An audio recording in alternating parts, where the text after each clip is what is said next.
promised one day. Now, one day is here. New adventures, wide open spaces. So, you can't travel the world right now. So what? New South Wales is here for you. Let's all reboot 2020, one unforgettable experience at a time. Now's the time to love New South Wales.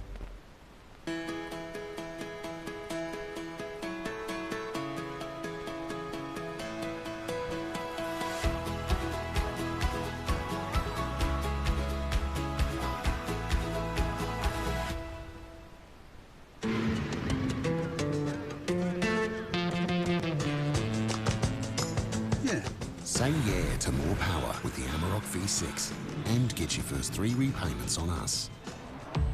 Volkswagen. COVID-19 is very contagious. And even one case can have hundreds of contacts. Contact tracing alone can't stop it. Please help us by distancing, even with friends and extended family. By doing this together, we'll stop the spread.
Say yeah to more power with the Amarok V6.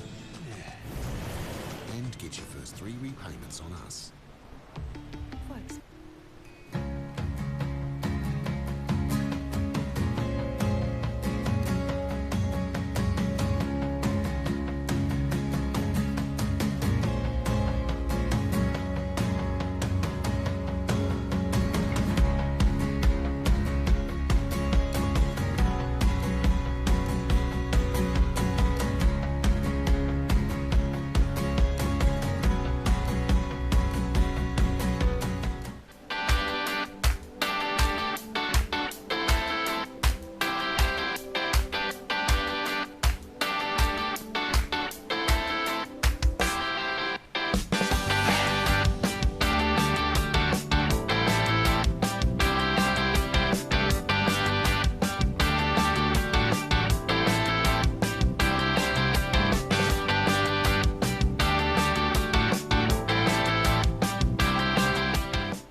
welcome to Werry Beach, where we're just underway with the Australian Open of Surfing 2020 down here on the south coast. And Shannon, we've got some fun little waves out here, and good to get things underway right on time at 7:30, because we have a huge day coming up with 28 heats to surf as we make the most of this small swell on this pretty good sandbank. Yeah, it's a really exciting morning to be here, just down the road from Kiama for the Australian Open of Surfing. Like you said, some fun waves on offer here at Werry Beach. Big day of surfing ahead of us. We're starting out with our men's round one, our open men's round one. We'll head into women's round one after that, and then if conditions permit this afternoon, we'll continue running into men's round two. Yeah, well, we've got some wind coming up this afternoon. Remnants of a little east swell, touch of south in it as well. Courtesy that south-southeast that we had blowing yesterday, and this bank at Werry is just pulling it in. Some nice conditions out there at the moment, obviously small waves, and in the water at the moment in heat one. We've got Dylan Moffat in the red, Eddie Hamady in the white, Adrian Kopacic in the yellow. So only three people in this heat. A couple of seeding spots, well, not seeding spots, a couple of spots left in this round of 64. Yeah, we don't have quite a full draw on the men's side, but it's kind of lucky for those guys paddling out with just the three in the lineup. Yeah, we're taking one person out of the equation, competing for the waves out there. It's not a bad thing for these three. So yeah, we had a big day yesterday up at Jones's Beach for the Battle of the Board Riders South Side, Southern Division, New South Wales, I should say, which was won by Scarborough. And quite a few of the surfers who competed yesterday for their clubs are out here today for the Australian Open.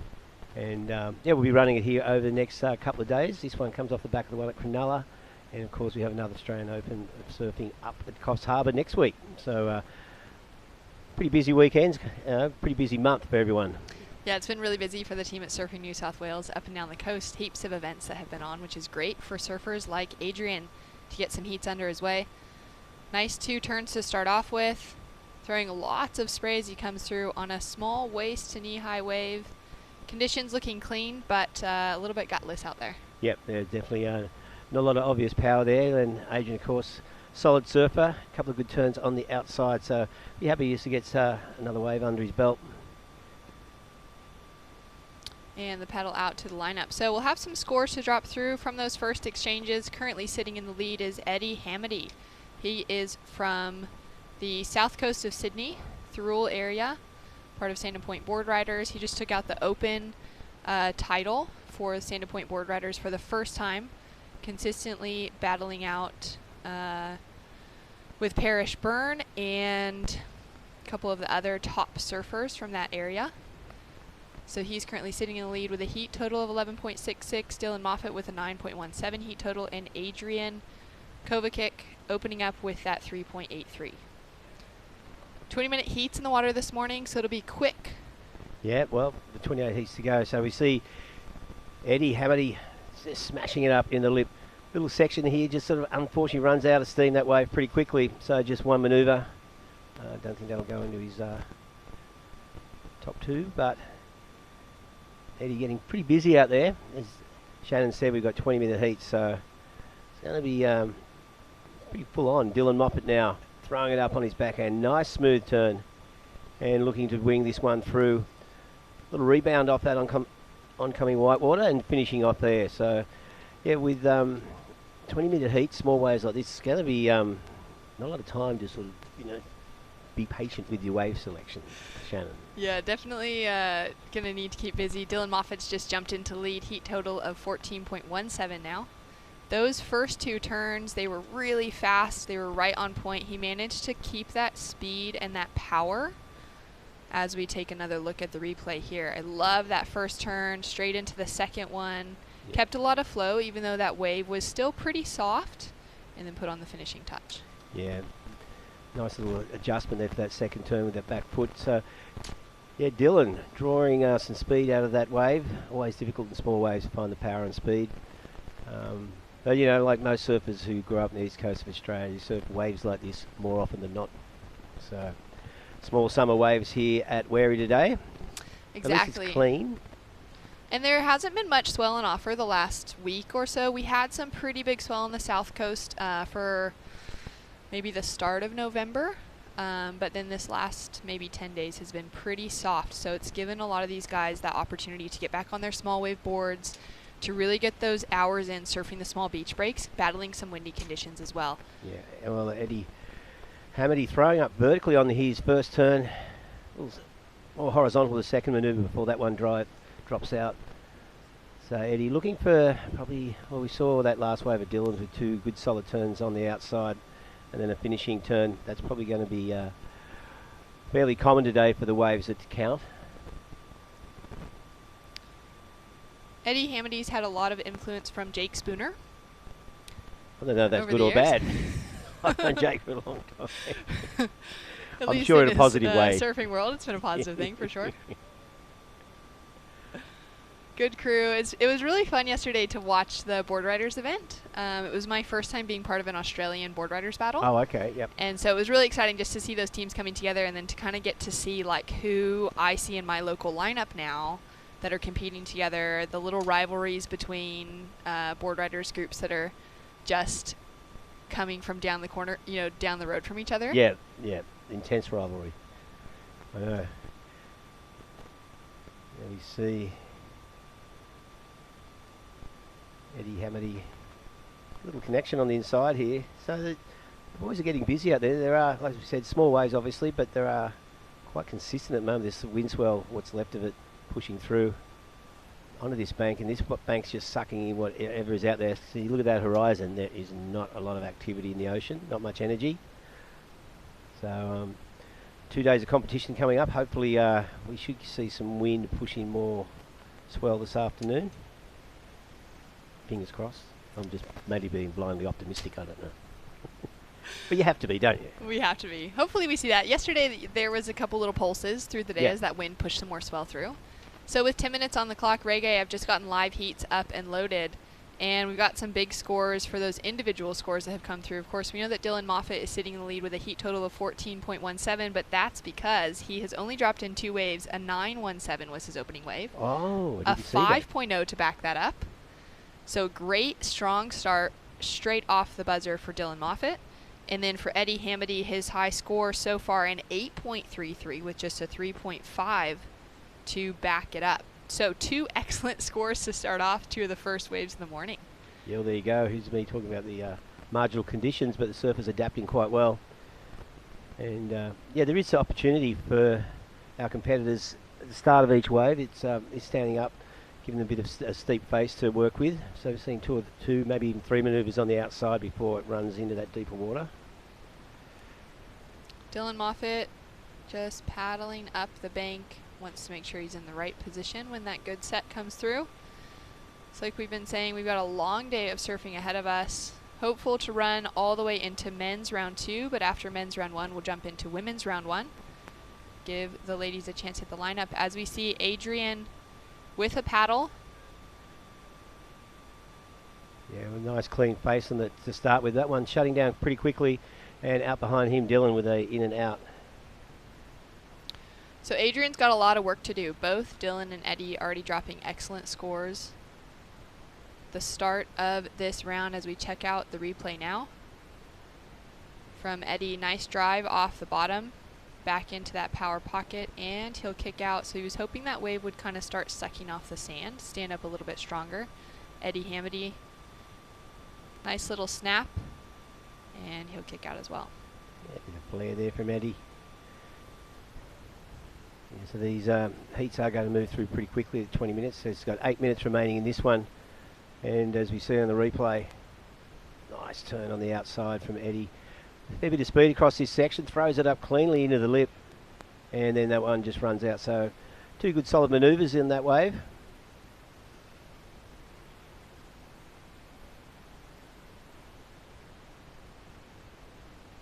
Coming up in our next heat, we have Harry Phillips, Duke Keller, Joel Wood, and Keanu Miller for heat number 2 of the morning. Those guys would already be down at the beach marshal collecting their vests as we see Dylan Moffat driving down the line. Nice big floater to start off with. Oh, nice. That was a critical turn. Dylan Moffat looking so sharp out there. That last turn, great way to finish the wave. Started off nicely. You don't see Good like lip glide floater there. Don't see too many floaters these days. Have a look, but he just gets around that section nicely, sets up this, and bang! Really critical manoeuvre there and throwing your fins. So really putting that back foot down. And yeah, well there you go. He's extending his lead.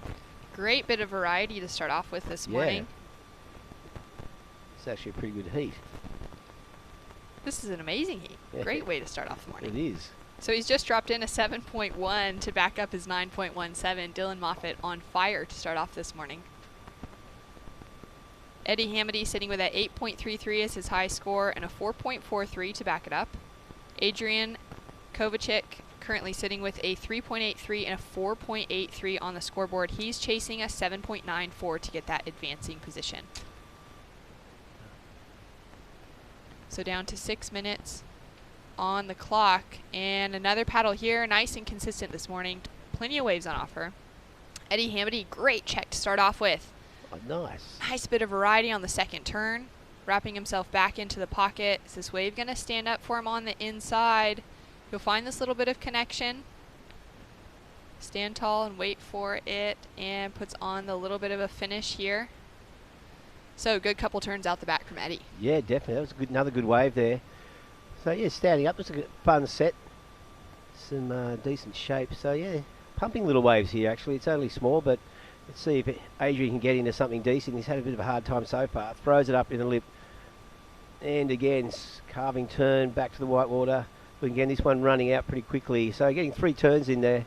But just haven't been able to find these more open face ones. As we see Dylan again, or just falling.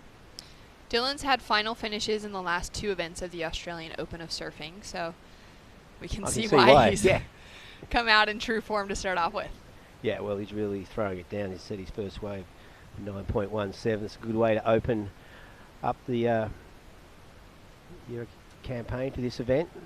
The North Narrabeen surfer. You'd think with a heat total of 16.27 to start off with, he'd be kind of untouchable at the moment, but Eddie Hamady is just right there. He's chasing a 7.95.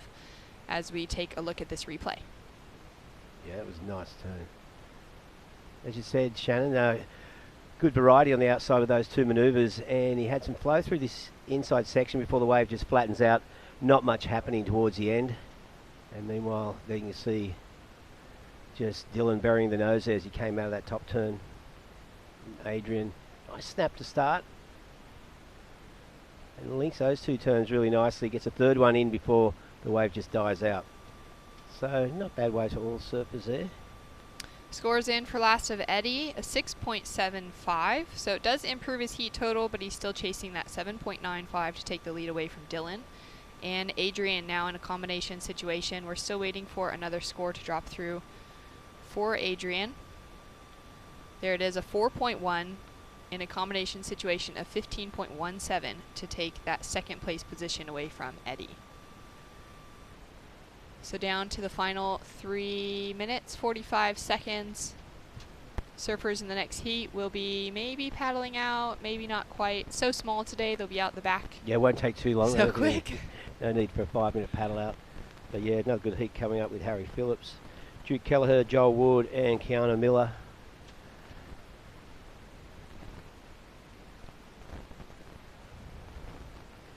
And of course, the Australian Open Series, a number of events throughout regional New South Wales, supported by Visit New South Wales. Great to see the state government supporting grassroots surfing. Actually, they've been a supporter of surfing for quite a long time now through Destination New South Wales, and now Visit New South Wales. So good to see. I'm not sure if we've got any surfers amongst our parliament, state parliament at the moment. Of course, the Premier, Mike Bear, the previous Premier, he is a keen surfer. Oh, that's amazing. Yeah, like really keen. Oh. Yeah, so an active surfer, goofy footer. And well, pretty quiet out there at the moment, just on 2 minutes and 40 seconds. Situation still sees Dylan Moffat in the lead. Eddie Hamady not far behind him though, while Adrian Kovacic has some work to do in on his next wave. He needs to lock in something solid. We've seen both Dylan and Eddie locking waves up above the 7 score, so Adrian just not being able to stay in touch at the moment. Quite the lotion out there. can see him just taking a quiet moment, checking his watch, but he does need 2 fresh scores to have an opportunity to advance through. Top 2 surfers potentially surfing again this afternoon, as long as weather permits, and we've still got some swell on the horizon. Of course, we're expecting that swell to drop off more tomorrow, so we're going to try and get through as much as we can today. Give our men and women the best of the conditions for our weekend. Yeah, it's a classic early summer conditions here. You know, it's not renowned as the best time of year for consistent swell on the east coast.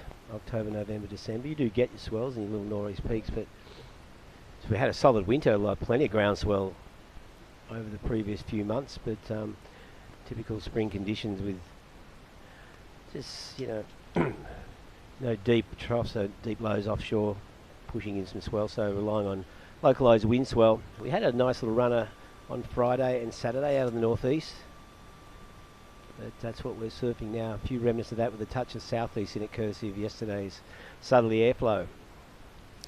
And down to the final minute. Ooh. A couple of nice sets coming through. Yeah, that looked good, that one. No one in position. Both Dylan and Eddie sitting with excellent scores to start off the morning, which leads us to a bit of excitement, I think, for the rest of the day. Yeah, it's a good way to sort of inspire people in the following heats and see, well, there's some waves out there. So Adrian just hasn't been able to find that bigger open face. He's surfing well, but the waves he caught have not given him much opportunity at all. So only 24 seconds remaining. So Adrian Kovacic in the yellow, wrapping up his campaign for this heat. Dylan Moppet and Eddie Hamady looking good out, really good out there. So both started off their first heat. Well, peak performance really, and they'll be pretty happy with that. Get out of the way, cruise now. They probably won't, you know, they might get out there again this afternoon. We'll see. But yeah, as we said, we've got 16 heats of this round of 64 in the men's, and then we'll be going into round 1 of the women's. And of course, we'll be back with more action right after this. You've dreamed of places to go. You promised one day. Now, one day is here. New adventures. Wide open spaces. So, you can't travel the world right now. So what? New South Wales is here for you. Let's all reboot 2020. One unforgettable experience at a time. Now's the time to love New South Wales.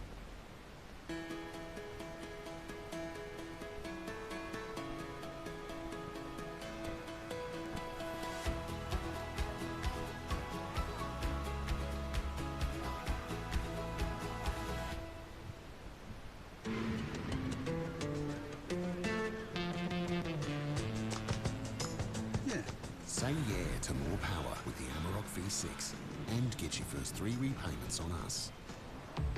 Volkswagen. COVID-19 is very contagious. And even one case can have hundreds of contacts. Contact tracing alone can't stop it. Please help us by distancing, even with friends and extended family. By doing this together, we'll stop the spread. Welcome back to Wary Beach for Heat 2 of the Australian Open of Surfing.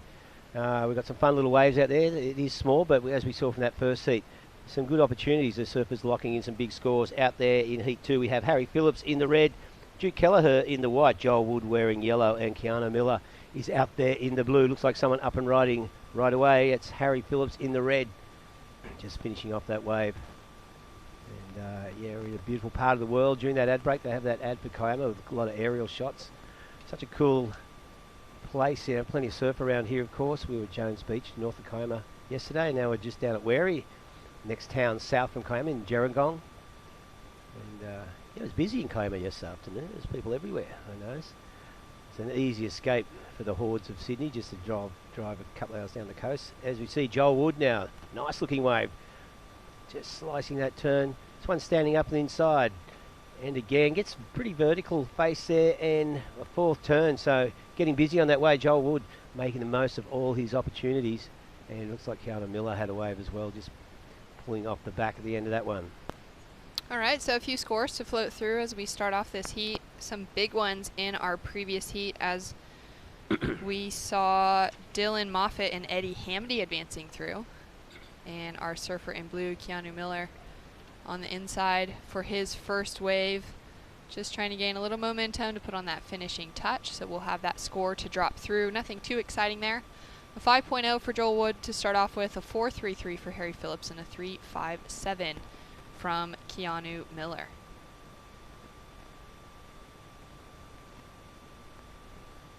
Joel Wood and Keanu Miller, both from the south coast of Sydney, from the kind of Stand and Point area, both from Stand and Point board riders who were competing yesterday in the ABB, and some of the local standout surfers there. Yeah, it's a good opportunity for them to have the board riders followed by this individual event. Australian Open of Surfing, Kiama South Coast, the version. Of course, we've had a few of these events being run around the beautiful coastline of New South Wales over or within a couple of months before Christmas. Coffs Harbour next week, and then down the far south coast a week after that. So far for the Australian Open of Surfing, we've seen Kalani Ball and Dylan Moffitt take out events. Cooper Chapman as well took out Port Macquarie. The one just before, Kalani took out Cronulla. And then on the women's side, we have had Cedar Lee Jones with back-to-back wins. Oh, wow. Here we go. Looks like Duke Kelleher. Nice snap off the top. Good clean face ahead of him. Sets it up, wrapping roundhouse. Gets back out this way. Fills up on the inside for him. It flattens out. He's looking for something on the inside, but I don't think this wave's going to do anything. Just bouncing across this flat section, and unfortunately just runs out of power and wave face. But still some good surfing on the outside. A couple of solid manoeuvres, and yeah, it's going to give him a pretty decent opening score. And there we go with a 5.0 to drop in for Duke Keller, so that jumps him up into the lead, and each surfer has a score to their name. As we take a look at that replay, nice check turn to start off with. Big swooping roundhouse back into the foam, and this is where that wave goes really soft on him. So those first two turns, first one kind of a setup, second one a nice power roundhouse, and then not much on offer to finish with. Yeah, as we saw in that previous heat, you need that third manoeuvre to start dragging 6 pluses from the judges. But 2 nice turns on the outside. Just on 14.5 minutes left, these 20-minute heats will move through pretty quickly, especially from the surfer's point of view. I expect they'll hear the yellow flag go up, we'll see the yellow flag go up and go, what happened? Where's that 15 minutes gone? But Duke Kelleher in the lead, courtesy of that 5.07 for surfers, just with 1 wave each after the first 5 minutes of this heat. And the Oz Open has been an awesome opportunity for a lot of our World Qualifying Series, our WQS surfers, to get back into the water this year. Of course, with COVID, the majority of events worldwide have been canceled. Things have kind of started rebooting, and you know, different surfing associations are finding a way to run COVID-safe events around the world. And this is one of those that Surfing New South Wales and Surfing Australia have been able to string together. Has changed up a little bit, going from being national events down to statewide events, just because of border closures and all of those. So it's been great to still see, though, a lot of events happening. 5 total for the Oz Open of Surfing here in New South Wales. Yeah, no, it is great to see, of course. And as you said, individual events are being run in the other states as well. So hopefully, you know, the borders will, well, they're talking about borders opening by Christmas. We'll see what happens there. So Duke Kelleher, just a small wave, not much action for him. A couple of backhand snaps, didn't really open up. Yeah, it's going to be interesting to see how everything pans out. You know, I think we're almost into December. Of course, the World Surf League due to start their tour in, just in a couple of weeks in Hawaii, with the women's at Honolulu and the men's at Pipe, and then 2 events at Sunset, which is great to see Sunset on the CT. Hopefully it becomes a permanent fixture. So we see Keanu Miller there. Nice snap, jagging that. A lot of power in that back foot. So 3 turns, a short wave, but laying out some good solid turns, particularly that second one. Duke Keller improving his score line and improving his lead just slightly with that 3.07. And it'll be exciting to see the world's best surfers back in the water. It will be. It's weird. It's been quite It's really strange to actually see it coming together. Yeah. Taking all of the precautions necessary, but also trying to let the most elite surfers in the world have that opportunity to compete again, as we see Joel Wood with a quick in and out. Yeah. It's, kind of feel sorry for Italo Ferreira. You know, his first world title in his whole year. God, he hasn't even been able to be the world champion. Well, he has, but you know what I mean? It's sort of that sort of... Yeah. Yeah. Yeah, it's been pretty wild. And then for Carissa Moore getting her 4th world title and then having her year of retirement actually just be a year that didn't run anyways. Kind of worked out well for her. It did, didn't it? She'll be able to slot straight back into the crew with her everyone sabbatical. else. Yeah. It's quite different. But yes, coming I know, and then after sunset, it's off to Santa Cruz. So it's a big break over, a big leg, 3 months overseas. I haven't heard who's do. I know Adrian Buchan is not going to pipe, so because he'd missed, can't come home, or he'd be in quarantine for 2 weeks over Christmas. He's got a young family, so he's brushed it. Yeah, it's, and he'll just huge go commitment. for sunset. Yeah, massive. So he's the only one I know of at the moment who is in not going, because but it's about 3 months in Hawaii, I can handle that. So there are worse things to do. I saw yesterday the Macaulay family, Mm-hmm. Bronte's family, celebrating Christmas early before she takes off for Hawaii. So they had their full Christmas celebration. They already had a Christmas tree set up and Christmas dinner set on the table last night, presents given out between the siblings and the parents. Yeah. And she'll be heading over to Hawaii soon. So it's cool to see, some of the surfers kind of making those adjustments early to still have those celebrations, have that family time. A lot of them would have been spending time at home now instead of on the road for the whole year anyways, but kind of getting some of that those fun celebrations in before spending a lot of time away this year. Yeah, some of them will quite be, have itchy feet to get overseas. It's the longest time they've ever spent at home. I can see Bronte's probably sick of the mum Lorraine telling him to clean up your bedroom. All right, Joel Wood with the paddle. He is sitting in 2nd position at the moment. Is he going to get into that one?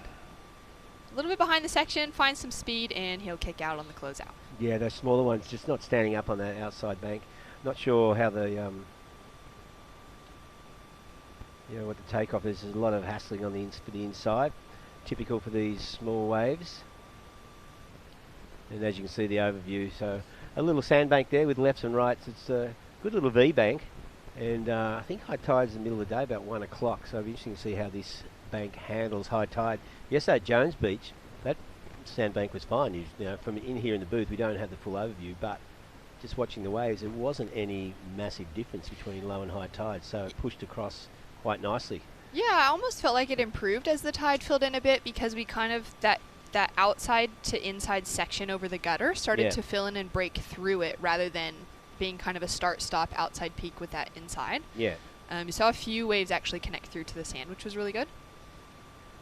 Yeah, no, it was nice. It looks like we've got the winner of that last heat, Dylan Moffat. Hey, how you doing? I'm good, Dylan. How are you doing, mate? Yeah, I'm good, thank you. Hey, where'd you find those waves? Some big scores that open up with a 9.17. You've got to be happy with that. Yeah, that's the best way to start a heat for sure.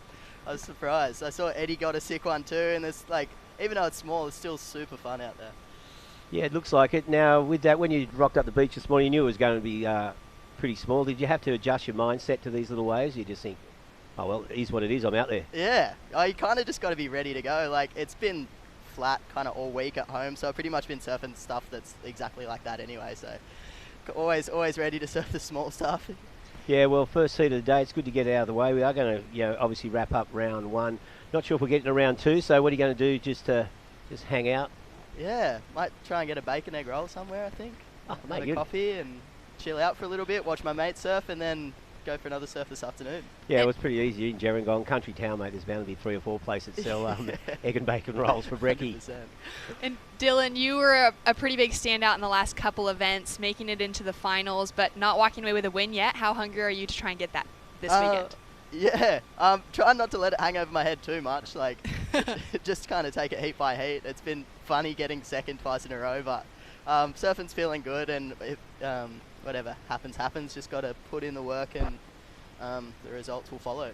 Yeah, well, you had a long break from competition. Must have been good to get back in the water a few weeks ago. Yeah, definitely. Even just like seeing all the people around the comp, like you make so many friends going to events like this, and when the events stop, you don't get to see them. So like, the best bit has been kind of just like seeing all the people that you don't really get to see unless you are traveling for these events. So yeah, it's a good vibe around these events. All right, Dylan, we'll let you go. Congratulations. Great to see you ripping like that, and all the best in the next round. Thank you. Cheers. So there you go, Dylan Moffat. Yeah, standout. So 2 seconds in a row. It's interesting, says he's not going to let it hang over his head, but it is. Clearly he's thinking about it. Yeah, it's inevitable. But, you know, when he's surfing like that, and you can see his consistency there, it appears to be just a matter of time till he wins one of these events. But good to see, and like he said, it is, we were talking about before, like, you know, no one competing, no one seeing the usual tribe of people. They from all levels of surfing, from the CT all the way down to even the grommets. So good to get back in the water and on the sand and just mix it up a bit.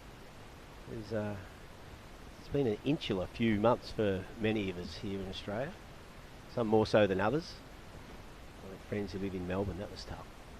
Yeah, our hearts really go out to those that have been really heavily affected by COVID, whether it's illness, loss of family members maybe, or just a really big change to their lifestyle, works, you know, jobs, all sorts of things happening around the world. And I feel like we've been so blessed here in Australia, though. The government's done a phenomenal job of staying on top of things. I think the communities, the citizens have really done a great job of reacting quickly.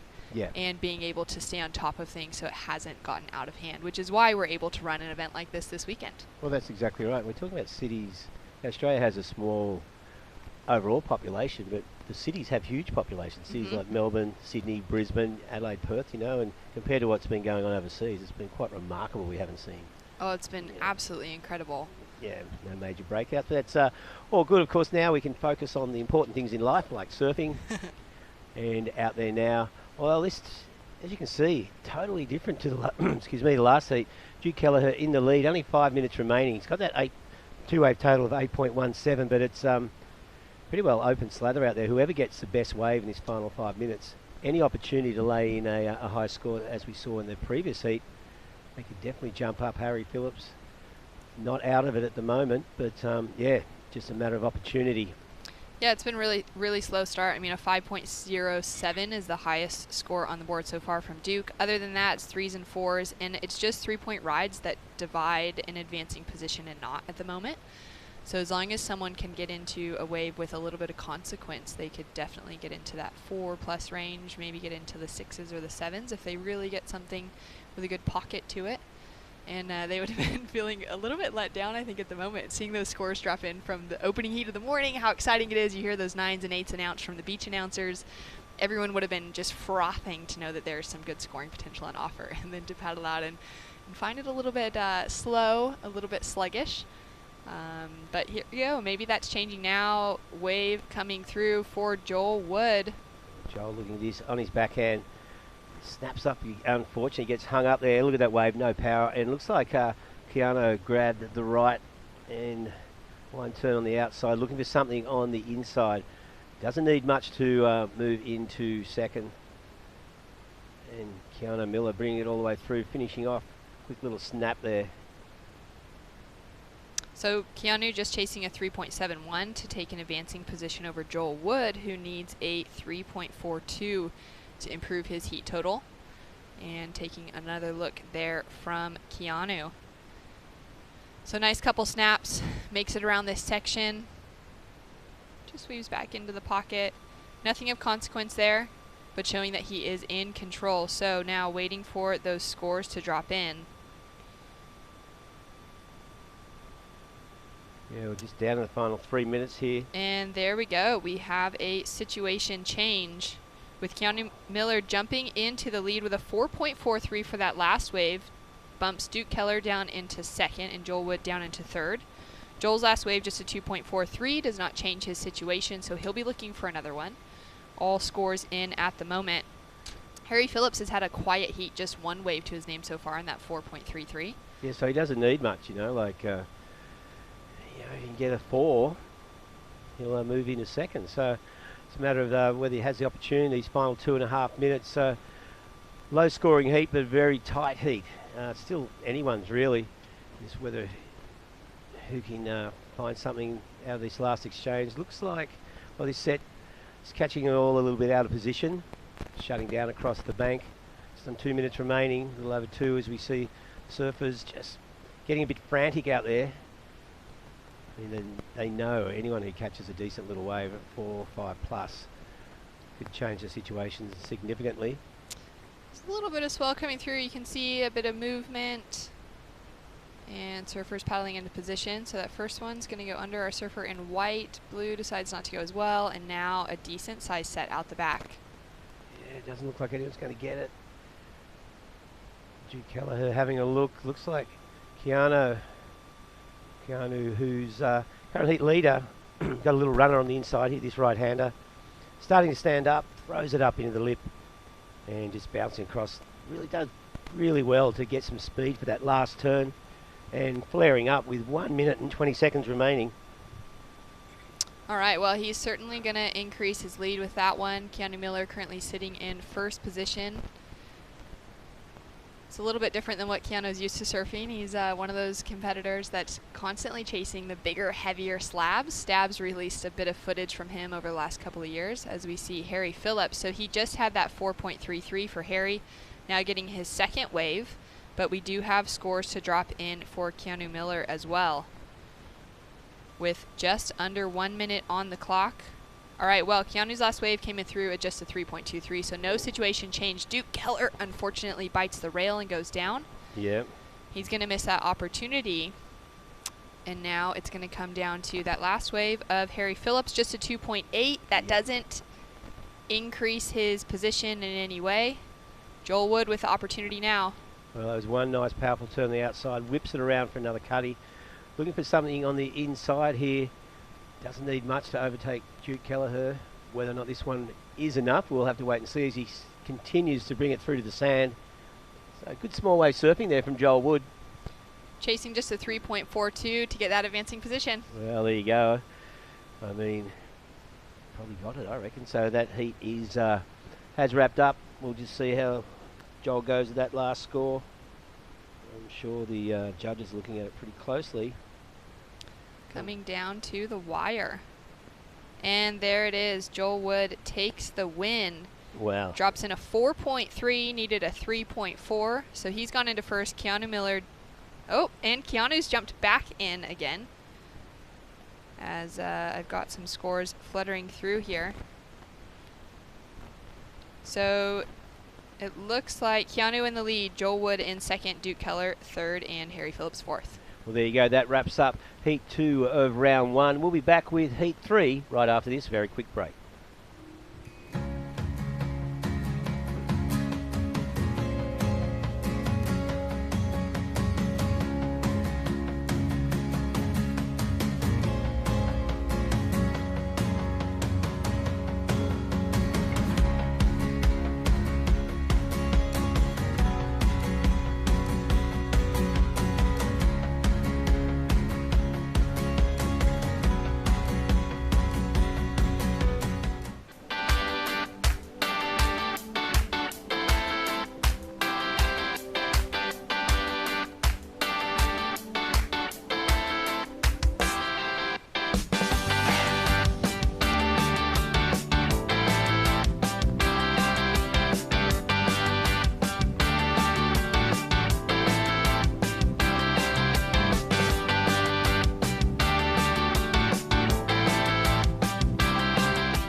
Say yeah to more power with the Amarok V6.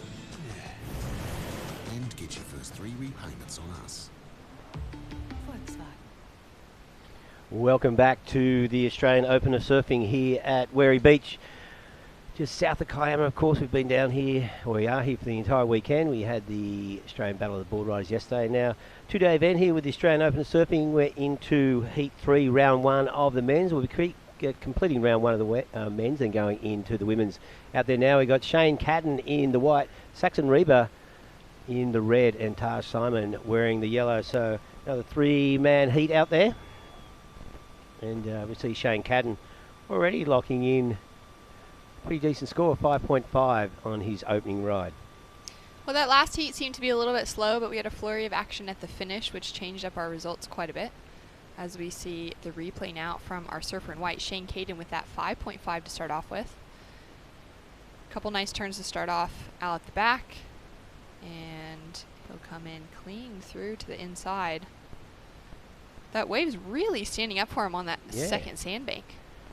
It has. That's had a fair bit of opportunity on that, made the most of it. So Shane Cadden getting out up and out there early stages of this 20-minute heat.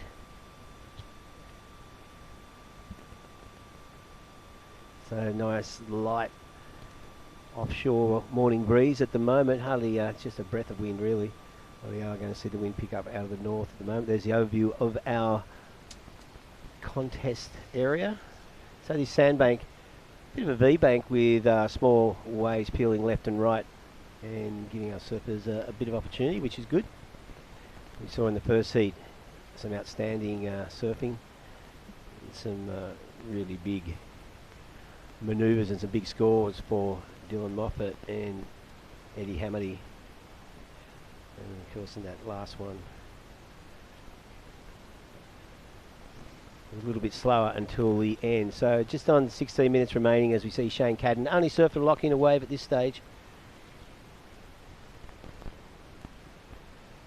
Some nice, clean, clear conditions this morning, and a few little waves pulsing through. All right, looks like we've got the winner of that last heat down the beach, Keanu. Can you hear me?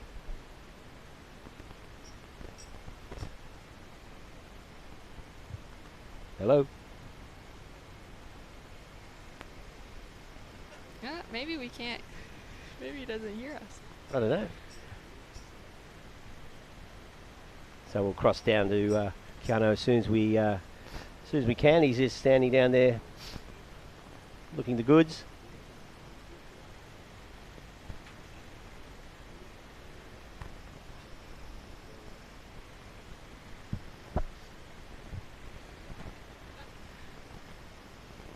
So waiting for that next set to come through the lineup. It's gone really quiet out in the water with 15 minutes on the clock.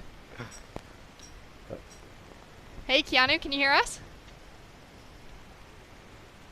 No, it doesn't look like he can hear us. Can you? We have such riveting questions to ask you as well. It's such a bummer he can't hear us. Our last heat winner down there on the beach. We'll cross over as soon as we can. And out there now. Well, it's been a fairly quiet. Nah, look, I know. Oh, there, I can hear him now. But anyway, we can bring him in. He's only outside. It's pretty great that we do have the opportunity to still get those interviews in. We've got a little bit of a change up from our normal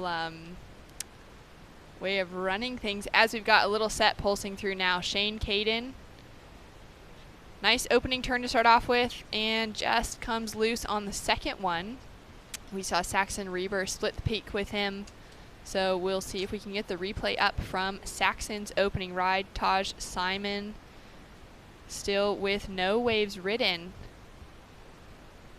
All right, Keanu, we're going to throw it out at you now. How you doing? Yeah, not too bad, thanks. Sorry about that little technical glitch there, but yeah, your heat starved of waves. We saw that you probably were psyched watching the boys in the first heat. Then you guys go out and there wasn't a lot happening. Yeah, the first heat looked sick. There was heaps of good waves, and then yeah, we were kind of sitting out there for ages and then just nothing coming through. But lucky to drag a couple.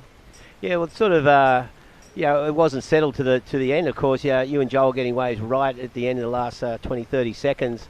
How hard is it to pick the right wave out there? Yeah, it's super hard. Like the bank's so disjoined and it's real wonky. But if you get the right one, they're kind of linking through. And yeah, I was just glad to get a couple. Yeah, so how's your competitive head going at the moment after the big layoff? Yeah, that was probably my first comp in about a year and a half, 2 years, so it was a bit different, but it feels good to get the Rashi back on and get a few heats under the way. A year and a half, what have you been doing? Oh, not much really, just working and surfing around home. Yeah, that's good. So what's your focus now? You're going to go in a few more events? Yeah, I'll probably just keep doing this series and see how that goes, and then, go from there. All right, well, it's better than working all the time. Yeah, for sure, definitely. Yeah, and so, you know, with the waves, like it looks like there's some open face. How much power is in those waves? Oh, it's pretty gutless, yeah. It's kind of just a little wind swell. There's not much power in it at all. Yeah, what board are you riding? Just a little epoxy, 6.0. Yeah, exactly what you need out there. Yeah. All right. You got anything, Shannon? Keanu, what are you doing for work on the side that's taking you away from surfing? Lifeguarding, seasonal lifeguard with Wollongong City Council. Oh, that's great. And is it your dad that's kind of heads that up? Yeah, he was, but he's retired now, so yeah, the new boss. Awesome. And is that kind of a career path that you might want to follow? Yeah, for the moment, for sure. It's a good job. Is your new boss as bad as your old boss? Yeah, he's terrible. No, he's all right. All right. Oh, yeah, you better watch it. Yeah. You might be watching this. Yeah, definitely. All right, Kiama. Well, congratulations on the win, and let's hope the waves pick up a little bit this afternoon. All the best in the next round. For sure. Thanks for that. See you later. Okay, bye-bye. Thanks so much. There you go. So, Kiama living his life around the ocean for work and pleasure. It's not unusual. A lot of surfers, head towards the lifeguarding. And yeah, it's a great opportunity to stay close to the beach, but also to provide safety for the local communities. Surfers naturally already have that instinct in the water. They understand how the ocean works, they understand how swells work, how rips work, and all of the kind of changes that happen that would be different maybe for out-of-towners, tourists coming down to the beaches. So it's such a natural fit for surfers already aware of how the ocean really functions. Yeah, definitely. It's an advantage for, that's why it's pretty easy for an experienced surfer to, well, not pretty easy, but the councils like someone with ocean experience with that. Now, we've just got some scores. You see, so Shane Cadden's locked in another one, taking his total to 9.6. Saxon Reba on a 5.17. Taj with 4.57, 11 minutes remaining. Yeah, so pretty consistent scores throughout those fives, as the high score is a 5.5 was that opening ride for Shane Cadden, and then a 4.1 for his backup score now to bump him up into the lead. And then just single scores on the board so far, a 5.17 and a 4.57 for Saxon and Taj. So it's setting them up well. If they can get another score like that, probably looking to a similar heat as the previous one from what we can see so far, kind of, that similar slower conditions. Not too many decent waves coming through, and it may be a close call as far as those heat totals go, as we saw in the last one with Keanu coming out on top. Yeah, I think that's going to be quite common in these heats throughout the day. Little flurries when these sets come through, and they have been multi-wave sets, so you'll see often 2 or 3 waves have been ridden off each set, and if that maintains, the lead will chop and change, especially if unless someone can lock in a good solid score. We're going to be seeing people get through with 4s and 5s, I imagine. But look at this, something starting to stand up here just as we hit the halfway mark in this heat. It looks like Saxon Reba having a look, throwing it off the top. Nice foam climb, unfortunately gets hung up. That wave just flattened out, didn't give him any opportunity there for that after that second turn. Yeah, that wave stood up so nice at the start. You could see that little bit of kind of feathering from the wind as well. And he's going to have another look here. Nice little click to start off with, and a second little wrap to kick out. So he's still looking for something bigger. You could see that slight bit of in his kind of posture. Yeah. That little bit of disappointment with those waves not opening up exactly as he would like. That's right, because you get that first turn and you're quite happy with that, and think, oh, all right, 2 more of those, I'll lock in a good score, but did not happen. So these waves started running out of steam after that first or second turn.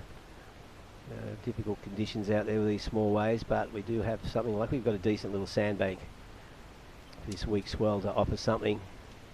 It was interesting to hear Keanu from that last interview mention that he hasn't been competing that much, that he's clearly pursuing something other than qualifying series events at the moment in his own surf career. And I think in this draw for the Australian Open of Surfing in all 5 events, as we take a moment to watch this live action from Saxon, Nice starting turn. Again, that wave goes soft, so he's clearly going to start getting busy. He's got under 10 minutes on the clock, and he's taken off on 3 waves in the last 3 minutes.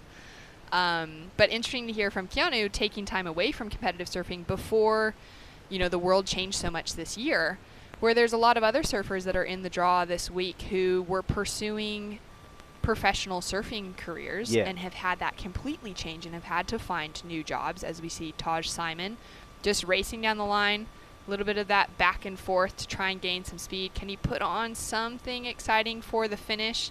Little check there, and almost. Yeah, it looked like it was going to stand up. You can see that little lip, and it just didn't do anything. Thought he'd be able to smash a good layback, pop into the air for something small. Yeah, it's just been so interesting to to kind of see so many guys and women as well who thought professional surfing was on the line for them, that maybe 2020 was the year they were going to break into that qualification conversation. Yep. And now they've had to find a job, they've had to get a little bit of a different career going on, and then find any little event that's scrapping around the coast that they can enter in just to keep that heat practice up. Yeah, it's been, for those who were sort of about to embark on their full-time assault on the World Qualifying Tour, it's pretty difficult. They've got to reset, and then you think across all sports. I was thinking about the Olympics, for example. Postponed, still no guarantee they'll be on. It's been hard for everyone to sort of, prepare for that. Japanese government said athletes are not going to have to quarantine when they get there, which I thought was an interesting call. That is very interesting. But, maybe they're just going to send them straight to, because I kind of thought, well, the Olympics, such a powerful organisation, they might just come in 2 months earlier and have some events leading into it, especially for the big events. Right. And of course for surfing, it was its first ever time in the Olympics, and you go, yay, kaboom. For Sally Fitzgibbons, etc., it's be total dream, but whether or not it happens remains to be seen, as Saxon Reba, little snap off the top. And again, so small wave, getting 3 manoeuvres in there, nothing really significant. Looking for this one to stand up on the inside. And it keeps looking like it's going to offer something. And it does there. And will he get one last turn? And this one just running down towards the sand. So on the shore break, he did actually have one section, gave him a little bit of room to move. Currently in second place, but as you can see, very tight on those totals. Saxon chasing a 4.44 to get into that advancing position. Shane Caden in the lead with that 5.5 and that 4.1 still. And we've got another surfer up and riding out the back there. Shane looking to increase his lead. And that wave just hits the gutter and goes really soft. It was nice to see that wave for Saxon stand up on the inside. Yeah, it did. We saw Taj looking for that same thing on the last one. Didn't equate to anything for him. No, he ended up just getting a 2.47. So he doesn't need much at the moment for a 3.98. And just in the 5 minutes, I expect we'll see positions change again in these final 5 minutes. That'll be the order of the day for every event, every heat throughout this event. As we see Taj snaps it off. Oh, just slipped off there. That is so unfortunate. That was such a nice little lip section for him to hit hard and heavy, even just for a single maneuver. Yeah, well, here he goes again, I think. Yep, straight into it. Recovery. This is the right-hander, but nothing go on offer there, so just kicks out. So scores in for last of Saxon Weber, a 3.37, which increases his heat total but doesn't change his situation. Taj Simon now with a 3.98 requirement. His last 2 waves not factoring into the equation, and just under 5 minutes on the clock. Yeah, it's going to be a pretty tight finish. Both surfers on screen looking for a decent wave. Of course, Saxon knows Taj is breathing down his back. Only needs a 3.98. Not much in it at all. As we saw in the last heat, positions changed in the last 20 seconds. Yeah, that flurry of waves came through. I think for Saxon Weber, he's kind of has the right idea at the moment, just taking off on a lot of waves. He did find the one that opened up. It did help him increase his heat total. It wasn't enough to jump him into the lead, but he added points that's going to make it harder for Taj Simon to catch up to him. Yeah, well, I think getting busy out there is a good idea. Then you can see Saxon probably thinks he's back at North Stain, but just, catching those 3 or 4 waves quickly. The first two only gave him 1 opportunity each way, but then, and they look very similar. Then, of course, he had that other one which extended his lead, gave him 3 turns. And just drawn away a little bit from Taj Simon, but with only 3.5 minutes remaining, nobody's safe on progression at the moment. Taj can easily turn things around. It's pretty quiet out there. Small swell, just a couple of offsets, just dribbling across the bank. So down to those final few minutes. And a little bit of a hustle going on between those two. At least Saxon Weber, he's going to use just that little bit of pressure on Taj Simon coming down to the last couple of minutes to make sure that Taj doesn't sneak a wave under him. Yeah, that's right. So Saxon's going to keep the pressure on. He's just shadowing Taj at the moment. He's playing the game. Taj trying to break away. Hopefully we'll see a multi-wave set come, so they've got to make some decisions.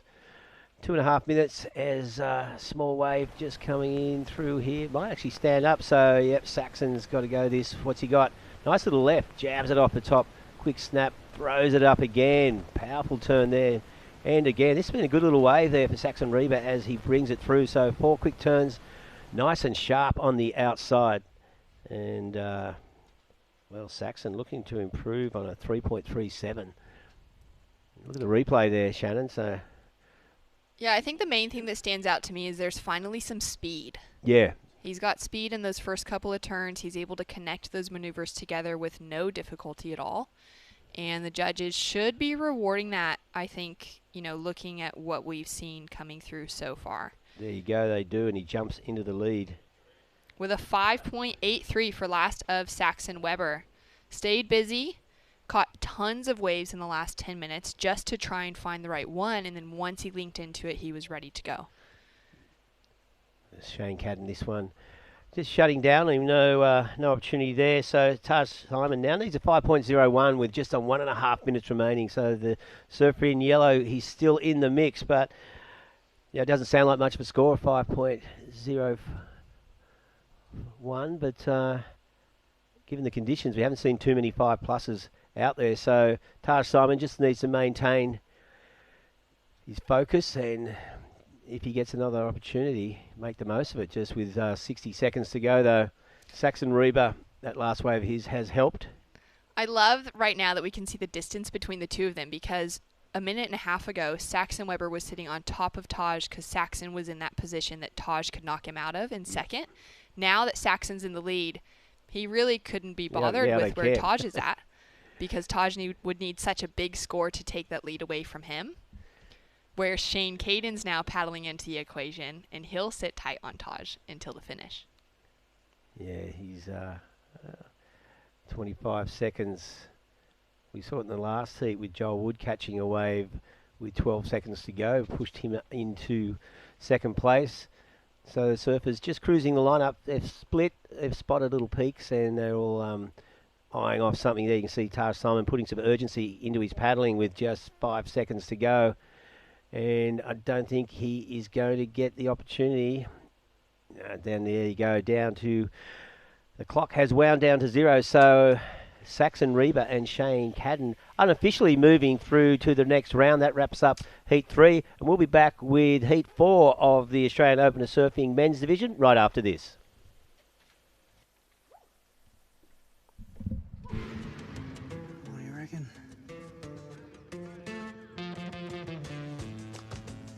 Yeah.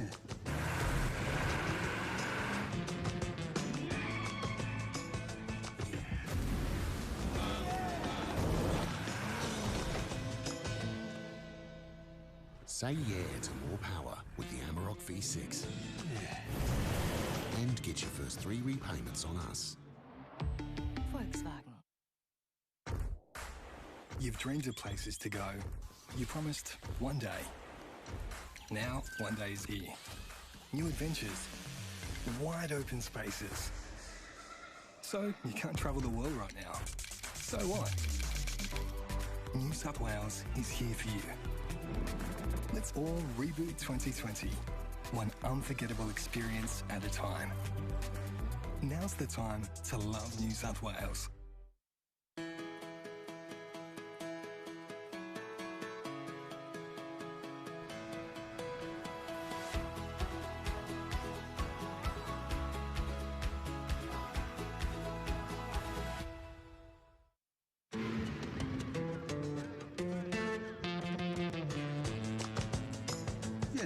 Say yeah to more power with the Amarok V6 and get your first 3 repayments on us.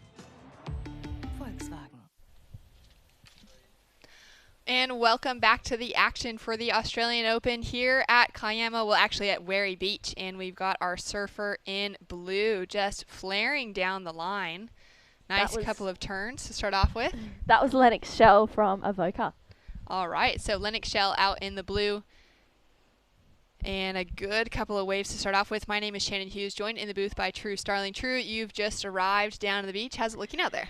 Yeah, it's really fun. I had a early surf this morning, managed to get a couple of waves in. The conditions are really nice. It's nice and clean. The waves are super rippable. It's a little bit small, but pretty bowly, and I reckon there's going to be a pretty good day of action today for the first day of the Kiama Open. Oh, so exciting. And were you around yesterday for the Board Riders event?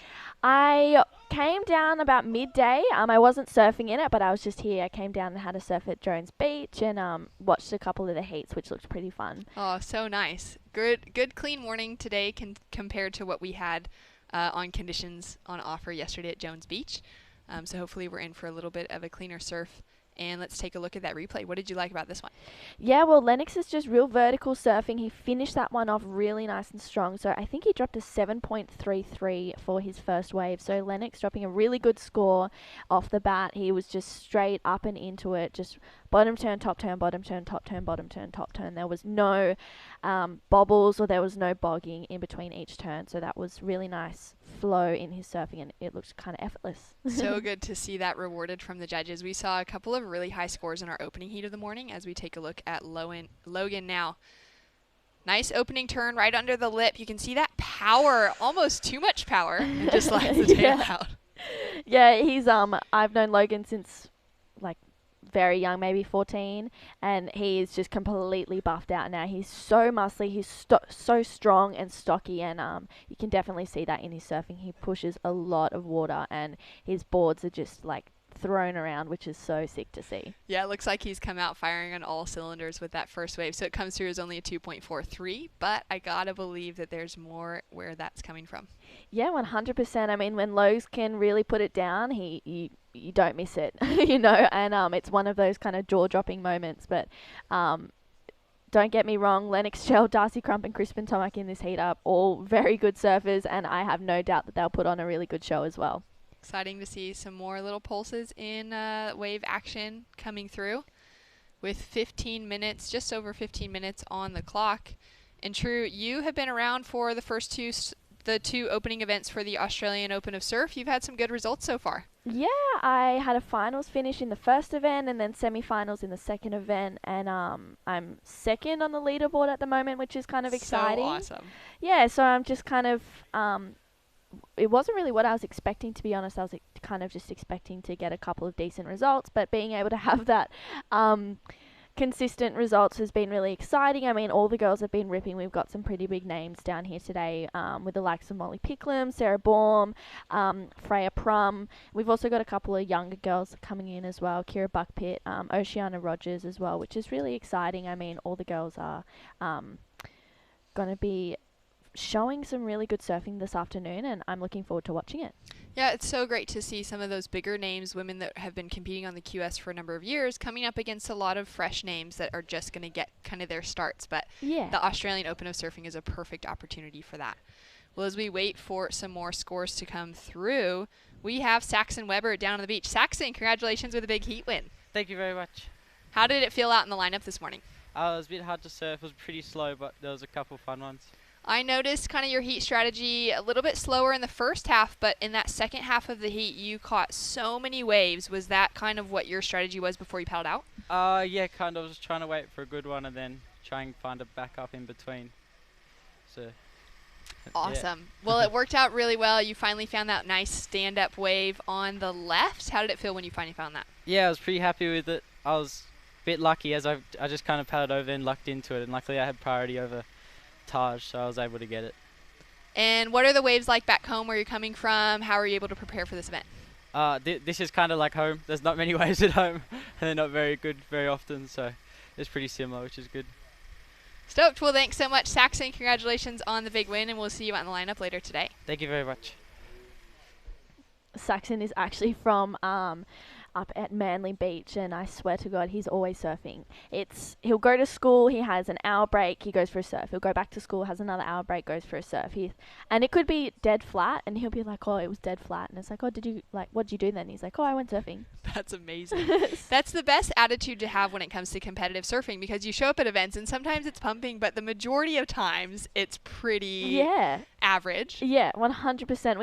I surfed with Saxon yesterday, Joel Vaughan, Molly, Jasper, and a couple of others, and he was on this like fat board. We ended up calling it the potato. Like, it was just so wide, and he just did 2 paddles and was just getting onto waves and like ripping it. So I'm excited to see Saxon. He's had some pretty good results at the start, the first few events, which is really cool, and hopefully he backs it up with this one. Oh, that's so great to hear. Well, we saw a quick wave from Crispin, just a quick in and out, and Lennox Chell still sitting in the lead with that big score of a 7.33. Darcy Crump with a 5.0 to put himself in the mix.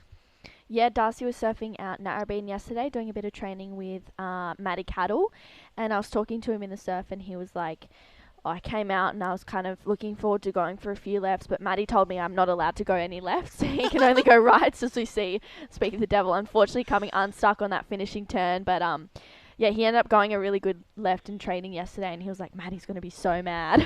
That's amazing. Well, look at this left that's lining up now for Lennox Chell. Amazing first turn. Nice, big, strong, powerful swoop on the second one, and he'll finish off nicely. That was a fantastic wave from Lennox. Yeah, I think that would be a really good backup. I mean, he kind of just comes straight out and he's like, yep, 7.33, let's get a backup. We'll see what the judges come through with that one. But he's looking like he's in a pretty good position with just under 12 minutes remaining as we watch the Her Wave replay. So beautiful arcing carve on that first one, and he brings it again right the way around for a second. And he just is trying to make the most of this wave. He's looking really sharp on those boards. I think they're new ones, so he was riding them out and testing them this morning. So looking forward to seeing that score as we see Crispin Tomac. Unfortunately, just can't stick that first turn on that one. So you can see Logan, competitor behind him, as I think Lennox dropped a 5 or a 6 on that, or 7 maybe on that last one. We'll have to check the scores and our live heats, which you can actually see from at home because we don't have the breakdown. So just liveheats.com. You can check out the full breakdown of the scores. Yeah, it's such a good option to have for those of you tuning in. You can see every score that drops through. You can see the situations and what every surfer needs to be able to advance through. Lennox just dropped in another 7. So he started with a 7.33. He's now got a 7.2 on the scoreboard and has him in a solid lead. Darcy Crump in second position, now chasing a near perfect 9.54 to take the lead away. And then there's a little bit of a smaller margin between third and fourth place. Third place, Logan chasing a 5.14 to take advancement. And fourth place, Crispin chasing a 6.97. Yeah, it's a pretty close heat. I mean, it seems to me that Crispin in the yellow hasn't really been able to open up on a good one just yet. But I mean, there's still plenty of time. We're not even halfway down in this heat. So there's no doubt he'll just drop anchor, wait for a good one, and really open up on a left or a right or whatever comes to him. And Logan, he's such a powerhouse. I'm sure that if he can get one that he's able to link through, he'll drop a good score. Down to 10 minutes on the clock. Lennox on another left. Oh, he's finding some beautiful gems on that one. Unfortunately, that one just offering a one turn, but he looks like he's in rhythm and he's looking sharp. And this morning, he's such a smiling assassin. You kind of just, he has... I don't think anyone can say a bad word about Leno.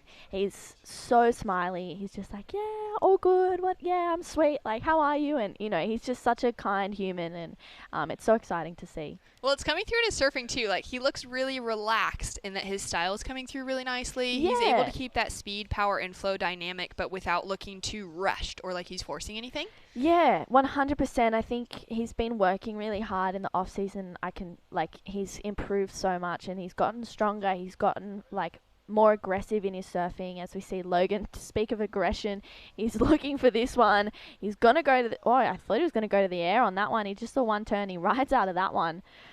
He's hoping to find a little link-up section. Now, this is really hard. I found it hard to connect through, and Logan is able to do that. So let's see if he can get another turn on this one, and he does. Unfortunately, came all that way and couldn't ride out of that one, so he'll get straight back out there. Only looking for a small score, I think. So we'll see what the judges think of that one with just under 9 minutes remaining. So, yeah, I found this morning it was really hard to connect from out the back through to the inside, and I feel like if you do connect, it's important to stick that landing because you've come all that way in, and to fall off, it's kind of, a waste of a paddle time. But, I mean...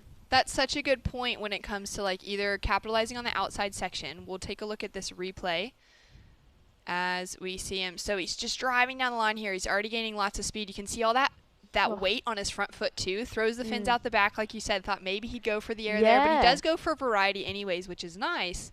And then all that effort put in here, it's got to be finished off well. Otherwise, you may as well have kicked out. You got that score from the outside, and that finishes your wave for you. Yeah, 100%. I think you probably would have been better off just kicking out, getting straight back out the back. I mean, unfortunately, it looks like Logan didn't get the score on that last one, so he's still chasing a score with 8 minutes remaining. But Leno is sitting well out in front with a 14.53 combined total. Darcy Crump in second, 8.13, so he's got a 5 and a 3.13. Logan, a combined score of 7, and Crispin Tomac just a 2.40. So Logan and Crispin are looking for waves. I mean, Leno is sitting pretty comfortably out in front, so he could almost just drop anchor and wait for a bomb to come through. Yeah, I mean, it's going to be an exciting morning. It's looking really fun out there. I had a look before, and the screen kind of doesn't give it justice. Like, it looks really, really fun out there, and I feel like I think it might be getting a little bit bigger today. A couple of people have told me bigger. Some have said smaller. So hopefully it gets a bit bigger. I think it's going to be a little bit smaller tomorrow, but hopefully another good day of action for finals day. Yeah, I think so. And we should have some wind picking up a bit stronger through the afternoon, but that's why we're here at Wary Beach, because it will handle the wind direction that we have coming today much better than Jones Beach or Bombo at Kiama. As we see Crispin. So can he unlock? He's just got a couple of ones on the board so far, and unfortunately just hasn't found that rhythm that he's looking for. Yeah, I mean, sometimes when it's smaller, I feel like catching lots of good waves is something that can really get you into the rhythm, and I feel like the more you're on your feet, the more confident you feel, the less jelly legs you have. So, just really getting into that rhythm, keeping the ball rolling is something that I find is a good way to go through in heats, and quite a few other people that I've spoken to about this. I know that Jess and I were talking about it at the event in Port Macquarie because it was a little bit smaller down there, but I mean, whatever works for anyone else. Leno has kind of just been dropping anchor and waiting, and he's dropped 2 7s. So for every surfer and every competitor, it's different, and it's interesting to see how people go about their heat strategies. As we see Logan up and riding again, he dropped in a 4 for his last wave. Connects 2 turns together, and he's looking to improve. He's chasing a 4.14 at the moment to take an advancing position. With that paddle out the back again. Yeah, it'll be interesting to see what the judges give that. That was 2 backhand turns. That second one maybe just a little bit under, but there we go. He gets a score, moves up into second spot. So Darcy looking for a ride to get him into second and progress through this heat with 5.5 minutes remaining. So Logan dropped in a 4.27 for the last wave. His previous wave before that was that 4.0. So I think the judges rewarding that 2-turn combo, connecting them both together, where on the previous wave he'd had that 1 turn that was a little bit better, but wasn't able to connect in for a finishing second one. So nice to see him get that score up, but it's going to be really close. Darcy Crump now chasing just a 3.28 to take the advancing position. And Crispin in that difficult spot, he's chasing a big score of a 6.05. Yeah, I mean, it's not a massive, like, for today it is quite a big score, but for Crispin, I feel like with his ability it's not. He just needs to really pick that perfect wave and take off on one that's going to really offer him that 6-point ride. But there's still just under 5 minutes remaining, and in a heat, if you're in Lennox's spot, it goes really slow. If you're in Crispin's spot, it goes really fast. Absolutely. So that's just only too true, no matter how long the heat is. Yeah, it's one of those things where it just depends if you're in first or second, third or fourth. It just, I think for Darcy and Crispin, it'll go pretty quickly, and, it'll be interesting to see if they swing and take off on a smaller one, or if they wait and hope that a set comes. I mean, they're probably due for a set to come through with just on 4 minutes remaining, so we'll see what happens.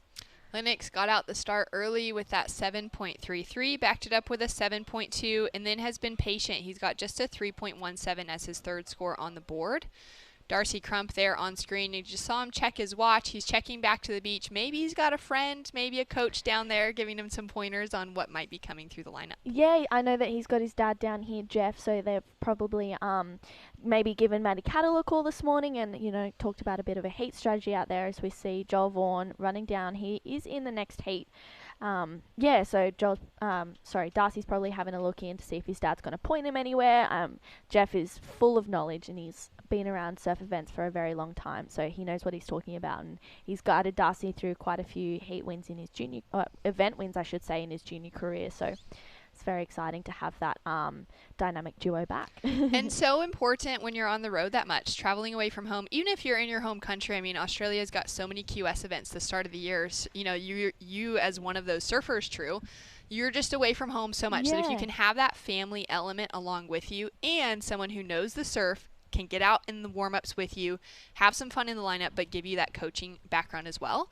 Such a great combination. Yeah, it's so important. I mean, I was coming in from the surf yesterday afternoon. There was a guy on the beach that looked like my dad, and I got so excited. I was like, oh my gosh, my dad's come down to surprise me.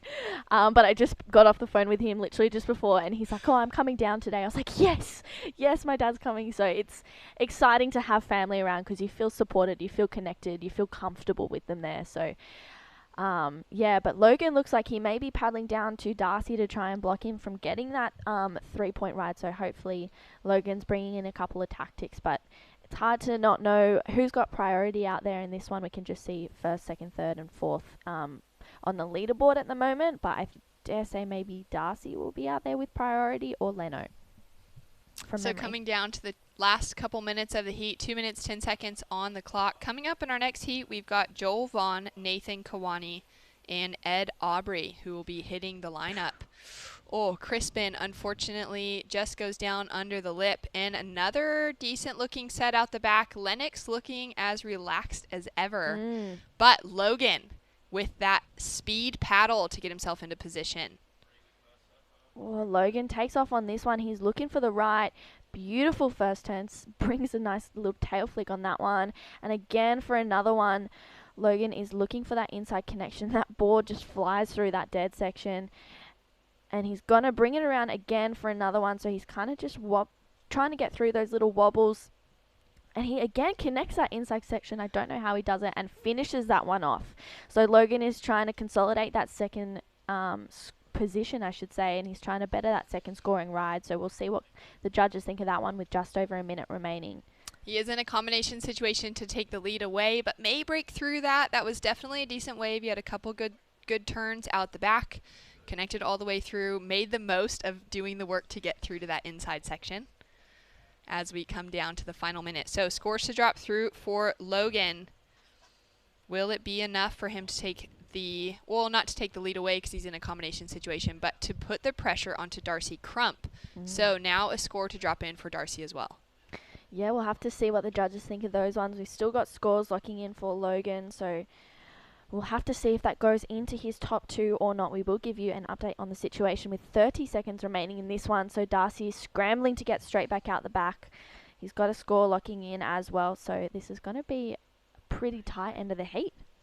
Yeah, going into that exchange, Darcy was chasing just a 3.28 to take the advancing position away from Logan.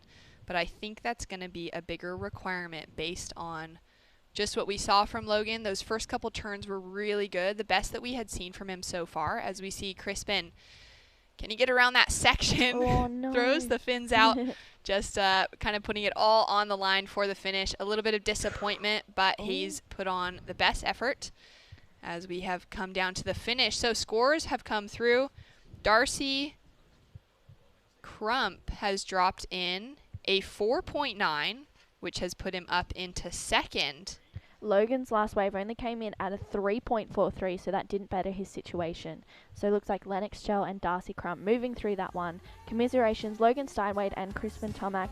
We're going to pay some bills and we'll be right back with you after the break. You've dreamed of places to go. You promised one day. Now, one day is here. New adventures. Wide open spaces. So, you can't travel the world right now. So what? New South Wales is here for you. Let's all reboot 2020. one unforgettable experience at a time. Now's the time to love New South Wales.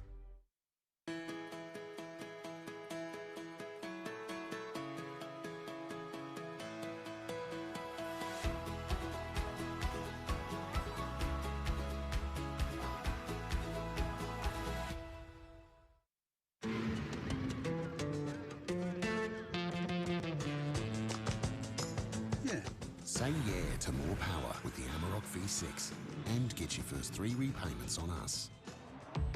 Volkswagen.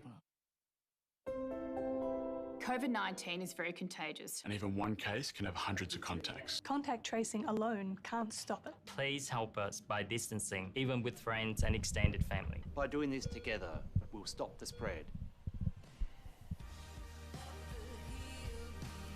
And welcome back to the action. We've just seen a massive win for Lennox Chell, taking out 2 big 7s to start off his campaign, and then he just got to sit kind of nice and easy out in the lineup and pick his way through things. My name is Shannon Hughes, joined in the booth by True Starling. And True, what a great morning it's been. I know it's been a really nice morning. We've seen some beautiful waves come through, lots of really good surfing.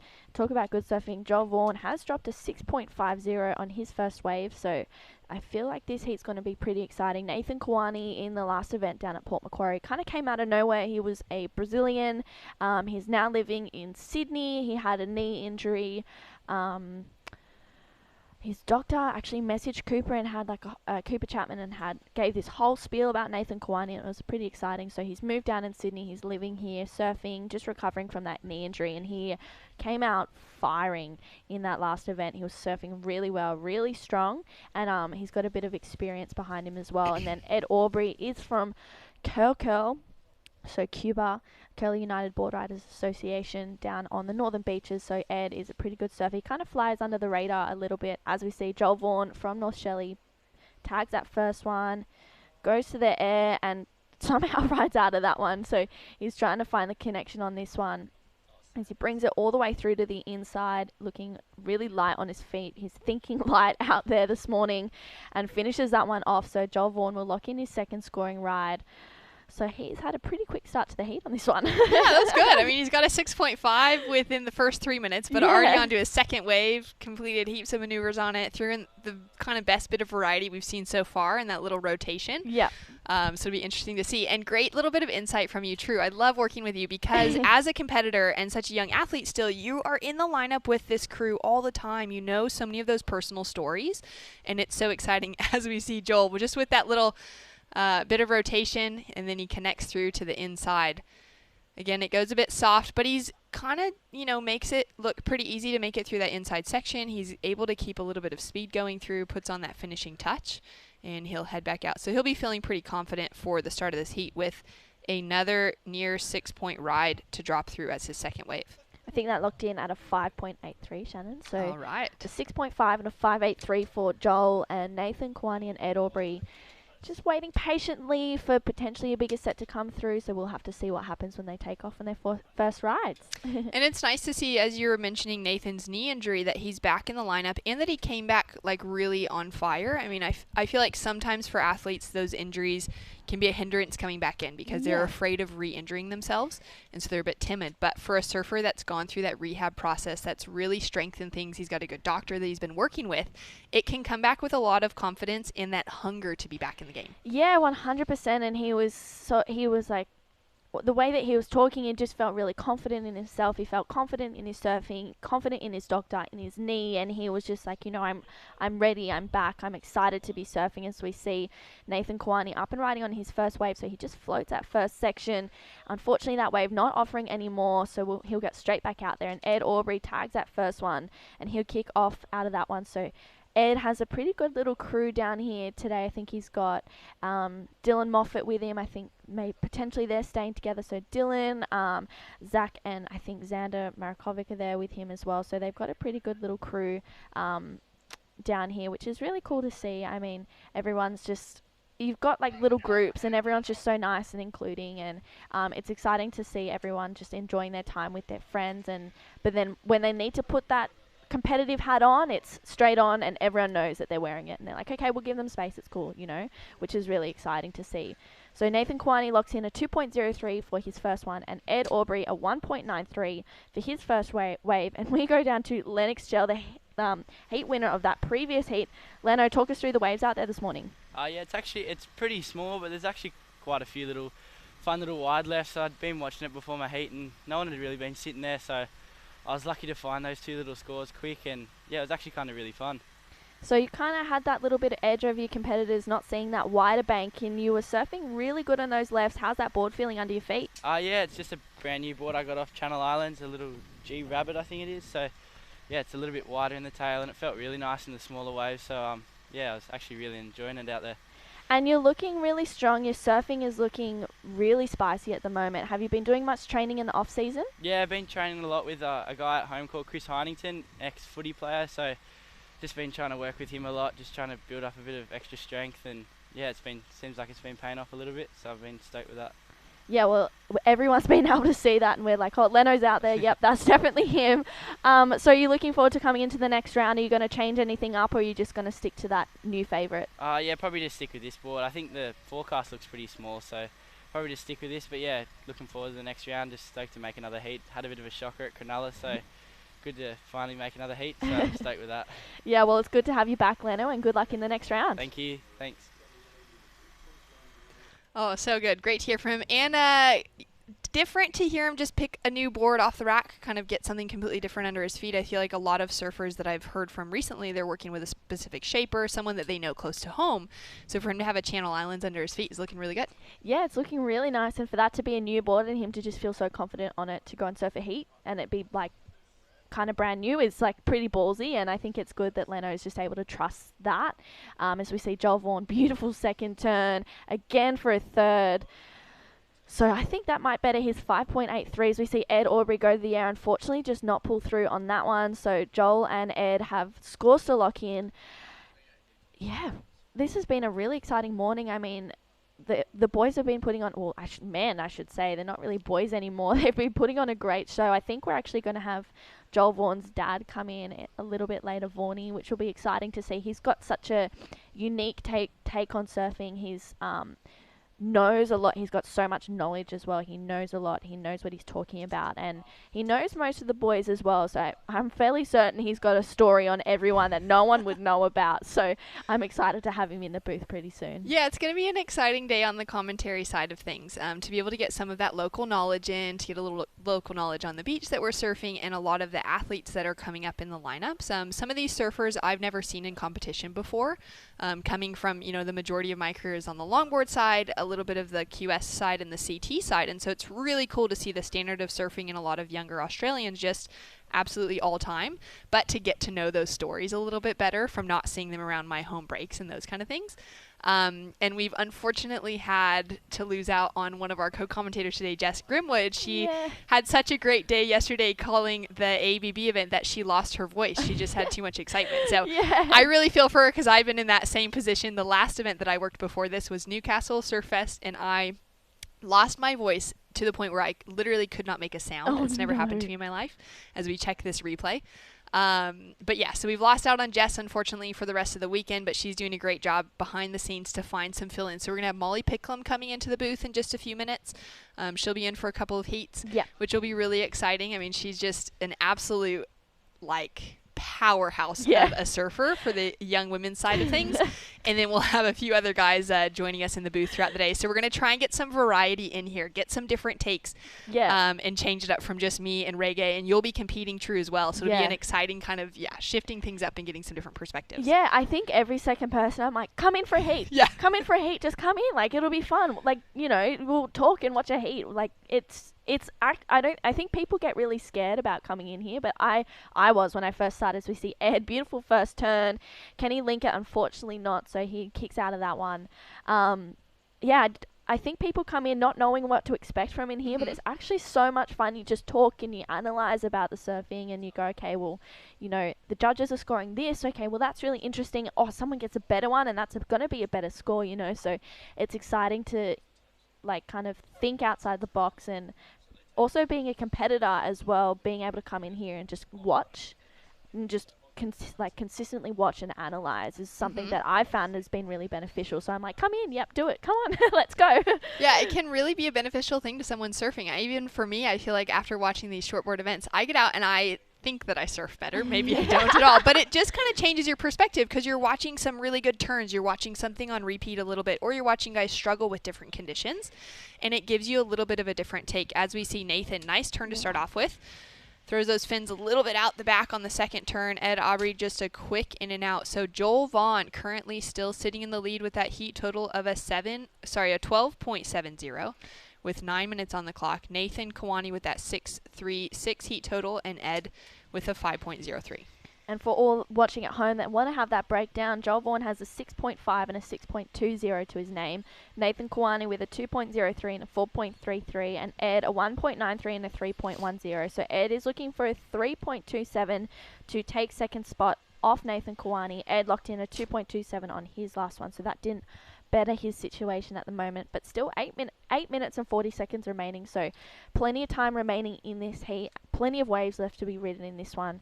I think we're going to have a pretty good heat coming up next with Harley Ross taking on Oliver Hines, Hayden Ward and Reese Bombachi.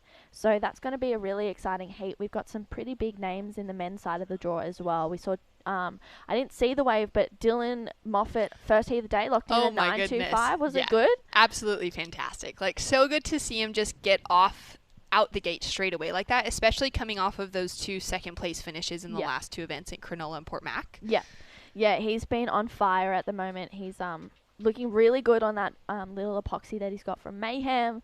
He's feeling good. He's also another one of those people like Lennox where he's just always happy, always smiling, always has like a good energy around him, and everyone just gravitates towards that because it's just like, oh, Dill, like he's so nice, and you just want to be around people that bring out the best in you, and Dylan's definitely one of those people that does that. Yeah, so exciting. And it's just great to see this run of events running for the Oz Open. We've already had 2 events between Cronulla and Port Mac. We saw Kalani Ball and Cooper Chapman take out the wins between Cronulla and Port Mac. Yep. And Cedar Lee Jones has been on fire with back-to-back wins. I know, she's been on fire. I want to see her go 3 for 3, but then I'm also like, no. No, you want to get the win too. I think it's going to be a pretty interesting event. I know that she's keen to go 3 for 3. I spoke to her after the final down at, where were we? Port Macquarie. Yep. Spoke to her after the final, and she was like, yeah, I'm hungry to get 3 for 3, get those 3 trophies, and get that $1,500 as well. You've got that $7,000 prize pool in each event, which I think it was $42,000 for all of the 5 or 6 events that are up here. So she's looking for that trophy. She's looking for that #1 spot, and she's hungry for it. Nathan Kawani, nice couple turns jammed together. Can he put the finish? Doesn't ride out of that final one, but he had 2 quick snaps to start off with, which were looking pretty good. And yeah, it's just been an exciting thing to get that competitive surfing going again, kind of to replace the Australian qualifying series for this year. Of course, we were able to start 2020 early on, January, February, and part of March with the QS, but then it's just been so quiet. Even a lot of board riders clubs unable to run events in their local areas. And so to be able to just string together some contests, as we see Joel just go falling out the back. We do have 3 more stops still. We're only on the 3rd stop of the Australian Open. Coffs Harbour is coming up at the end of November, and then in December we've got the far south coast and the northern beaches as well. Yep, I'm looking forward to the northern beaches one. Staying at home, be able to kind of just go, okay, someone give me an insight. Where's it going to be? I'll go surf there. Yeah. Hopefully it's at Narrabee, and I know that we've got the ABB qualifiers on the Saturday, which will be really exciting. We're kind of prepping to get our team ready. I know that North Shelley, one of our biggest competitors, is always, Jess, whenever I'm in here with her, she's always like, so what are you guys doing? And I'm like, what are you doing? Who's in your team? I love that. So everyone's getting pretty excited about that. It's such a prestigious event, especially for all the board riders clubs around Australia. So I'm looking forward to it. Also, the winners of the entire series, this is pretty cool coming up for the 2021 qualifying series. The winners of the Australian Open of Surfing will win accommodation fully paid for the entire 2021 Vissla Pro Surf Series. Wow. Which is pretty huge. I mean, for a young competitor or for an older competitor, like having to take time off of work hit the road for a number of weeks, pay for accommodation everywhere. It's pretty costly. There's prize money, but it's not massive yet at this level of competition. And so to be able to know that you could get that kind of covered, tick those boxes off while you're on the road at the start of 2021, it's pretty great. Oh, it's so exciting. As soon as I heard that this morning, because no one really knew what was going on with the ratings, and as we see Joel Vaughan up and riding, beautiful first turn. Can he link this one up? He's looking for that little section. He tags that one, unfortunately just coming unstuck on that second turn, so he'll get straight back out there. He's looking pretty comfortable in first with 4 minutes, 20 seconds remaining. Yeah, everyone kind of knew what was going on with the ratings, and we were like, okay, there's got to be something. The winner's got to get something from it. And then this morning they kind of gave a little bit of insight on that, so to have that confirmed is so exciting, and I think everyone's going to be looking for that number one spot more now than before. I know I am. Accommodation is expensive. It's so expensive. Oh, look at that. Wow. All right, so Nathan Kawani throwing in some variety. Rides out clean. He's looking for a score to move up into that advancing position. But more importantly, he's looking to put pressure on that surfer in third position. What did you like about that one, True? Yeah, just having that bit of variety, just having that confidence to just go straight up in the air and go, yep, I know that I'm going to land this one and ride through. So we'll have to see what the judges think of that one. I feel like the past few events, they've either been really loving airs or scoring them quite harshly. So we'll have to see what they think of that one. But yeah, Ed is needing a decent score to get up into second spot. He's chasing a 6.04 to take that first position. Sorry, Nathan is chasing a 6.04 to take first away from Joel, but Ed is already chasing a 7.91, and that's without this last score through for Nathan Kawani. As we're just checking live heats, it still hasn't dropped in, which means the judges are taking their time to debate that. We haven't seen any. We saw the one small kind of rotation, not really even a proper air in that previous heat. So it'll be kind of the first one of the morning, and the judges will be setting their scale with that. Yeah, well, they just locked that one in at a 5.23, so they liked that one from Nathan Kawani. So Nathan has a 6.67 and 5.23 to his name. That means Ed Aubrey's requirement has jumped up a little bit to an 8.81, but current heat leader Joel Vaughan has been getting busy at this back end of the heat. Kind of floats that first section, tags that end one, and he'll kick out and get straight back through there. So Joel potentially wanting to better his low scoring ride of a 6.20. I'm not sure if it will. We'll have to see what the judges think of that one, but he is out in the lead with a 6.5 and a 6.20. That last one looking at a 3.4. So those judges are like, no, we want to see you go more dynamic. We want to see more. So Nathan Kawani, he's heard a 5.23 for that last one, so he's like, yep, I'll try to be more dynamic. I'll get higher, get that tail higher. So he's trying to bring a little bit more variety to this one. Unfortunately, just coming unstuck on that one. I love that he's going for it now, though. He's in a really, he's in a comfortable position, putting an 8-point requirement on Ed Aubrey underneath him, and now he can kind of be freed up to start pushing the limit. See if he can get that win out of this heat. Yeah. But also start knowing what else he might be able to bring to the table for the rest of the competition. Yeah, 100%. And in the last event down at Port Macquarie, he was hungry. He was fired up. He was like, I'm not getting second. I'm winning these heats, So he wanted to go through. He's such a competitor. He's very win focused, which is something that I feel like we see a lot. But for Nathan, I feel like it's exaggerated a lot more because he's like, no, I want to win. I want to win, and he does everything that he can to win. And even though making through the heats, he's like, yes, I'm stoked. He still is like, what could I have done to have won that? And I'm sure that he would go home and analyze it and be like, okay, if I had have done this, then I could have got a better score from Joel or whatever that is, which is something that is really exciting to see, and that's what makes a really good competitor in my eyes. Yeah, I couldn't agree more. Well, down to the final minute, Joel Vaughan has had a solid lead for a while. There he is sitting out the back. Got out to a really nice start with that 6-point ride early on. Nathan Kawani sitting in second, pretty solid as well. And then Ed Aubrey paddling through. He's chasing a big score in the excellent range to get that advancing position. And will there be another opportunity for him as we come down to the final seconds? We're already in heat number 5 for the morning for round 1. We're going to be running all the way through the men's opening round, which has 16 heats in it, then going straight into the women's round 1, where we'll see our very own True Starling hit the lineup. And then if we've got the opportunity and the time and the weather permits, we'll be heading into men's round 2 for the first 4 heats are on standby for later this afternoon. Yeah, that's exciting. I hope they run it. It'll be a bit of a smaller day tomorrow for everyone. Exactly. So if we can, we're going to push all the way through 28 heats today. So it's a big day for all of us that are working. It's a big day for the surfers on the beach, but we've got some better conditions than what we're looking at tomorrow. And just on the buzzer, Nathan Kawani, one last ride to come through. Couple of big bits of spray thrown on those first couple turns, and he'll just have the paddle through. So safe to say, he's through to the next heat. Yeah, 100%. And we'll be right back with more action for the Oz Open of Surf here at Wherry Beach right after this.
Welcome back to beautiful Wherry Beach, where we're about to start Heat 6 Australian Open of Surfing, Kiama South Coast, New South Wales Open, and straight up and into it, surfer in yellow. It's like Hayden Ward. Good little off the top there to start with, and right behind him I think we've got Harley Rose in the red. Nice little runner. And, yeah, good to be back. Yeah. True, how are you? I'm very well, thank you, Reggae. How are you? I'm very well indeed. Good to be down here. And, yeah, seeing some surfing. Yeah, it's been, I don't know if you were watching those last few heats, but they were pretty exciting. Big morning of action this morning down here for the men's. Yeah, 100%. Yeah, I went down the beach to check it out, watch it from the sand, and, yeah, it's pleasant down there. A couple of little shifty peaks, because, of course, we're sort of focused in on this main bank. There are a little ways to the north and south of the contest area, but such a beautiful spot here at Wherry. And yeah, I've had a lot of fun waves over the years, and good that we've got this little sandbank because it is doing the job with this small swell. Yeah, has there been many events around here in the past? Well, I've never worked on an event here, no, so I'm sure that I don't think there's been sort of maybe state titles and regionals, but I think this is the first time we've had something like this, the Australian Open, down here. And local surfers are pretty stoked with it, of course. We saw many of the locals competing in the Board Riders Battle yesterday, and so they're backing up here today with some, good surfing. So as we see there, Harley Ross opening up with a 6.33, good solid score. 5-point ride to Hayden. Reese Bombachi with a 4.5. Oliver Heinz in the white, still yet to take off. Yeah, a bit of a slower start to this heat maybe this morning, but Harley locking in a really good score, 6.33. We have had Joel Vaughan in the last heat. He won that one with a pretty good combined total, I think of around 12.70, which is exciting to see. And Nathan Kawani, the Brazilian, as we see, this is Oliver Heinz up and riding on his backhand. Beautiful first turn, and again for his second one, and he rides out of that one, so he'll get straight back out there. And Harley Ross right up behind him, so the boys are staying busy out there this morning. The waves were fun. I managed to get out there just before everyone got out, which was kind of good. So got a couple of waves with me and a couple other people out, and it's fun. It's a little bit small, but really bowly and quite rippable out there. So I have no doubt that the men and the women will put on a good show today for day one. Yeah, for sure. It's tide's coming in. We've got a high tide around about 1 o'clock. Hopefully this little bank will hold it. As we see on the replay, Harley with two good solid turns on the outside. So it's his second wave, and not a bad second wave as we see Oliver quick in and out there. So, as you said, Truth, the boys are getting busy out there. A lot of waves coming through. I think it's a good tactic just to it's hard to look at these waves and go, okay, that one's going to give me this opportunity, that one's going to give me that. So it's more take off and find out what's going on. But fortunately, with this good quality sandbank, there are some both lefts and rights. So there's a nice little V bank coming through. Yeah, it's really fun out there. We just saw Harley lock in a 4.87 for his last scoring ride. Oliver Hines first wave a 5.43. Hayden Ward a 5.0. And Reece Bombachi, his second scoring ride, locks in at a 4-point ride. So you can check out the breakdown of the scores on liveheats.com.au. But we see Harley Ross out in front, Oliver Hines in second, Hayden Ward in third, and Reece Bombachi is in fourth. So all the boys are putting on a really good show this morning. Harley is well out in front with a couple of good scores. He's potentially looking to build that house out there this morning. I think we've got a pretty good heat coming up next with Coda Keelan taking on Brett Connellan and Ross Cadden. So that's a really good heat, quite stacked. So we've got the young gun taking on a couple more experienced competitors out there with 14.5 minutes remaining in this one. Yeah, it's interesting to see how the surfers approach this differently. The young guys, they're sort of flying everywhere, really, aren't they? They're just sort of frantic, frothing. But as we see some good waves coming through, I think we've got the winner of the last heat waiting patiently down there, True? Yeah, Joel Vaughan taking out the last heat. Joel, talk to me about the waves out there this morning. Yeah, the waves were really fun. It's a little bit small, but when they come through, they got really nice shape, and yeah, it's really good when they come through. And that board was looking really good under your feet. Talk to me about the decision-making process in picking that one. This board's just a normal board, and it just feels really fast through the grovelly sections, and yeah, I just thought that it felt really nice, so yeah. And you're staying pretty busy out there this morning. Was that one of your tactics that you talked about with your dad, or were you kind of just wanting to drop and wait for a set to come through? Well, I got a good wave at the start, and then I just wanted to stay busy and try to find another backup. And then, because I knew it was pretty slow, and yeah. Well, you're looking really good, and you're surfing really strong. So we're looking forward to seeing you coming up in the next round. Congrats, Joel. Thanks heaps. There you go. So Joel Vaughan winning that last heat. Now we see Harley Ross sitting there with a bit of audio there. He takes his mic off. He's like, how do I do it? That's right. Everyone take this out of my hand. Yeah. So yeah, Harley Ross, he's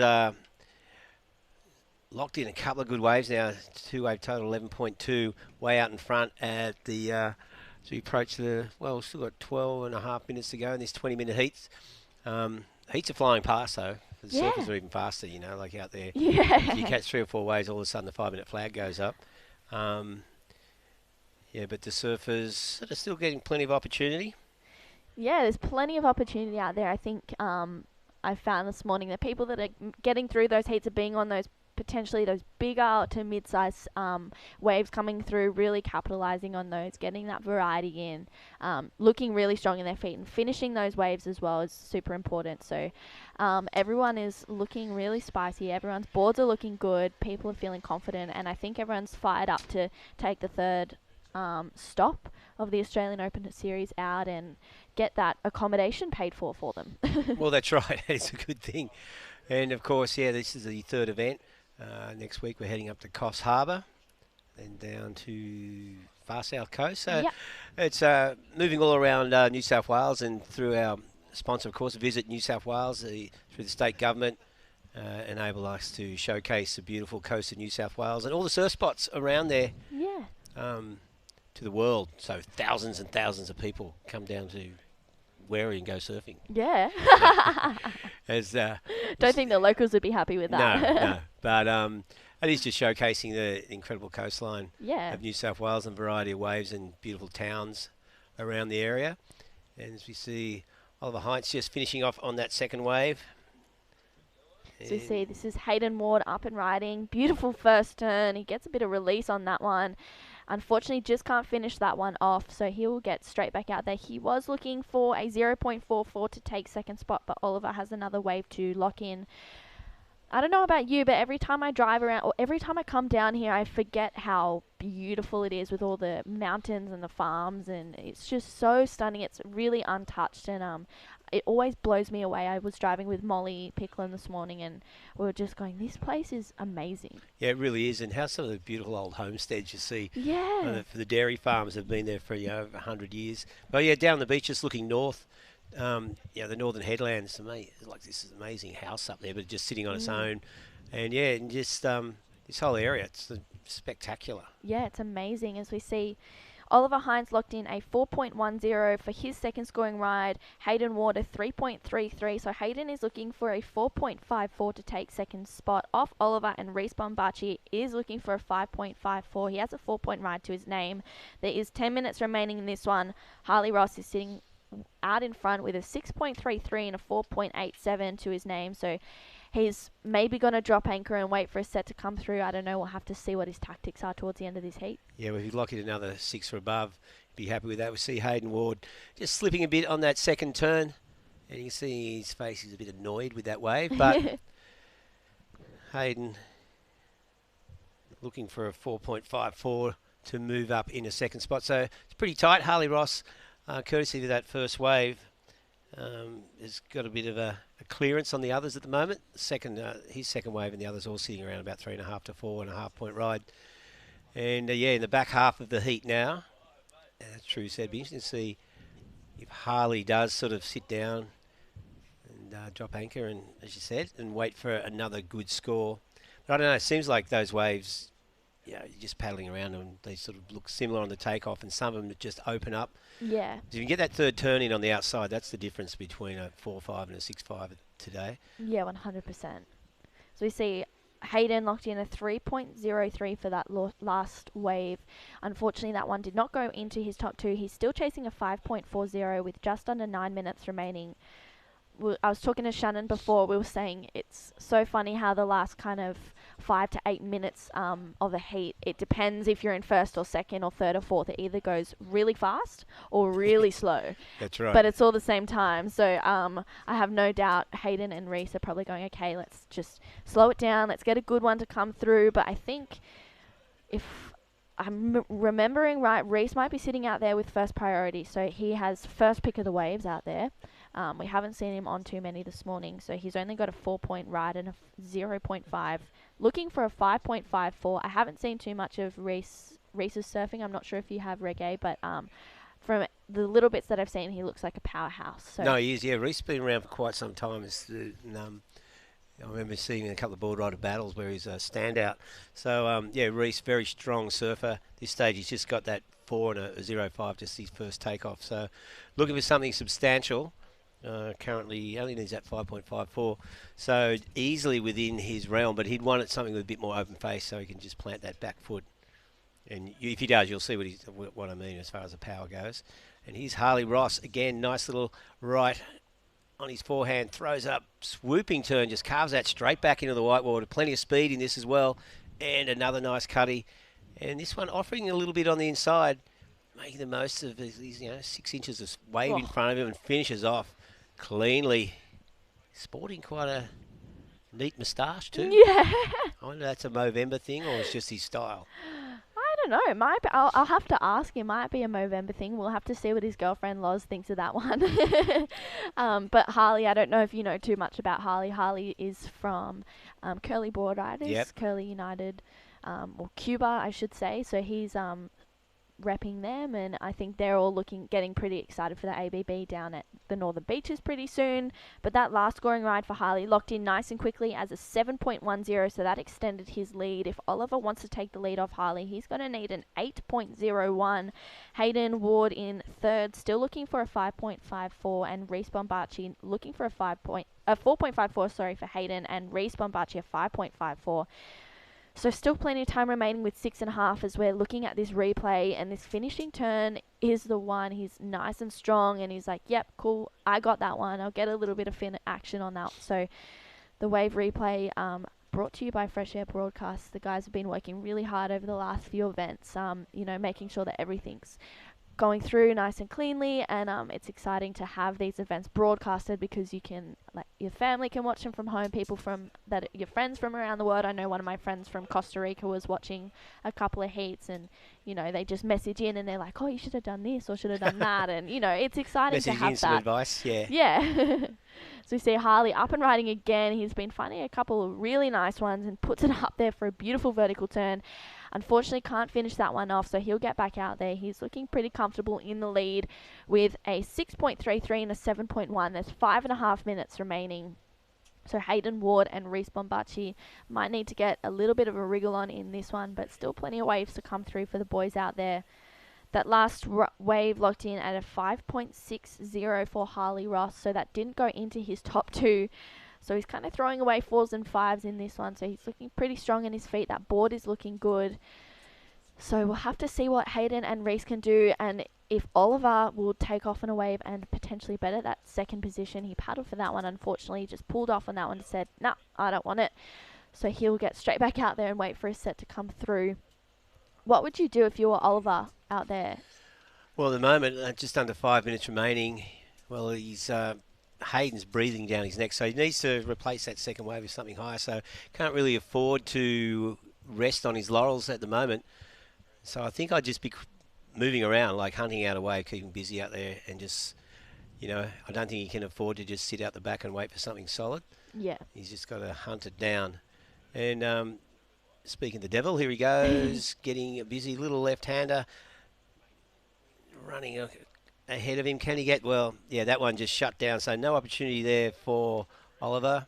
And there we see Harley. He's just been catching a million waves. No, that board is looking really sharp under his feet.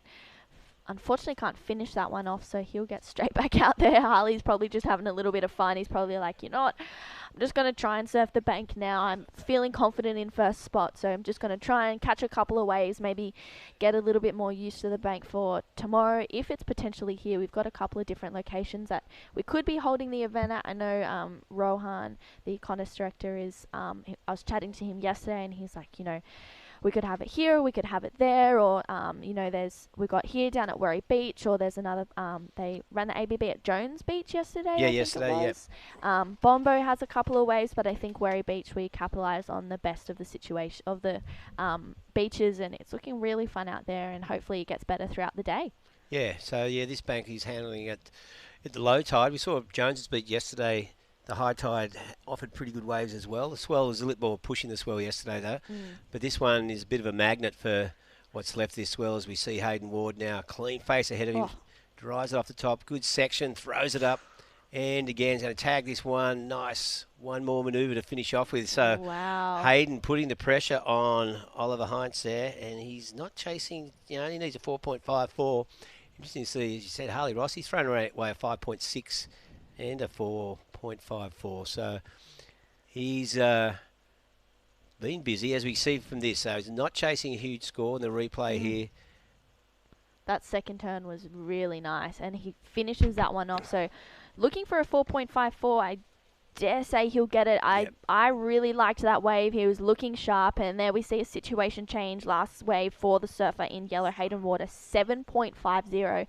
Takes him straight up into second spot. So Oliver Heinz now looking for a 7.08, and Reece Bombachi an 8.51. There's 2 minutes on the clock, so Hayden waited patiently for a wave to come through. He found one and capitalized on it and dropped a big score. That 7.5 we saw. So Hayden, I was not expecting that to come through in that second turn. I really loved, as we see Reece up and riding on a really nice ride. Beautiful first turn. He's looking for a connection. Just floats over that section. Again, how's that bottom turn off? Nothing. No. So, yeah, that's, Reece hasn't had any opportunity out there so far. That first turn, plenty of power. Reece Bombachi chasing a big score, though. Needs an 8.51 with that one. Has improved his situation. Still needs that 8.51 though, I think. And Reece Bombachi, just on that was his third wave, got rid of the 0.5. But only 1.5 minutes remaining. Could be a little bit of a classic example of too little too late. But yeah, Hayden Ward, that last wave, his 4 good solid turns gave him a 7.5 from the judges and really turned this thing around. Oliver Heinz now looking for something. Yeah, well, he is chasing a 7.08, so he's getting underway on his backhand, carving away. This one might link up for him. So we see Coda in the next heat watching on for a fellow competitor. So he's trying to connect this little inside section. Can he capitalize on it? So he can get through there, and he finishes that one off. So looking for a 7.08. He's got 50 seconds remaining. We'll have to see if he heads straight back out the back, which it looks like he will. So Oliver is looking for scores, so scores locking in for the surfer in white. There's 35 seconds remaining in this heat. So Harley Ross is sitting out in front with a 7.10, and a 6.33. Hayden a 5-point ride and a 7.53. Scores looking in for last of Oliver Heinz as we see Harley up and riding, just floats that section. Potentially maybe a little bit of a victory lap I think on it's that a victory one. lap. He's just thinking, I'll just head in now. And had a great heat there. Harley Ross made the most of his opportunities, but he hunted down some good waves. As I said, he's threw away a 5.6. So the other guys would have liked to have in their score, but Hayden Ward, that 7.5 is really drawn away, and Oliver just couldn't get what he needed. So there you go. That heat has wrapped up. Harley Ross and Hayden Ward unofficially moving through to the next round. We'll be back very soon with round 1, heat 6 of the Australian Open right after this.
What do you reckon?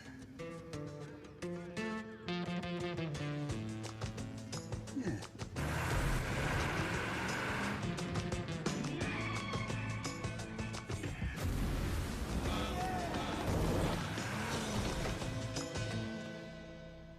Say yeah to more power with the Amarok V6. And get your first 3 repayments on us. Volkswagen. Welcome back to Wary Beach, where we are about to start Heat 7 of the Australian Open of Surfing Kiama South Coast New South Wales Open. That's a long name for an event. We'll just call it the Australian Open of Surfing. Of course, brought to you by Visit New South Wales. My name is Regalis. Joining me in the booth, Molly Picknam. How are you going? Good, thank you. Thanks for having me. My pleasure. Thanks for helping us out. We've sort of ran out of a commentator today. Now, of course, Molly, you're competing. So what are your thoughts on the waves out there?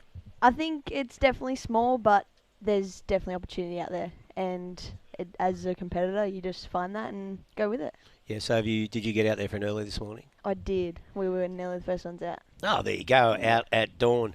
Yeah, well, we've seen some good waves come through here, some high scores being locked in. Looks like, the opportunities all at the start of that wave. You can get that third turn in.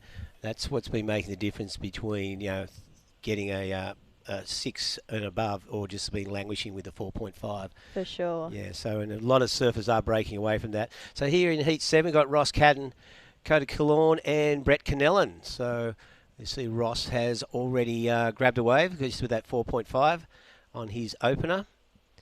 And, so the other surfers just waiting patiently out there. And so Molly, hang on, we'll just watch a replay. You can see that, just that quick foam climb and little opportunity on the inside. But again, 2 manoeuvres, hence the 4.5 from the judges. It's nearly all about that flow today, hey, with the just like getting a board that goes from turn to turn and making it look smooth. He's red, Coda. Oh. Just coming unstuck there. And looks like Brett Canellan, local surfer out there. Goofy footer, got a long wall ahead of him. Throwing it up in the lip. Bit of speed around this section and unfortunately comes unstuck on that last manoeuvre, so he won't be happy with that. Completion's key today. Yeah, that's right. So there's limited opportunities out there, so you do not want to blow it. And Ross Cadden up into the lip. Nice drawing turn off the bottom. Plenty of speed. Really sharp off the top of those last 2 turns. And a third one for good measure. And just running through all the way. He made the most of that wave. Wow. He didn't. Do you know much about Ross Catton? I don't know too much. I think he's from Foster Way. Right. Up north there, so they get pretty good waves, and I think he's used to surfing waves like this as well, though. Okay, we saw Shane Catton in Heat 3. I wonder if he's the son of the famous Stuart Catton. Don't know. As we see Ross, just finishing off on the inside. I'm interested to see the score for this wave. Yeah, well, at this stage, I'll have to log on to my live scores. Man, I'm having trouble with my phone today. It's not doing the job. It's not getting it done. Nah, scrolling is not happening. But decent wave there for Ross. So at this stage, all surfers with at least one wave under the belt. Small scores there for Coda and Brett, just a 2.5 and a 2.17. And they'll be looking at getting busier as soon as they can. We've got plenty of heats coming up here today. Of course, the plan is to run 28 heats. It'll take us all the way through to 5 o'clock, round 1 of the men's. It's around to 64, of course. So we have 16 heats of that. Then we'll be going into round 1 of the women's. What heat are you in? I'm in heat 2. Oh, heat 2, an early one. Yes, the earlier the better these days. Yeah, no, fair enough. With long days like this, you want to get in the water as early as you can and get the cleaner conditions. Very true. I'm giving up on this live score thing. It's not working for me. All right, so just on 14 minutes remaining.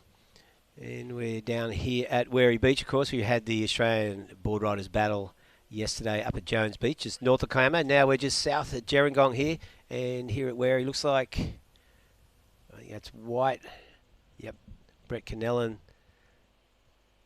Small wave, just managing to get a couple of flat turns out there. That one didn't really stand up at all on the bank, so an offset.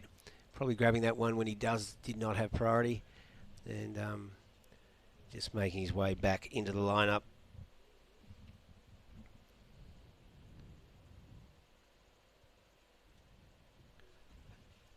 So Coda Kalorn, the other goofy footer, as we see, here he goes again, the current heat leader, Ross Catton.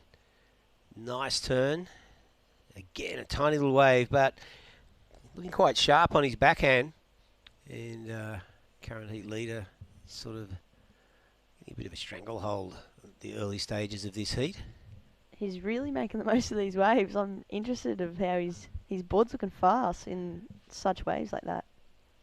Yeah, it is indeed. So while we just wait for that next set to come through, we're going to cross down to Harley Ross, the winner of that last heat. Harley, how you doing? Yeah, good, thanks. How are you? Good, congratulations there. You locked in some good waves. Your board looks really sharp as well. What are your thoughts on the waves? Yeah, well, the waves, they're good shape. They're just really small, and I was riding a bit of a bigger board in the free test before, just to make sure that my small wave board felt really nice and spicy. So yeah, it felt good. Yeah, and no. Big shout out to Channel Islands for the board. It's an OG flyer. I was going to ask you, and what's the thickness of it? Because it just seemed to have so much float and flow. I think it's 2 3/8 by 19 by 5 9.5. So it's pretty small for me, but it's just a bit wider and thicker than I usually ride. Yeah, well, it definitely worked for you. So picking up, the tricky conditions out there, you actually even had a throw wave of 5.6, which is a pretty solid score given the conditions that you didn't need. How is it choosing the right wave? Do they look the same, or can you... Well, in Port Macquarie, I sat there and in my last heat and only caught 2 waves. So my plan for this comp is to stay a bit busier and try and catch as many waves as I can that look half decent. So it seemed to work in that heat. Yeah, and obviously the start of the wave is important, and the opportunity for those first 2 turns. It's only spot where it's vertical at all. Yeah. So you kind of waves this small, you kind of got to make sure you do at least one major maneuver on the wave. So you just fingers crossed if it's your first move, then awesome. But if not, try and do it your second, because you start running out of wave by then. Yeah. So you enjoying competing again after the long break? Yeah, it's so good. So good. It's good to be back in the Rashi. Yeah. All right. Well, congratulations on your performance. It was great to watch, and all the best in the next round. Yeah, cheers. Thank you. There you go. So, yep, Harley Ross, standout really went hard in that heat, Molly. Yeah, I didn't actually watch that one, but he went hard. Hey, I seen he dropped a 7, and that's definitely a keeper score for today. So Yeah, he had good rhythm and picked up. Got a little run going. We had 3 good waves in a row, and it made the difference. So out here now, though, he's only got small scores coming through for everyone at the moment. Yeah, so Ross Cadden with a 4.5 and a 5.07, holding the lead. Still waiting, Brett Cannell, and just with a couple of threes, and Coda similar with a 3.3 and a 2.5. So, the highest score so far, just at 5.07 for Ross. So fairly low scores at the moment. We're at the halfway mark as well. Hope we'll see a bit more action in the second half of this heat. I feel like it's quite interesting with the scoring. It depends, obviously, who's in your heat, but a 5 can be a keeper on a day like today. Yeah, definitely. It's that the ones who can lock in something a little bit more cleanly and get a bigger score, making the difference. A bit of a catch the rail there, but Ross Cadden has got a great ability to get vertical on these small waves. And, finding some speed as well. We've got Coda on his forehand. That's a nicer turn. Yeah, big snap. And a little roundhouse wrap, but that wave just running out of steam. Harley was so right with you got to get that first turn and then before the wave runs out, because you got to get it done before the running into holes, because it's an A-frame bank. And yeah, there's been a couple where just it's hugged the bank a little closer and they've been able to take it through, and a little opportunity on the inside. But as we've seen in this heat, it's all about that first manoeuvre and then the wave sort of running into that deeper water. Smaller sets coming through. And looking at the overview there, you can see that offset, no one having a look at that. But not a lot of energy out there. So a 2-day event, we'll be looking to make the most of today, hence why we're running all the way through the end of, or doing 28 heats. And they are 20-minute heats, so time flies when you're in a 20-minute heat. 20-minute heats it definitely flies. I feel like you got to at least kind of get your back up after getting a decent one. Like, you can't wait for 2 bombs because there's nearly not enough time. Yeah. Majority of heats. So, Molly, you competed up at Port Macquarie? Yeah, I was fortunate enough to get to Port Macquarie, which was fun event, and there was some good waves. It was definitely small, similar conditions, but he's red, Coda. Yeah. 2 good turns and a third snap. That was a nicer wave. Yeah, it was. So had a little bit more opportunity. And so in these conditions, who have you got your eye on? Who do you think you've got to smash out there? Who's a threat? Threat for the women's? Yeah. To be honest, I think this event's good. It's got so many girls and a whole heap of competitors in it. And I can't put one name down, but obviously Cedar got me in the last event, so she'd definitely be a name. But Sarah Baum and, majority of the girls rip, so they're all competitors. Yeah, it's going to be a good afternoon of surfing once you guys get out there, as we see Brett Cannellan just linking a few turns currently in 3rd place.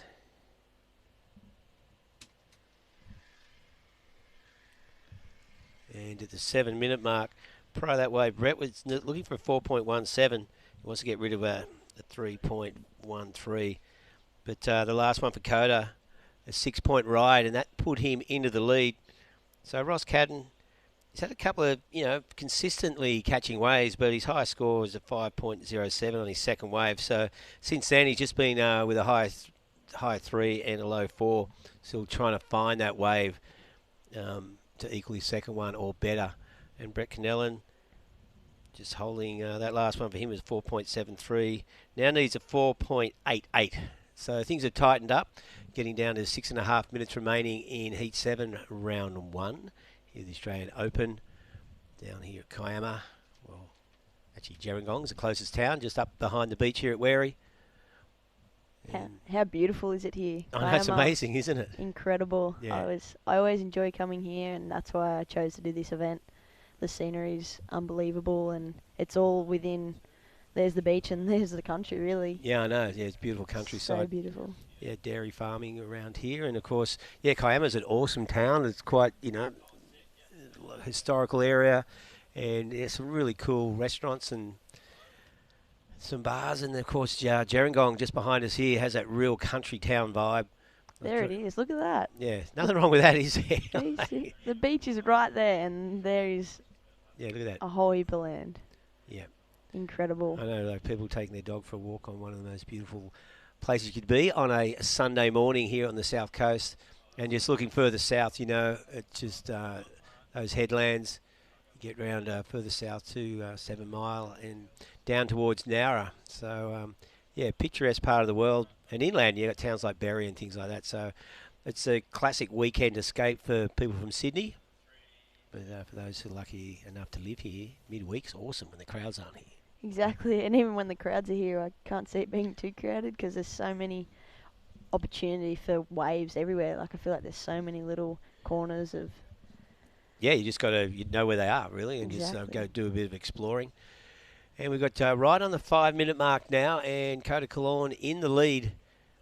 And Brett Canellan still looking for a high four, I think, so doesn't need much. It's an interesting heat with Coda waiting for the better waves, I feel, and Ross kind of went for the busier approach. And I definitely think there wasn't a bad approach, but as we see here, Coda's approach is winning right now. Yeah. Waiting for that better wave to stand up and really give it a good crack. Yeah, well, it's this situation, you know, like he gave, the difference was that fourth wave of his, 6.13. And here goes Brett Canellan, nice cutback. Got a bit of space ahead of him here. Climbs up over the whitewater, throws up another nice turn. A little inside connection. It's going to give him some opportunity. Quick snap and maintaining his speed on what is barely a wave, and just gets one little last turn in. So looking for a 4.88. Couple of good solid turns on the outside there for Brett. So Ross Cadden, you know, he's still in second, but holding that 4.5 as his second scoring wave. Needs to get rid of that because Brett Canellan breathing down his neck. We'll be interesting to see what Brett gets with that last wave. But only needing a 4.88. 4.88 with 3 minutes roundabout to go. It's definitely achievable. Yeah, well, had a nice turn on the outside. This section just throws it up over the lip and looking sharper with that turn there. And then had some smaller turns on the inside. Nothing really of consequence, but did get 2 more manoeuvres in. Nothing too critical. And we'll just wait and see how he goes with that one. Judges still having a look at that. Just on 3 minutes remaining. So very tight here. Ross Cadden just holding on to second place at the moment. Coda Cologne, courtesy that 6-point ride, has a little bit of breathing space. As you can see, Ross less than a point behind him. So only 2.5 points separating first and third. So this could change. You know, there's even Coda is not home and hosed yet, as we see just under 3 minutes. And I think Coda knows that, looking to maybe extend his lead with his small right-hander. Gets nice and vertical. 2 turns there. What do you reckon? Is he going to better his lower score? He's 4-4. I think it'll come close. Yeah, actually, you know what? I reckon it would better it. Okay. But they could cruel him a little bit because the wave size. It looked a little bit small when he was first taking off, but he really lit up the wave, so it's interesting. He did. So have a look at this. There you go. That was a nice snap. And just... This was the money turn. Yeah. There it was. So nice and vertical. Okay, well, Brett Canellan locked into 4.93. He's pushed Ross Cadden back into third place, I should say. Ross needing a 4.57 with 2 minutes to go. I don't know who's got priority at the moment, but Ross Cadden in the yellow. He'd been in first and second the whole heat. Now he finds himself back in third. Will he get another opportunity? Looks like a bit of motion in the ocean. And surfer in white, Brett Canellan spotted this. I think he might be out of position for it. That wave just closing out. It looked like one of the bigger waves that's come through today. It did. So 1.5 minutes remaining. Ross Cadden needing a 4.57. There's the overview. And you can see our surfers out the back. Just a few metres between each one of them. It's interesting they're sitting on the top peak here. When I was out there watching, there's that wider peak. You can kind of just see the white water coming through the corner of the screen, but I saw high scores being dropped over there. Yeah, it might have changed with the incoming tide a bit. bit. Yeah, I think it totally has. So 1 minute remaining, and Coda Cologne holding that lead just ahead of Brett Canellan. Ross Cadden And here we see Coda, current heat leader, looking to extend his lead. Throws up the reverse, does not ride out of it. So that won't change his situation. 50 seconds remaining. Ross Cadden looking for an opportunity to take second place from Brett Canellan, but nothing really coming his way at the moment. And the clock might get the better of him. We've got 30 seconds remaining. Look, Brett Canellan just not going to give Ross much room to move. He's sticking very close to him with 25 seconds. Little wave just not doing much at all, just swell line really. 20 seconds. Yes, that's going to be one of those heats, I think. Ross just not going to get the opportunity as we hit the 10-second mark. Oh, hang on. Here he goes, needing a high 4. It's a smaller looking wave. Let's see what he has. Well, the one nice turn on the outside, throws it up. Another good turn. Will he get a third? I think he will. And maybe even one more. So did really well to make his way across that face and got some good turns in. Looking for a 4.57. What do you think? Oh, I think, well, I reckon it's going to come just short, just for the wave size. And Coda's came in at a 4.2. yeah, Coda had that 4.27. Two manoeuvres though, similar True. size wave. Actually, you know what? It could. Yeah, so you're thinking that. Yeah. Have a look at the replay here. And it is a small wave, but He just. yeah, pretty flat turn that first one. Doesn't really. It kind of clicks that one. Yeah, nothing critical going on with these turns, but He it's finished it though. He not a huge finished it. score. Like 4 manoeuvres, smaller inside wave. And Ross Cadden just waiting on the beach there to see what the judges give him the thumbs up or thumbs down.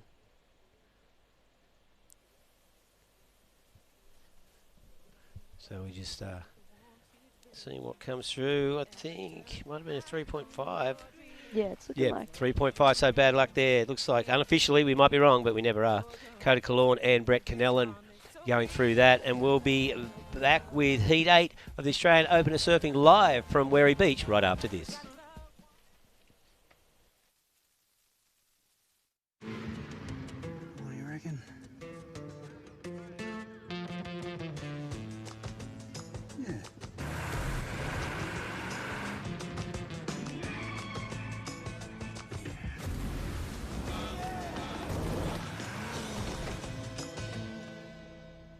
Say yeah to more power with the Amarok V6. And get your first 3 repayments on us. Volkswagen. You've dreamed of places to go. You promised one day. Now, one day is here. New adventures. Wide open spaces. So, you can't travel the world right now. So what? New South Wales is here for you. Let's all reboot 2020. One unforgettable experience at a time. Now's the time to love New South Wales.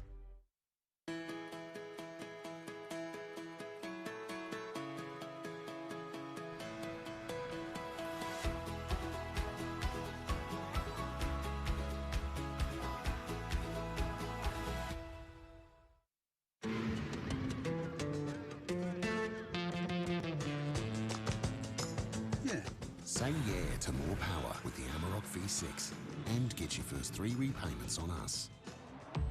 Volkswagen.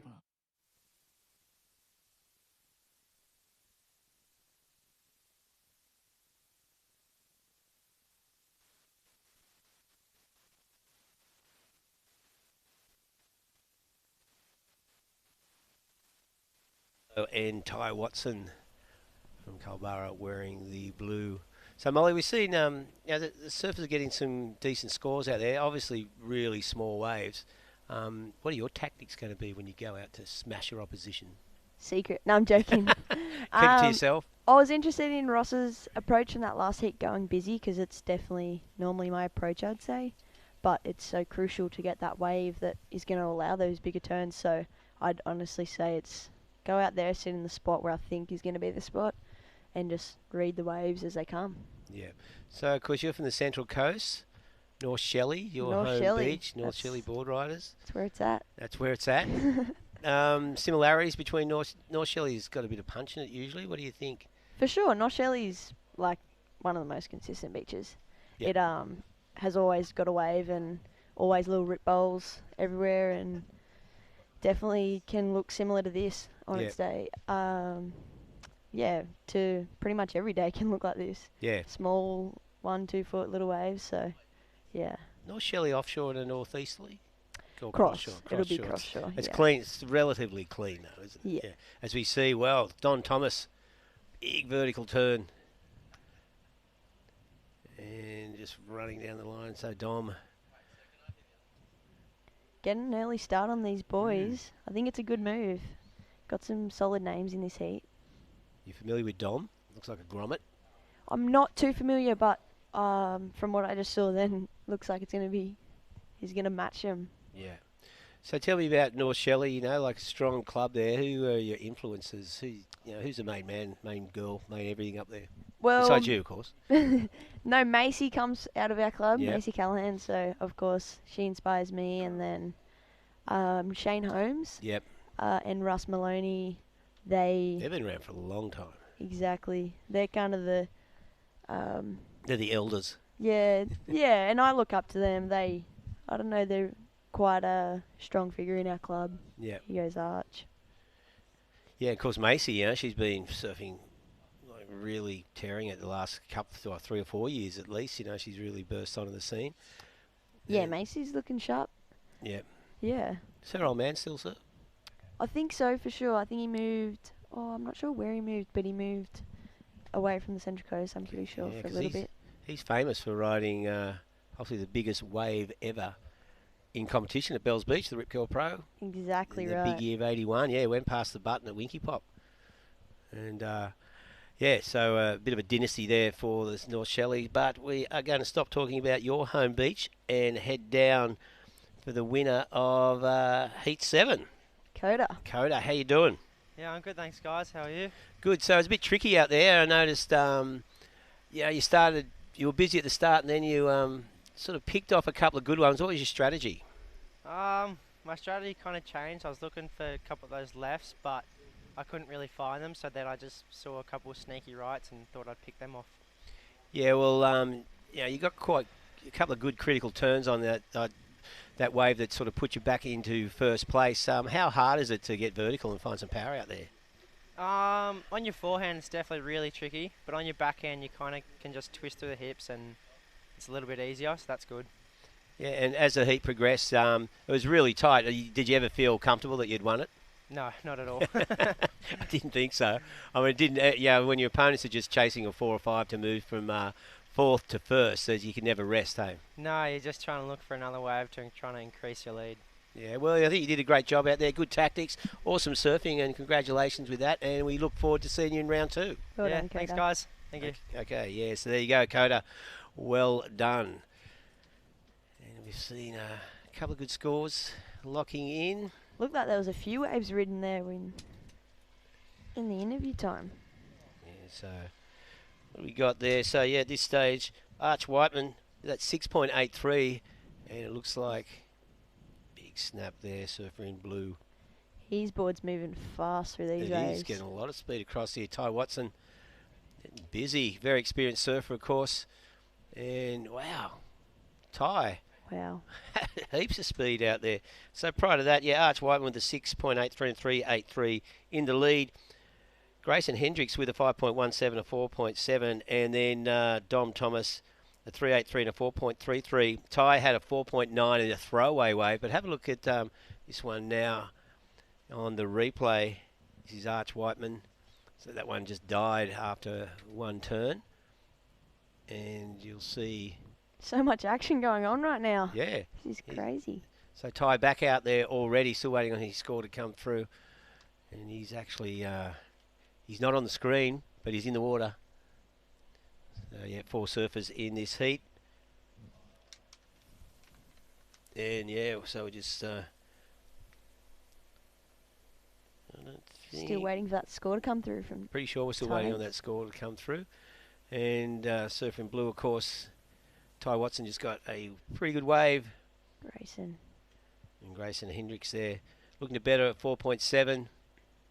This one just flattening out through the midsection there, not a lot happening, and he just elects to get off the back of that wave. He's probably getting bored riding that. There's much happening.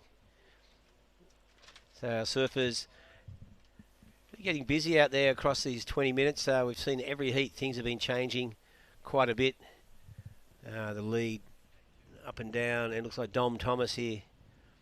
So Dom, little Rio, but that one, that wave giving him no opportunity at all. So just under a little on 11 minutes remaining. Arch Whiteman in the lead from Grayson Hendricks. Dom Thomas third, and Ty Watson in fourth. That last wave of Ty Watson comes in at a 4, so he's got a 4.9 and a 4. Ty sitting in third place on an 8.9, just changing your screen. And yeah, so no one's found that sort of elusive. We've got Arch with that 6-point ride, and that trying to find that second one. 6-point ride is definitely a keeper out there today. You can build on that. Sure. Yeah, we saw that in the last couple of heats. Yep. And here goes Ty. Nope, no takeoff. Here we go. Arch Whiteman. That's the better first stand that we were looking for. Yeah, 2 turns on the outside, just looking for this one to give him something on the inside. Just frantically keeping his momentum going with a bit of the old bounce to the shorey. And a little snap in 2 inches of wave.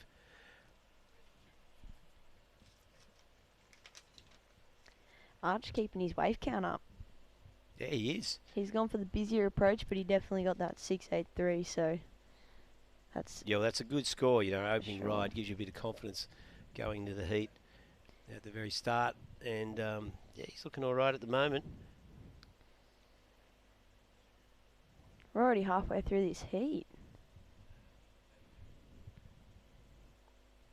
Yeah, no, time flies. It's these 20-minute heats, you know, it's different when you've got a 30-minute heat, so you can sort of exercise a bit more wave selection. So hence the crew getting busy out there, moving around a lot in the lineup too. There is a sort of defined takeoff, but there are a couple of peaks, you know, they can pop up 10 or 15 metres apart. So our surfers, as you see in the overview there, so they're sort of spread out north to south. We don't know who has priority, but priority process is happening here today, as it does in all events, so designed to stop the hassling and reduce interferences. Although the interferences still happen. Oh, they do indeed, and especially in ways like this, you know, like... Just makes it more interesting when it happens. Yeah, you just got to put the pressure on, you know. How many interferences have you suffered in your life? I've never had one. Never had an interference? No, Whoa. I don't think so. Knock on wood unless you have it today. Touch wood. No, it won't happen. No, you don't hassle out there. You just sort of sit wide and let the waves come to you. Yeah, for sure. Don't put any pressure on your opponents. I just think an interference is one of the biggest and silliest mistakes you can make. You just don't want it. Just stay out of it if you're unsure. Yeah. I'm not sure. Like. Yeah, because it's hard to come back from interference. You know, you're pretty well done. Yeah, not like, especially if it's a priority interference like that is. Yeah, that's just real hard to get back from. Yeah. Yes, yeah, we see them all the time, those silly mistakes like that. Some people, you know, are renowned for them.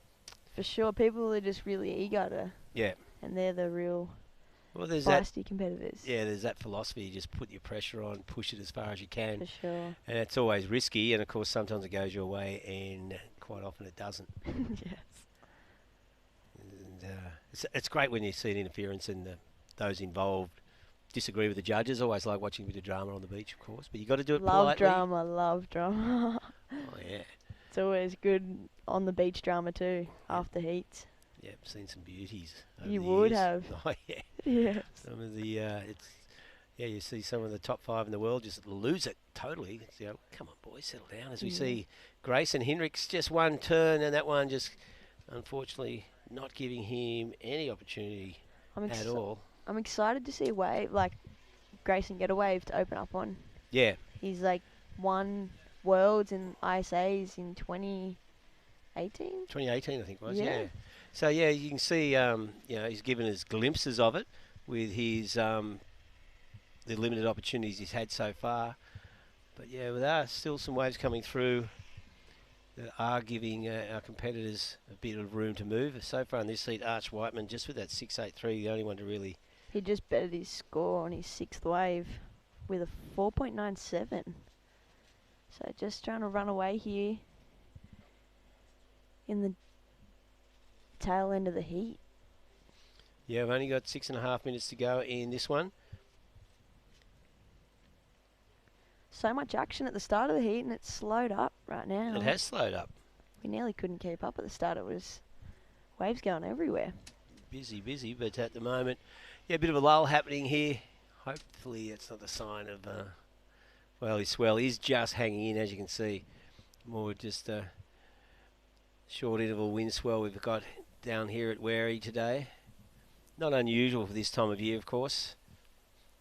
We had months of solid ground swells over winter. We had a really good winter here in Oz, didn't we? Yeah, it was non-stop. Wasn't good if you own a house on the beachfront at South Narrabeen or Wamberal, but you know. Oh. Yes, a lot of sand's been taken. Oh yeah, that was those East Coast lows. What? There's 3 in a row. They just pummeled the coast. Yeah. Some huge swell. Council's just freaking out trying to fix the problems. Yeah. But unfortunately, Mother Nature's always going to win. Yeah, there's some amazing sessions over the winter. Stand out for me was that one at Deadman's in Manly. That lit up the Instagram feed. I can't remember who got that wave. It's just massive. George Pitter, I seen, got one crazy one too. Yeah. And he pulled into a big Deadman's closeout, and he made the first section. Yeah. It's crazy brave. It's more rideable than it used to be, Deadman's. There used to be a boulder at the end, and it used to shut down that last section. Yeah, okay. And it got sort of moved by a big swell, and it opened up the end section. Wow. Because when I was a grommet, a lot of people, they'd call it Who Dares. Yeah. Because who dared surf it, or you can ride it, because no one else wanted to. That's a then good it point. morphed into Deadman's. Probably Bo Mitchell and his brother were the first to start surfing it again in the probably 90s. It was no one really touched it much in prior to that. As we see Taylor Watson just finishing off there, still looking for 4.98. 4.98. So yeah, not on that wave. And we've got just on 4.5 minutes remaining. Arch Whiteman still holding that lead. Grayson Hinrichs in second spot. Ty is breathing down their neck, as is Dom Thomas. The third and fourth currently do not need too much. It's a matter of opportunity. Priority is going to come down in a big way, of course, in this. Dom's just looking only for a 5.5. And that's definitely achievable if he's got the priority and waits and selects the correct wave and surfs it, really. He's got the talent, so. Definitely got the talent.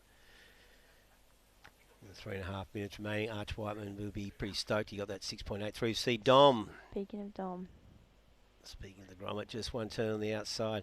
Little inside runner. Arch. Oh, that was a nice turn. Oh, and busts the fins out. Right out. What was he chasing? Ooh. He was only chasing a 5.55. Right. If he rode out of that last turn, it was going to be really interesting. Yeah. So 3.5 minutes remaining. We can see Arch and Ty Watson paddling back out. Ty, it's a short wave there as well, and looking to get back out, maybe see where he sits in the priority order for these final 3 minutes. Whether he can get a buzzer beater, as they like to call them. A buzzer beater. Haven't had many of those in my time. No? No. Where you get that sort of go from third to second in the last 5 seconds? I haven't had many. Not any that stand out anyway. Yeah. You see it a lot on the CT. So much. So, surfers just wait and they wait. Because they, exactly. And I guess that's because... They know they need a 9. They said, Yes. I'm not going to bother wasting my time with a 7. Exactly. And they just wait and bang, then it turns up. It's always exciting when that happens. Especially with Philippe and the guys who do airs. Yeah. You just they'll go not as good as a wave, but with 30 seconds to go, because that's all that's breaking in the time, and then bust out something out something crazy, sort of manufacture the score they need off a wave that surely shouldn't have given them the opportunity. Yeah. But yeah, I love that sort of, that tense end of a heat. For sure. That's why those competitors are so the best to watch. Yeah. You never know what's going to happen. It's never over for them. Yeah, it must have been a weird year for that crew. The CT, well, for everyone, but No one's surfed in a CT event since Pipeline, almost 12 months to the day when I'll get back in the water with the CT jersey on. 1.5 minutes remaining, so Arch Whiteman holding on to that lead. Grayson Hinrichs still in second spot. Ty Watson, well, he's not looking for a huge score. He needs a 4.98, and Dom Thomas needing a 5.55. Dom got a 4.27, I think, on his last wave. So both Ty and Dom looking to get rid of a 4.9, and then just it's not a huge score. So at this stage, though, it's the clock that's going to cause a problem for them. 1 minute and 10 seconds remaining. Grayson surely would be sitting there with priority now too. Yeah, he probably is, isn't hoping he? to better it, so it's definitely going to be tough for third and fourth right now. 1 minute on the clock. Yeah, well, Grayson's just sitting on his totals come from his first 2 waves. So since he's had 5 waves, but just hasn't been able to better that 4.7. As we hit the last 50 seconds of this heat, hopefully we'll see, I want to see a 5-wave set come through so they all catch a wave. And, you know. Wouldn't we love that? It's always exciting because you wait for the scores to come through. So 40 seconds. Looks like something is going to stand up here for Ty Watson. What's he got? The surfer from Culburra looking for a 4.98. Yeah, or quick snap, throws it up in the white water. But that thoughts? one just shutting down, so no opportunity there. He needed a good third turn, and looks like Grayson currently in second position, but vulnerable to attack from his opponents. Yeah. I say world champion. Yep. Showing us what he's got. Wow. Well, really 3 good solid turns on what was a tiny wave. So Yeah. Grayson Hinrichs. 5 seconds. Not worth paddling back out. No, he won't do it. So it looks like maybe Ooh, this is that wave. Arch? Yeah, Arch. Yeah. So he was. Wow. It's not going to change the situation. I think he actually caught that after the Hooter. So unofficially, Heat 8, Round 1, Arch Whiteman taking that one ahead of Grayson Hinrichs with Ty Watson third, Don Thomas fourth. And we'll be back with Heat 9 of the Australian Open of Surfing right after this break.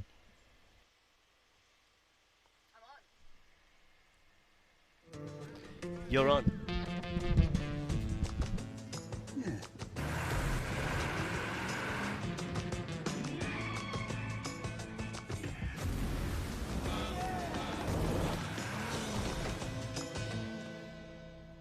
Say yeah to more power with the Amarok V6. Yeah. And get your first 3 repayments on us.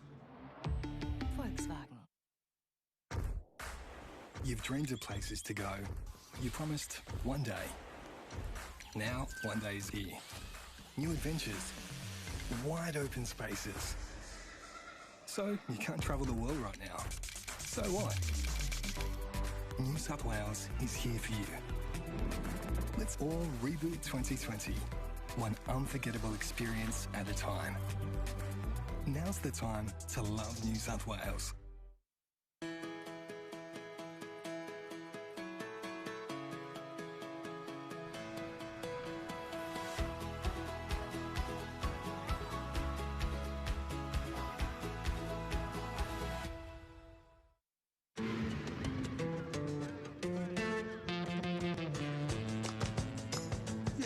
Say yeah to more power with the Amarok V6 and get your first 3 repayments on us. Volkswagen. And welcome back. This is day 1 of the Australian Open of Surfing down here at Kiama. We are at Werry Beach this morning, presented by Her Wave. I'm True Starling. I'm here with Molly Picklum. Good morning, Molly. Good morning, True. It's still morning. I know, still morning. 20 past 10 in the morning. Man, we woke up early. We did wake up early, 5:30. I reckon that's going to kick me in the butt a little bit later this afternoon. I reckon so. Yeah. So out there in the water, we've got Kalani Ball in the red, Luke O'Connell in the white, and Ethan Hartage in the yellow. Hi, everyone. There we are. It's been a pretty exciting morning of action. What's been going on in the last couple of heats? Yeah, it's been interesting. There's been tactics. Oh, here we go. Here's white. Luke O'Connell. Take us through it, Molly. Wow. That is honestly the best way we've seen the last few heats. That first turn was quite crucial. It was pretty crucial. It looks like maybe it's gotten a little bit bumpier out there. Maybe the wind's picked up a little bit over the past couple of heats. Am I right in saying that? Yep, and the tide's starting to come in, so it's playing a factor in trying to get from rail to rail and grovel out each way. Yeah, 100%. So scores are locking in. First of Kalani Ball, a 7-point ride, and first of Luke O'Connell, a 5.83 as we see Kalani Ball's replay brought to you by Her Wave. Oh, that was dynamic. A bit of variety from the surfer in red. I think I was dreaming of doing one of those last night. Yeah, dead set. And this is the first wave for Luke O'Connell. Beautiful first turn, as you said before, Molly. Great second turn. And he brings it around for a third one. So this is the replay of Luke O'Connell's 5.83. So there's 17 or 18 minutes, I should say, remaining in this one. Heat sucked me up. I know. Those it gets exciting, waves, huh? That was pretty sick. So your heat's coming up pretty soon. How are you feeling for it, Molly? I'm ready. You're ready. Give me more. Give me No, more. No, I'm excited. I think there's still opportunity out there, as the boys just showed us. And well, here we go. What's Luke got? Beautiful. Oh, no. Didn't quite ride out. That's all right. Got that 7-point ride, which is... Oh, no, he's got the 5.83, which is a keeper. Can be a keeper today. Can be a keeper today, definitely. We've seen some pretty good heat totals come through for quite a few boys. We saw Harley drop some 6s and some 5s as we see Kalani Ball up and riding on his second scoring wave. Beautiful second turn. Puts it up there for a third. Nice invert. So he's going to kick out of that one and drop his second wave, which will probably go... Well, it will go into his top 2. Maybe stay there for the rest of the heat. Who knows? And... last wave locking in for Luke O'Connell was a 1.40, so there's just under 17 minutes remaining. So, yeah, you feeling ready for your heat, Mol? Yeah, on that, I'm definitely feeling ready. There's waves, enough waves to sit there and choose what you want, and time definitely is a factor. I saw Ross earlier play the busier heat, and it didn't quite pay off. I think he was just going a little bit too small a wave, so it's definitely... You want to be busy because it may stop breaking at some point, but... yeah, I definitely want to be selective, so I'm ready. And talking about someone being ready for the heat, we're going to drop down into the last heat's heat winner, Arch Whiteman. Arch, congratulations on winning that first heat. How are you feeling this morning? Pretty good. I got like a couple. Like I didn't really get any in the free surf this morning, but I got like a pretty good first one. I got a pretty good first one. Yeah, I didn't really get anything else in the heat though, but I was happy to make it. And that board was looking pretty nice and sharp under your feet. What are you riding this morning? Give us a little bit of an insight. So I'm riding a Fever Spine Tech round tail and epoxy, and it goes really good. Super spicy. We should put you on an ad for sight. Yeah, I love it.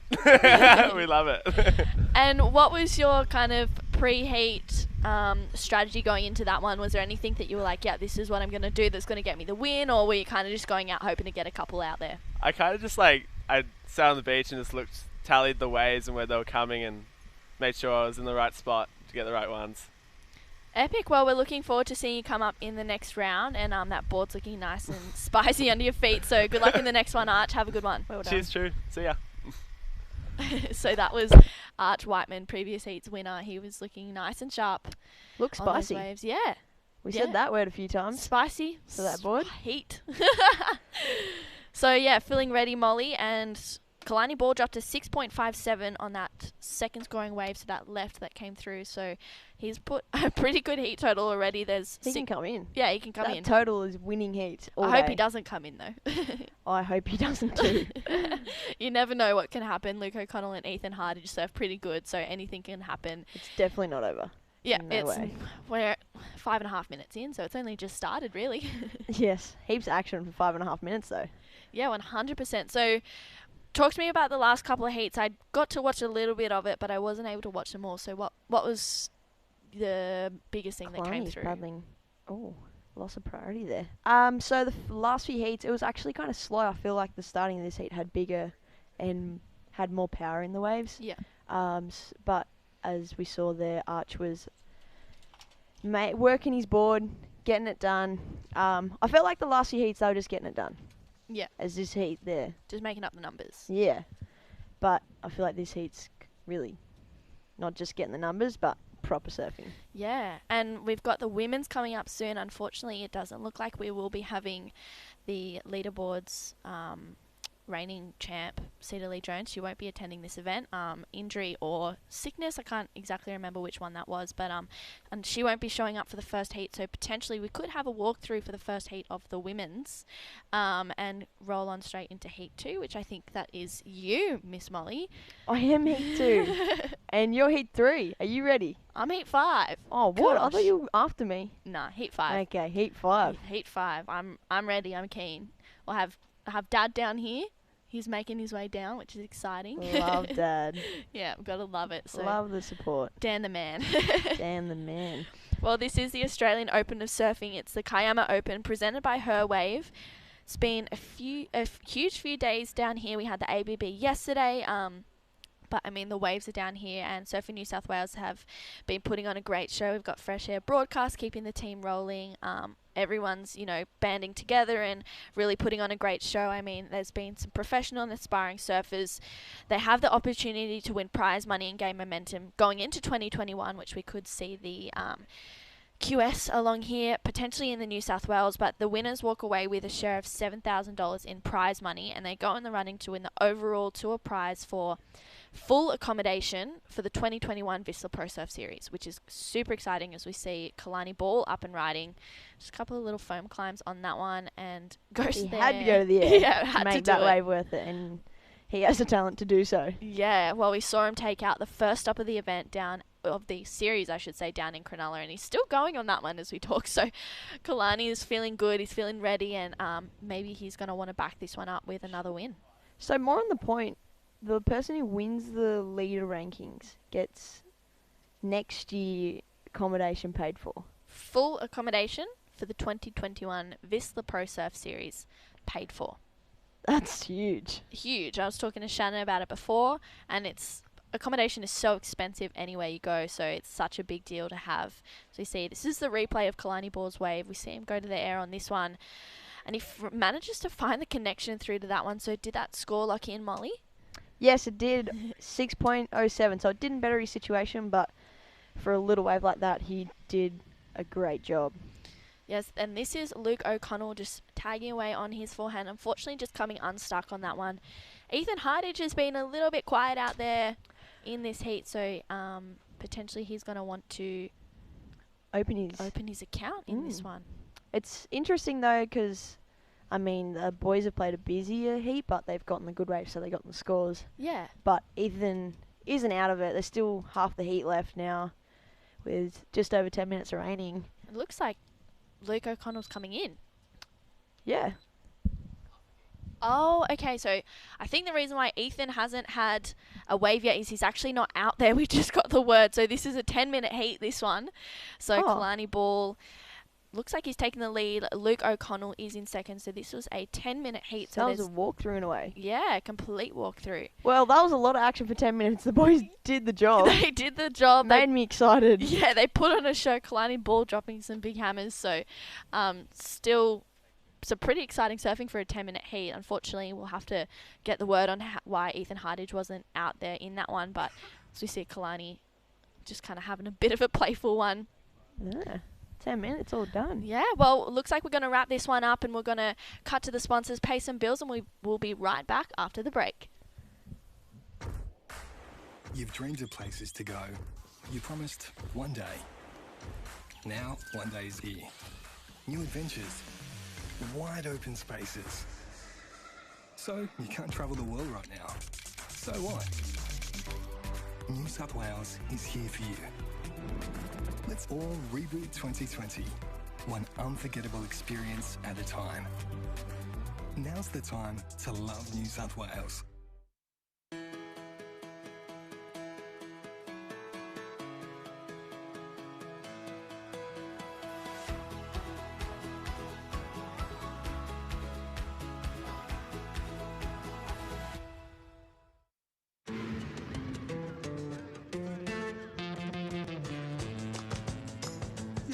Say yeah to more power with the Amarok V6 and get your first 3 repayments on us.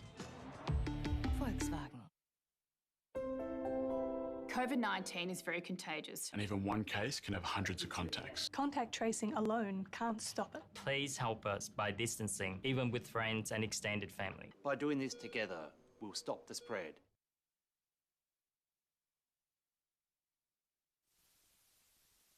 This is the Australian Open of Surfing, Kiama Open, presented by Her Wave. I'm True Starling. I'm here again with Molly Picklum. Molly, we just had a quick 10-minute heat, so pretty exciting. You seem pretty stoked on that one. Yeah, for 10 minutes. That was a lot of surfing going down. Got me psyched. The boys did their job. I know, they did do the job. Out there, we've got in the red, Axel Rose Kuroda taking on, I think it said Joel Trait in the yellow. Let's just get my live heats up on this one. Oh, nothing's working. Let me see mine. Yeah, you might need to Give check it a yours. whirl.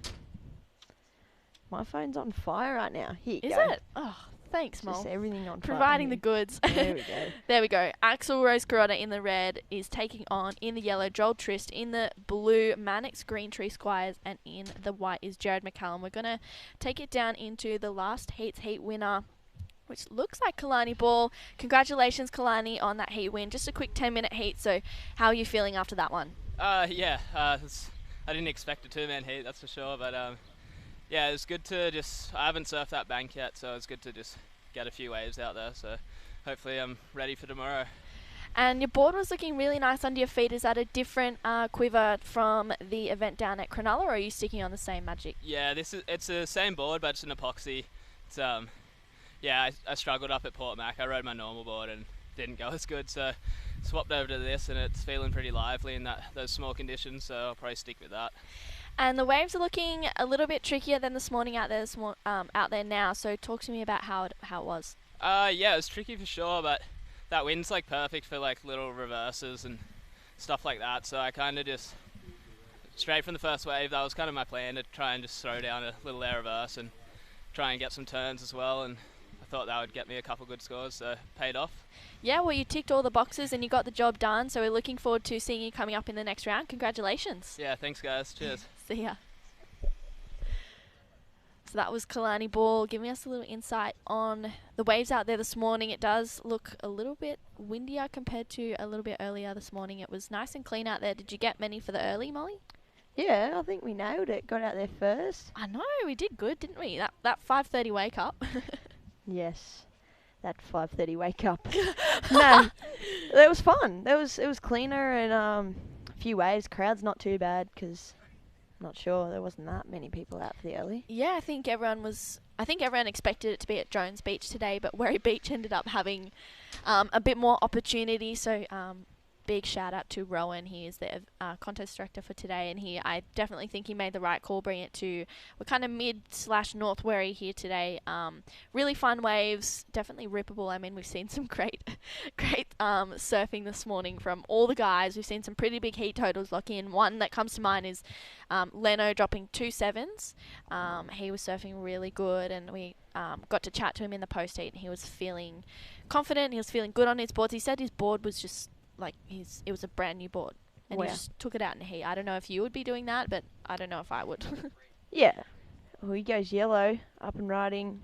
One turn there, slides of fins, can't quite ride out. I'd say he wasn't a ride out, but let's see how that one drops. Yeah, the beauty about being in here is we can kind of take our pick in. So you go, I reckon it's going to be a this or a that, and it's good to analyze and check out what you reckon what scores you reckon are going to drop, whether the judge is going to deem it incomplete or complete, which is so exciting. And you get a bit of a different view on surfing heats when you're out here. Molly's like, I need to pee. No, I don't need to go to it. No, I'm joking. For sure, no. Axel's got some real talent. I'm excited to see him open up. Yeah, he had a pretty hard heat down at Port Macquarie. He had Sheldon Simkis and Samba Man out there. And he ended up making it through that heat. He put on a really good show. So that is a stacked heat to make through. Oh, it's a stacked heat. I mean, he's still 16, 17 years old, and he's taking on some pretty experienced competitors, and he stayed very cool and calm, and he like stay composed, huh? Yeah, he was pretty composed and confident in his surfing, which is really exciting to see. So But exciting. about you, what Oh. have you been doing in your off season? Tell me, Oh give my me. God, in my off season. Well, I didn't even know off season. I feel like off on hold yeah. season. I don't know, the whole year season. Yeah. I just surf, have fun, and finished school, which was good. So Yeah. graduated school, and then training, surfing, and cruising. Cruising as much as. But it's good to cruise because I feel like we live such a hectic life when it is on tour, that we go from place to place. Like, got to spend time with family and reconnect with my friends. Like, I feel like I missed out a little bit there over the 2 years, like traveling and just like not staying in the loop at home. So I've really worked on that, and yeah, got myself in the loop. So just made myself at home feel even more home, which Yeah. may not be a good thing, because then when I leave, I'm gonna be like, oh, I want to be home. Yeah. But I'm excited to start traveling again and let the world get healthy and clear up. Yeah, I agree. I don't think I've spent this long at home in a very long time, and it's been so nice. I think. What have you been up to? Just cruising. Jesse and I have working hard. Yeah, working hard. Jesse and I are working. We've got a couple exciting things coming up. With a few things. With MMA? Yeah. We've got some exciting new articles coming out. I recently chatted to Izzy Gomez, so we see the beautiful. I was about to say. I know. How's the shot of We the should landscape move around here. here? We should. Let's do it. Let's do it. Look at that shot. Amazing. I was saying that before, like, the ocean's right there, and then it's country. You don't get that in many places, but we do right here in Kiama. Yeah, we get it right here in Kiama. I mean, we were driving yesterday. We have to go back to that spot this afternoon. We have to take Dad and go back to that beautiful little spot that I accidentally turned up because I didn't know where I was going. It's confusing here with the highway being so close to the beaches. So it's Yeah. like you get on highway to just jump the suburb. Yeah, it's pretty crazy. Kind of cool though. I feel like you get to this. It's different. It's Yeah. cool. I like variety. Yeah, I like it. I like that. Not much action happening right now. 11 minutes, just over 11 minutes remaining here. Still low scores. No one's really locked in any keepers, have they? No, not really. Axel just sitting on a 2.83 and a 3.77, and he's currently sitting in the lead. Second, Joel Trist sitting there with a 2 and a 1.33, and third, he's needing only a 1.51, so everyone's sitting on quite low scores. Yeah, everyone's just kind of, maybe it's been a little bit quieter for this heat, who really knows, but I feel like everyone's just getting it, maybe patiently waiting for a good one to come through. Yeah. So you've had a good off season. It's been good all in all. Yeah, for sure. Yeah. I've been fortunate. I totally understand and like feel sorry for those that it's affected, and it did affect everyone, which is super unfortunate, and I just really saw the positive in it and took like what I could control, because there was so many uncontrollables with the whole year and so many unknowns, like not knowing where your career is going to go or if you can even do what you love. It's definitely interesting, but I felt like I really grew as a person over COVID and figured out more and more who I am and What you want. Yeah, and what I want, and just made me more hungry. And no, I'm really happy with how 2020's played out for me. But Yeah. tell me deeper into, I want to know more. What's going on around North Narrabeen? Oh, same old, same old. Same old, same old. Not much has really changed. I mean, just the morning ritual coffee. Yeah, morning ritual. Head up to Zuby, get my coffee. Yep. Check the surf. Maybe go to the gym. And there's a comp coming to your hometown. There is a comp coming. Hopefully, fingers crossed, to my hometown. We've got the ABB on the Saturday, the 12th, and then fingers crossed it's at Narrabeen. I hope the board riders let us come there. Yeah, I'm working on it. Gotta tell them. Yeah. Such a nice wave. Yeah, it's super fun. Hopefully the But banks as will be good. Yeah. As long as you're respectful there, they definitely Yeah. they're nice. So Yeah, it's all very respect focused, and which is one thing that I love, because you learn, where you sit in the lineup and things like that. And on that, I feel like, oh, here we go, some action. Axel opening up with a nice slashing turn. He's getting that projection down the line, keeping his speed. This is going to be a banger. And he finished finishes it. that one off. That would feel good. That would feel for really a slow good. heat. Yeah, 100%. So Axel, locking in his best wave of the heat so far. Well, best wave of the heat so far. No one's really had too many. 100%. Let's see where this one goes. Yeah. Do you always try and guess the scores? I don't like saying live though, because I don't want to be wrong. No. But I always sit there trying to guess and be like. As we see the replay, beautiful first turn, and he brings it up again for another one. That's the money turn there, and he finishes this one off as well. So Axel drops in at 6.17 for that one. I was going to say 6.5, so pretty much on board. 100%. You're in the ballpark there. So Axel is well out in front with a 6.17 and a 3.77. Joel Trist is in second with a 2 and a 1.33. Mannix Green Tree Squires is sitting in third. He needs a 1.51 to take second spot off the surfer in yellow. We've got 8 minutes and 20 seconds remaining in this one. Yeah, just morning rituals. Back to that. Yeah. Cruising. No rain. Writing articles, working on Murmur, just doing sports psychology courses. And oh, that's pretty cool. I'm interested in that. Yeah, you should do it. Yeah, I think you'd really like it, actually. I've been enjoying it. That would really help with your own career in sport, right? Yeah, which is kind of why I got into it a little bit. But I love learning about, you know, why people feel certain things and why they do certain things. That's and why you're such a good friend. You just know. Thank you. Here we go. Mannix. Flying down the line there. That little board's moving. Nice tag there. Gets it back up there. He's flying. He's literally... Those waves do look 3 foot on him. Yeah. Head high. I will confirm it's only 1 foot out there. 2 foot. Well, he was looking for a 1.51, so I dare say he gets it and moves up into second spot. I'll take that guess. I reckon he gets it. Yeah. As we see, let's cross to the Destination New South Wales replay. This is Mannix. Beautiful first turn, and he tags it again for another one. So just finding a really good little link up on that one. So scores locking in for the surfer in blue, Mannix, and they lock in at a 3.37. So that takes him up into second spot. So Joel Trist has dropped down into third. He's looking for a 3.21 as we see Speak of the Devil, and he shall appear. Tags that first section, puts it up there for another one. And again, so Joel Trist gets a 3-turner out there, and he was only looking for a small score to move up into second position and progress through this one with 6.5 minutes remaining. What would you be doing if you were Joel out there, Molly? If I were Joel, what was it? It's just a low score. Oh, he's just gone up into second, so I'd be sitting and waiting. He's just gone into second and he dropped a 4. So right now, if I was in second, I'd be waiting to get a better score so I can stay in the top 2 spots so I make my heat. But if I was third or fourth, or we've only got third here, so if I was Mannix, yeah, I'd, especially under priority, I'd just be trying to create space and, surf my waves and just get into second spot and then get my priority.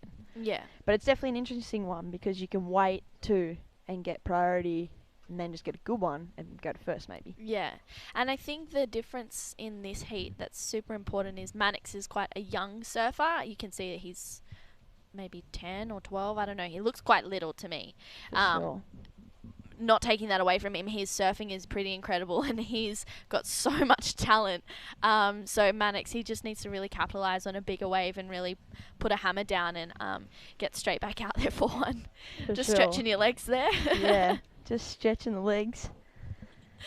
Well, there's just over 5 minutes remaining in this one. Axel Rose Carota sits out in front with a 6.17 and a 3.77.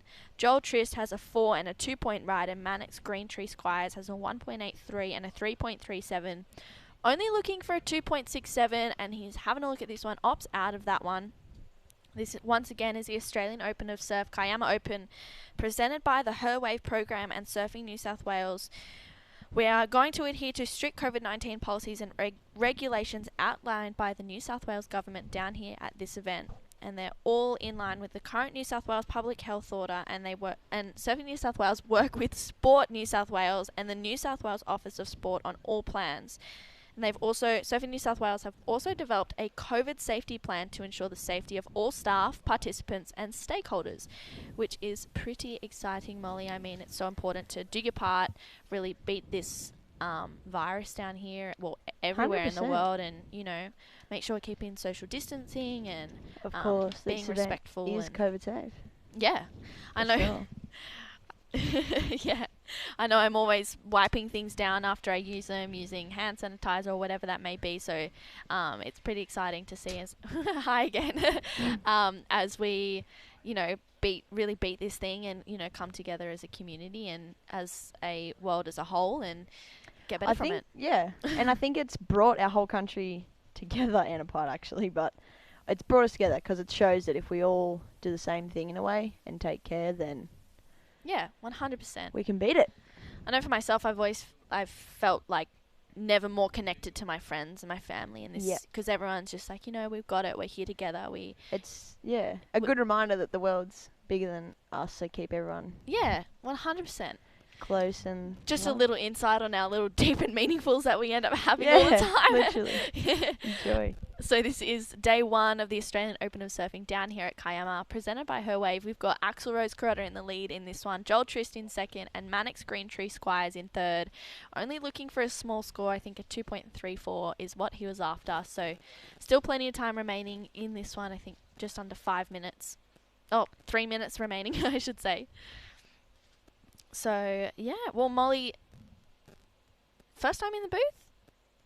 Or I've been in or maybe first time in the Surfing New South Wales booth. Oh, but they ran I was in the booth in the Manly QS. Yeah. I got the pleasure of sitting down with Ronnie, which was pretty cool. Yeah. But I like it. I like the experience. So thanks for having me. Oh, thanks for coming on. But I was stoked to get you on. For sure. Thanks for staying back for another heat. Yeah, no, I enjoyed it. Here goes Mannix. He only needs a little score here. Talk us through it. That board is flying. He's going fast. So he carves that first one. He's chasing that little inside section. He brings it around for another one. Can he find a finishing turn? He tags it up there. What does he need here? Oh my goodness. And he finishes that one off. I think he was only looking for a 2.64. 2 points. My phone's correct. Okay, 2.64. There's 2 minutes remaining. 100%, surely. You think so? You never know. I'm scared of guessing though, so. I'd like to think so. I reckon you got it as we see current heat leader Axel Rose Carota up and riding on his backhand. He's carving away. Can he find a little connection? He does.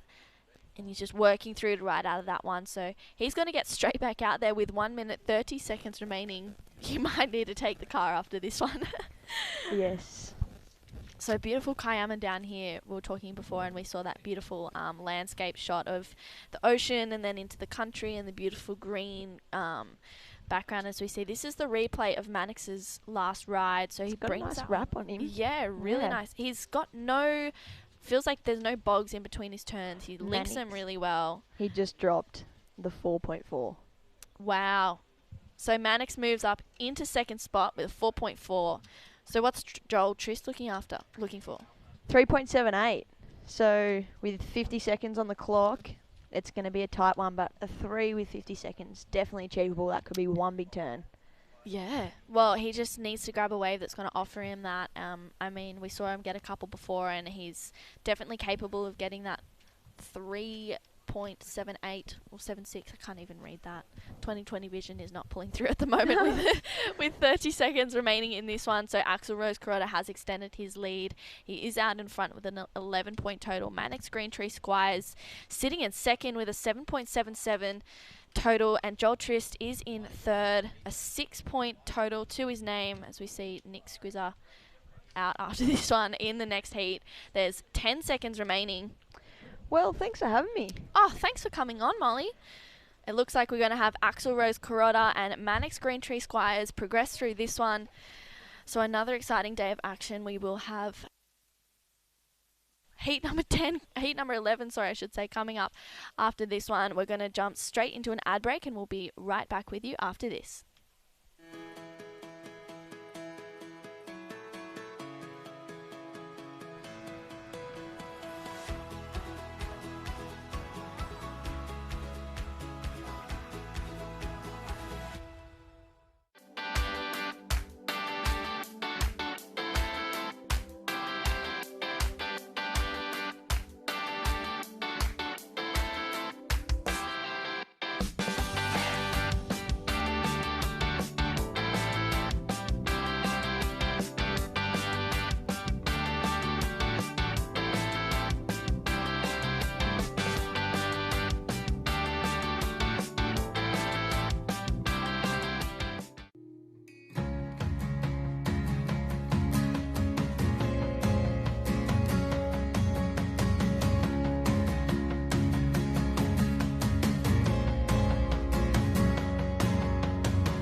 And welcome back to the action here in Wary Beach, just down the way from Kiama for the Australian Open. It is our third event of the series so far. Already had 2 amazing events in Cronulla and Port Macquarie, and we're so excited to be down on the beach today and tomorrow to crown another champion and another person in that running for the series championships.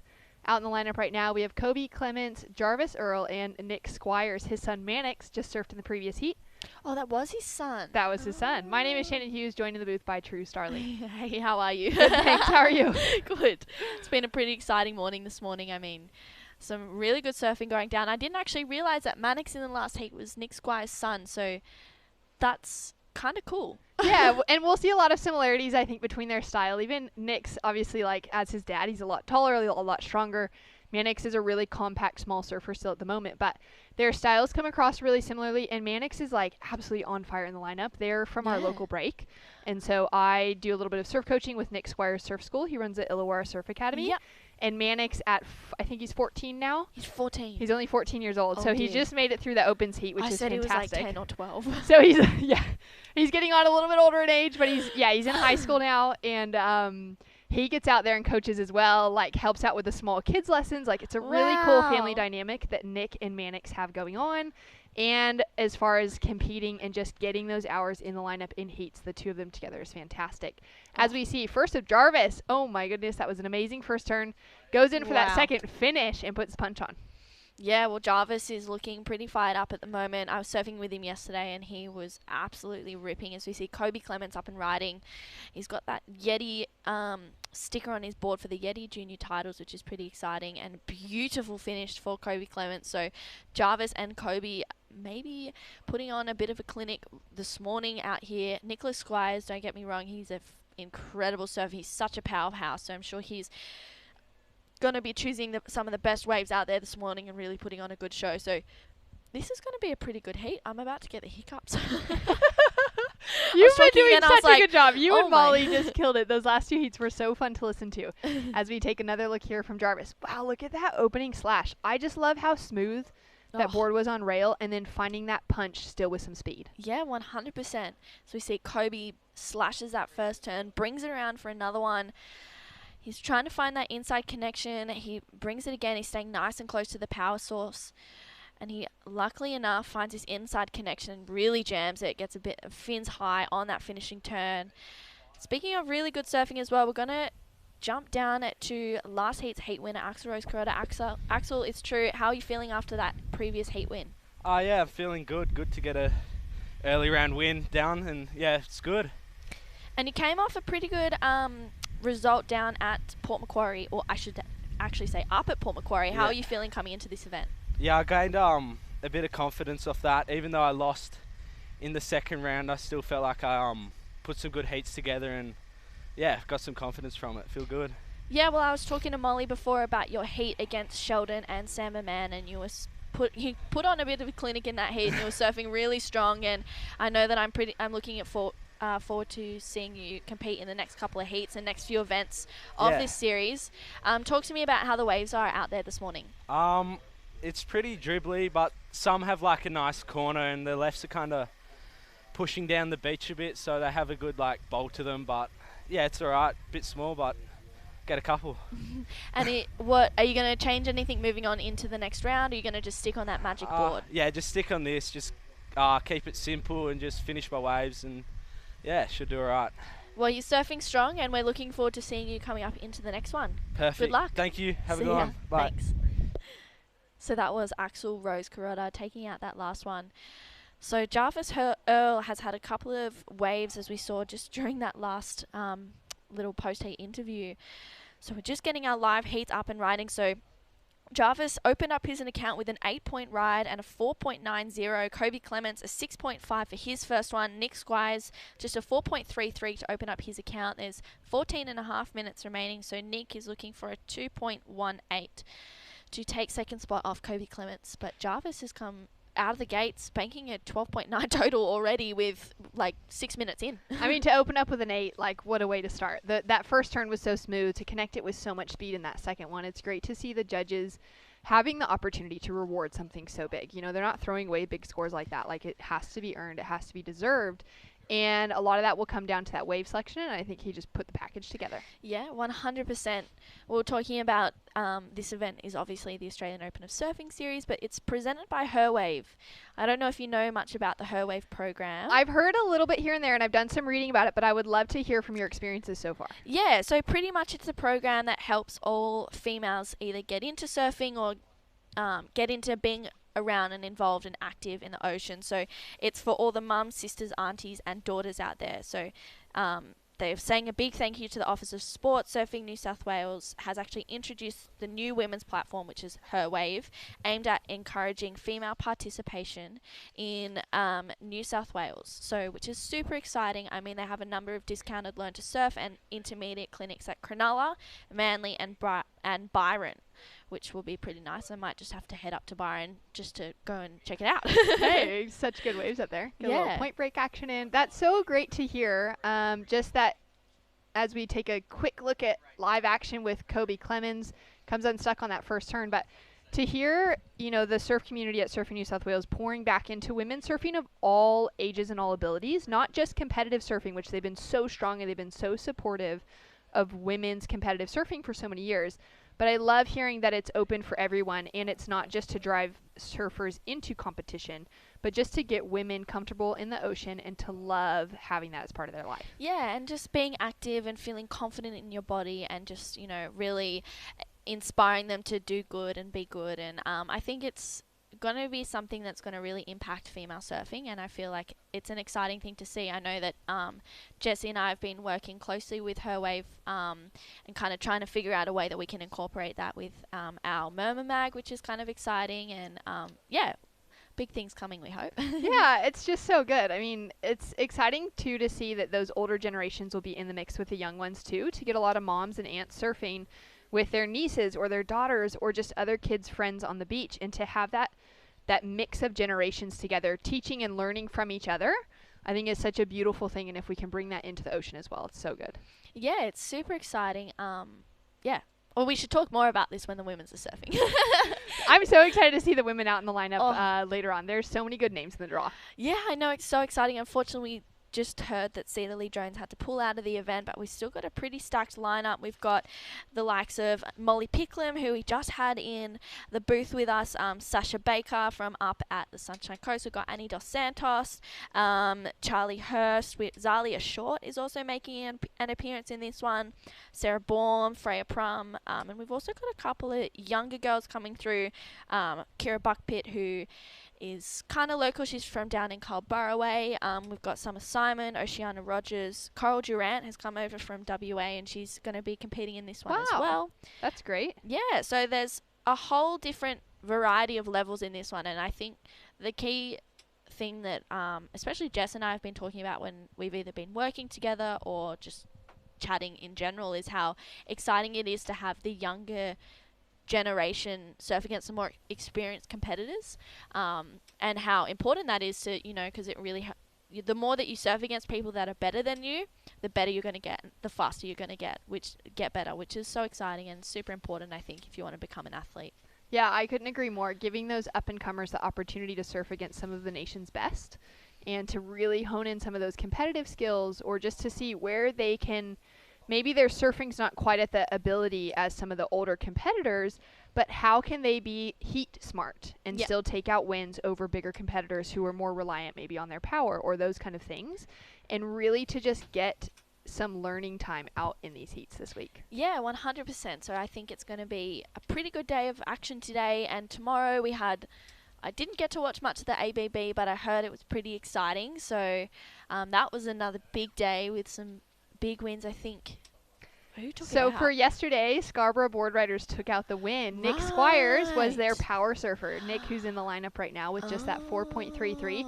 So interesting one. Looking at the reflection of scores at the moment, down to under the 10-minute mark, Nick has only a 4.33. Yesterday, in the early heats too, for the ABB, he started out with small scores and then came back as that power surfer in his second surf, which was like the 6th position, and walked away with like some massive 8s and 9s. So he was able to find some rhythm and really connect well, even though the conditions yesterday were also pretty small. It was a bit of wind chop and kind of wind swell coming together. where Nick is someone that you kind of generally see really excel in kind of bigger, heavier surf. So it'll be interesting to see if he's able to find anything out there today and kind of get some of that energy coming back from taking out the team win for Scarborough board riders yesterday. As we see Kobe Clemens 2 front hand slashes to start off with and kicks out. Yeah, so just getting his score on the board for that one. Looks like we had a little bit of a knock on the door then. So 8 minutes, 30 seconds on the clock. We'll have a score dropping in for Kobe Clemens as we are just counting down. We're already in heat number 11 of the day. If we have the time, we're going to run straight through into, well, we're running into round 1 of the women's after this and then into round 2 of the men's as we see the replay for that last wave of Kobe. Great slash, really pushing hard on that back foot to get some extension on both of those turns. Yeah, he's been surfing really good at the moment. Working closely with Maddie Cattle down at Narrabeen. I'll tell you what, I saw him get a wave the other day, and it was maybe like 3 foot. Pretty fun little alley rights, and he was on fire. I saw him get probably one of the best waves I've ever seen him get, as we see Nick Squires. He goes to the air on that one, pulls it through, and he'll kick out of there. So Nick is having that little bit of variety. He's a bit of a more experienced competitor, maybe a veteran, some would say, and he's still popping some pretty sick airs against the young gun. So he's like, you know what, I need to bring my A game. I need to, you know, really push through this one, which is super exciting. So we'll see what that one locks in as for Nick as we go to the wave replay. So he pumps that one, brings it through, and rides out of that one. So that's kind of pretty exciting, a bit of variety for the surfer in yellow, Nick Squires. We did see his son just make it through that last heat Mannix, which it didn't even click or register for me that that was his son. So scores have locked in. Unfortunately, that one not taking up into second spot. Slow-mo replay. Oh, the boy's going a bit fancy on this one. Gets nice and tail high, brings it around. And he rides out of that one so cleanly. So Nick is looking and feeling confident on his feet. So massive thank you to Fresh Air Broadcast and the boys working very hard at making sure everyone gets to watch the replays and gets to, you know, really analyze it. And you can actually go back and rewatch the heats at the end of the day as well, which is super exciting. Yeah, it's always so good to work with the boys from Fresh Air. They're doing a fantastic job, and we couldn't do this without them. So thank you, Sam. Thank you, Misha. Thanks, guys, down on the cameras. And Kobe up and riding once again. Oh. Sticks it on the first turn. Nice big roundhouse, so throwing in some variety, and then kicks out as the wave flattens. That right really seems to not offer a second section very well. The first kind of corner pocket of it can be pretty good. So it'll be interesting to see if someone can connect through with a good combination. I think that's what the only thing that was now lacking for Nick's last wave. Our surfer sitting in third position. He got a 5.23 for that single air, which is a great score. It matches up similarly to some other airs that we've seen today in that 5-point range. Nothing massive, but definitely a solid single score, but really needing to connect it with a second maneuver to get him over the bump into that second position. Nick is now chasing a 4.58 to take the second place away from Kobe Clemens. Kobe chasing a 6.41 to take first away from Jarvis Earl, who opened up with that 8-point ride.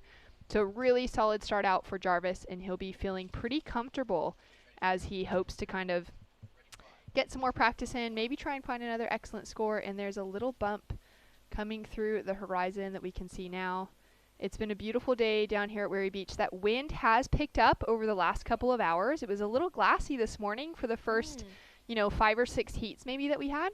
And then now that little bit of crumble is starting to come through. So not as many waves standing as open as we've seen before as we look at Nick Squires. Yeah, beautiful backhand surfing from Nick. He's such a powerhouse, and he's found the connection on this one, just really making the most of this wave. He is looking for a 5.98, so we'll see what the judges think of that one. Kobe just locked in a 4.70, so that did extend his second place and kind of make him maybe feel a little bit more comfortable. But I don't know about Kobe. I would not be feeling comfortable with Nick Squires hot on my heels out there. So I would be wanting to really better that 4.70, get another 6 on the board as we see the replay of Nick Squires' beautiful first turn. Again for the second one, he just throws so much water, brings it up for a third, kind of just tapping away, trying to make the most of this one, and then that wave unfortunately dies out. And this is a replay. Kobe slashing on his forehand, Unfortunately, that right just not offering anything more. So he kicks out with 4 minutes remaining. So we are inside the final 5 minutes. Scores locking in for last of Nick Squires. It locks in at a 4.07, so that did not go into his top 2. Still chasing that 5.98. So we'll have to see if he gets another opportunity to get that one. But I dare say Kobe will be hot on his heels, trying to sell him onto a bad one so that he can, you know, really pull priority and pull rank on a set that will come through. Absolutely. You can see Kobe just trailing Nick now as Nick has a look at this one. Ooh. A nice solid size left-hander up in front of him. Great opening turn to start off with. Comes in under the lip. Gets 2 turns connected together. True, he's chasing a 5.98. Yeah, I reckon it'll be close. I mean, he got those 2 turns up there nice and quick, kind of a bit of a 1-2 punch. But I don't know. We'll have to see what the judges think of that one with 3 minutes remaining. Maybe that was a mistake from Kobe letting him go that, or maybe he just had priority over Kobe. Beautiful first turn. Nice invert for the second one. So we'll have to see what the judges think of that with scores locking in. What do you reckon, Shannon? Yeah, it's going to be so close. It'll be interesting to see. Like, he had 2 combo turns, 2 good turns connected together, but that wave kind of just started crumbling and fizzling out a little bit. Didn't give him that really nice lip to kind of connect with super powerfully. Although, here we go, scores coming through from the judges for Nick Squires. He's just jumped up in there with a 6.33, so he's now into second position, chasing a 6.58 to take the lead away from Jarvis Earl. Kobe Clemens dumps down into third position, chasing a 5.07. And that's pretty common of someone like Nick Squires. He's a seasoned competitor. He's in his late 30s. He's already got a family. He's been competing on the qualifying series for years. Last year, he was competing for the first time ever in the Triple Crown, so he was into all those 10,000s and had a really strong start to this year coming off the back of last year. And then the world shut down. Yeah. And for Nick, he's been one of those surfers, like so many that have been affected, and now having to toss up that decision of, do you keep competing and try for a career in this, or do you actually pull the retirement card? And Nick decided to retire earlier this year from full-time competition. Obviously, there weren't events running, but rather than trying to set himself up to be able to continue traveling full-time and pursuing that for next year, he's decided to pull the plug. As we see our heat leader, 2 turns, super quick, super snappy, connected together. You liked the look of that one, True? Yeah, I really like the look of that one. That board is looking really fast under his feet. Yeah, well, I didn't realize that he was retiring from full-time competing. That's going to be a massive blow to Australian surfing. He's such a powerhouse. He's got so much talent. Yeah, it's going to be sad. We're going to miss him. Yeah, so even within this series, he competed in Cronulla, but he didn't make the trip up to Port Macquarie. He's, running a surf school. He's got some other things going on behind the scenes. As we see Kobe Clemens, nice click to start off with, trying to find some momentum through to the inside section and puts the punch on. So he is chasing something in the 5-point range. He's still going on the inside. Will it be enough for Kobe to take that spot away from Nick Squires? So Nick will still be around, I'm sure. Obviously, he's got Mannix on the road, so if he's taking Mannix to an event, I would definitely say he's going to be entering as well. But rather than putting that full-time commitment into things, it's just been time to call a change. And there's a lot of surfers in the same position, I think. Yeah, 100%. So we see the replay. I really loved this wave from Jarvis Earl. I dare say that might go into his top 2 in the replay of Kobe Clemens. He was looking for a 5.07 off the top of my head, so he tags that first one, brings it around for his second one, and manages to find that inside connection and tags out. He's got such a beautiful low center of gravity. Jarvis Earl has just dropped another 8-point score, an 8.33 to have such a convincing lead. Nick Squires coming through the inside, looking to just increase his heat total. Nick looking to improve on a 5.23 with that last wave. And we're still waiting for last of Kobe to drop through. We'll see if that final exchange was enough to change up the situation. What we can say for sure is that Jarvis Earl is in the lead with 2 8s on the scoreboard. Couple more scores to drop through. We will be right back with the results. Will Nick Squires or Kobe Clemens be on to round 2? We'll be right back after this.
Say yeah to more power with the Amarok V6. And get your first 3 repayments on us. Well, good morning and welcome back to Werry Beach, where we are continuing on with the Australian Open of Surfing. Heat 12 out in the water right now. Jackson Baker in the white, already locked in a 6.33 in the opening minute and a half. Kai Warner in the red has a 4.67. Chad Elkins, I should say, wearing the yellow, yet to take off. And here we go with the paddle. Into that first small-sized wave. Nice little punch on that first turn. Comes in for a second connection, and he'll ride out clean. So scores to come through for that first wave. And we do have the official results from our previous heat number 11. Jarvis Earl with a convincing win, 2 8s on the scoreboard. Wow. Nick Squires holds on to second position with a backup score to get him through. And Kobe Clemens unfortunately knocked out of competition. So that's the final results for that last heat. And we are now into heat number 12.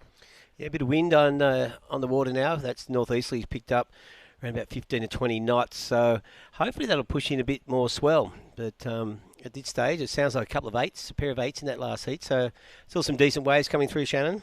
Yeah, it was pretty good. And for Jarvis, he took off. His first wave was an 8. His first wave an 8. His last wave an 8.33. As we take a look at first of our surfer in white, just flying down the line. Nice couple of cutbacks for Jackson Baker.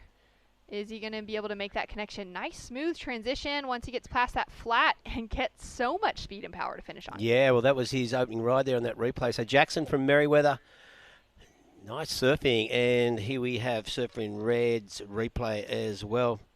Yeah, just got to catch up. Where are we? That's Kai Warner.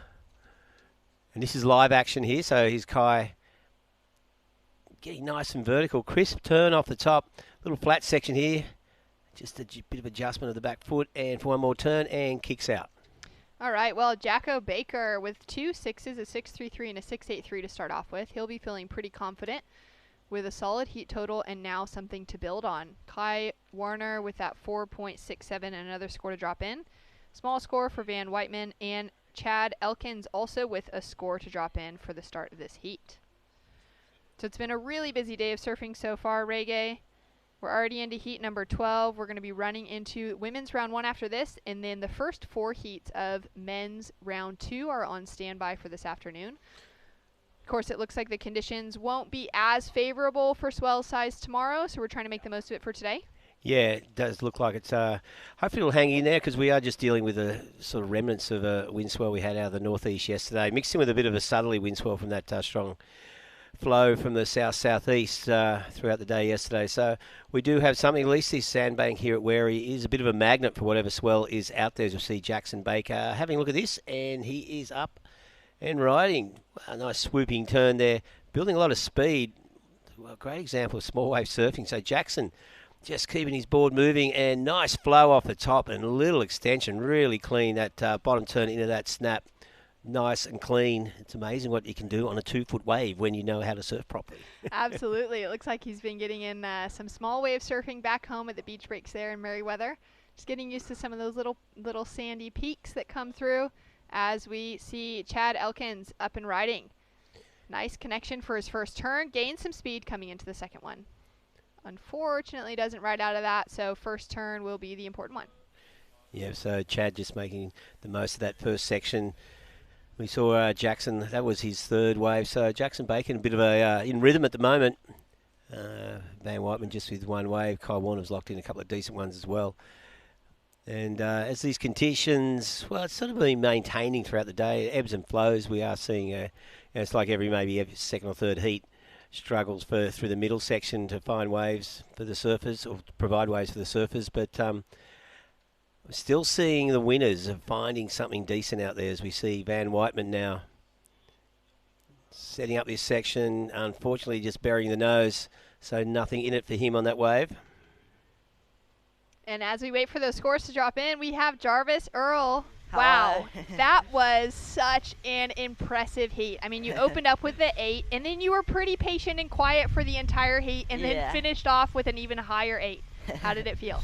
Yeah, well, I knew that it was pretty slow, so I was pretty happy when I got that 8 at the start of the heat.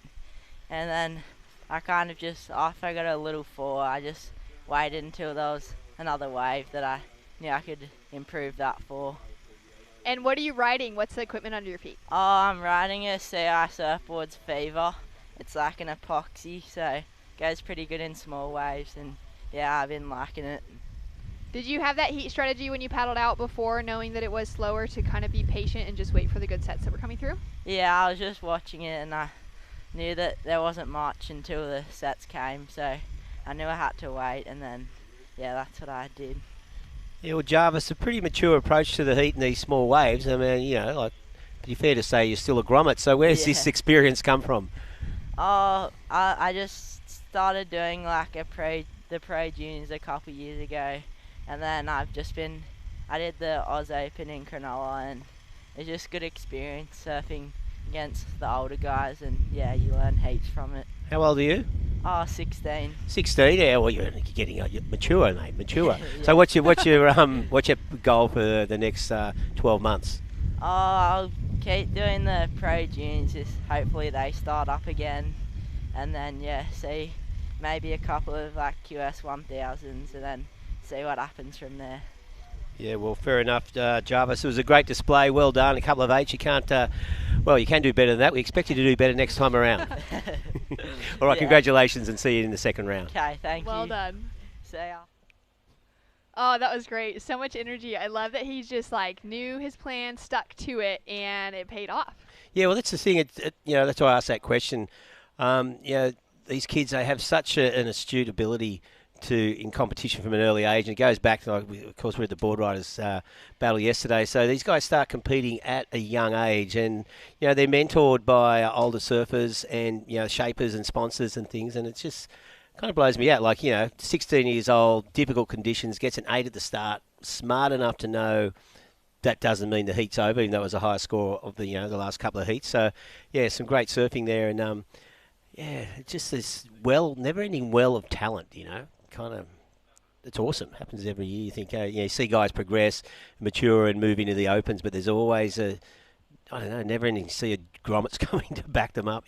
Yeah, and there's just so many good events that run up and down the coast here. Obviously, all over there are the pro juniors and the kind of lower ranked QSs that these young competitors can start getting that experience in. But I feel like especially here with Surfing New South Wales, they've done such a good job to invest in the Groms and that up and coming generation to get them the opportunities to surf against better surfers, to have all that heat time, and it really is paying off for some of those young surfers that are starting to take out some really big names. Oh, for sure, and it's as we see Chad Edkins making the most of this little wave, quick snap there. Well, you've got these kids who are surfing against much more experienced surfers, and that's what's so important with this one. Jarvis had Nick Squires in there, one of the most experienced surfers in Australia, and it's a big thing. Like these events, as you said, Surfing New South Wales sort of promoting these smaller events, the junior events, and the regional events, and it just gives them time to sort of take it all in, and they can learn from these people. And I can't remember who it was. He was saying in one of the earlier heats he really enjoyed being back at an event because you see all the people you haven't seen, because they do form relationships with people from all around Australia, and you get these little rivalries going. Obviously, everyone wants to win their heat and win the event, but it just builds up this sense of community, the Australian surf culture, so it's important that these events do happen. It's great to see we're back on board, after the layoff over winter.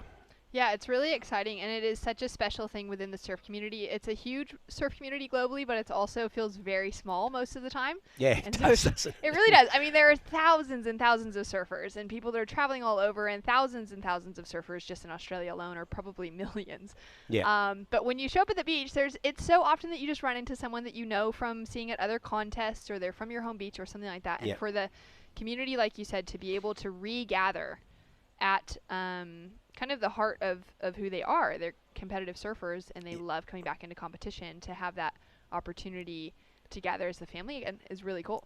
Yeah, really cool. You talk to someone like even the older pro surfers, like Tom Carroll, people like that. They've got relationships and good friends who they met when they were 15, in junior events. And Tom's in his mid-50s now, so you think, for 40 years he's and they. There's a big pack of surfers, who compete on the world tour. They travel together, and they've got friends for life there. And it happens on the domestic level as well.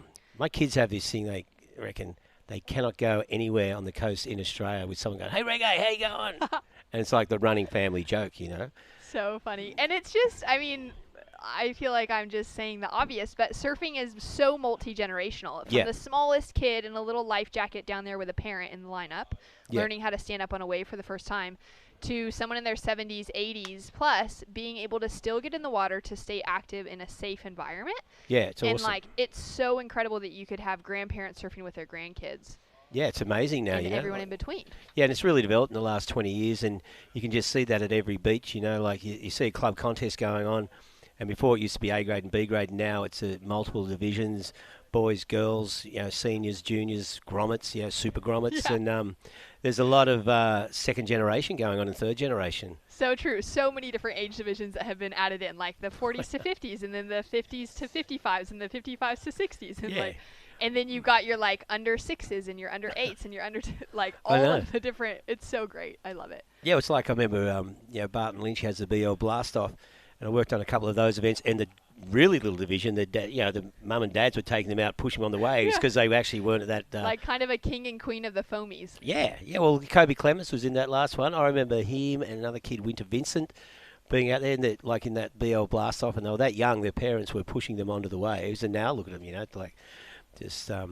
That's where it all starts, you know. Totally. Well, BL's been doing a great job even through, you know, the crazy year that we've had. He's still been able to run the blast off just in online format. So if you guys go give Barton Lynch a follow, you'll be able to follow so many great clips that have been sent in around the world. Yes, we see Chad Edkin just bouncing across this section and throwing another nice turn. A bit of power jam there. Yeah, and then looks like Van Whiteman just finishing off that wave. Didn't see the start of it. But Jackson Baker still sitting pretty out in front. Hasn't changed his score. We're just in under 7 minutes remaining. Kai Warner in second place. So Jackson Baker out the start of the heat, those 2 6s, a 6.33 and a 6.83 is still what's holding him in the lead. He did drop another 6 and then just a 3-point ride. Having a paddle now, Kai Warner. That wave doesn't unfold for anything for Kai. He's chasing a bigger score of a 7.1 to take the lead away from Jackson. He does have a high score already of a 6.07 on the scoreboard with a 4.67 to back it up. And then Chad Enkins and Van Whiteman have not been able to knock out of that 3-point range. Chad Enkins with 2 3-point rides, Van with just 2 2-point rides. So those two really needing to kind of shift gears here. Yeah, their waves have just haven't offered that second half or any second half of wave, so to speak. So they're getting one turn on the outside, then that flat section. This northeast wind starting to push down that second section a little bit. It's coming, well, it's probably northeast at the moment here at Wary, so not straight on shore, but is forming a bit of ruffle, as you can see. It's quite strong down there on the sand. Yeah, it's almost chilly. Yeah, it's kind weird. of cooled down quite a lot. I thought it was going to be really hot this afternoon, and it was before the wind kicked in, but I'm sure it's a slight relief to the parents sitting down cheering their kids on. Yeah, exactly. So, yeah, they're going, oh, no, 31 degrees down there on the beach, but it is all right. As we see Kai Warner now up and riding, big snap off the top. So that was a good wave for Kai, looking for a little section here. Nice foam climb. A little bit of opportunity there for 2 waves. Kai currently in second position and just bouncing across this section. Is he going to get something on the inside? He does, with a nice turn to finish. So Kai Warner, complete ride there. Smaller wave, but did a pretty good job. We have 5 minutes remaining. And Jackson Baker, as you said, Shannon, those first 2 waves gave him that 13.16 total, and he's been sitting on that ever since. Well, Jackson will be one of the competitors, as well as so many others, to learn that the qualifying series will be starting up at the start of next year. As we take a look at this replay from Kai, that nice tap to start off with, and then he gets this big kind of re-entry to finish off.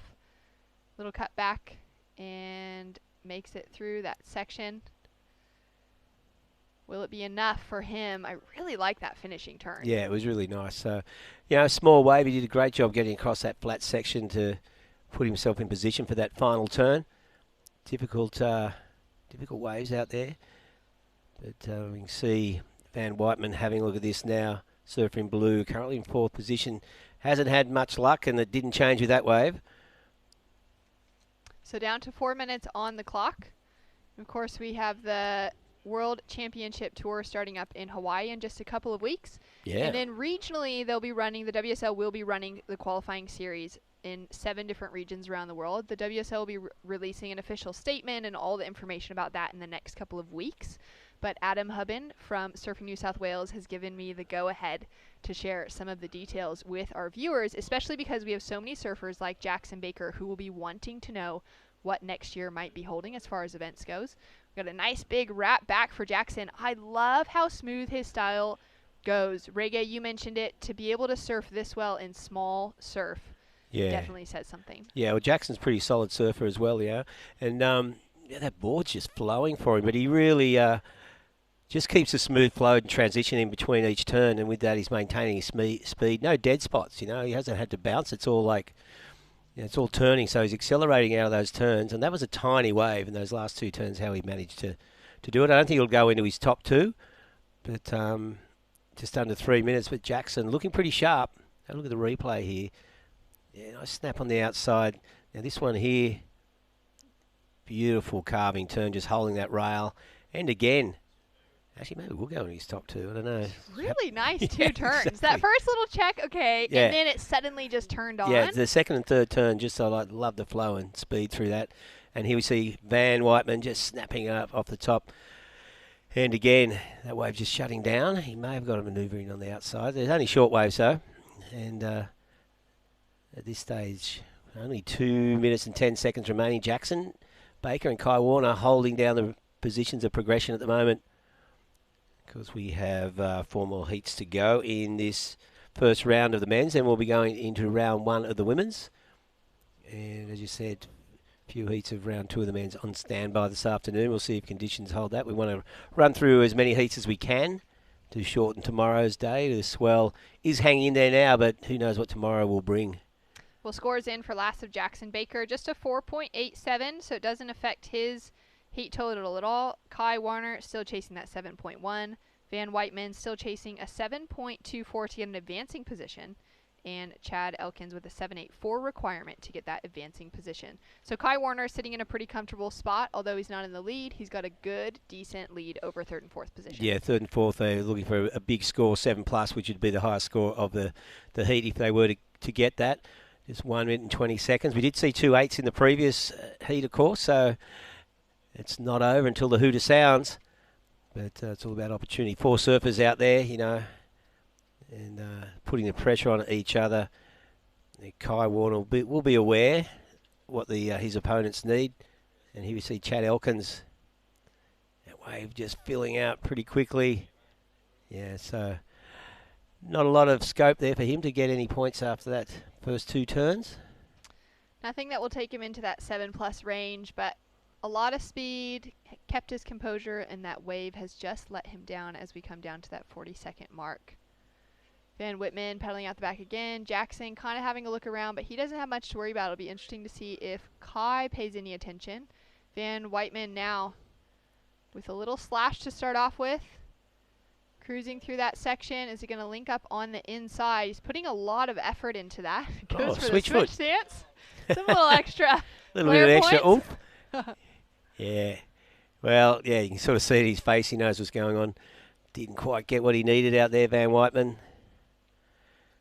As we see Kai Warner taking off with just 5 seconds to go in this. And this is a bit of a semi-victory lap because he got second, but he is going to wrap things up with that wave.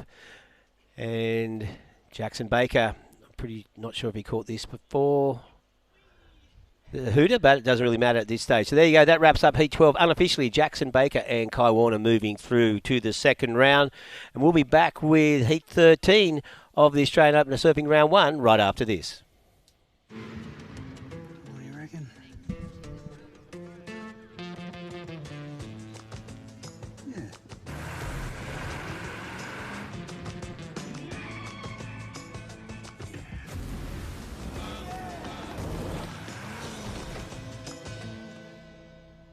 Say yeah to more power with the Amarok V6.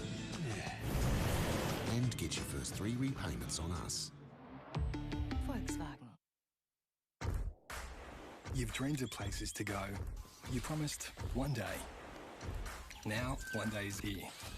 New adventures. Wide open spaces. So, you can't travel the world right now. So what? New South Wales is here for you. Let's all reboot 2020. one unforgettable experience at a time. Now's the time to love New South Wales.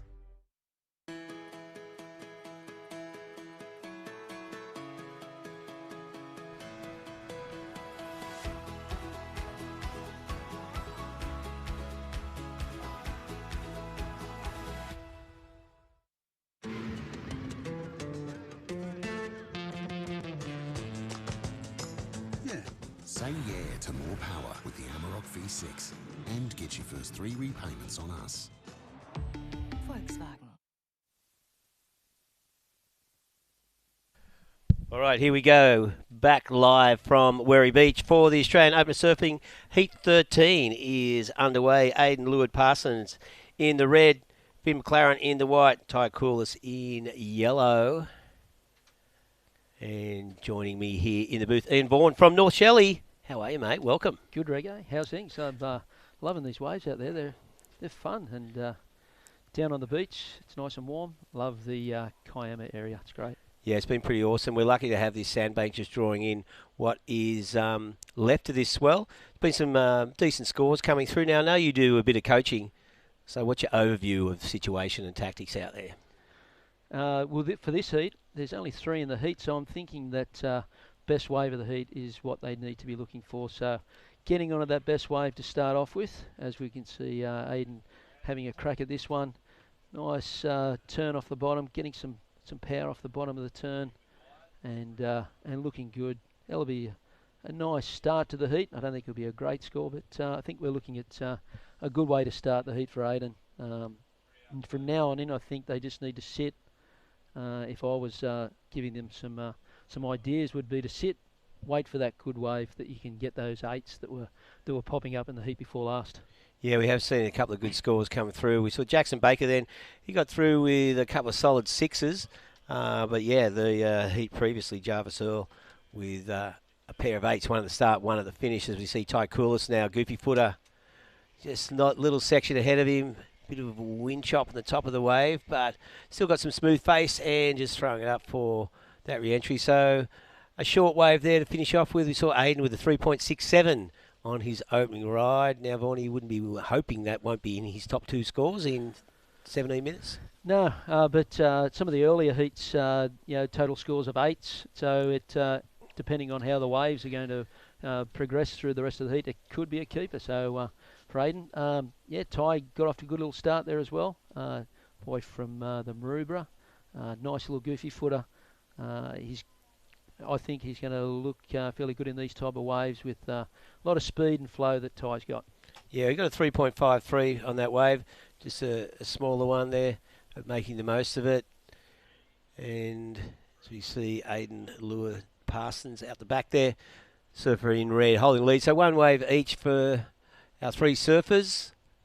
Nothing too substantial at this stage, but be happy to get something under their feet in the first 3 or 4 minutes of the heat. The prediction for the rest of the day, we're looking at some nor'east winds that are going to get a little bit stronger today. So as that tide starts to fill back in, maybe there could be some rights that'll start to head in, that they've got the opportunity then to go to the air later on this afternoon if they keep on running the day. Yeah, I think we've got a high tide around 1 o'clock this Savo. Still another hour and a half away. Yeah, and this northeast wind just starting to freshen a little bit now. Could get up to 15 to 20 knots in the afternoon, as you said. And we might see some right-handers allowing the surface to take to the air. Hearing some of the heat interviews, like a lot of them have been saying guys have been getting through on these rights with their backhand has been quite sharp, He's the flatter sections on the left. But his small waves are difficult when you are dealing with your forehand or backhand. But we are going to cross down to Jackson Baker, the winner of that last heat. Jackson, congratulations. Yeah, thank you very much. Stoked. Well, you got out of the blocks early with a couple of 6s. Your boards seem to have plenty of flow in these tiny waves as well. Yeah, I'm just riding a little channel-ons, rocket wide, being a bigger fella. Can't really get moving on much else, but I pretty much won't hop off this probably this series and probably in the next year as well. Yeah, anticipating tiny waves for the next 12 months. Oh, even if it gets bigger, I think it'll still hold. Nah. Yeah. Well, as you said, you're not the smallest bloke in the water. pretty solid. How difficult it is in these small waves, and how mentally difficult it is to adjust to tiny waves? I think it's all personal preference, but it's just how you go about it. I think at Port Macquarie it was pretty small as well, but it was actually had a bit more shape.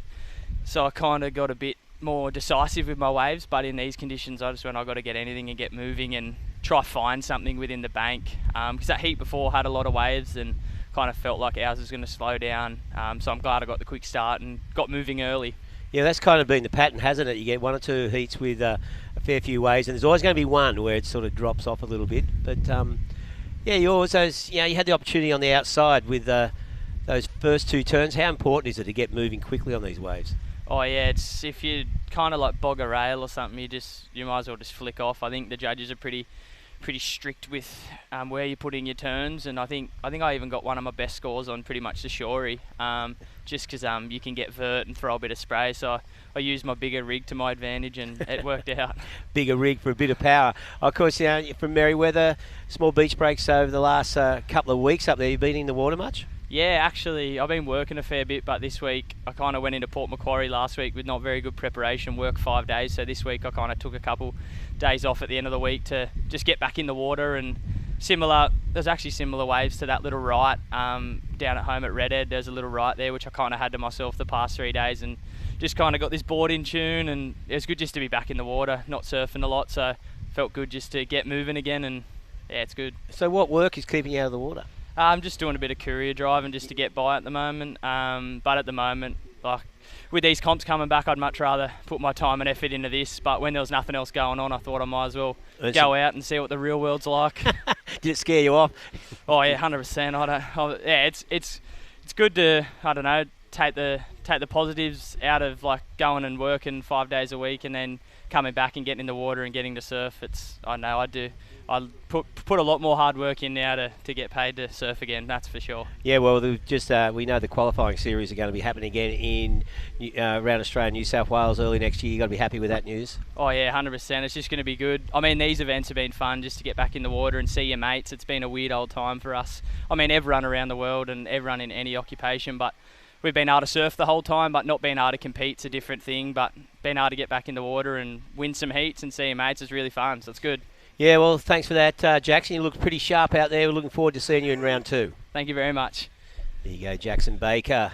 Of course, he's been putting big efforts in on the World Qualifying Tour, and he'll be stoked to hear that things are, well, not back to normal, but they're, slowly, resurrecting that tour next year. We'll just see how things pan out, but it is positive news. Yeah, he's looking good, Jackson. Yeah, especially in those smaller conditions, for him to be able to move so much water, get that speed and power moving. He's getting some good scores, and he's looking very confident at the moment for this competition. I know it's only round 1, but he's looking pretty good. No, he was looking confident. Had a good air about him. Then you can tell he's relaxed and focused at the same time. But maybe being courier 5 days a week is showing he needs to. Being a pro surfer is not a bad way to make a living. Ty Coulis now looking at this one, little left-hander. Little snap out of the top, but that wave just runs out of power, and he kicks off. And here's Aidan Leward-Parsons. What's he got on the inside? Just builds his speed up. Nice little snap. So keep his board moving. That's what's impressed me today. Obviously, these surfers, work closely with shapers, but their small wave boards just seem to flow. There's been no hiccups, They just seem to be able to draw those turns out. You'll see there, and off the bottom here, quick little snap on the replay, and just managing to keeping that flow of momentum and speed just through rail-to-rail transition. And yeah, nice surfing through this section, and just bang for 2 snaps to finish. So good wave there. Yeah, he's definitely making that board do work it really hard. He's nice first turn sort of off the bottom. I think the judges are really loving the fact that if anyone can actually get off the bottom and move into the top part of the wave or closer to the lip, they're going to score it well. And I don't think it's going to be a massive score for Aidan, but I think it's going to be good. Yeah, well, that was a nice unfortunately on that replay there, just wave ran out for Finn McLaren, but nice solid turn on the outside. And so looking at these scores at the moment, we've got Aidan Lewis in the lead, a 4.2 and a 5.33 Finn McLaren with a 4.77, a 4.4. While Ty Coolers has a 3.5 and a 2.9. He needs a 5.65 to move up in the second, while Finn's chasing a 4.77 to take the lead in the second half of the heat. Just got under 10 minutes remaining. Yeah, I think with Ty at the moment, I think it just maybe needs to refocus and just try and find the better waves that are going to show his style and show his ability to surf the wave. His just wave selection at the moment has been a little bit off. I've still got some, but looking at Finn on that, couple of nice little turns, and again the wave isn't really helping them out much at all at the moment. No, the big difference is if you get that one that just runs it on the inside, hugs the bank a little bit further, and offers a couple of sections towards the end. It's luck, but there are out there, as we see, a big hack there from Aiden. And then that one just dies after one turn. So that last exchange, all three surfers catching away, but none of which were anything to write home about. Just under 9 minutes remaining, and Aiden Lewin-Parsons in the lead. Yeah, Aiden's looking sharp, even though that wave faded out on him. That first turn was really showing where his commitment is, what he's trying to do. I think the judges are going to like that eventually if he's able to progress and do two of those turns on a wave, if the wave's going to help him out. So we're looking at Ty getting for this wave now. A sharp top turn, little section ahead of him, flattens out quickly. I don't think this wave's going to offer anything else, and neither does he. So Ty not having much luck with these waves, getting that one turn on the outside. But his last three waves have totally flattened out after that first manoeuvre. Yeah, Finn got a nice a 4.53 on his last wave, even though the wave flattened out. I think the judges were happy with the fact that he's gone to the bottom, gone high into the lip, and showed a bit of spray and worked that wave really well. So he's looking pretty good as well, Finn. So at the moment in second place. Yeah, we've got just under 8 minutes remaining. So. Yep, Aiden still holding on to the 5.33 as his high score, backed up with a 4.2. Last wave for Finn's was at 4.53, so it's pushed him out a little bit further from Ty Coolest. Ty now looking for a 5.78 to catch Finn. Plenty of time, of course, with 7.5 minutes remaining in this heat. And, yeah, surfers are catching a fair few waves, but just finding that one that gives you some opportunity. Yeah, that's right. I think if you have a look back to the heat before last, the guys were really selective in their waves. They were waiting for that wave that was going to give them the opportunity to give that good score. And I think that's where Ty just needs to, if he can wait for that priority, get that good wave. There's 7 minutes still left. There's plenty of time. There's waves out there, and he'd show his skill. There you go. So Finn just one turn there, of course. So the Australian Open of Surfing, this event, the Kiama Open, presented by Her Wave. It's been a good morning so far of professional surfing, you know, and we got a good mix of experienced surfers and a few aspiring grommets. And it's an opportunity to win some prize money. We've got $7,000 up for grabs across the two divisions. And the overall tour prize is full accommodation for the whole Whistler Pro Tour Series in 2021. So that's a big saving. It is. So, yeah, that's the overall tour prize. So it's pretty impressive. And, of course, we've got a couple more events to go. Coffs Harbour next week, 29th to the 30th. We've got the Far South Coast happening on the 5th and 6th of December. And the Northern Beaches, the 13th and 14th. We see Finn McLaren there just throwing it up. And looking for this one. Nice carving turn there. So getting a bit more out of this wave. And Finn just bringing it home to the beach. And again, nice snap. So, yeah, if you're an aspiring pro surfer who want to get the competition juices flowing again, you can still enter just those last three events. Just head to the Surfing New South Wales website and check it out. So, first prize today, though, we got $1,500 up for grabs for the first place getters, $900 for second, and $600 and $400 for fourth place. So, bit of money up for grabs here today at the Kiama Open, part of the Australian Open Series. As I said, 3 more events after that. Well, it's great to see Surfing New South Wales get this thing up and running after the long hiatus due to Corona. Yes, and it was a long hiatus. But the thing is, we got some fantastic swell over winter. So I don't think they were that worried Yeah, about they it. were. No, I don't think everyone was really worried about the fact there was no comps on because everyone was getting pumping waves up and down the coast. Yeah, exactly. The 3 south coast lows were pushing up some solid surf. There's the overview of a beautiful Wary Beach. The town of Gerringong just behind us there, and then the green hills of the dairy farms here on the south coast. We see Aidan Lewin Parson looking really sharp on those 2 turns. Always blows me out how they can just sort of square off the top on these tiny waves. They're an epoxy, so you can see Aidan's running an epoxy. I always think if you've got those small waves, you've got the epoxy, you're going to get that flow, you're going to find that speed, but you're going to miss out on a bit of the rail, which the judges like. So you need to have a look at your equipment, look at what boards are going to give you those best scores and what the judges are going to like. So sometimes the PU type setup is better if you've got that right board for the small waves as well. Yeah, you can see from that shot, still a little bit of wind swell left in it from yesterday. And so it's nice to see some lines coming through, even though they're producing small waves. We do have waves here today and some good surfing going on. Just under 3.5 minutes remaining with Aidan Lewin Parsons still holding that lead. Ty Koulis in 3rd place. He is within striking distance. Ty is looking for a 5.78. So Finn McLaren won't be resting on his laurels out there. Finn still holding he scores a 4.53 to 4.77. He wouldn't be too happy with that situation. He'd love to have at least break into double digits, and he has a chance.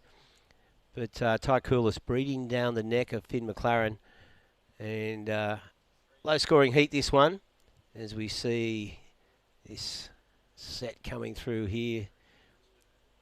Looked a lot bigger from the top, the aerial shot. Yeah, the drone shot is really gives a bit of a different perspective from just the shots from straight onto the beach. You can see the setup. You've got that nice A-frame sandbar that's given the opportunity to get lefts and rights out there. As the tide was filling up, some of the rights were going fat, so they need to really prepare and make sure that they're keeping an eye on the waves and know which waves they wanted to catch prior to the heat. So they've got an opportunity to get those scores and do the best out of this really fun-looking little bank here at Wary Beach. Yeah, well, we've seen it throughout the day. These surfers managing to find some decent scores with just on a little over 2 minutes remaining. So not a lot of time left for Ty Koulis to try and redeem his situation by getting to 2nd place. Finn McLaren holding on to that slender lead between ahead of Ty. And here we see Ty Koulis. What's he got? Throws it up in the lip. Nice vertical turn. And again, can he get across this flat section, this wave? Not really offering anything. So frustrating situation there for Ty. One good manoeuvre on the outside, and then that wave just sort of fading out pretty quickly. Yeah, and it's hard for Ty as well. He needs to get the highest score of the heat to actually claim that 2nd place. So he's up against it at the moment, Ty, but I'm sure he's not going to give up. He's going to keep on going right to the end. I'm pretty sure he's going to try and paddle away from the other 2 guys because he's under priority now to try and find that little insider, hopefully, that'll wall up for him so he can get into those scores which are closer and higher up to the 5 and the 6s. With a minute and 20 to go, we can see there that Finn's probably going to move down to Ty. He'll have priority over him to try and stop him from catching a wave. Good bit of tactics there. So Finn's an experienced campaigner, been around for a while, and they know how to make sure they get through that heat at this stage. Yeah, Finn wanting to keep the pressure on Ty, keep Ty looking over his shoulder, just going to 50 seconds remaining. So if anything's going to happen, it has to happen pretty soon. And as you can see, our surfers in the next heat out there as well, just on 40 seconds remaining. So Ty Koulis looking for that elusive scoring wave. Looks like this set coming. Aidan Lewin Parsons in position for this left. There he goes. Cracks it off the top. And another slicing turn. Running down the line here. Might get a little section at the end to tag it. There he goes. And again, just heading south on this little left-hander. Bouncing across this flat section and looking for it to stand up on the inside. We've only got just under 10 seconds remaining, so that's going to be a bit of a victory lap there for Aidan Lewin Parsons. finishing off on the sand as the beach announcer will be counting this down. And there you see Ty Koulis unfortunately not getting the wave he needed at the end. So unofficially, Aidan Lewis Parsons moving through in first position.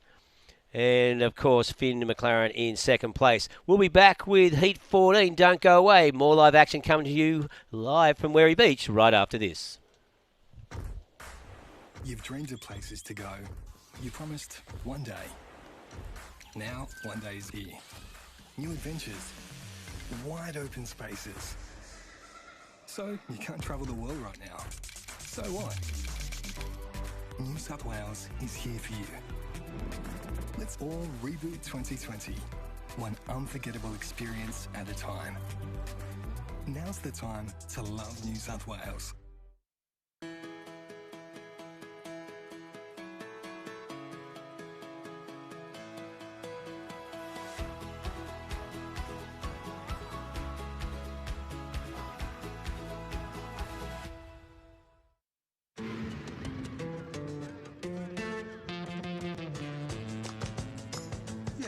Say yeah to more power with the Amarok V6 and get your first 3 repayments on us. Volkswagen. COVID-19 is very contagious. And even one case can have hundreds of contacts. Contact tracing alone can't stop it. Please help us by distancing, even with friends and extended family. By doing this together, we'll stop the spread. Beach, where we are into Heat 14, round 1 of the men's here at the Australian Open of Surfing. The Kiama chapter, the South Coast New South Wales Open, happening right here. And joining me in the commentary box is none other than the star herself, True Starling. Welcome back. Thank you. It's good to be back. Yeah, well, we've seen waves ridden already. Just a 3.17 there for Brett Bircher. Jared Sezel with a 2.93. And Jared, hang on. Yeah, Jasper Welsh yet to take off. And I think we have Lucas Rice in here as well in the blue. Meant to be a 4, although it looks like there's 3 surfers on screen at the moment. So the northeasterly is putting a bit of a chop into the face now, but still these small waves, they're still pushing through, still seeing some decent scores of that last heat. It's almost like a one-on-one off kind of thing, like saw some solid scores from Jackson Baker. That one was all about 4s and 5s. Yeah. And hopefully we'll get a bit more of a push in this heat. Yeah, I hope so. I mean, it seems like it's maybe slowed up a little bit. I watched that last heat and it looked a little bit slow. But boys are still putting on a pretty good show down here this morning at Wherry Beach. And the waves are still providing the goods, which is nice. It is a little bit smaller than earlier and the conditions have definitely changed a lot. But I think we might be seeing some good surfing this afternoon.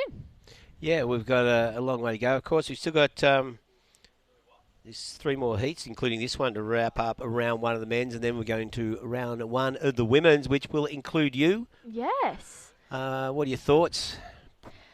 I think just staying busy and just taking off on something that's going to offer 1 or more turns on there is super important. Just finishing those rides as well. It seems like the people that have been progressing through those heats have been, finishing their rides and just really capitalizing on their wave. So I think that's pretty important out there. It is quite small, so you want to start off with a banger. Yeah, you do want to start off with a banger, and if you're getting that little connection to complete it on the inside, it is helping as well. So 16.5 minutes. So this heat just underway a few minutes ago, and 3 of our 4 surfers have locked in a score, but as you can see, nothing really worth holding on to at this stage, but just good to get something under their feet in the early stages of the heat. Yeah. I think, as we see, this is Brett Bircher up and riding, carving away on his backhand, beautiful second turn. He finds a little bit of a wall on this one, puts it up there for another one. He's going to continue this one all the way through and finishes it. So Brett Bircher is yet to he's going to lock in a nice scoring ride for this one with 16 minutes remaining. I'm just getting my live heats up and running for heat number 14. So Brett Bircher opened up with a 3.17. He's got a score to lock in, which locked in at a 4.17. Jared Sezel is in second, a 2.93 to open up his account. Lucas Rice just a 2.17 on his first wave, and Jasper Welsh is yet to take off on a wave, so still plenty of minutes remaining, 15 and a half to go. I think Jasper's maybe playing the waiting game, hoping to find a set that he can really open up on, but it's just one of those, you know, luck things. Is he going to luck into one? Is he not? Is the set going to come through? You just don't know. So I think it'll be interesting to see what his game plan is towards, well, throughout this heat, I should say. Yeah, well, as you said, I think he's just waiting for something a bit more solid to open up with. First 5 minutes have gone in this heat, and that's gone pretty quickly. Yeah. These 20-minute heats for the surfers, they do disappear. But, you know, overall, still seeing some consistent surf coming through. And both our 4 surfers are waiting out there. But while we wait to see some action here, we're going to cross down to the winner of that last heat, Aiden Lewin-Parsons. Aiden, congratulations. Thanks, guys. Stoked. I bet you're stoked. How was it out there? It was pretty bad. No, there's waves, but I wasn't finding them, and the ones I did were definitely very grovelly, but at least it's breaking, I guess. Yeah, well, it was hard, you know. Like, I think the difference for you, you had a couple of opportunities where you could actually carve a nice turn out of the top, and then what are you riding, a little epoxy there? It seemed to be flowing across those flat sections quite nicely. Yeah, I got a nice little new Mayhem epoxy, going pretty good. Stoked with it there. So with that, we're not pretending the waves are good. So how hard is it to, you know, keep your mindset going when, you know, the waves are ordinary? Well, I mean, like, there's still waves out there. You just gotta like switch up and go out with low expectations and just make the most of whatever you can get that comes through. Yeah, if you go out there with a negative thing going, I'm no good at small waves or something. Everyone's got the same problem. Everyone out there's in the same heat. Yeah, exactly. Yeah. So looking further ahead, it must be nice to get this one. You had a good result at Cronulla. Yeah. Obviously looking to go better in this one. Hope so. What do you think you need to do it? Oh, channel a bit of the South Coast minor, I guess. Back home. Yeah, fair enough. Well, you know, we're going to maybe see round 2 today, and or maybe not. So what are your thoughts with these waves and the rest of the event? How do you think it's going to pan out? I mean, it's contestable. Like, there's still waves, and tomorrow it looks like it could be something as well. So we got lucky, I guess. I think this should be fun tomorrow. Well, you only need 2 good waves. It's not that hard, is it? Yeah. Nah. All right, Aiden, thanks for your time, and good luck in the second round. Looking forward to watching you again. Cheers, guys. Congrats. So there you go. Aiden Lewin-Parsons there. Yeah, he did serve quite well there. Like, as you said, limited opportunities, but he impressed me because he made the most of them. And I think the difference for Aiden, he just had that little ability, or on the waves, they provided him the opportunity just to get across that dead section for that one last completion inside. Not huge scores. As I said, he had a 2-wave total of 10. Yep. But it was enough, as we see Jared Cecil there just cutting back again. Like, you can see all these boards, they're sort of flat, small, you know, a lot of area in the tail, and a lot of epoxy's being ridden here today. Yeah. Oh, matches his Rashi. It does, yeah. Look, good full colour coordination there from Jared. Well, just a quick update on the situation for all those watching at home. Brett Birch is out in the lead with a 4.17 and a 3.87. Jasper Welsh has a 0.87 and a 3.33. That has him in second spot. Lucas Rice has a 2.17 and a 1.17, but we've just had a quick situation change. Jared Sezel goes up into second spot. He's got a 2.93 and a 4.73. That pushes Jasper into third. Jasper is looking for a 4.34 to take second spot off Jared, and Lucas Rice needing a 5.50 to take second spot and progress through this one. There's just on 12 minutes remaining in this heat, so still plenty of time remaining, still plenty of waves to come through. I mean, Jasper and Lucas have all the ability to get those scores. Yeah, without a doubt, because we've seen, you know, small waves, it is reasonably consistent. So every heat over the last probably 3 or 4 hours, we've seen second or third. It's almost like someone gets out in the lead and they've managed to hold it. You get that one good wave, and if someone can get a 6 or better, it sort of holds them in good stead. You just got to back that up with something decent. So, but yeah, there's been a few heats that have finished right at the end. So I mean, with a change in position, as we see Lucas Rice just throwing a big turn. Unfortunately, not finishing that one.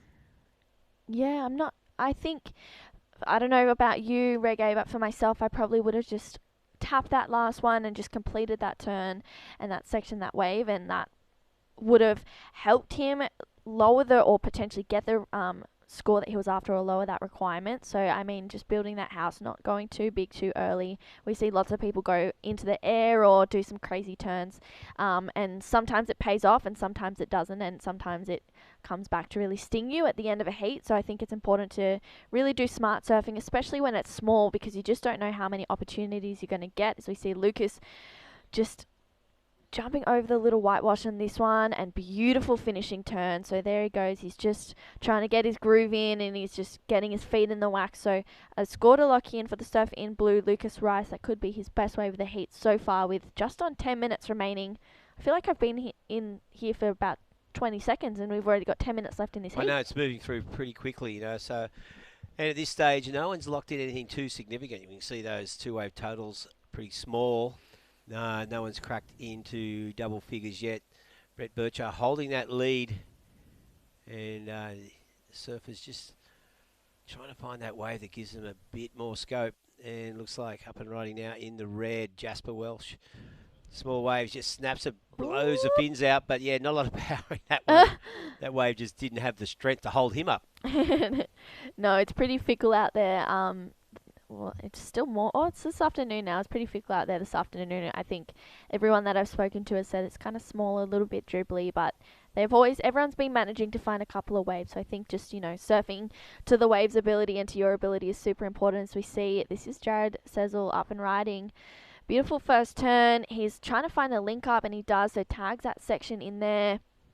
Looks like a pretty wide little board that he's riding out there, so maybe perfect for these conditions. He's looking for that end section, and he gets it and rides out cleanly. So Jared is going to get straight back out there for another one, potentially bettering that 3.10 that he has.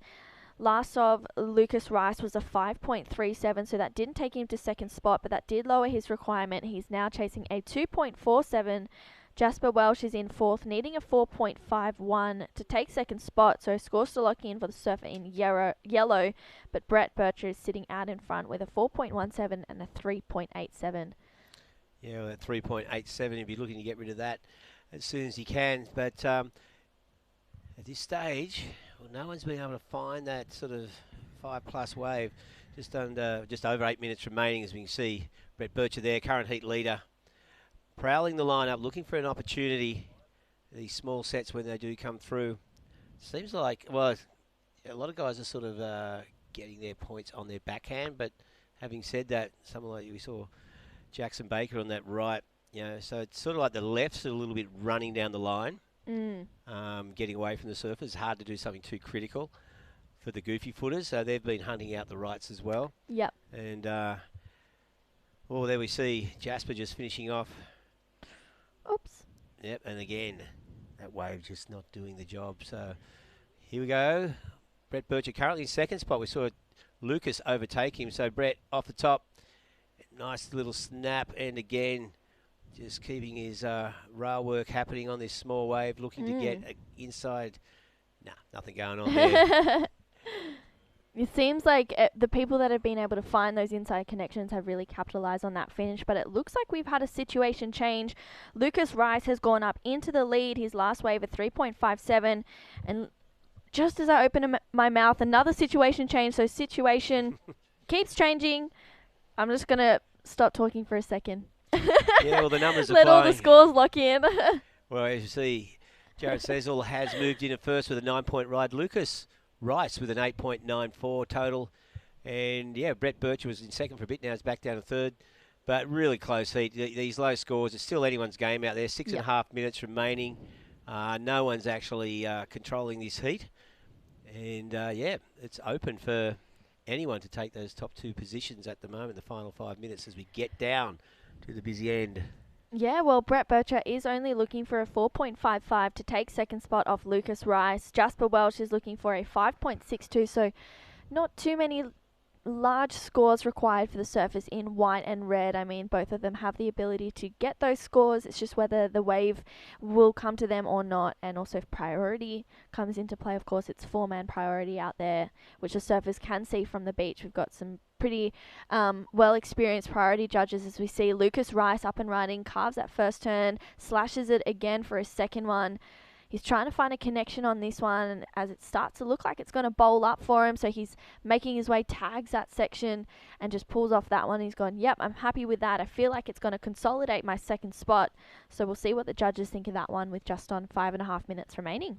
Yeah, some good surfing there from Lucas. And it was, on the replay here, you'll see nice jamming snap on the outside. And again, just hooking that back foot. And not much with that third turn, but as he sets it up on the inside, just building his speed and finishes with a nice snap right on the shore break there. So will it push him into first? Yes, it does. Then he's into double figures as well. So Lucas Rice there. Yeah, he locked in a 5.23, so he's got a 5.37 and a 5.23 to his name. So that bumps Jared Sezel into second spot. He needs a 5.88 to take the lead. He has a 4.73 and a 4.27. Brett Bircher is now looking for a 4.61 to take second spot off Jared. He has a 4.17 and a 4.40. And Jasper Welch has a 3.33 and a 3-point ride, chasing a 5.68 to progress through this one with 4.5 minutes remaining. Up next, we are going to see Heat 15 of the Open Men's, featuring Joshua Stratton in the red, in the white, Ben Duncan in the yellow, Lucas Peace, and in the blue is Doug Chandler. So cracking end of the round for the men's. So we see this is Brett Bircher. He's looking for a score, and he finishes that one off, so only chasing a 4.61. We'll see what the judges think of that one. So he'll get straight back out there. There's still plenty of time remaining, 4 minutes. Feels like a lot of time, so I will see if the judges like that one with scores locking in. Yeah, Brett Bircher was holding down the lead for the first half of the heat. Of course, didn't take much to push him back into third spot. You know, he needs to get rid of those fours and lock in a 5+ to have a shot at this in the final 3 minutes and 40 seconds. So a pretty tight heat happening out there. Lucas Rice and Jared Sezel, the two surfers in the box seat at the moment, but they're not safe by any means. Even the man on your screen, Jasper Welch, he needs a high 5 to move into second spot. And he's starting to search the lineup. He's been out there for a while. He may be sitting pretty well with priority. Yeah. As we see Lucas, current heat leader. Yeah, up and riding on his forehand. Beautiful first turn. He comes around for his second one. Can he get a connection? Unfortunately, he doesn't. So Lucas is going to kick out of that one with 3 minutes remaining. Yeah, that won't go into his top two. So Lucas heading back outside and looking to keep the pressure on. Oh, Brett Bircher back into first. So second, I should say. He's put Jared Sezel back into third place, but not a lot in it. Jared probably doesn't need much at this stage. Yeah, well, I can confirm Jared is looking for a 5.15 to take second spot, and Jasper now chasing a 6.55 to progress through this one. Last wave of Brett Bircher locked in at a 5.40. So that took him straight up into second position with 2.5 minutes remaining. Yeah, that was a clean, little waves, those two clean turns on the outside made the difference there for Brett. So a small score, but enough to get him back into second spot was he hit the just over 2 minutes remaining. And these surfers just looking for that elusive scorer. They are becoming fewer and further far in between. We saw this swell. It's picking up as well. I mean, the tide's coming in as well. We got about an hour off dead high as we see Jasper Welch looking for a 6+ ride. Not going to get it on that thing. And out behind him is Lucas, current heat leader, looking to consolidate his position. Just under 2 minutes remaining. Again, this wave not offering much opportunity. A lot of bouncing, rail grab, fall off. No, so that will not affect the situation at all.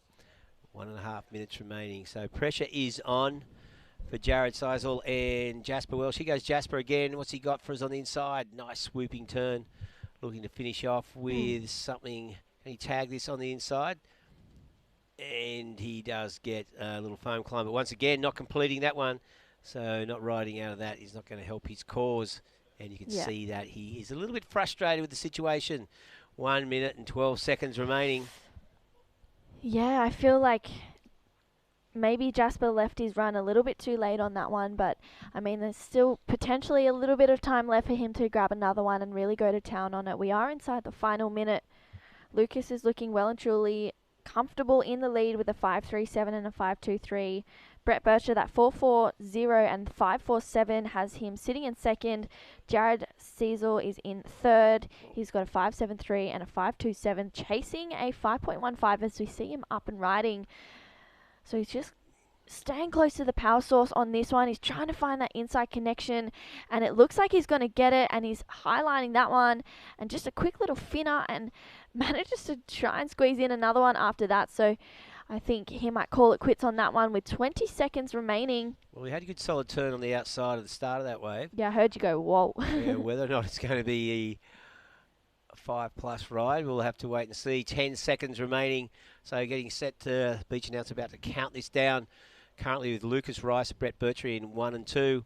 Jared Cecil looking to push Brett back with that last wave. We'll just have to wait and see because that heat is over. And see if that last score for Jared comes through in time. Came through at a 4.07. So not what he needed. So unofficially, we have that one wrapped up with Brett Bircher and Lucas Rice moving through to the next round.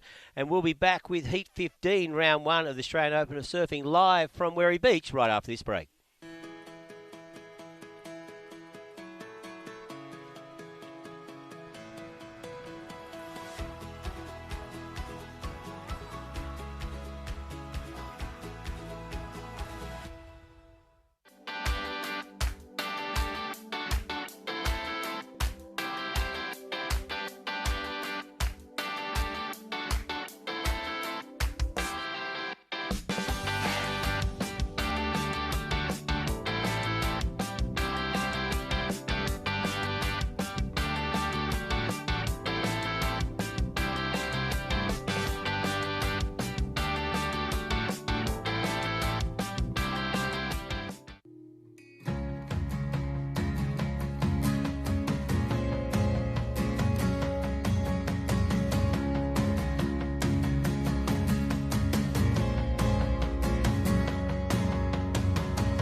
Say yeah to more power with the Amarok V6. And get your first 3 repayments on us. Volkswagen. And welcome back. This is day 1 of the Australian Open of Surfing Kiama Open, presented by the Her Wave program. We are in heat number 15, featuring Joshua Stratton, Ben Duncan, Lucas Pias, and Doug Chandler. I'm True Starling, and I'm here with Shannon Hughes. Good morning. Good Or I should say good afternoon now. It's 12:15. Lunchtime. Lunch has just been delivered to the event staff. Everyone's going to have that little post-lunch energy, hopefully not that napping stage kick in for the afternoon. I tell you what, I wish everyone could smell what it smells like in here. It smells so good. Those fish and chips get in my belly. So great. So excited to have some lunch after this. And so excited to see the men's round 1 finishing up. We've only got 2 heats left, 15 and 16. As we see Ben Duncan, one of our Surfing New South Wales work crew, dig into that rail to get started. Have a little pump down the line. Nice, smooth style from Ben. He's been working all over the site this week. And it's definitely paying off some little wave knowledge there. Yeah, I mean, I feel like he flies under the radar. He's a bit of a dark horse. Everyone knows that he rips and he surfs so good. He's such a strong surfer. And then for some reason, when he comes into heats, he just kicks it up a notch, and there's just another level that he's got. So I'm excited to see how he goes in this one. But he's also taking on Joshua Stratton in the red, Doug Chandler in the blue, and Lucas Pias in the yellow. So, I mean, there's some pretty strong surfers in this one. It's going to be a stacked heat. So exciting to see these events that are running through the Australian Open all over the coastline of New South Wales, as we see Lucas driving into those first 2 turns, gives it a little pump, and flares the fins out. Unfortunately, I don't think he fully completed that one, so the judges might deem that one incomplete. I'm not sure. We'll have to see what that score comes through as, with just over 15 minutes remaining. So it looks like there's scores locking in for the surfers in white and yellow. And Joshua Stratton is yet to open up his account. So once those scores lock in, we will give you all at home an update on the situation. But for those of you just tuning in, this is the Australian Open of Surfing, the Kiama Open, presented by the Her Wave program. It's day 1. We have 16 heats of the round 1 Open Men's Division, and then next we'll be rolling into round 1 of the Open Women's Division. There will be 8 heats, and then hopefully, fingers crossed, we'll see the first 4 heats of the men's round 2 after that. Yeah, it's looking promising for the afternoon. We still have a bit of swell pulsing through that kind of high tide. We're close to high tide now. So it should start draining through the afternoon, and I think we're going to go ahead and run those first 4 heats of the men's division. Perfect. That way we're set up for a quicker, kind of easier day tomorrow with smaller conditions on offer. Yeah, and I think it's good that everyone down here at Surfing New South Wales, Rowan and Bieber and the team, they're all making sure that everyone's getting the best of the conditions and, really capitalising on that. I think it's going to be a tad smaller tomorrow, but there's still going to be some pretty fun conditions as well. Yeah, it'll be great to see what we have on offer for finals day. It's always exciting getting to finals day, and it's kind of nice in a short event like this that it's just that quick. Yeah. Keeps everybody right in that pace rather than some of those, lower ranked QS events that run for 4, 5, 6 days before you get to that finals. There's so many rounds. It's a smaller field of competition. It's allowing us to stay COVID safe down on the beaches and around our event site as well, and giving the local communities those opportunities to get their wild cards in the water and surf against some of the nation's best. Yeah, 100%. Well, I'll give everyone an update on the situation. So Lucas Pias is out in front with a 6.50 and a 3.27. In second, Doug Chandler has a 3.67 and a 4.67 to his name. Ben Duncan, a 1.50 and a 3.47, has him in third place, and Joshua Stratton yet to open up his account. I'm not sure if you've seen much of Joshua Stratton surf, Shannon, but he is very, very, very good in small waves. His boards looks like super sharp. I don't even know how he does it. He must just be like, think light, think light, think light, and he just goes up and just smashes all the waves that he gets. I mean, I tell you, I wouldn't want to be the waves that he's hitting because it looks like it would hurt. That's so awesome to hear. I'm so excited to see him get his first wave. Where is he coming from? Oh, I think he might be from down here. I can't remember off the top of my head, but he did pretty good in the events in Cronulla and Port Macquarie. Nice. I'll have to do a bit of research, and I'll get back to you on that one. But maybe used to surfing some smaller beach breaks. And yeah. Kind of getting used to these slower, sloppier conditions. As we see Ben Duncan, nice slash to start off with, and he'll kick out the back of that one. So Lucas in the lead with 2 scores that have him in front of the rest. Nothing too exciting so far from the field. Hopefully we'll see some better sets come through the lineup. There's quite a good vibe down on the beach. A lot of the surfers are really excited. The women are coming up soon. True, you'll be one of them, but I've seen a lot of the ladies rocking up to watch some heats earlier and get ready for the day. Yeah, it's going to be a pretty exciting Women's Day. I was talking to when Molly was in here earlier. Unfortunately, we got the news that Cedar isn't going to be competing in this one. So she's won both the first two events. So the first one at Cronulla and then at Port Macquarie. As we see, Lucas Pias, he's the current heat leader, up and riding on his backhand, just carving away. He throws so much water, so much spray. So he's such a little powerhouse. So unfortunately, that one just not offering much more. So he'll get straight back out there. Yeah, no, I'm excited. The women's should be pretty exciting, and I think there's going to be a big day, or big afternoon of action. Did my research. Joshua Stratton is from Newcastle. Nice. Okay. Yeah, I feel like Jackson Baker, also from Newcastle, did really well in these conditions today. Like, looked super smooth, nice style. So maybe Joshua taking a little bit out of that from Jacko. Yeah, I think he's channeling his board riders member, and he's like, okay, yep, we'll get it. I had, I didn't have. Kai Warner was in the same heat as Jackson Baker. He's also a fellow board riders member of mine, so hopefully I can channel his surf style and his little heat strategies, and I can make it through mine. Yeah. You're going to do great. It's going to be awesome. I'm so excited to see the ladies hit the lineup, and just to know that there are like some fresh faces coming in, but that we've got some of those women that we've seen competing on the QS for so long, like Freya Prum and Sarah Baum, and then we've got Molly Picklum, who's just an outstanding up-and-coming surfer. Yeah. As we see Joshua. All right, so getting used to that small wave, small board, just working his way through that first section, gaining some speed, and hoping for a nice finish. Whoa, that was good. Yeah. Stoked. All right. Yeah, that board is looking really good. I think that could potentially be the same board that he was riding down at Port Macquarie. I was lucky enough to have a post-heat interview with him and just talk about his boards and how he's been feeling riding them. And he said he was feeling strong and he was loving his boards at the moment. So I think equipment is such a major part, obviously, of surfing, but getting your equipment really dialed before an event is super important. And first wave of Joshua Stratton locked in at a 5.93, so he's looking for a 2.42 to take the lead, to take second spot. So that pushes Ben Duncan down into fourth position. He has he needs a 4.88 to progress through this one with 9 minutes and 20 seconds remaining.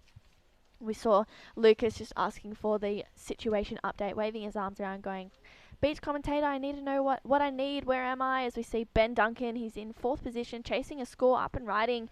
Beautiful carve on that one. Looks like this one might even bowl up for him. I'm getting a bit excited as he tags that one, unfortunately just coming unstuck. So he'll have to get straight back out there. He wasn't looking for a big score, just a 4.88. I feel like if he had finished that turn and gone up for another one, he could have really capitalized on that and gotten that score, but we'll have to see. Taking a look now at Lucas. Nice driving carve to start off with. Goes in for a second one, a little slower, but connects it nice and smooth. This wave is going to bowl up for him on the inside. And he's going to go for a big, powerful finish.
Our live action going down. We are still in round one, heat number 15.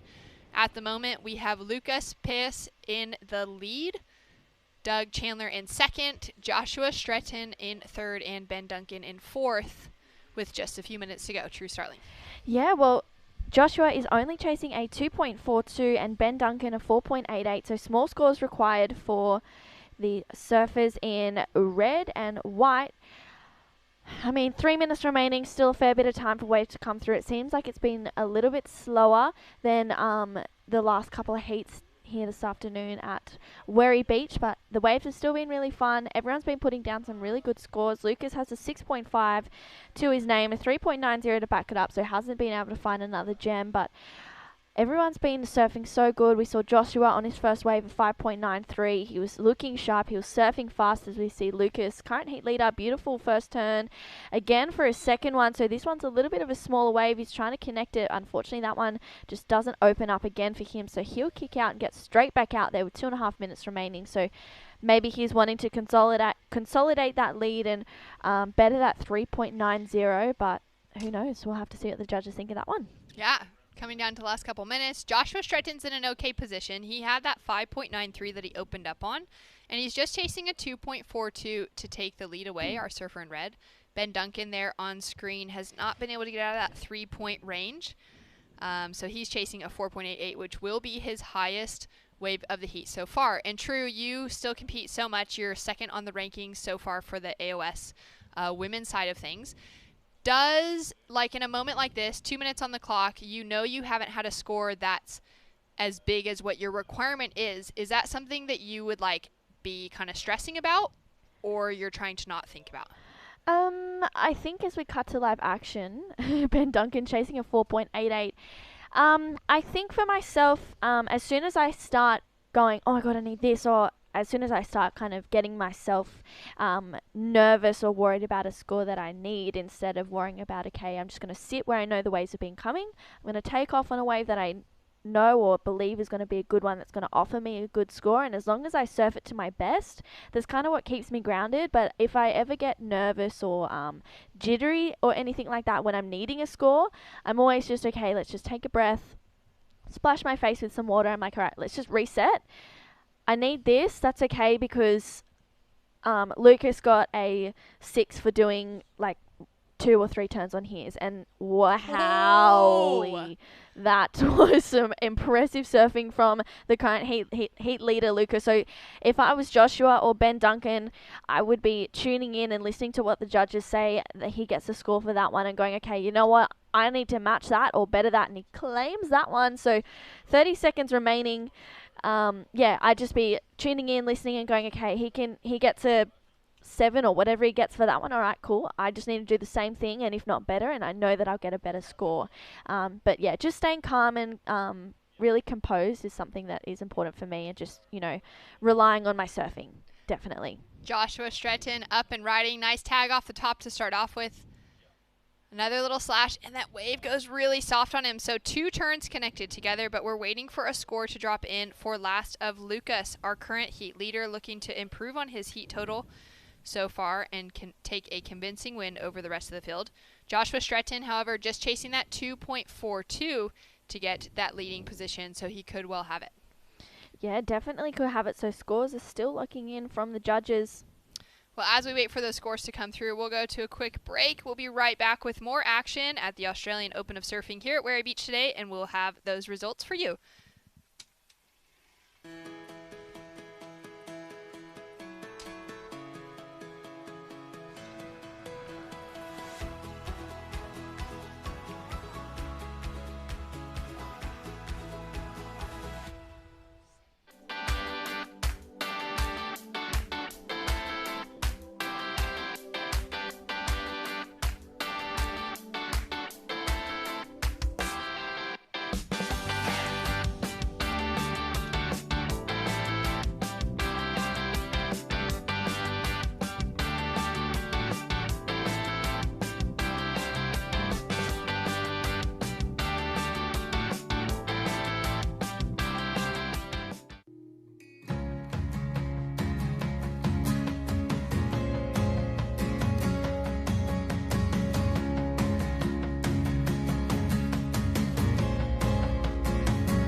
And welcome back. This is day one of the Australian Open of Surfing. We are at Kiama Beach. Well, we're actually at Wherry Beach down here at Kiama. It's presented by Her Wave Program. I'm True Starling and I'm here with Shannon Hughes. We had a pretty exciting finish to that last one. Heat 15, Lucas Pias dropped a 7.83 on that last ride. So he well and truly extended his lead. Joshua Stratton a 2.67. That took him up into second spot, unfortunately pushing Doug Chandler and Ben Duncan down into third and fourth. And unfortunately bowing out of this event, out there in the water we have heat number 16 in the red, Jamie Thompson in the white, Dean Bowen, Corey Ross in the yellow. Jamie and Corey are also Surfing New South Wales crew members, and Tyler Ikin in the blue. So this is a stacked heat. So Jamie and Corey are both working the event this weekend. Correct. And Tyler? I'm not sure. Not Tyler. Okay, I don't know. so Jamie and Corey. And I then don't we've know. got Dean Bowen, who is the local Kiama Yes. surfer. Great QS competitor, has been in the Yes. scene for so many years, a great example to the younger crew coming up. So this is going to be really exciting to see as we see Jamie Thompson get started. Nice, powerful start. Big wrap back into the pocket. It's going to reform for him on the inside as he stays with this, puts all that pressure on the front foot. Nice slash. And he'll kick out. So first scores locking in for Jamie Thompson as we see Corey Ross. Just a quick up and out. If he did a turn before that, we didn't really get to see that one, but there's 19 minutes remaining, so we're 1 minute in this one.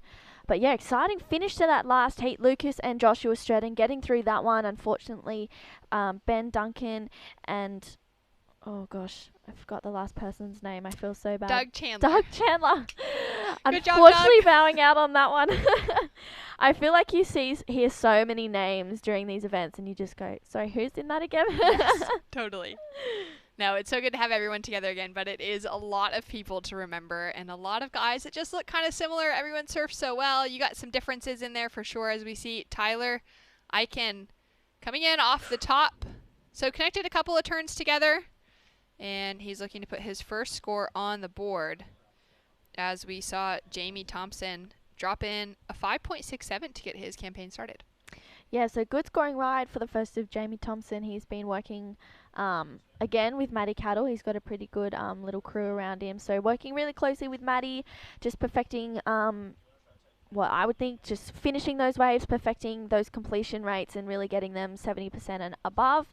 And Jamie is looking really strong on his feet. His boards are dialed in as we see. He foam climbs that first section, unfortunately doesn't like the feel of that one, so he kicks out of there.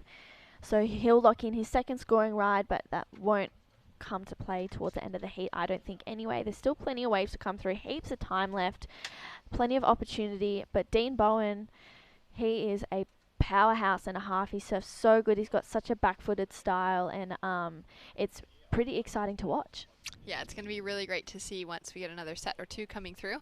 There has been some really fun ones so far. And down on the beach, we're going to catch up with the winner from that last heat. Lucas, how you going? Yeah, very good. Wow, that was such an incredible, I mean, you started off with such a good wave. Oh, thanks. You were really set up well. How did you find that first one? The first one, my plan was like always be like action, you know, because the mud is the sea's so like the wave is not coming, so it's very tricky. So I try to just catching most the waves that I can, so just feel like I don't know, just try to surf well and catch the waves and make the hit. Yeah, well, you did such a great job. You opened up with that 6. You got a couple of 3s, and then you came back right on the finish, kind of that, you know, ringing the bell, getting that last victory lap with a high score of a 7.83. How did that feel? Oh, it's pretty good. Like I was like just coming back to outside, and then the left come. Like was such a good feeling. Just calm down and think about it to make the wave in the right spot and make the maneuvers on the right spot and just to make the wave. And yeah, pretty good. Feel very, very good. And how are you feeling enjoying the Kiama coastline this weekend? Very good. It's a new place to me. I'm living in Sydney, so I went to Port Macquarie, and Cronulla was like my second competition here. So just feeling good. Like the waves could be better for sure, but it's equal for everyone. So just trying to keep going. Oh, that's so good. And do you have any friends and family back home you like to say hi to? Yeah, for sure. Quero agradecer a todo mundo do Brasil que está torcendo, a minha família, meu pai, todo mundo que está mandando suporte. Tô amarradão de ter passado a bateria, tô só tentando achar as ondas e soltar meu surf, sem muita pressão, tô aqui só para enjoy myself, só para aproveitar. E é isso, vamos que vamos. Thanks so much, Lucas. Great to hear from you, and good luck in the rest of the event. Thank you. So good. I love that we still get an international field at a small ranked event here in Australia. I know. Sometimes I like at Port Macquarie, Nathan Quiney also started speaking in Portuguese as well, and I was like, whoa, that's right. There's other languages out there other than English. Like you just, I feel like because we've been around home for so long, you're just not used to that multicultural and that diversity, and it's I got excited. I was like, oh my god, yes, that's right, you know. So I'm looking forward to it, and hopefully it'll keep going. And I'm keen to travel and get through, get on a plane. Yeah, it's been such a different year. I think too for the global surf community, we travel so often. Like there's contests running all over the world. Up until this year, the qualifying series, the championship tour, they've been so international, and it's given so many surfers the opportunity to just hop on a plane, experience a new culture. And then suddenly coronavirus hit and the world completely changed. And for Australians, we've all been locked here. I know there are a lot of surfers from other parts of the world that have been able to get in like some pretty insane surf trips. I mean, the girls from the US that just did the Indo trip, like absolutely mental. I know. But for those of us staying in Australia at the moment, we're stuck. We're not allowed to really leave. Yep. And it's pretty cool to be able to see some of those surfers that have also decided to make this their home base during this time. There are quite a few that have been like staying here to train a little bit more and just experience a different culture during this different year. Yeah, different is the word. It's been a very different year. I think for some people it has been different in a not so good way, and for others it's been different in a good way. And I feel like my granddad always says to me, in adversity there is opportunity true. So just making the most of whatever life throws at you is so important. As we see Dean Bowen up and riding on his backhand, carving away, staying busy. Unfortunately that one just fades out on him, so he kicks out and gets straight back out the back with 13 minutes remaining. So scores to lock in for Dean. But yeah, just important to make the most of it. And I think staying home and actually being home for more than a week or 2 weeks. Yeah, it's been so different. Has been so different, but it's been good. I think my dog used to love, like he still loves me, but I think he loved me more when I was going away. But now I'm home, he's like, can you leave me alone? Like, I don't want you to come and cuddle me all the time. Like, so funny. I think he's off me. He's so over it. He's just had you around for too long. Well, some exciting news talking about that, the qualifying series, what's going to be going on for 2022. We do have the word in from the World Surf League. So the WSL, for those surfers listening in who are competing and curious about what's going to happen, they are going to make an official announcement and release a lot of information next week. But the WSL has given Adam Hubben from Surfing New South Wales the go-ahead to start communicating some of that ahead of time. Yeah. So we do know that there's going to be a regional qualifying series that runs in 2021. It's going to be made up of 7 regions, 7 regional tours. Part of that is because of the travel bans worldwide, that all these surfers won't be able to get to different destinations to compete on the qualifying series. So Australia will have a qualifying series of their own. Africa will have their own. North America, South America will have their own. Europe, Hawaii, Tahiti, they'll have their own. So it'll split it up and give those events for QS 1,000, 3,000, and 5,000 events to run in places where surfers can actually get to. Once they get through that first part of the qualifying series, as we see live action from Corey Ross now. Nice little carve to start off with. Goes in for that second turn, getting a little bit sluggish coming through that inside section, but he's managing to keep some speed and power going through. Looking for a score to jump ahead of Jamie Thompson.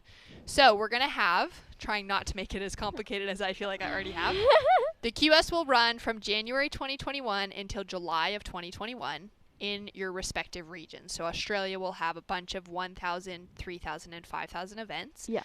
And then from August of 2021 to December of 2021, the Challenger Series will run, which is those QS 10,000 events. You'll have to qualify to get into the Challenger Series via the regional QSs that are running. Okay. So you get your points up in the first half of the year. If you're in the top rankings, you'll be able to compete on the Challenger Series, and that's how we'll get the next championship tour competitors. Okay. Yeah. Holy. Just a quick little. that finishing so turn. Such a small wave, Dean Bowen. That was awesome. Well, Dean's jumped up into the lead. Yeah, he has a 4.83 and a 3.40. Jamie Thompson in second, a 5.61 and a 1.63. Corey Ross is sitting in third, a 2.80 and a 3.83. He is looking for a 3.48, and Tyler Eichen in fourth. He has a 2 and a 2.5, looking for a 4.81. We've got 10 minutes remaining and scores to lock in for white and red. So that's pretty interesting about the whole WSL QS in each region. I'm looking forward to it. Should be interesting. So then they start the Challenger Series in August. Yes. Yes. So basically, we'll have the first half of the year will be open qualifying series, 1,000, 3,000, and 5,000s, which allows your younger competitors coming through to get their first taste at the 1,000 events. Yeah. Or the seasoned competitors who have been around for a while to maybe just surf in the 5,000s and the 3,000s because they want those bigger points on offer to get themselves into the Challenger Series. Yep. But you're not going to have anyone in those 10,000s or those Championship Tour surfers likely competing in the qualifying series events of the low-ranked ones. Unless it's maybe their home break or something like that. You get that a lot, like Ace Buchan always, he would like to compete at Avoca, those sorts of things. Yep. But this way you kind of are dividing the year up into seasons now. Yeah. It gives the athletes a rest period as well and a time to kind of recuperate and reset for the next season. Yep. So we'll have the first half of the year will be those low-ranked QS events. The second half of the year will be the Challenger Series. Yep. And then obviously within there, the Championship Tour will be running. It'll also give some of those Championship Tour surfers the opportunity to get in the mix with the Challenger Series, but it'll only be at the back half of the Championship Tour. Okay. Yeah, because the Championship Tour format has also changed. That information is already available on the World Surf League, so you check out theworldsurfleague.com or get onto your WSL app and you can see the new calendars for next year. Yep. Everything's changed. There's been so much that's different than how it used to be. But basically, it will free up the top surfers in the world from August to December to work on those qualifying points to get onto the Championship Tour. Right. With the biggest points on offer. That's pretty interesting. I think the way that they've structured that is really good to allow everyone in each region to participate and compete and just get their rashi back on, because I know there's still countries that haven't been able to do that or haven't even been able to surf, So I don't know how I would be coping not being allowed to surf. I know for a while there in Costa Rica they were only allowed to surf for from 5 a.m. till 9 a.m. Wow. Yeah, I don't know if that's still the same deal now anymore. But I was in contact with Leilani McGonigal over there, and she was like, that's the only time I get to surf. So she gets up at 4:30 in the morning and surfs until 9 a.m. and that's it. That's her day. It's so good that they're still able to surf, though, because then there are other nations where it's just banned. Like in Europe, I know there was big bans in the European surf communities where they just weren't allowed in the water for quite a while. Wow. Which I would go insane. Yeah. It would just be so challenging. I mean, we know that it's for the safety of others. Yes. But yeah, just such a challenging thing for surfers who live quite a free lifestyle. Yeah. To be in that kind of space. So let's take a look back at this heat. 7 minutes, 15 seconds on the clock. Dean Bowen is in the lead. He's backed up that 4.83 that he opened up with. He's now got that 6.5 as his highest score on the scoreboard so far. Jamie Thompson with a 5.67 and a 2.83 sitting in that second place position. Jamie Thompson there on screen is chasing a 5.67, equal to his highest score so far to take the lead away from Dean Bowen. Corey Ross in third has two small scores, nothing above a 3.83. He's chasing a 4.68 to take the advancing position away. And Tyler Eichen going ham on that wave. Is he going to ride out of it? Finds a little momentum. So 2-turn combination, throws in the rotation. Yeah, that was a bit... I wasn't expecting that. Throwing in some variety. He does need a decent score of a 6.01 to get that advancing position, so he's putting it all on the line. Yeah, I'm not sure if he'll quite get there. I don't think the judges really score those reverses too highly unless it's pretty dynamic and quite technical, or critical as well, I should say. So hopefully that will just lower the requirement for him. With just on 6 minutes remaining, Dean Bowen is sitting comfortably out in the lead. I mean, he's been surfing really strong and just making the most of these smaller conditions. Jamie Thompson in second. He's had a little bit of a slow heat, but he's still consolidating that second position, paddling away from Corey Ross in third. So maybe Corey has priority over him, and he's probably just like, you know what, I want to create space. Yeah, we'll have to see what the go is with that one. Maybe I'll chat to him after. I'll be like, so why'd you paddle away? What was going on there? Yeah, What I was that wouldn't be doing that. Yeah. So coming up after this, we'll be heading into women's round 1. We are going to have a skip on heat number 1. Cedarly Jones has unfortunately had to pull out of the event. So Holly Wishart and Sky Burgess will just get the advancement through into their second round. So we'll be going straight into heat number 2 for women's round 1 at the finish of this one, which means Molly Picklum, Sasha Baker, Casey Hargraves, and Kelra Buckpitt will be hitting the lineup.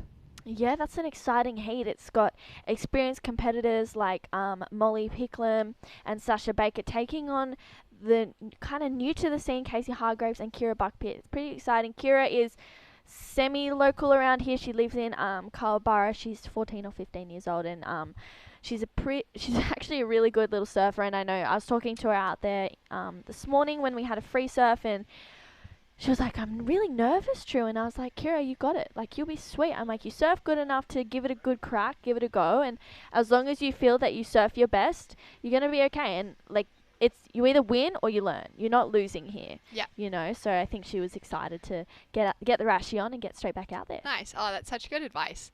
As we see Jamie Thompson. Oh. Nice opening turn. Gets that second tag, little foam climb. And heads down. He is sitting in that second place position, but looking to get closer to Dean Bowen.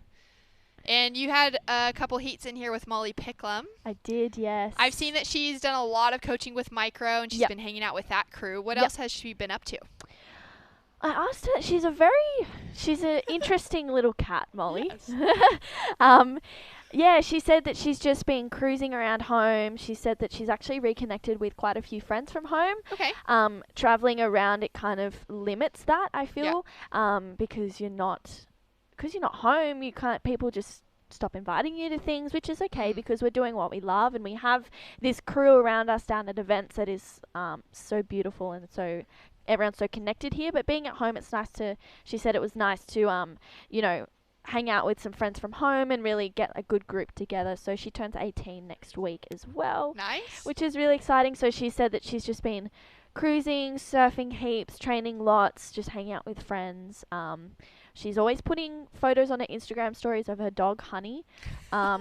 So, mind you, I'm not much better. So, so great. Yeah, but yeah, she said she's been doing really well. I haven't seen her for ages, and we're actually staying together at this event. So I was really excited to just reconnect with her and just hang out. She came up a little while ago for the weekend, which was so nice, and it's good to have someone else, like another female around you that's at the same level, and you can push each other and run mock heats and see who wins, because none of us want to lose against each other. So we always push each other. As we see Corey up and riding, foam climbs that first section, brings it around for another one. Maybe he'll get this little inside track. He's weaving through and he tags that end section. Unfortunately, just incomplete on that one. He was looking for a score. So I don't know if you know Corey, but Corey Ross is actually Harley Ross's brother. Ah, okay. Connections are being made. Yeah, so Corey is from Curly, and he always comes to the events with Harley. More often than not, he's also working them. But yeah, he comes and supports his brother. They're pretty tight, so it's quite nice to see. I have no doubt that Harley and his girlfriend Loz are on the beach cheering him on, wishing him well. So yeah, hopefully Corey can get another opportunity with 1 minute 40 seconds remaining. All right, and we got Dean Bowen on screen with one last paddle to head in. Will this line up on the sandbank? So much spray being thrown on such a small wave. Oh, sorry. Just had an octopus there, went diving. You can see that it almost still looks like Dean's. Oh, he's checking his equipment there to make sure everything's okay. He would have been a little surprised by that slide out as well. Yeah.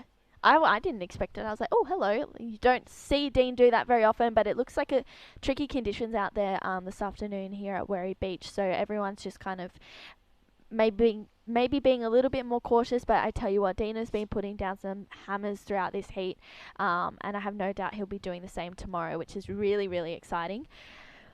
So we are inside the final minute of this one. Dean Bowen is sitting out in front. Jamie Thompson in second. Corey Ross is chasing a score, sitting in third. And Tyler Eichen in the same situation, looking for a score to jump up and progress through this one. Can the waves come through to give them one more opportunity? We can see them both having a bit of a paddle around, potentially trying to look for something. It's a little lump. Maybe Corey's having a look at this one. Yep, he is. So Corey's going to take off. Unfortunately, that wave just not really opening up for him, so he jumps out of that one with 20 seconds remaining in this one. Well, scores are locked in from that last exchange. Dean Bowen remains in the lead. No changes to his score line. Corey Ross drops in a 3-0-3, so not enough to change up his situation either. So Dean Bowen in the lead, Jamie Thompson in second, Tyler chasing a 5.65. We'll have to see what the judges think of it, but he's still going on this one, so he's potentially going to take this one all the way through. Wow. That first turn looked nice. It did. It looked really nice. Bit of a nail biter finish, so we'll have to see what the judges think of that one. We've had so many heats just turn around in the last minute like that today. Some of the best scores that have come through in the last few seconds. So we'll give you that official announcement. Again, coming up next, skipping out on women's heat 1, but we'll be into women's heat 2, round 1, right after this.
What do you reckon?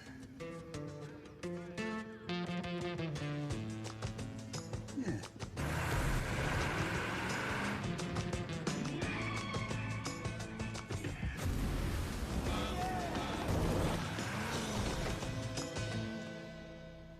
Say yeah to more power with the Amarok V6.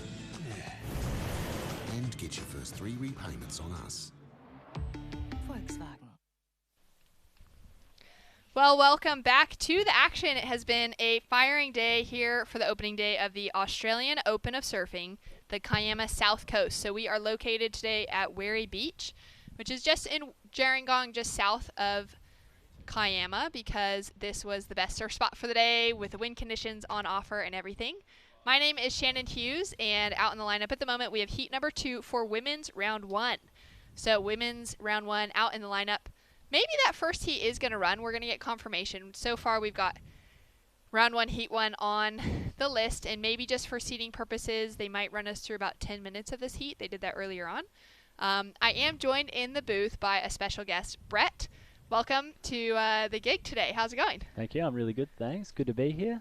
And you're a local to the area. How does it feel to have such a big event running here? It's pretty cool. I think in the last couple of years, Kiama's it's been lucky enough to host a few good events, and it's kind of nice to have them at your local beach. And being a local, you kind of see what the waves are doing. And it is unfortunate. I think every time we have an event here, the waves aren't as good as what I know they can be, but it's still good to see your local area and what it can sort of provide.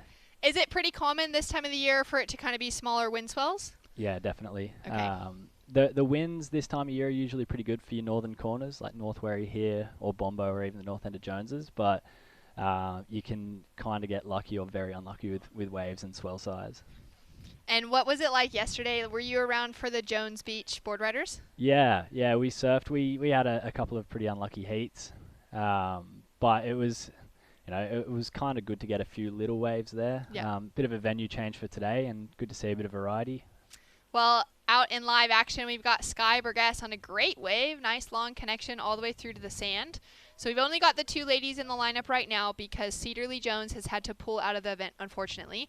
She has won back-to-back. She won in Cronulla and Port Mac, so she's got the series rankings in her pocket at the moment. Yep. But True Starling, who just exited the booth, is sitting in that number 2 position. So I think True's actually feeling a little bit happy inside right now, knowing that she's got that chance to jump into the leading spot in the rankings.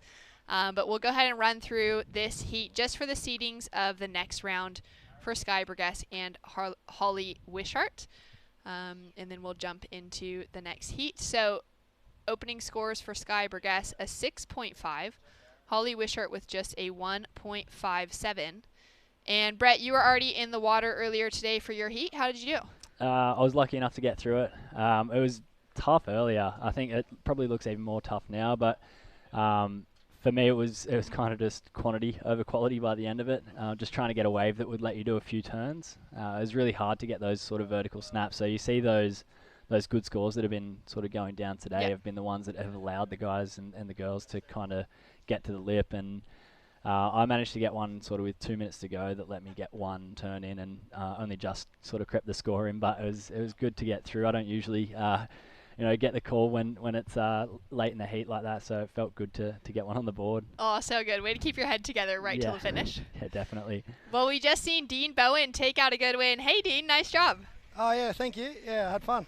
Oh, man. Well, it looked pretty good out there. You got a couple okay waves. How are you feeling during the whole heat? Yeah, I felt better today. Yesterday I was sort of struggling, but yeah, today I got a board with a bit more volume, and I didn't eat all day, so I felt a bit lighter. So funny. That's so good. I'm so glad that it was going a little bit better. And what's it like to be competing so close to home? Yeah, I always enjoy coming home. Coming home. Sorry, the boys are here. Yeah, I enjoy coming home and surfing. I actually don't live here anymore, but no, I always enjoy coming back and seeing my family and surfing at my home beach. That's so nice. And what are you going to get up to the rest of the day before, well, you won't be surfing again today because you're so late in the round, but before tomorrow? Yeah, I just got Jackson Baker with me. We're just going back to my house, having a little barbecue and a couple of beers, and yeah, have a good chin wag. We haven't caught up since we were travelling together in Europe, so it'll be good to hang out and yeah, have a chat. Is it pretty special to be reunited with the crew after not having many contests on this year? Yeah, that's the best part, just the stories and what everyone's been up to, and yeah, no, I'm enjoying it. Well, thanks so much, Dean. We'll catch up with you after your next heat win. All right, thank you. See ya. See ya. So good. Now, would you have grown up close to Dean? Yeah, Dean and I went to the same school. So yeah, have always kind of looked up to Dean and those older guys in the area. There's actually a local comp that happens here at Werry called the Werry Slash every autumn, and every year I think Dino's beaten me. So it's yeah, I've spent a lot of time in the water with Dino. He's a good guy, and good to see him get through that last heat. Yeah. That's so cool. I've heard of the Werry Slash. Is that what it is? Yeah. What is it? An event that kind of just draws local crowd, or do you get quite a few surfers from around? Mainly a local sort of contingent. There are a lot of really good surfers in the local area, so it is kind of a good showcase for everyone around here. But you do get guys all the way from sort of down the coast, Ulladulla, and down that way. But it is a really, really tough event to surf in. For one that's just put on by the local board riders here at Werry. As we've got Sky paddling into a wave here. One with a little bit of face on it. Nice opening turn from Sky. They are tending to get into that little deep section there on the right, so be interesting to see if the girls can find a couple that stand up and let them get a turn in before it starts to fill up. Yeah, Sky's competed on the WQS for so many years, that kind of same generation as Philippa Anderson and Sarah Baum and that crew, and Holly Wishart putting a little bit of power into that backhand attack. She's got some really powerful carves on offer that hopefully we'll be able to see coming through with some better wave selection, as you mentioned. But have you seen either of these girls around over the years? Yeah, again, Sky's been one that's always been around in the comp sort of growing up. Holly's a younger surfer from Gerringong, actually. Okay. Yeah, local surfer, local family. Nice. She's really come on in the last couple of years, which is really good to see. It's good to see her in events like this. Kind of have been watching her surf for the last couple of years, and she's been really improving. This would be a great heat for her too. Going against Sky, who's an older competitor, you know, she's come through the ranks and she's been such a fierce competitor for so many years. For Holly to get some experience against her without any pressure on her at the moment, because this won't be a knockout for either of them. Yeah, definitely. And I think, you know, getting a feel for the conditions out there's only so much you can kind of watch it from the beach and see what it's like. But once you actually get out there and see what those waves are doing, I think this will be good for Holly, depending on what the waves are like for her next round. But I think, like you said, that experience just going up against someone like Sky, a bit of a no-pressure situation, be good for her to show what she can do. We've got some scores that have dropped through so far. Sky Burgess in the lead with that 6.5 to start off with and a 3.5 for her second wave.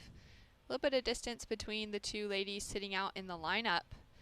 And when you were in your heat, would you have been sitting, like, from our judges' tent, like, pretty much straight out? I was pretty much straight out, a little bit to the north than everyone else in the heat. We've got Holly on a little left here. The left-handers have tended to run off a little bit more as you see her crack that first turn. Another nice little second turn as that one fills up. But yeah, I was kind of hunting a few of the rights that had a little bit of a pocket so you could get a little bit more vertical on it. Every rider ended up going fat, and I got my good score on the left, which is interesting because I think the lefts tend to run off a little bit more, but not a lot of them have that end section. Whereas the rights, you can get lucky enough to get a little bowly one if you get the right wave in the set. So good. So many good waves on offer today. A little bit of knowledge. It's been fun to have some of the crew that have been competing in the booth here, just to get that kind of first-hand experience that us commentators, we just stare at a screen all day long. It's so nice to be able to hear from someone that's actually been in the water. We'll get in the water at the end of the day for sure, but it's always hard before the start of an event to get our hair wet. So it looks like we've got our surfers from the next heat that are already in the lineup. Again, we've kind of been making that announcement to those of you tuning in that this would be either not run or a short heat. The judges have deemed to go with a 10-minute heat maybe to start. So we'll see. Yep, there we go. There's that click over. And we'll have the next heat out into the lineup in just a moment. We're going to go to a quick commercial break. We'll bring you more action, round 2, heat 2 for the Open Women's Division at the Australian Open of Surfing right after this.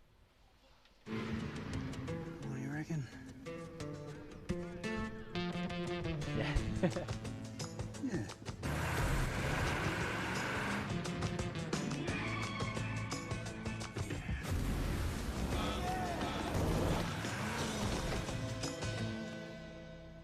Say yeah to more power with the Amarok V6. Yeah. And get your first 3 repayments on us. Volkswagen. You've dreamed of places to go. You promised one day. Now, one day is here. New adventures. Wide open spaces. So, you can't travel the world right now. So what? New South Wales is here for you. Let's all reboot 2020, one unforgettable experience at a time. Now's the time to love New South Wales.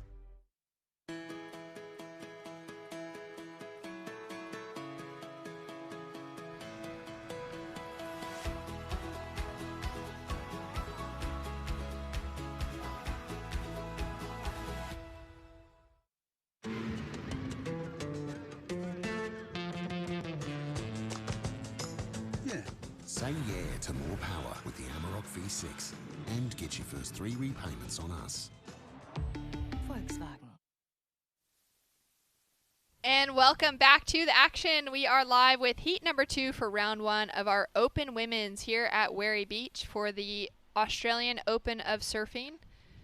Close to Kiama, just down the road. We've had a couple of different venues on offer, and today the waves have been pretty fun. We've seen heaps of good, excellent scores coming through on the men's side of the draw, and now we have the ladies in the lineup.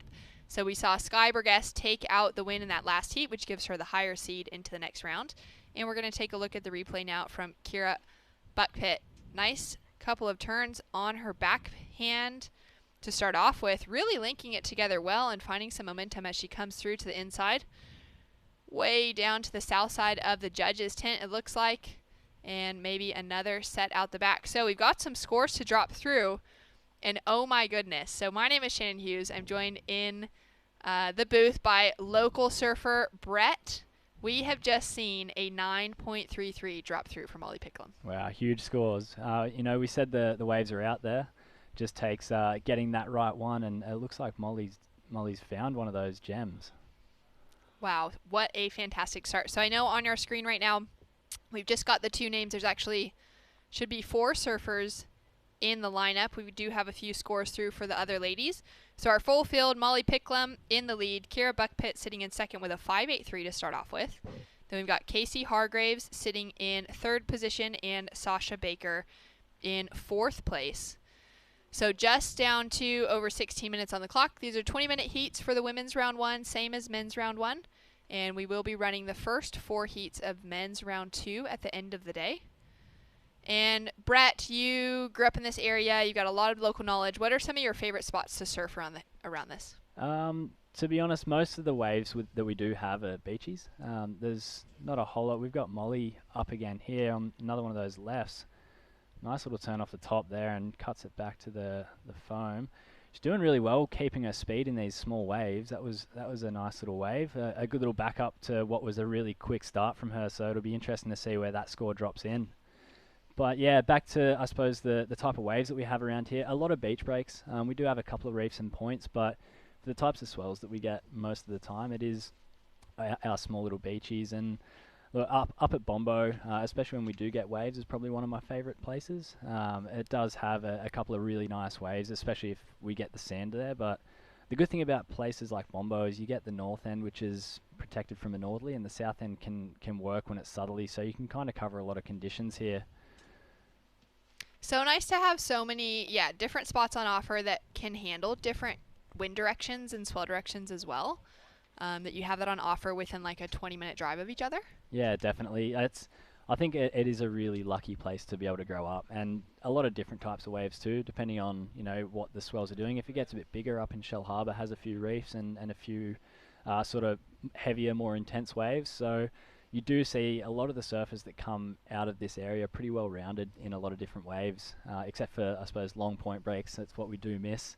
The south end of Werry has a nice little point break that gets quite crowded, so it is hard to get waves out there. But yeah, we do have a really good variety, which I think shows in the way a lot of people surf. Yeah, and I'm newer to the area, but it seems like there's a lot of heavy waves on offer, but there's also like some really good long kind of slower breaking beach breaks like the Farm. Yeah. As a longboarder myself, I've just discovered it, and it's a total dream come true to have something that kind of breaks that long and soft, and you got a lot of variety for kind of all types of surfers in the area. Yeah, definitely. The Farm, 7 Mile Beach down at Jiroa. My girlfriend's actually taken up surfing in the last 3 months. So that's awesome. We've been spending a lot of time down at Jiroa, and it is perfect if you do want to learn to surf down there. Plus, there's plenty of beach, so you can find a pretty uncrowded peak to yourself.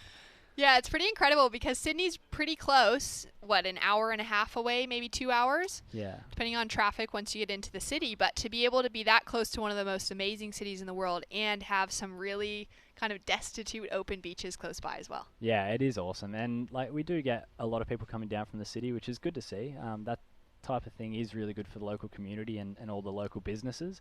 But even then, I don't think the waves get too crowded for how many people do come down. Like I said, if you've got waves like the Farm, and even 7 Mile Beach, that's a couple of kilometres of beach where you've got a chance to find some space to yourself, which is, I think, one of the really good things about around here.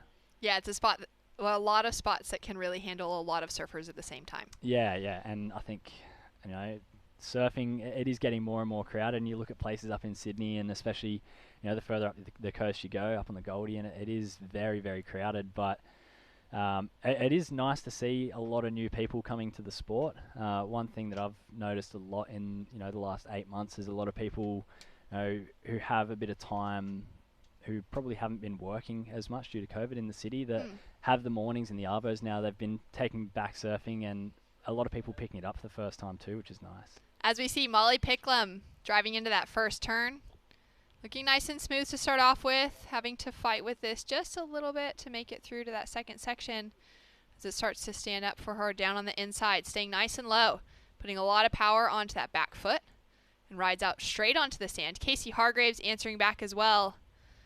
Nice little re-entry on the inside. So Molly Picklum has had an outstanding start to this heat with a 9.33 for her second wave. Her backup score at the moment is sitting in at a 6.67. Kiara Buckpitt sitting with that 5.83, and we're going to take a look at last of Casey Hargraves. Brett, what did you like about this one? Wow, that was a really nice and critical turn there. Trying to link it a little bit through to the inside. We know that she does get the finish on this one, but she spent a lot of time in the middle there trying to work it towards that shorey. I really like that first turn. It's critical. There's not too many waves you get out there that have the section to be able to hit it like that. Be interesting to see where that score comes in. Casey's another one of the young girls who's been sort of coming up over the last couple of years. She's from a little bit further north, up in North Wollongong there. I know her just through, we share the same shaper, and she's been really starting to come along in the last couple of years, which is good to see. Yeah, and I believe Casey just took out the under-18s division for Scarborough Board Riders out of the Opens division, so beat all the guys, which is pretty impressive level of surfing for her to come through and walk away with that victory. As we see that replay of Molly Picklum, talk us through this finish. So that's she does get the finish on that one, which is, she's a very versatile surfer. We've seen it everywhere from her on the rail, on the backhand, on the forehand, and she hasn't really put a foot wrong here, and you can see in her total. I'm sure that the other girls would like to team up and see if they can put all their totals together to surf against Molly at this stage. So good. So Molly, of course, has been working with Micro, Glenn Hall, as her coach for a while now, and she's had a lot more time to pour into that as we see live action from Sasha Baker just racing through to this inside little bowl that opens up on the right-hander. So it seems like that right is starting to come a little bit more alive. Some of those waves connecting through a little bit better. Yeah, but it's been great to kind of see Molly working in maybe even a closer position coaching-wise and working through some heat things, running some mock heats with Tyler Wright and those kind of situations up in Avoca over the last few months of being stuck here in Australia, as the rest of us are. And it's definitely paying off because she has just dropped in an 8.0 to improve that scoreline and back up her 9.33. Yeah, and you look at the score that she's now throwing away. I'm sure that the girls in this heat would love to try and finish that one off her. What an experience that must be for her to be able to train with someone like Tyler Wright, have the guidance of Micro. It's obviously paying off for her. I'm not sure sort of what her results have been in the Australian Open comp so far, but judging by this heat, she's definitely looking good for a decent result in this event and hopefully a few of the others. Absolutely. Well, Sasha Baker has just dropped in a 6.2 to improve her heat total and bump her up into second. Casey Hargraves has jumped down into third, chasing a 3.78, and Kiara Buckpitt is now down in fourth with that 5.83 as her solid score so far. So she's actually now chasing a second score to get herself back in the mix, which will likely be pretty easy. She's just chasing a 1.38. As we have a look at this set rolling through, if anybody will get a piece of it, and it's Molly Picklum. Talk us through live action. So another one that looks a little bit flatter on the face. She's able to get back to the foam on this one. They do look like they're starting to link through to that inside a little bit more. Let's see what she's got on this final section. Nice release of the fins there. Doesn't quite get to stay over her board and falls off on that one. Girls probably think it's a bit of a relief that she's fallen on at least one of her waves. So she is human, which is always good for us to see. As we see Casey trying to get down the face of that one. One thing that you do get here at Werry Beach is a lot of wind, especially from the north. The way that the escarpment comes around means the wind does really whip into the face of these waves. And we've got Kiara on a second wave here. Nice little first turn, cuts it back on the second one. She's trying to work it over to the inside and just doesn't have enough momentum to link it through to the inside section. But we'll see. She does have a 5.83 as her primary score at the moment. So be interesting to see where that puts her in the grand scheme of the heat. And it has put her up into second. Yep, she just dropped in a 2.73 to improve that score line, put her up into that advancing position. Sasha Baker down into third, Casey Hargraves down into fourth. And you mentioned sharing the same shaper as Casey Hargraves as DP. You've been surfing for him for a while and working for him as well? Yeah, I've surfed Dylan's boards. As we see Casey on this one here, nice little backhand hit. This one does look a lot flatter on the face. She's going to try and work it onto the inside again. Cutting back to the foam, she can get a finishing turn on this. She'll be looking all right. Does slow down towards the end of that wave there. Did have the first section on it, but it did flatten out. Yeah, as far as the boards go, I've been riding Dylan's boards for probably about 9 years now, and have worked for him for the past 8 years. So it's good to see, especially in a few comps like this. You see Dylan's boards popping up here and there. There's a couple of the girls that are on him in this event. I know on the male side of things, you've got guys like Nick Squires, his son Mannix that are on him, Luke O'Connell from down in Ulladulla. So there's a few of his boards that are popping up more and more, which is good to see.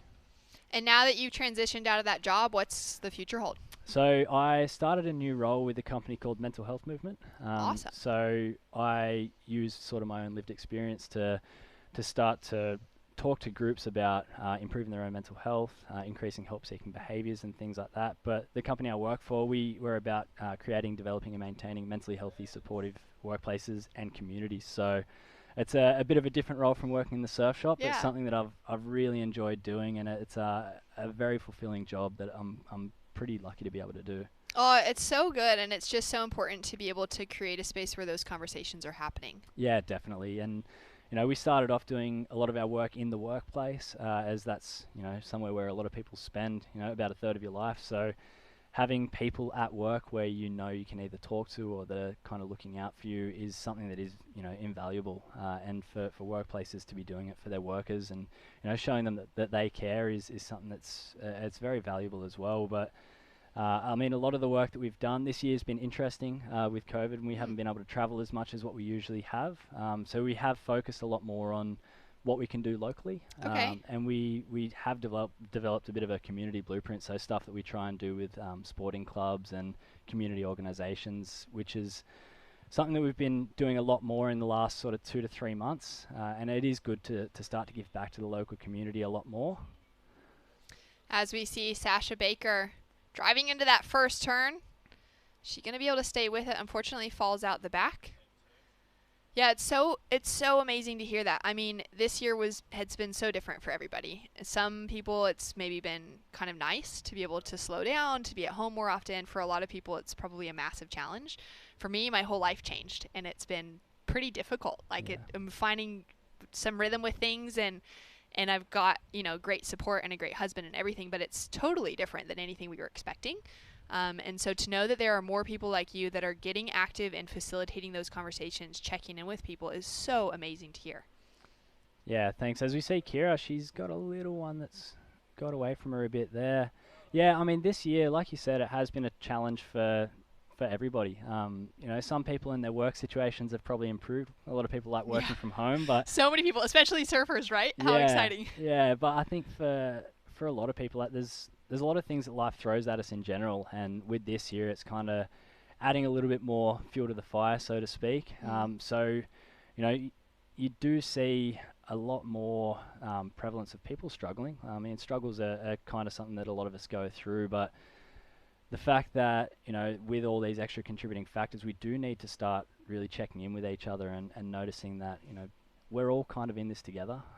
Like I said, everyone's been impacted in different ways, and in knowing that, we should be able to kind of get down on each other's level and check in, ask how we're all going, and know that we're all in it together, because it is definitely a big change that everyone's been experiencing. We're coming down to the final 4 minutes. Sasha Baker's having a look at this wave. She's got a score requirement to make it into that advancing position. 2 backhand attacks so far. And is this wave going to open up for her on the inside? So looking strong. She's kept that speed and momentum going. Unfortunately, unable to put on a very strong finish. Sasha's just chasing a she's chasing a bigger score than that. But she is chasing a score to get that lead away in a 4.84 to be able to get an advancing position. Yeah, you do see a lot of surfers, when they do put so much energy into getting to that inside section, by the time they get there, it is very hard to maintain your speed and actually make use of that end section. That's where you see, if you can get one that links the whole way through, some of those lefts look like they do that a little bit better, and we saw that earlier in Molly's scoreline. They tend to offer a bit more scoring potential rather than hopping through that flat section and getting to the inside. But with the type of waves that we have today, and there aren't a whole lot of opportunities, so you do see a lot of surfers thinking that they need to make the most of what they are getting.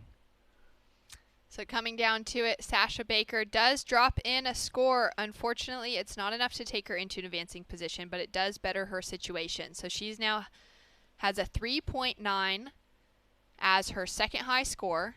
As we see, heat leader Molly Picklum, already 2 big scores on the board, releases the tail on that one and goes for a little swim. I think she's just having a bit of fun out there now, isn't she?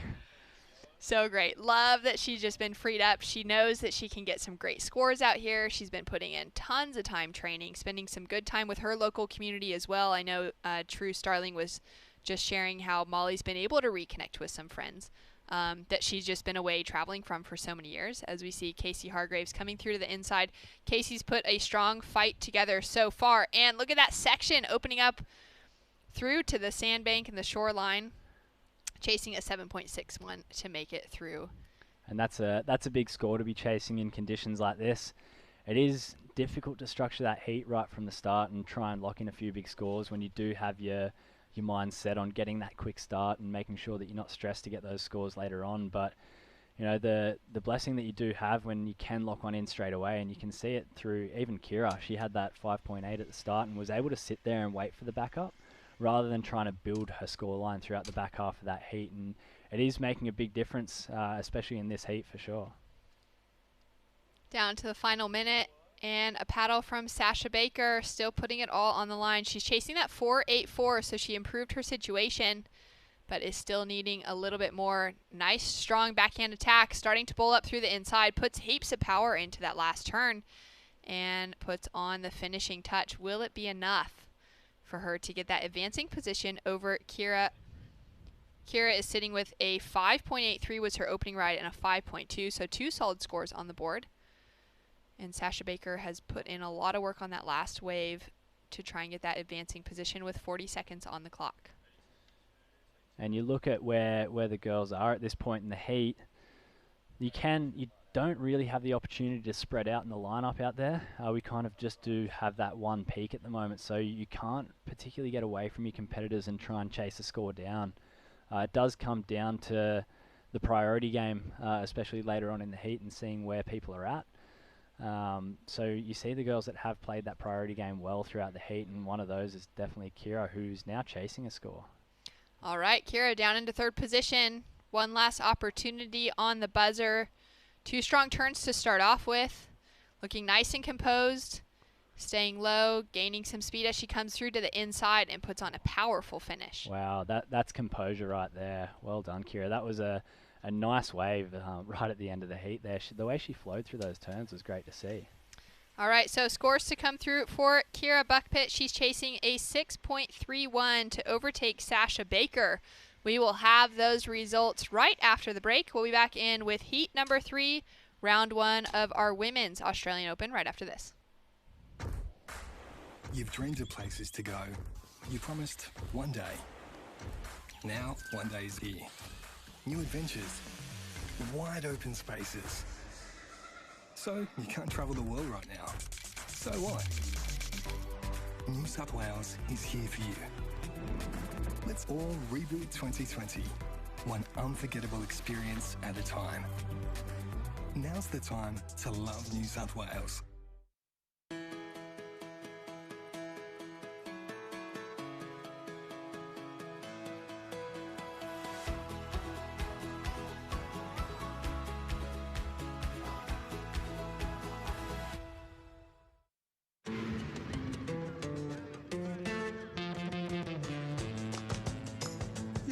Say yeah to more power with the Amarok V6 and get your first 3 repayments on us.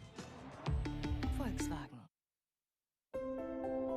COVID-19 is very contagious. And even one case can have hundreds of contacts. Contact tracing alone can't stop it. Please help us by distancing, even with friends and extended family. By doing this together, we'll stop the spread. Welcome back to Werry Beach, where we are into Heat 3, round 1 of the women's here at the Australian Open of Surfing 2020. Good to be back in the booth. Of course, we've got Brett Canellan here with us, and a small wave here for the surfer in red. That's Ander Santos. So we've got Ander Santos in the red. April Davey wearing white Ellie Lampkin in the yellow, and Summer Simon, she is wearing the blue. So, Brett, your experienced competitor, pretty tough conditions out there, but seen a few good waves. Like Molly Picklin went a bit psycho. Yeah, yeah, definitely. I think Molly definitely set the bar in that last heat. For the small amount of opportunities that are out there, the surfers that are making the most of them are definitely showing up in the score lines. So good scores to be had. You do have to pick the eyes out of it a little bit, but there's definitely that bit of potential, which is good to see. Now, you surfed this morning. Did you get through? Just, that's right at the end there, didn't you? Yeah, I was lucky enough to get one that kind of let me do a couple of turns on it. Yeah, so, difficult conditions. In the post-lead interviews, I've asked a couple of, surfers, like, your mindset when conditions like this, you walk up, obviously, when it's good waves, you go, awesome. So, when conditions are marginal like this, what goes through your head? Well, it's funny. For me as a surfer, I've always been the type of person who've liked small conditions like this. Yeah. I think that's changed a lot in the last couple of years. I'm getting a bit bigger. As you got bigger and older. I'm not as good in waves like this anymore, but I think a big thing for me when the waves are like this, you do know it does come down to catching the right wave. Yeah. And you got to be a bit smarter about how you surf your heat. I was lucky in my heat that the other guys kind of gave me priority for a majority of it, but it was pretty slow. The other guys managed to get a couple little ones underneath me, and that turned out to be kind of the scoring waves towards the end. Especially when it's small like this, the conditions change so quickly that if you paddle out with the expectations of what the waves are going to be like, there's a good chance that 10 minutes into the heat it can be completely different. So you do need to go into it with the mindset that you might have to change your strategy halfway through, and I think that's an important thing to note, especially throughout today and throughout this whole event too. Yeah, I suppose the most successful surfers have always been those who can adapt, during a heat, and aren't frightened of just sort of changing their whole strategy and approach accordingly. Now, with this, we got, I think, dead high tides, not till 2:30 or something like that, so it's filling up pretty quickly out there. Tricky conditions for our surfers. We've got three of the girls have caught a wave. 4.5 and Dos Santos, her first wave is the pick at the moment. But, they're going to have to... Well, it's just difficult, I suppose, to pick that right wave as we see Summer Simon. And Summer's working it through to this inside. We have seen a few of the surfers be able to link it all the way through, and Summer just missing that end section. She'll be pretty used to surfing little waves like this, little rip bowls up at Port Kembla there. So we'll see if that pays off throughout the course of this heat there. But just a small score to start. Be nice for her just to get a wave under the belt and see how she goes from here. Yeah, and here we go. April Davey now in the white on a backhand. Little carve out of the top, looking for this one to stand up. Not really much action through that flat section, so you can really see how the tide has affected it over the last hour or two. And April just finishing off there on the shore. It seems like... what board did you ride this morning? A board I picked up yesterday, actually. Oh, okay. Or the day before, sorry. I didn't know I was going to surf in this event until probably about a week and a half ago, and just messaged my shaper Dylan and said I need a couple of boards because the ones I've got at the moment are a little bit under volume. So I got one, picked it up, and it felt good the first day I rode it. So that's what I rode out there today. Just a little 510, a little bit flatter rocker. I've found in waves like this, when you do go short and wide and sort of more towards that fishy type of shape, you can lose that bit of performance. And you see Summer out here, she's on her normal looking surfboard there. Nice backhand turn on the first one, linking it through a little bit. Nice of her to get the finish on that one. We'll see how that pays off in the scoreline. But yeah, I think for especially events like this, and for me, where it looks like this is turning into a bit of a right-hander on the backhand, you do need something that can be pretty responsive in going top to bottom. Yeah, exactly. You can go vertical on it, rather than something that's a bit more horizontal. Yeah. The way it planes. But yeah, I have noticed the last couple of days, obviously at the board riders battle yesterday, there's a lot of short, sort of wide boards, a lot of area down near, with the fins, so a bit more speed. But yeah, I've seen it throughout the day here. There's that on the lower tide, that first section did stand up a little bit and gave the surfers a bit of opportunity to getting a bit more critical. And as you said, so it's a hard decision to make. You think, okay, do I sacrifice the ability to go square off the bottom for speed? Yeah. And yeah. Yeah, it's a tough call to make, and that's the board that I actually ended up going with and riding today. It's basically it's a shortboard outline, a little bit flatter in the rocker, and the rails are full, but they come down a lot. So I still do get a lot of performance out of the board, but it tends to skate through those dead sections a little bit better than what my normal shortboard would. Yeah, so a couple of waves ridden for all surfers now. We've got Summer Simon in the lead with a 2.83 and a 4.1. April Davies, she has a 3.4 and a 2.67, and he goes and Dos Santos on her second wave. So just working this one through the inside. She's got a bit of a reform and couldn't quite finish it, but I think most of the damage was done on that outside section. We've got Ellie here trying to as well link it through to that inside section. She's got some speed. Can she land that last second? Yeah, that's a nice little finish for her there. She needed to get a bit of a start, only a 0.6 on the board, so good to see her not only colour coordinating in the Rashi board combo, but she's looking good. Yeah. All right. So while we watch the surfers paddle back out, wait for them to take off again, we are going to cross down to the winner of that last heat, Molly Plicknam. Molly, congratulations. Yeah, thanks, guys. Hey, Molly, you there? Hello? Yeah, hey, congratulations. Sorry. Yeah, thanks so much. It was fun. Yeah, ripping, bro. Oh, thank you. I was riding a little Darren's Phoenix, and it kind of made it a lot easier than what it should have been, maybe. Yeah, with that, you opened up with a big score. What were your thoughts when you heard that 9 run read out by the beach announcer? I'm always curious to see how my waves are judged in a way, but I'm pretty happy with that they scored it that high, obviously, because why wouldn't you take a 9-point ride? But yeah, it's just good to put in the back of your mind. I don't change much when I hear scores like that. I just keep on the same plan and just keep surfing. Yeah, well, you maintained your momentum through that heat, locked in probably 3 good waves. With that, how difficult is it out there to find them? It is. It actually is quite hard, especially because the tide's coming up now. So the A-frame bank is just a little bit deeper now. So each lefts and rights aren't necessarily running into the banks as well as they were earlier. And I caught myself on a few not so good waves, and we're just trying to cut those out. But yeah, that's why it's pretty difficult. Yeah, so, well, you've started off some good solid results in this series. What are your thoughts over the next month as we've got back-to-back contests? How are you feeling? Yeah, always feeling good to compete.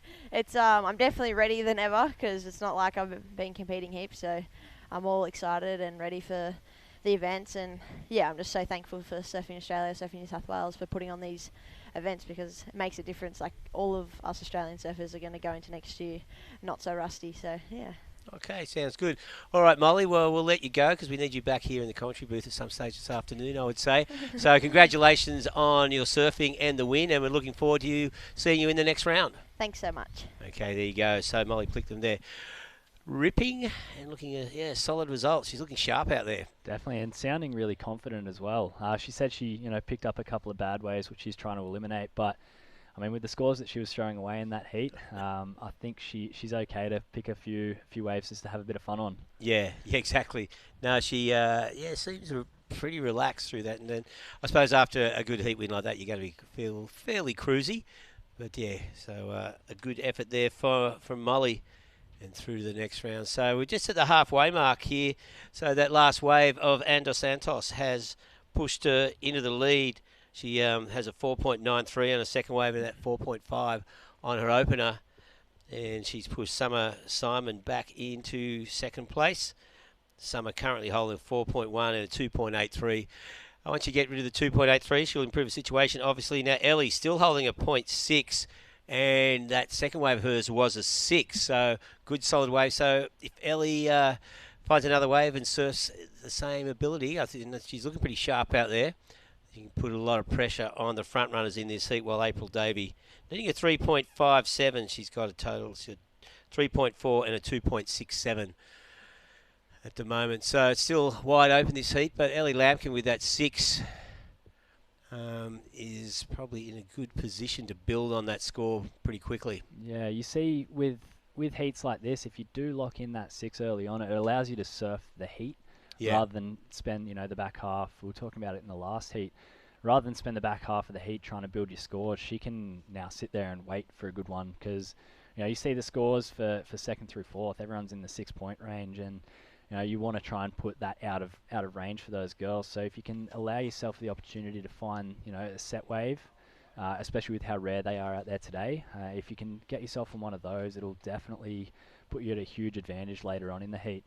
Yeah, well, we've been saying in here, you look up, all of a sudden there's 6 minutes to go. These heats seem to be flying past in the water, as we see Dos Santos, current heat leader. Nice turn on the outside, looking for something on the inside, a little foam rebound in the white water and just kicks out. How quickly do the heats pass? Do they go slow when you're leading and fast when you're losing?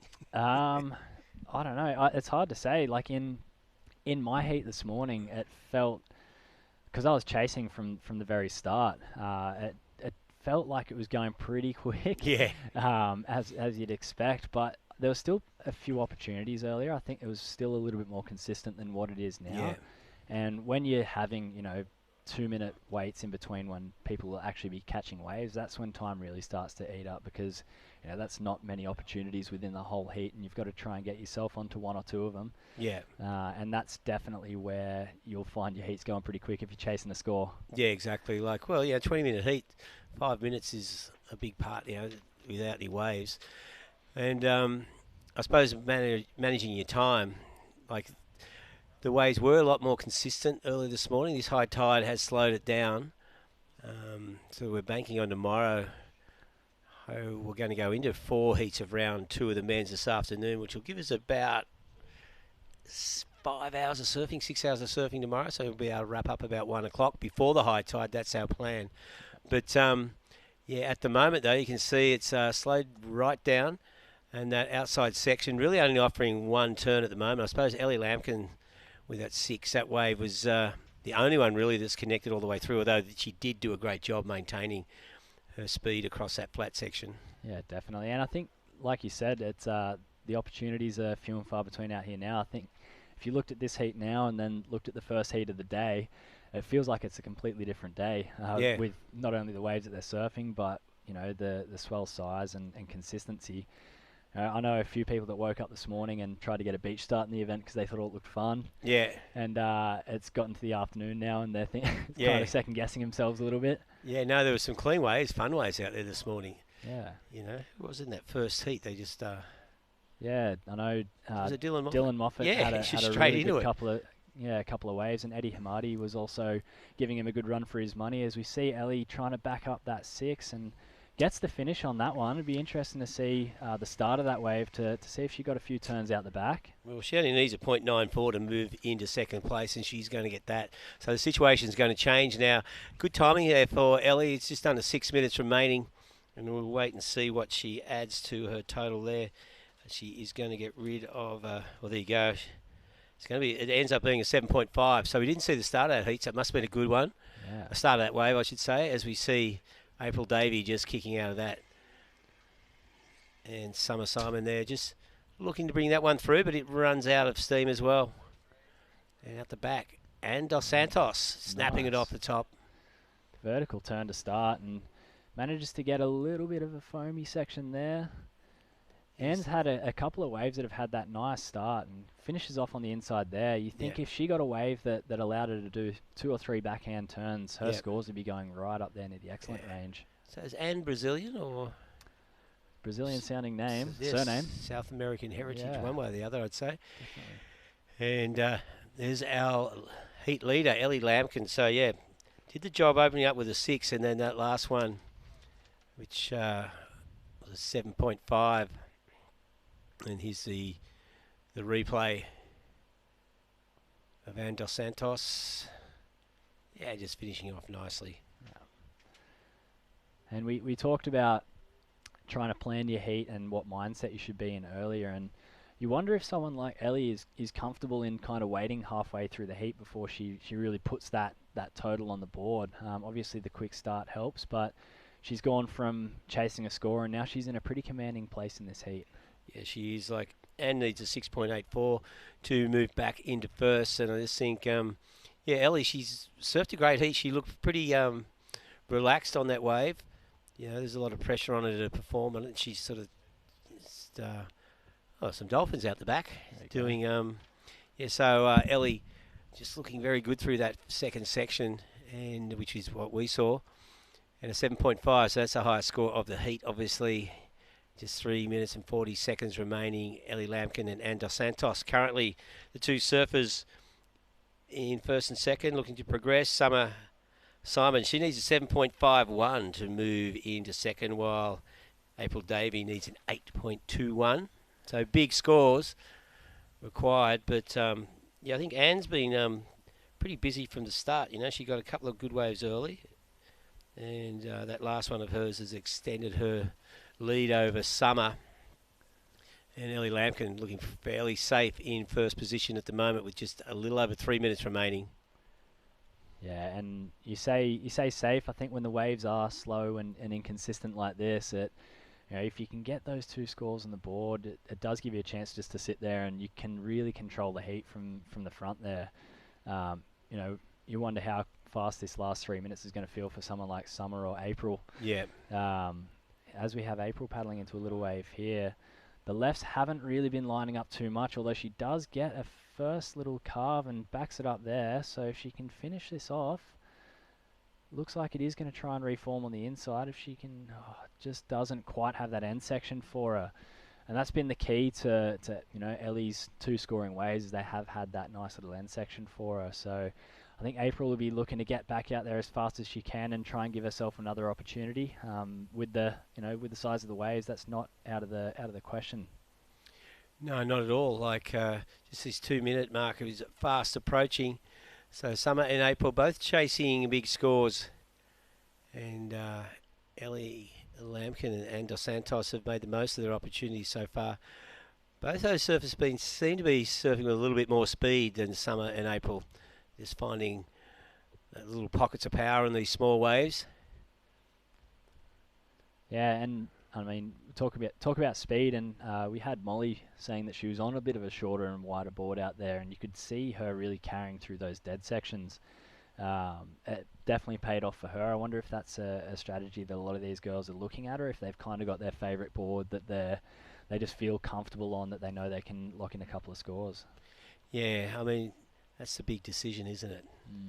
As we see, just on 1 minute and 20 seconds remaining, Ellie Lampkin out the back. She hasn't caught away for a while. I'm not sure what the priority situation would be. I'd say she'd be probably with first or second priority.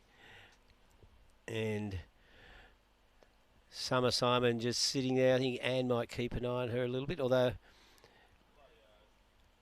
what's your thoughts on, when someone needs, if they needed a 7 or needed a 3 to push you back, what would you do? Would you shadow them even if they needed a 7? I know you would if there's a 3. You'd stick to them like glue. Yeah, I think you have to sit with them. Just for the sake of surfing a heat, really. You never know what could happen out there in the ocean. We've seen some big scores get dropped, so there's no reason why, if it is a 7 or if it's a 3, that you shouldn't be doing everything to make sure that the heat ends up in your favour. Yeah. Whether it be that big score, and you can see when the sets are coming, so you can kind of try and maybe manipulate where that person's sitting. But if Summer does have priority over Anne, there's not a whole lot she can really do in this situation. No. Well, it's winding down now in the final 5 seconds, and it doesn't look like anything is going to change. So as the clock winds down to 0, that wraps up this heat. Ellie Lampkin with 2 good solid waves, surfed a great strategy throughout that heat, and Dos Santos was a little bit busier and did the job to finish into second place. And we'll be back with more live action from Wary Beach. Don't go away. Heat 4 of the women's starting straight after this break.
Say yeah to more power with the Amarok V6.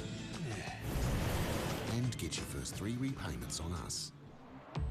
Volkswagen.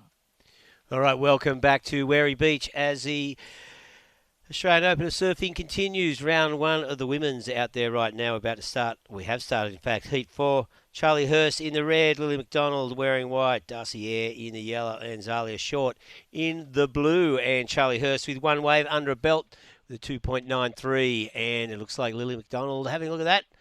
A little bit of a wobbly takeoff, but he's got things moving now. Nice little section with a quick snap there. Oh, a little bowl here. She might be able to get some points on the inside. Throws it up into the lip. And Lily locking in a fairly decent ride in these early stages of the heat. Of course, we're wrapping up the first round of the women's. We do have another 4 heats to go after this. And then we'll be running first 4 heats of round 1 of the men's. So at the moment, just 2 scores locked in. Lily McDonald, good solid wave of a 6.33. Charlie Hurst with that 2.93. It looks like Zalia Short now. Nice little wave slicing out of the top. And again, just looking to build up on the inside. And this wave standing up for her. So there you go. Another wave offering some potential scoring there for Zalia Short in the blue. Of course, the Australian Open of Surfing Series presented by Her Wave. And this is the 3rd event. It's been a few, had a couple of good solid weekends so far at Cronulla and also Port Macquarie last week. Next week, up to Coffs Harbour, and then we'll be down the south coast. Well, we are further down the south coast than we are now, in the Browley, Dalmini region, and then back to the northern beaches of Sydney. So, pretty packed schedule for the Australian Open of Surfing leading into Christmas. 6 stops overall. Prize money here today, well, across this weekend, $7,000 total. Across 2 divisions, first place winning $1,500, both the men's and women's, which is great news there. And of course, a big thank you to visitnewsouthwales.com for their support.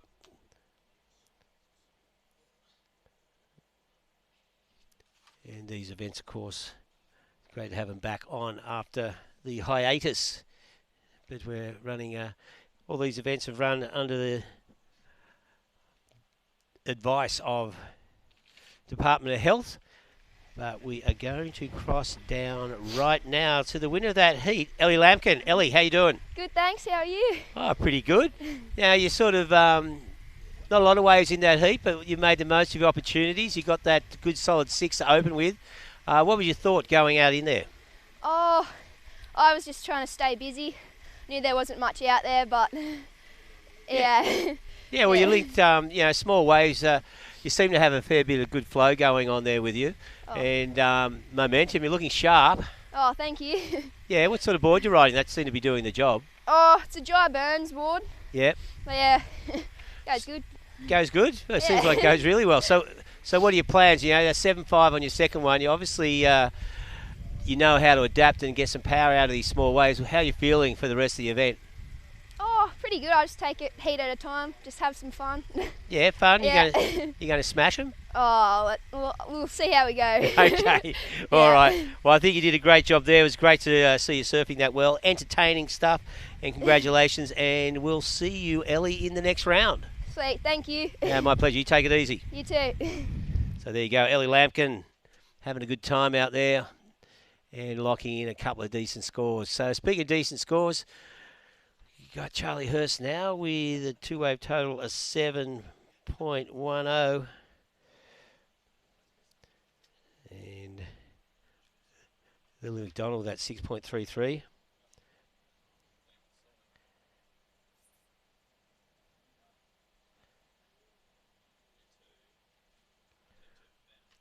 And just a bit of a lull in proceedings now. Still waiting to see Darcy Eyre take off.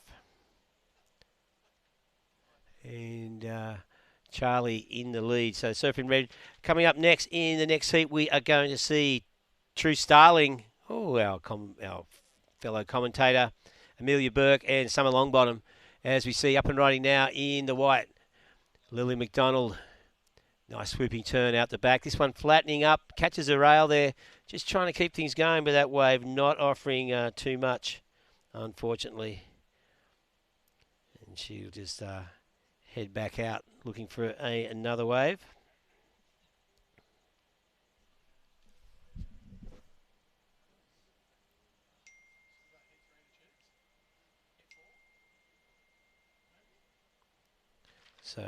So heat 4, just trying to get these, there we go. So Lily McDonald had a 6.33. Charlie Hurst, current heat leader, the last two waves are 4.17 and 4.1.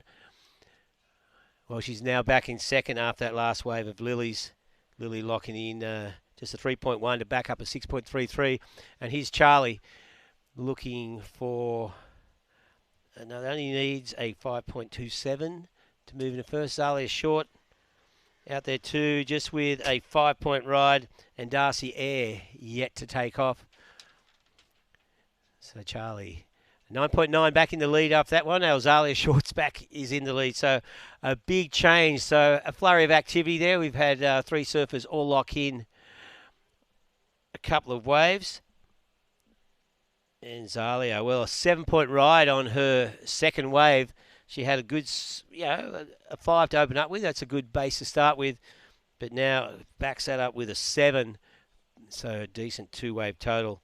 So it's she's making it hard work for her competitors by locking in that 7. And already that 12 would have won a number of heats earlier today.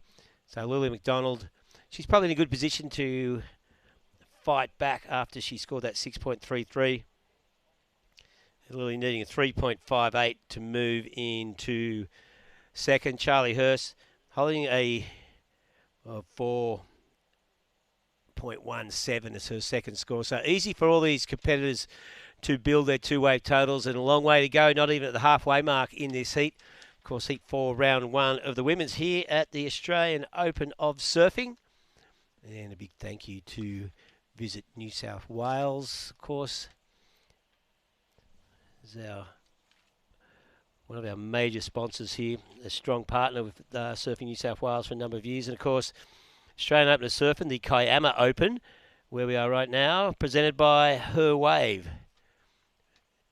And of course, we'll have another day of competition to go. Likely locations will either be here at Wary or Jones Beach. They seem to be the 2 places with a decent sandbank that is picking up all of the swell on offer. Not a lot on offer at the moment, but our surfers making the most of these small conditions. So Zalia Short there, she's on screen. Looking pretty good with a 5 and a 7. Pretty comfortable at the moment. So Darcy Air, surfing yellow, yet to take off. Halfway through the heat. So she, I don't know, where is she? There's red. I'm presuming she's out there. I haven't seen her on screen for quite some time.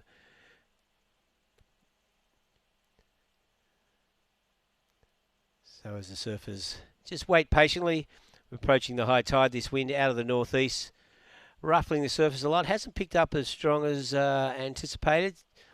On the beach, it's quite breezy, around about 15 to 20 knots. Sort of a little bit of protection from the full nor'east, as you can see. Not exactly white caps outside, so not causing too many problems. The main variation since this morning has been this incoming tide.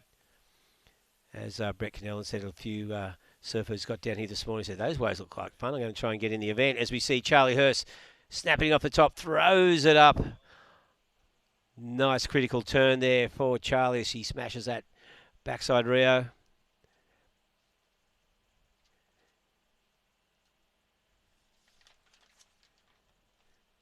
And looking at the Visit New South Wales replay. Snap off the top there. She throws it up. Getting quite critical with that last turn.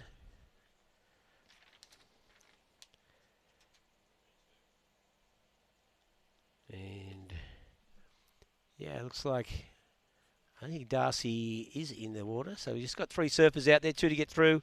This could be a fairly close heat. We got Charlie Hurst now in the lead. She scored a 7.6 on that last wave, so good solid score. Here goes Lily McDonald. She's comboed, actually. Nice turn off the top. And winding through a couple of turns on a backhand. Looking for this one to stand up across this dead section. Keeps the momentum going. Build a bit of speed for the inside. But nothing on offer once she gets through there. Just some flat turns there for Lily. She opened with a 6.33. Only needs a 5.68 to move into second. Zalia Short needing a 6.34 to move back into first. So Zalia with a 5 and a 7. Lily McDonald with a 6.33. Oh, and a 5.37 on this last one.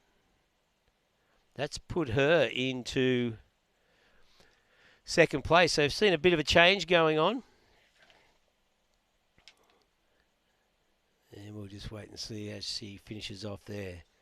So just on 7.5 minutes remaining. Charlie Hurst in the lead. Two-wave total of 13.33. Zalia Short. Two-wave total of 12. Just behind her. 11.70. Needing a 5.68. That last wave of Lily's just fell a fraction short. It's on 7 minutes remaining.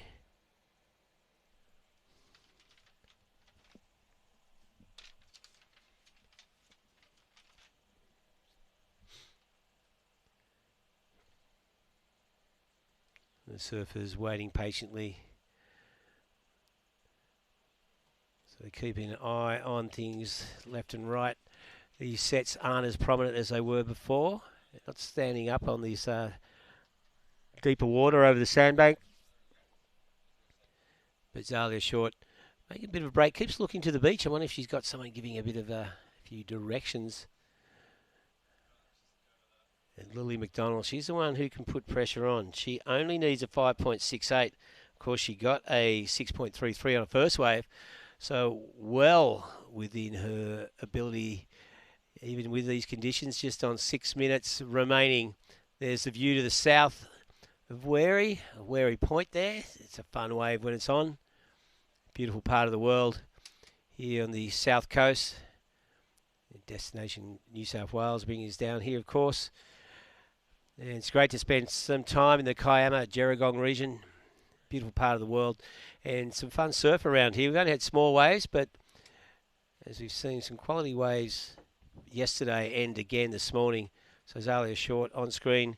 Still waiting for that next set wave. Not quite sure who has priority, but a very tight heat going on here at the moment. Charlie Hurst in the lead. And looking to maintain that lead. She's got two decent scores, of course. Thrown away a couple of 4s that would have been keepers in previous heats, but with a 5.73 and a 7.6 as we hit the 5 minute mark, Charlie Hurst in a good position, but by no means guaranteed to hold on to that first place with her opponents not needing huge scores. Zalia just needs a 6.34 to move into first place, while Lily needs a 5.68 to jump up in a second. So these final 5 minutes are going to be crucial. Hopefully we'll see a flurry of activity. It's always good when we get some sets during the final minutes of a heat to put the pressure on.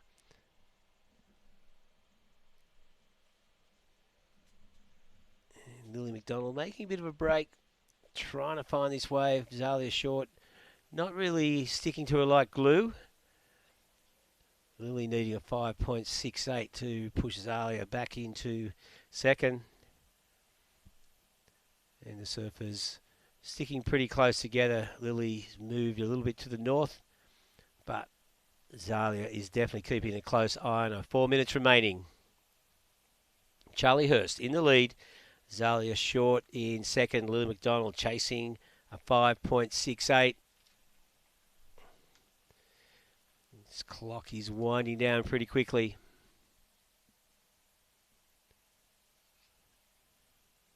And here we go. Looks like Lily, that way offers a nothing. Just a quick in and out won't affect the situation at all. So she's still chasing that 5.68.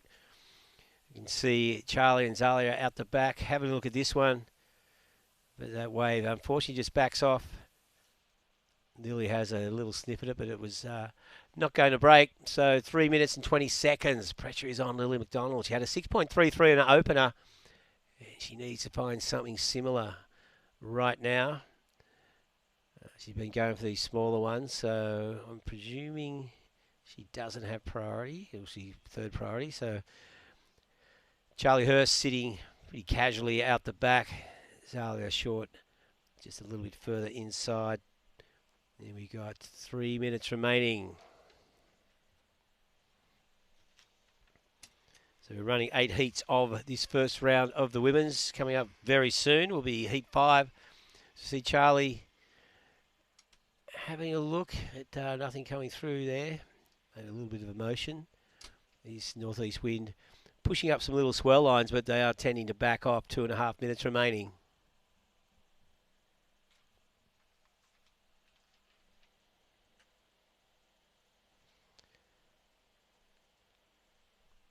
The 3 surfers, of course, in this one. Darcy Eyre not making it out here for whatever reason. So Charlie Hurst and Zalia Short looking good at the moment. Time starting to run away for Lily McDonald. She needs that 5.68. She's got 2 minutes. And you can see the 2 heat leaders on screen now. Zalia having a look inside. Lily McDonald trying to find that elusive wave, but hadn't had much luck last 5 minutes. Haven't really turned on anything. The ocean has gone very quiet. We just saw Lily with a quick in and out. Did not affect the situation at all. 1.5 minutes remaining. Okay, there's Lily on screen. Still got time. Just needs a wave to turn up.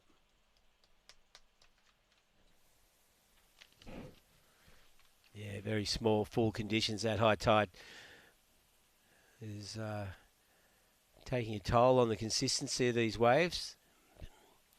Just only the bigger sets breaking at the moment. And it looks like, well, Lily having a look at this. Lily McDonald, can she get into it?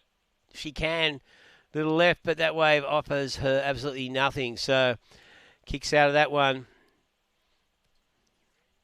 Just 50 seconds remaining. So Charlie Hurst and Zalia Short looking good at the moment. Lily just can't find that wave. The ocean's been fairly cruel to her over the last 6 or 7 minutes with no scoring opportunities at all.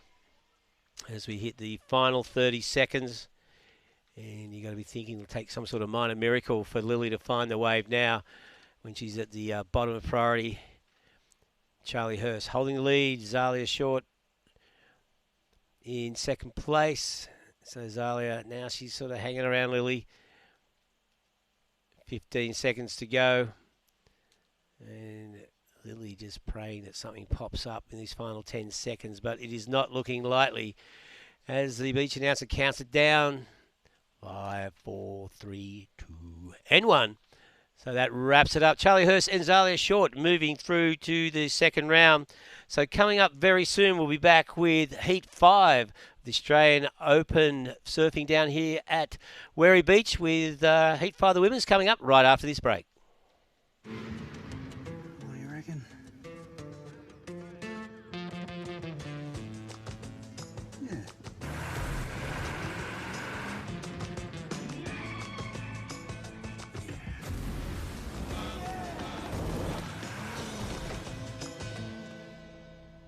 Say yeah to more power with the Amarok V6. Yeah. And get your first 3 repayments on us. Volkswagen. You've dreamed of places to go. You promised one day. Now, one day is here. New adventures. Wide open spaces. So, you can't travel the world right now. So what? New South Wales is here for you. Let's all reboot 2020. One unforgettable experience at a time. Now's the time to love New South Wales.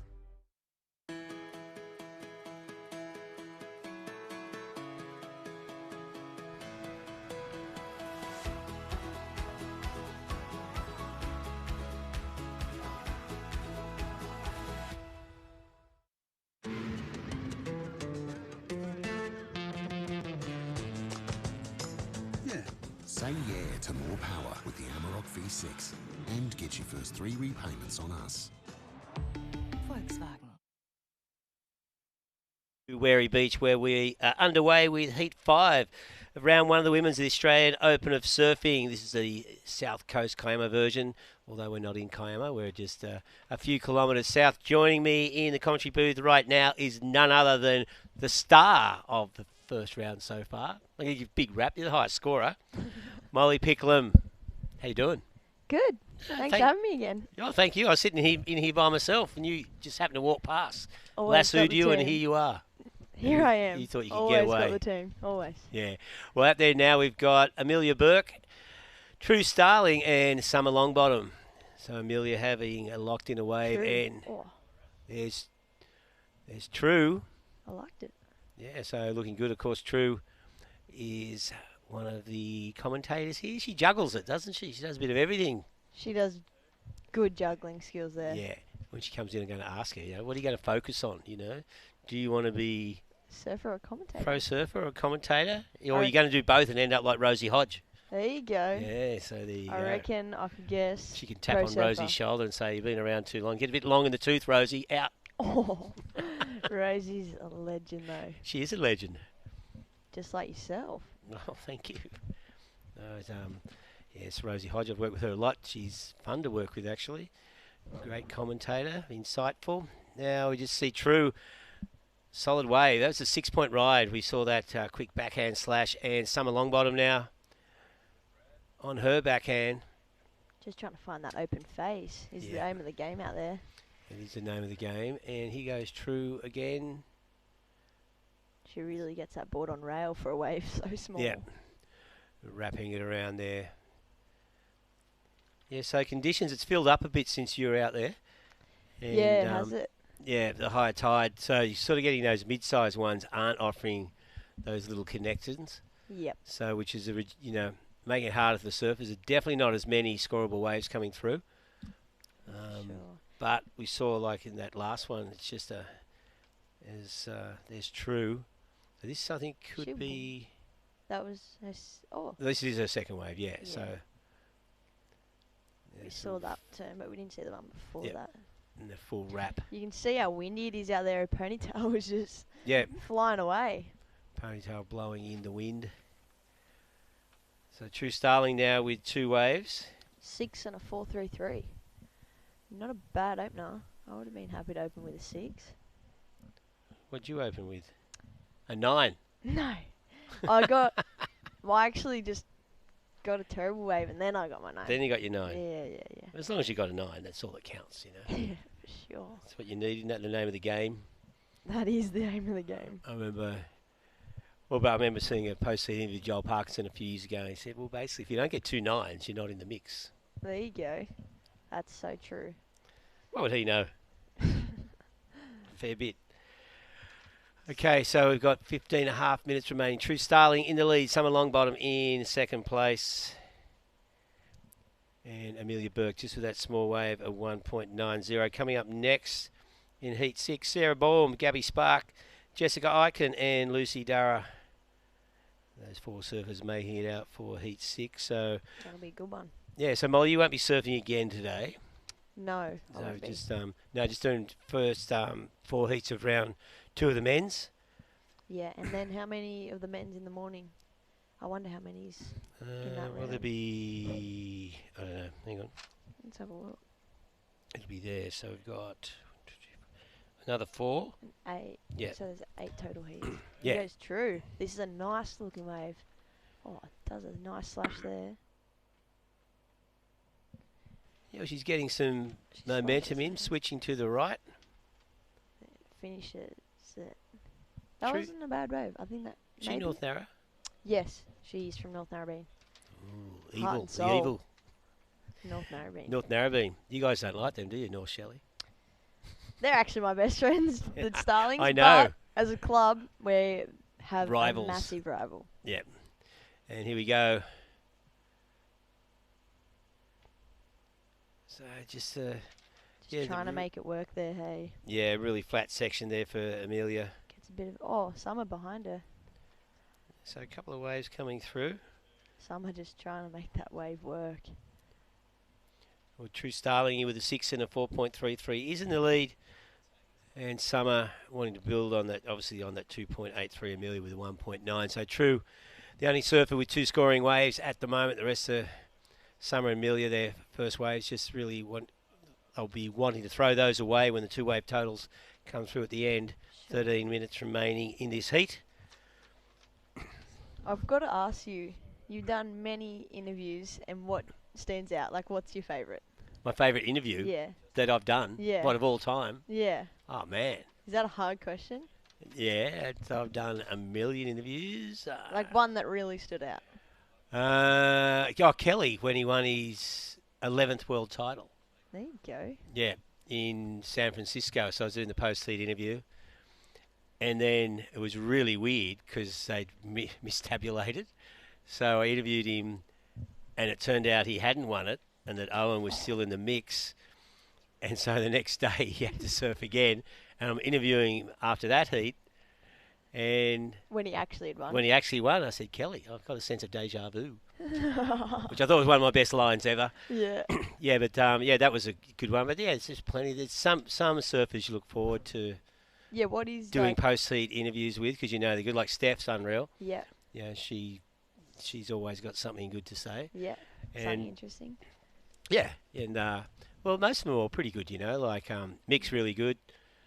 You know, Malia Manuel, she's always really friendly and bubbly, good to interview. Yeah, cool. And of course Sally, and you know Carissa. Yeah. Carissa, who they all have their own little character about them that. Yeah, exactly, and they're all pretty good fun, you know. Cool. And it's funny when you interview experienced surfers, and then you might do a CT, then the next week you're doing a junior contest or something, and they go, you know, some 14-year-old who is a little bit nervous, but yeah, it's always a good time. The professionals are definitely professional. Yeah. At what they do, yeah. Well, it's part of the game, and also obviously once you've been through the QS, you've done so many post-heat interviews, you know exactly what's coming. And some of them would do media training and all sorts to get their answers. Have you done media training? I haven't done much of it, but if it's something super serious, my managers or like my team will help me with a few one-liners. Well, your post-heat interview earlier was good. Yeah, you liked it? Yeah, it was good. Not bad. Relaxed and confident. Yeah. Can you remember when you first started doing them, when you're nervous? 100%. But I used to want to win so I could do them. That was the only motivation? Yeah. Because you wanted to do an interview? I wanted to. It was like, I won my heat because I'm doing an interview. I remember it was so exciting. Like when I got to wear my Ripco hat, I was like so excited just to. Well, it does help, you know. Yeah, keep Flan happy. Yes, good Flan. Yeah, it's Mark Flanagan, the Rip Curl team manager. That's true. As you see, True Starling, she's getting busy out there, and she's making her way across this. And now I've noticed we've seen a mix of full suits and springies. Yeah. How's the water? I haven't been in yet. Look, it's actually nice. I think it's warmer than Port Macquarie was. Oh, okay. But the wind is chilly. A lot of the girls I find, though, they will just wear that G-bomb with the bikini cut and long arm. Just, it's so free and just have some protection up top. And then, they just kind of tough it out. Tough it out even though it's cold. Exactly. Man. True just dropped, or not then, but before, she dropped a 6.83, so she's sitting on 2 6s. Yeah, she's in a good position. Of 12.83. It's kind of a slower heat, but True's picked him out. Yeah, she has. So I'm just trying to think. As she's surfing a smart heat. Maybe that's one of the advantages of doing, a few heats of commentary. You get to watch it. Yeah, for sure. It's always funny listening to the commentary before you heat or like after you heat. Like some things they nail and then some things they can put you on a sway path. Yeah, don't listen to me. No, I'll have you. I wasn't meaning that at all. Come on. No, it is true. Well, it's funny, like when you are doing a heat. Like usually I do the sort of the call, the waves, and you have the someone who does the analysis next to you. Yeah. So they have to be the expert. I'm just, just I'm Ray Warren and they're Andrew Johns, Yeah. Which is kind of cool. But so True Starling looking good there. She got 12.83 Summer and Amelia have finally locked in a couple of scores.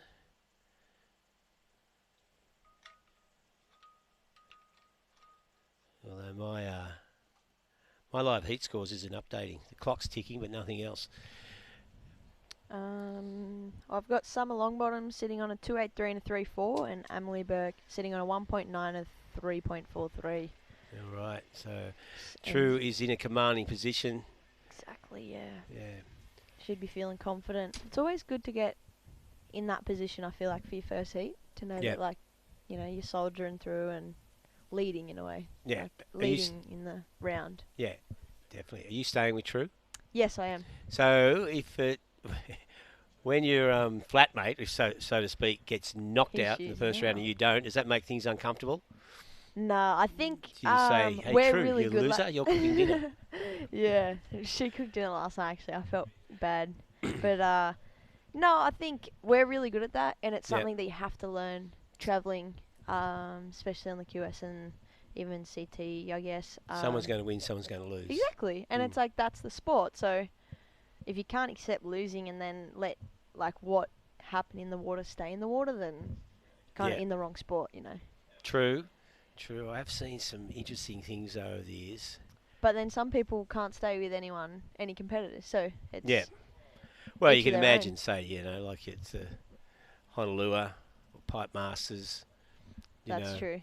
If it was a world title, maybe world title or qualification, if you lose this heat, you're out. That would be heavy. That would be heavy. That'd be hard. Say if True and I are staying together and one of us needed to qualify and then we were the ones to knock each other out, that would be brutal. That would be brutal. But it has happened, you know. You've seen friends knock each other out and in the water, then they knock each other out in the lounge room afterwards. You bastard.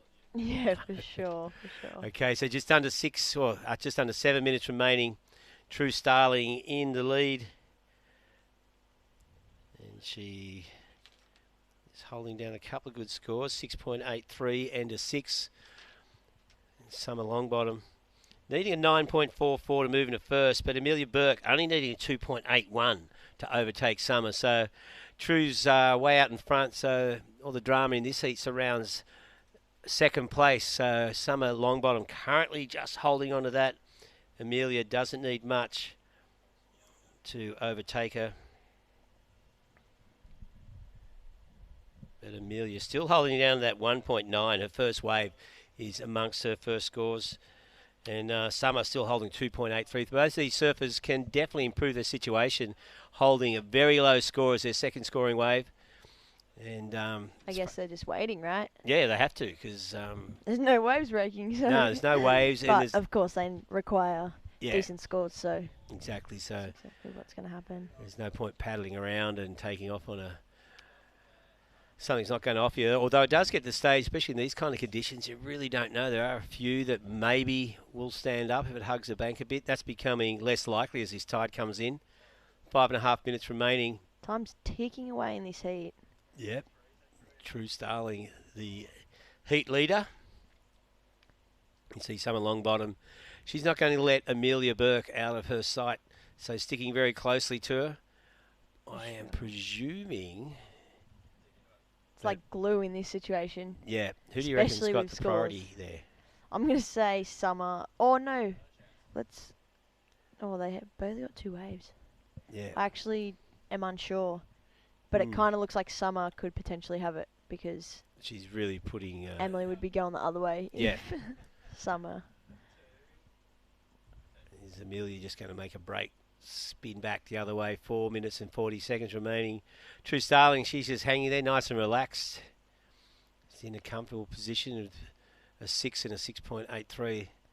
It's funny, this situation, when 5 minutes ago and the two that are like competing for just trying to get through the heat, they go off, and then the person who's winning gets to stay on the spot and get the best waves anyway. Get the best waves anyway, yeah. So it's like, what? It's funny. Yeah. There we see Well, you Sarah. kind of think you don't want to be paddling out of that area, you know, so... Yeah. So it looks like surfing our next heat. Jessica Icon.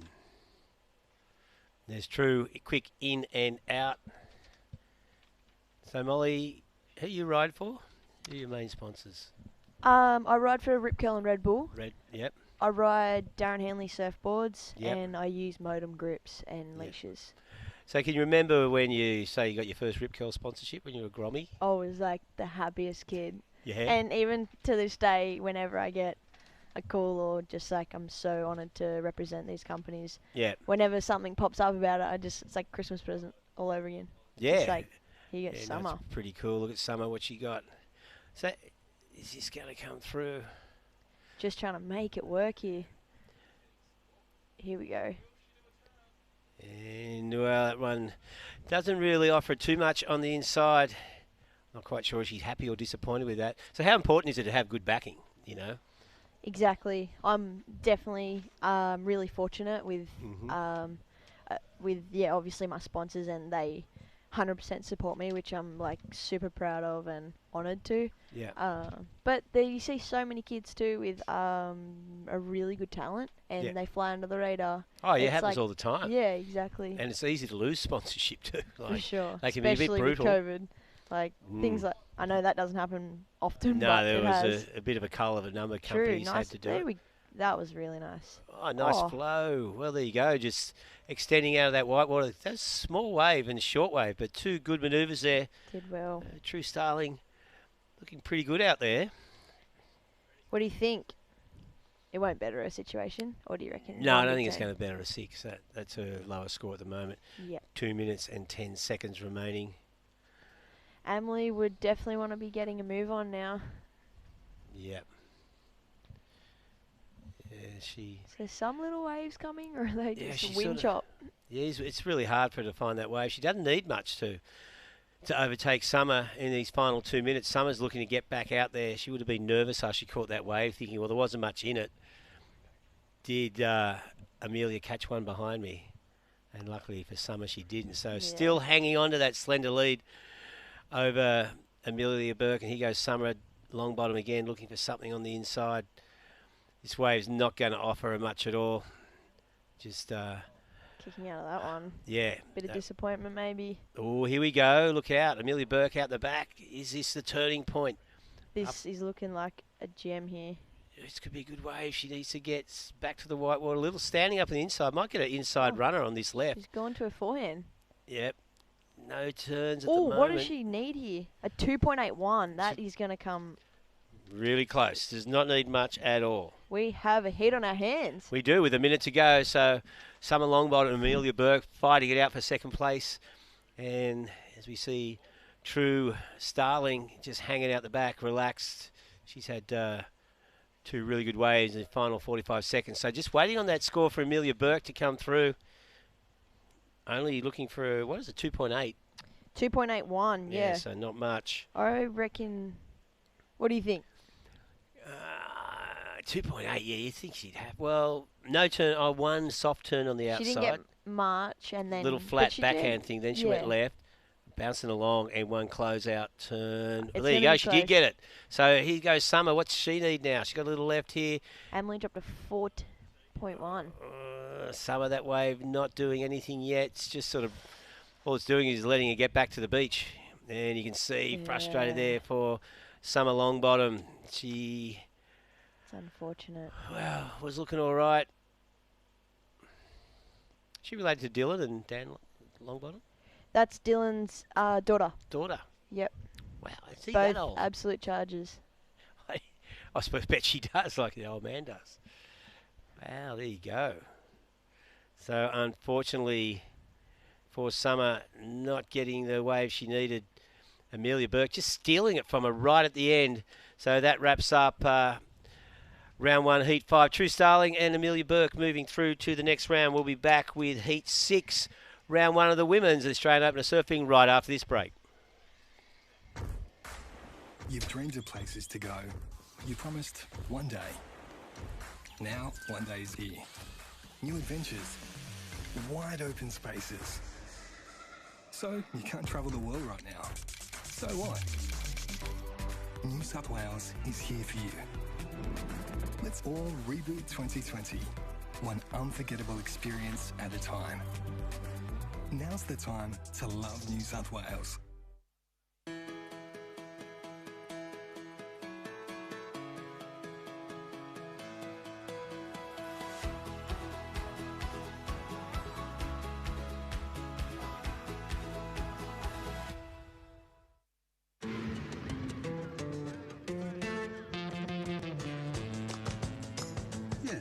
Say yeah to more power with the Amarok V6 and get your first 3 repayments on us.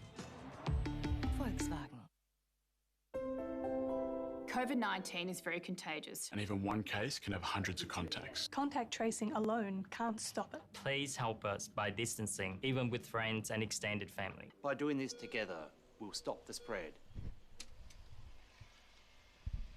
And welcome back to the action for the Australian Open here at Kiama. We are down at Wary Beach. It's been a great day of surfing so far. We are into heat number 6 for round 1. My name is Shannon Hughes, joined in the booth by Molly Picklam. Molly, great heat earlier. It was so fun to commentate on. Yeah, thank you. It was interesting, for sure. I was pretty happy, obviously, with how I performed, so that was good. Yeah, I mean, you walked away with one of the highest heat totals of the day so far, so it must have been feeling pretty good to just get a few good waves under your belt. For sure. I'll take that any day. Yeah. So out in the lineup right now, we have Gabby Spake, Sarah Baum, Jessica Inklin, and Lucy Dara. So Sarah Baum, she's been around for a while. We've seen her on the WQS, coming from South Africa originally, but resides in Australia, up in Newcastle, I believe. Yeah, I do believe that too. Yeah. For sure. Has spent a great amount of time competing. She won the trials for the first Challenger Series of the year at Manly. Yes. First and only one to be able to run this year. Wow. To think that I was in China even in January. And True. were you there? I wasn't there, No. but yeah, we were in Hawaii to start off the year. And Yes. yeah, it's pretty crazy to see where things have come down to now. It's like baffling to think that I was literally, we got to Manly and then it was like going to Piha to do that 10,000 and WSL had announced it, but we didn't really know if it was actually cancelled. And so we're like sitting like at Manly before my quarters, I remember it. And it's like, do we cancel our flights or do we go? Like, because if it runs and we're getting told the wrong thing, like, that's kind of heavy. That's a 10,000. So Pretty crazy, and you pretty much had like 24 hours to figure it out, huh? Because Not- would you like, have been not flying even. that day? Yeah, Or the I was following flying. day? So no, I was in my quarter and I would have been flying that afternoon. Wow, that's crazy. So I was leaving that night and we were, it was tight. But I didn't do the rush to the airport and here we go, Gabby. All right, so Gabby's got 2 points to your name so far. Nice opening swoop to start off with. Finds a second little... She's doing well to stay on the rail of her board because it is tough out there finishing that one. Yeah, and it seems like as the tide has pushed higher, you were in the starting heat, second heat of the women's round, so the tide was still a little lower. We're about 30 minutes to the peak of high tide now. It is getting really soft. It would be, and slow. Mm-hmm. So, that's a nice running wave that no one got into. Have you noticed it being like sometimes some of those inside waves are the better option today? I actually think in my heat would have been some of the last options for that. Okay. Just because, and then the tide went too high and you couldn't make the connection. Here you see Jessica. All right, so Jess working her way through that first section, trying to gain some speed, starting to bowl up for her just a little bit on the inside. So nice, clean, calm, collected wave, no major maneuvers strung together. And now Sarah Baum, the South African Australian transplant. Nice redirection to start off with. Yeah, I liked it. It's definitely just to get the feet in the wax, that one. It's anyone's game out here today too. I was just thinking, you have like Sarah Baum level and then obviously the other girls that are trying to reach that, but it's honestly anyone's game because the waves are so small and grovelly. Yeah, there's like so much on offer, but it can also really throw some of the more seasoned competitors for a loop. Exactly. As we check out that replay from Sarah, what did you like about that first one of Sarah's? That first turn, she got it right up there in good technique with the arm on the board and coming back down and riding it out super cleanly. It's always good to complete maneuvers as cleanly as you can to impress the judges. So some insights from Molly Picklam. Molly had one of the highest heat totals of the day here at Wary Beach for the Australian Open. Fortunately, yeah. Fortunately, so sweet. As we have another little set coming through the lineup, down to 14 minutes on the clock. Strong paddle from Lucy, and up and riding. Nice little check under the lip. Looks like a younger competitor. Can even see just by the size of that rash guard on her tied at the back. Kind of gives away that grommet. Cute. has that cute little grommet approach. But if she's that young, like, she's surfing pretty good. To get her board above that lip and really give it a good crack, she is on the right pathway, I think. Absolutely, and so great to see her just getting that time in the water. Take us through this replay. She gets her arms, like, perfectly and then just fully hits it. That's pretty sick, and she looks like a full grommet. Like you said, with her rashi. So cute. I love that she also just stayed so compressed to try and, like, stay with that wave. She didn't stand tall and fall out of it really quickly. Exactly. Like, had a little bit of maturity to her surfing. Yeah, for sure. I feel like a few groms that are coming through in Australia are starting to figure that out at an early age with, like, compressing and just, like, I've seen so many girls and boys that they're, not extending as much, so they're completing a lot more than what we used to. Like, around what age was that something that you kind of clicked with? To be honest, I surfed my whole life, and I got on fiberglass at maybe 11. Okay. Maybe 10, 11. Oh, there was Sarah. That was a nicer turn. That was a really nice connection. That was very nice. Lucy. And Lucy up and riding once again. Talk us through this one, Molly. Oh, just the full Sarah Baum wannabe right there. That was, like, close. That was a total answer back. That was totally. She's giving it to Sarah. This is so cool. I love it. I'd like to see the replay of Sarah's turn. So Sarah sitting in the lead. Her opening ride was at 5.83. We're now waiting for her second score to drop in and see how much she can increase that lead with. And then behind her, we have Gabby Spake. Oh, the speed that came through that turn was incredible. And then the answer back from Lucy hits that same section, takes it on. So cool. Just as much energy. That was cool. All right, so scores to come through for Sarah. Baum drops in a 6.17 for the last one, so puts her into a solid lead over the rest of the field. We're now waiting for last score for Lucy to come through, and we've got a 4.33 on the scoreboard for Gabby Spake. Gabby deciding to go this after Jessica didn't want it. That was a nice tag there. Completed out super cleanly, so. Well, as we wait for those scores to come through, we'll wait for those scores to come through. Sarah sitting in the lead. Gabby Spake sitting in second. We're going to get an interview in just a moment, but I was a little bit too quick to the punch on that one, so we'll get down when we can. And we've still got a few more heats to get through today. We are officially going to run men's round 2, heats 1 through 4 for the afternoon. Try and capitalize on as much of this swell as we possibly can. And with that, we are officially going to wait for those scores to drop in. And we're going to cross down to True Starling. Congratulations. Oh, thank you. Wow, such a great heat. How are you feeling? Yeah, pretty stoked. I mean, it was kind of hard out there. It was a bit tricky. I was aggressive at the start, getting that wave off Summer, which I was pretty stoked about too. I just was like, I need a quick start, need to be busy, and yeah, that was kind of the game plan, and I stuck to it, I think. You nailed it. Thanks, Nailed Mom. that one.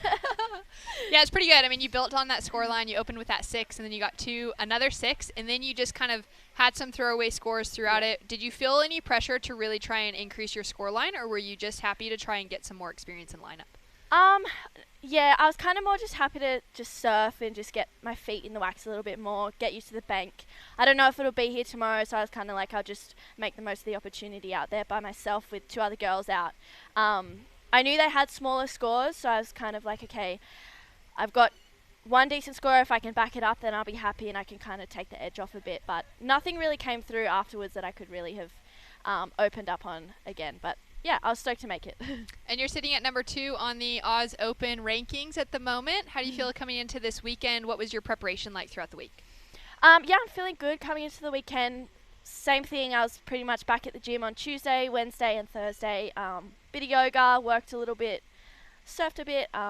Yeah, just keeping it simple, just staying around good people. Molly ended up coming down on Friday, which was kind of fun. Had to surf with her. Nice. Yeah, just keeping it simple and not really changing much. The North Narrabeen rituals. Yeah, I mean, the coffee. Her. Not teasing her, but she nails it. Like, has her routine so perfect. Yeah. I'm OCD. Well, the OCD has definitely played off in your heat surfing. We'll get you back in the booth here soon, so we'll let you go. But well done on a great heat, and looking forward to see you taking out maybe the rankings leadership board. Yeah, we'll see what happens. Thanks, guys. See ya. So fun. It's been so fun to have the two of you in the booth today and just to be able to hear the banter back and forth. And it's so sweet, too, because you guys are still competing. You're getting, I mean, you know just about every athlete that's in the lineup. For sure. Heaps of the surfers. You're already, like, hanging out with them and everything. So we get that little bit of inside knowledge on who everyone is. Yep. And that insight as far as surfing is concerned. Yeah. I definitely agree. Like, all the girls, some of them are younger, so I don't know them too well. And they're fresh on the scene for my eyes, so it's cool to see. I get excited to see Australian girls coming through because to know what our future looks like in Australia, so that's exciting. And going back to that conversation, the kind of history of your story of surfing, you got onto fiberglass boards around age 11? Yeah, so 10, 11, and then I don't think I probably did my first proper turn, when I was like, 11 or 12 or something like that. And then, here we go, what is this? Okay, so got on fiberglass boards and then started surfing a whole heap. I moved towards like closer to the beach and then surfed after school every day because I used to just surf on weekends. And, okay. And then pretty much competed. When did I start competing? Maybe 14, 15. And then, ever since then I was on the It just kind of lit up. True, Starling. So good. Always annoying me. No. I just started competing. No, I probably started competing at 12. I remember going to a pro junior, and I used to have really bad temper for like one thing, and then I got my head around it. Okay. I got told, no, that's not how the sport works. Like, be happy, and then here I am now. Oh, that's just amazing. like stuck to it and loved it. Never really got put off it. Just love surfing, so I keep doing it. That's so sweet. And coaching-wise, you're working with Micro. Have you had a lot more time this year to be around him? And has he been coaching you all, like, from before the start of this year? Glenn and I have been working for... It's a good question. We never really figured it out when we really started, but it would 3 years now, surely. Okay. So it's definitely been a while. Here we have Gabby just trying to better her backup score. What has she got here? A 2.5. So she potentially could have bettered it. Maybe not by much, but just trying to run away first and second. Yeah, Sarah still has that solid lead with that 5.83 and 6.17. Only 2 waves that she's caught. She's managed to get some great scores out of them. And then kind of set herself apart pretty decently from that second place position. Gabby's chasing a 7.68 to take the advancing or the lead away from Sarah. And then smaller requirements for third and fourth, but still a bit of work out there with the conditions. For Jessica, she's going to need a 4.37 to take an advancing position, and for Lucy, a 5.11. For sure. Yeah, so on that point, throughout the whole year, I've been working with Micro for every day, pretty much. Yeah. So we live close, so it's just like daily routine to contact each other and just because he's my mentor as well, so. Awesome. Yeah, it kind of works hand in hand, whatever. We just talk every morning and he'll just do the school drop off and then we'll surf. So, I really appreciate all the time that Glenn puts into my surfing and my life, really. So that's so amazing. And, kind of thinking about the younger generation of girls that are coming up around the world. And for you as an Australian, you've been stuck within the Australian borders for the last 9 months at least, since February, March. Taking a look at some of the other surfers around the world that have been able to travel, we had that whole crew of American girls that all headed to Indo. Oh my How God. cool was that for you to see? But at the same time, was it kind of like a bittersweet? Yeah, I don't know. I get really psyched when those girls are doing what they're doing because it pushes me 100%. Yeah. Like, of course I want to be there. I wish I was on that trip so then I could be pushed by, literally Aaron Brooks and Sierra and, they're 13. And they're getting so next level. 8-10 foot just stand up tubes, and it's unbelievable. I'd be there scared, and then going, if they're going, I'm gonna go. Kidding. It's so cool. But yeah, I wouldn't say it's a bitter. It's more just if I see that, I'm gonna do that. So no, I'm stoked for them, and I just I'm more jealous I wasn't on the trip. Yeah. Rather than what they're doing, because I think it's sick what they're doing, and I like back anything with pushing women's sport. Oh, it's amazing. Like, to think of the level of performance that they're now at 12, 13, 14 years old. It's where they're going to be in a couple of years. Like, I'm looking at them just going, whoa. Like, that's incredible. And the amount, like, of time they've spent at their, like, to set up the base of their career, going to the wave pool and doing airs. And I think the next generation of women's surfing is going to be the next step up again. So that's going to be really exciting, and it'll hopefully grow our sport. Yeah, it's so amazing to see where it's coming from, and you know, kind of reflecting back on like our heroes of the past and what they've paved for women like you coming forward, but then what the next generation is going to bring as well. We wouldn't be here without your Lanes and Tyler and Steph. Like, literally the stuff they went through to make this sport as comfortable for women to be in is like incredible, and I'll never thank them enough for that, because as you said, it paved even a career, like that we can actually do this for a career. So so exciting to see where women's surfing is going. As we're coming down to the last final minutes, Sarah Baum has been one of those surfers in the older generation that has been knocking on the door of championship tour qualification for a number of years. She had a great start to the season this year, some really strong showings in the qualifying series and those smaller events. And answering back now, Gabby Spake on her backhand just falls out the back of that one. It's not going to be enough to take her into the lead, but Sarah Baum has been one to keep our eyes on, especially this weekend for the Australian Open. for sure, I'll look up to Sarah and Philippa and all of them. I'm so happy that they're doing these events, because then we can give each other a bit of a testing. So it's exciting. Like, Sarah rips, and she's also a really smart competitor, so I definitely think she will be knocking on the CT, hopefully in the next few years. And coming down to it with just a couple minutes to go, you just mentioned Philippa Anderson. It's pretty exciting to see her take on a different track as well, opening up her surf school there in Newcastle. That's so cool. I get like, that inspires me to see surfers when they go to uni and get uni degrees, or go on their like own little side path, and like, so happy for her, and I hope it all works out, and I'm sure it will, because she's like a super motivated and determined person. So having a paddle now, Jessica. Nice strong attack on her backhand. She's got a wave here, and she only needs a 5.07. Standing up for her on the inside. She had a couple strong cracks. She's managed to ride out of it clean. What are your thoughts on that one, Molly? I think I want to see the replay. I wasn't watching it as close as I should have been, but I think the wave shape and her surfing, if it all, here we go, the wave replay. She gets it there, tags it, waiting for this section. That was her opening. That was nice, an open turn. Tags that finish. She'll ride out onto the shoreline. So scores to come through for last of Jessica Klin. Like you said, she's chasing that 5.07 as we come down to the final minute.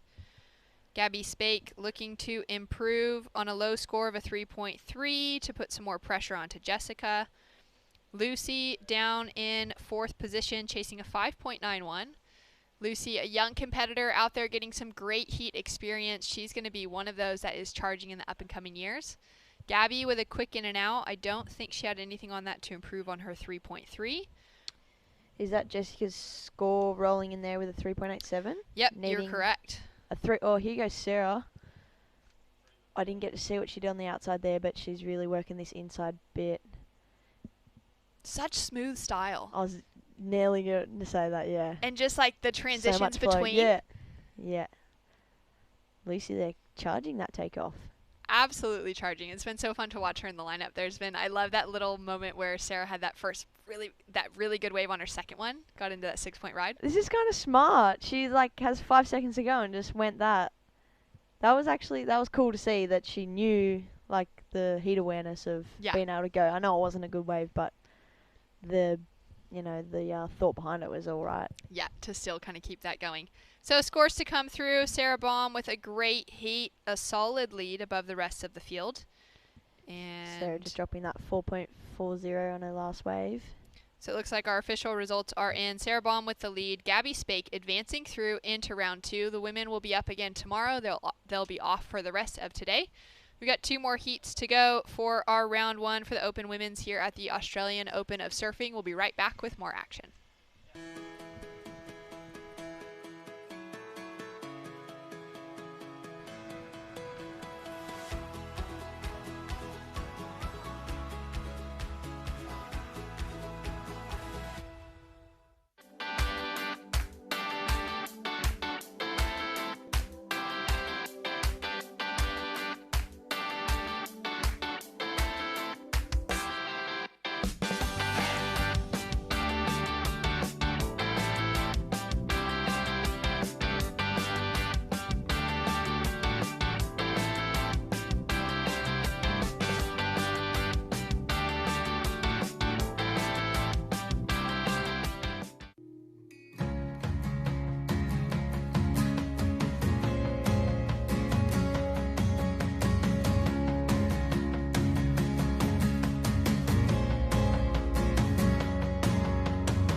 Welcome back to Wary Beach, where we are continuing on with round 1 of the women's here, the Australian Open of Surfing. We got Carly Shanahan in the red, Oceana Rogers wearing the blue, and Jasmine McCorkadale wearing the yellow jersey.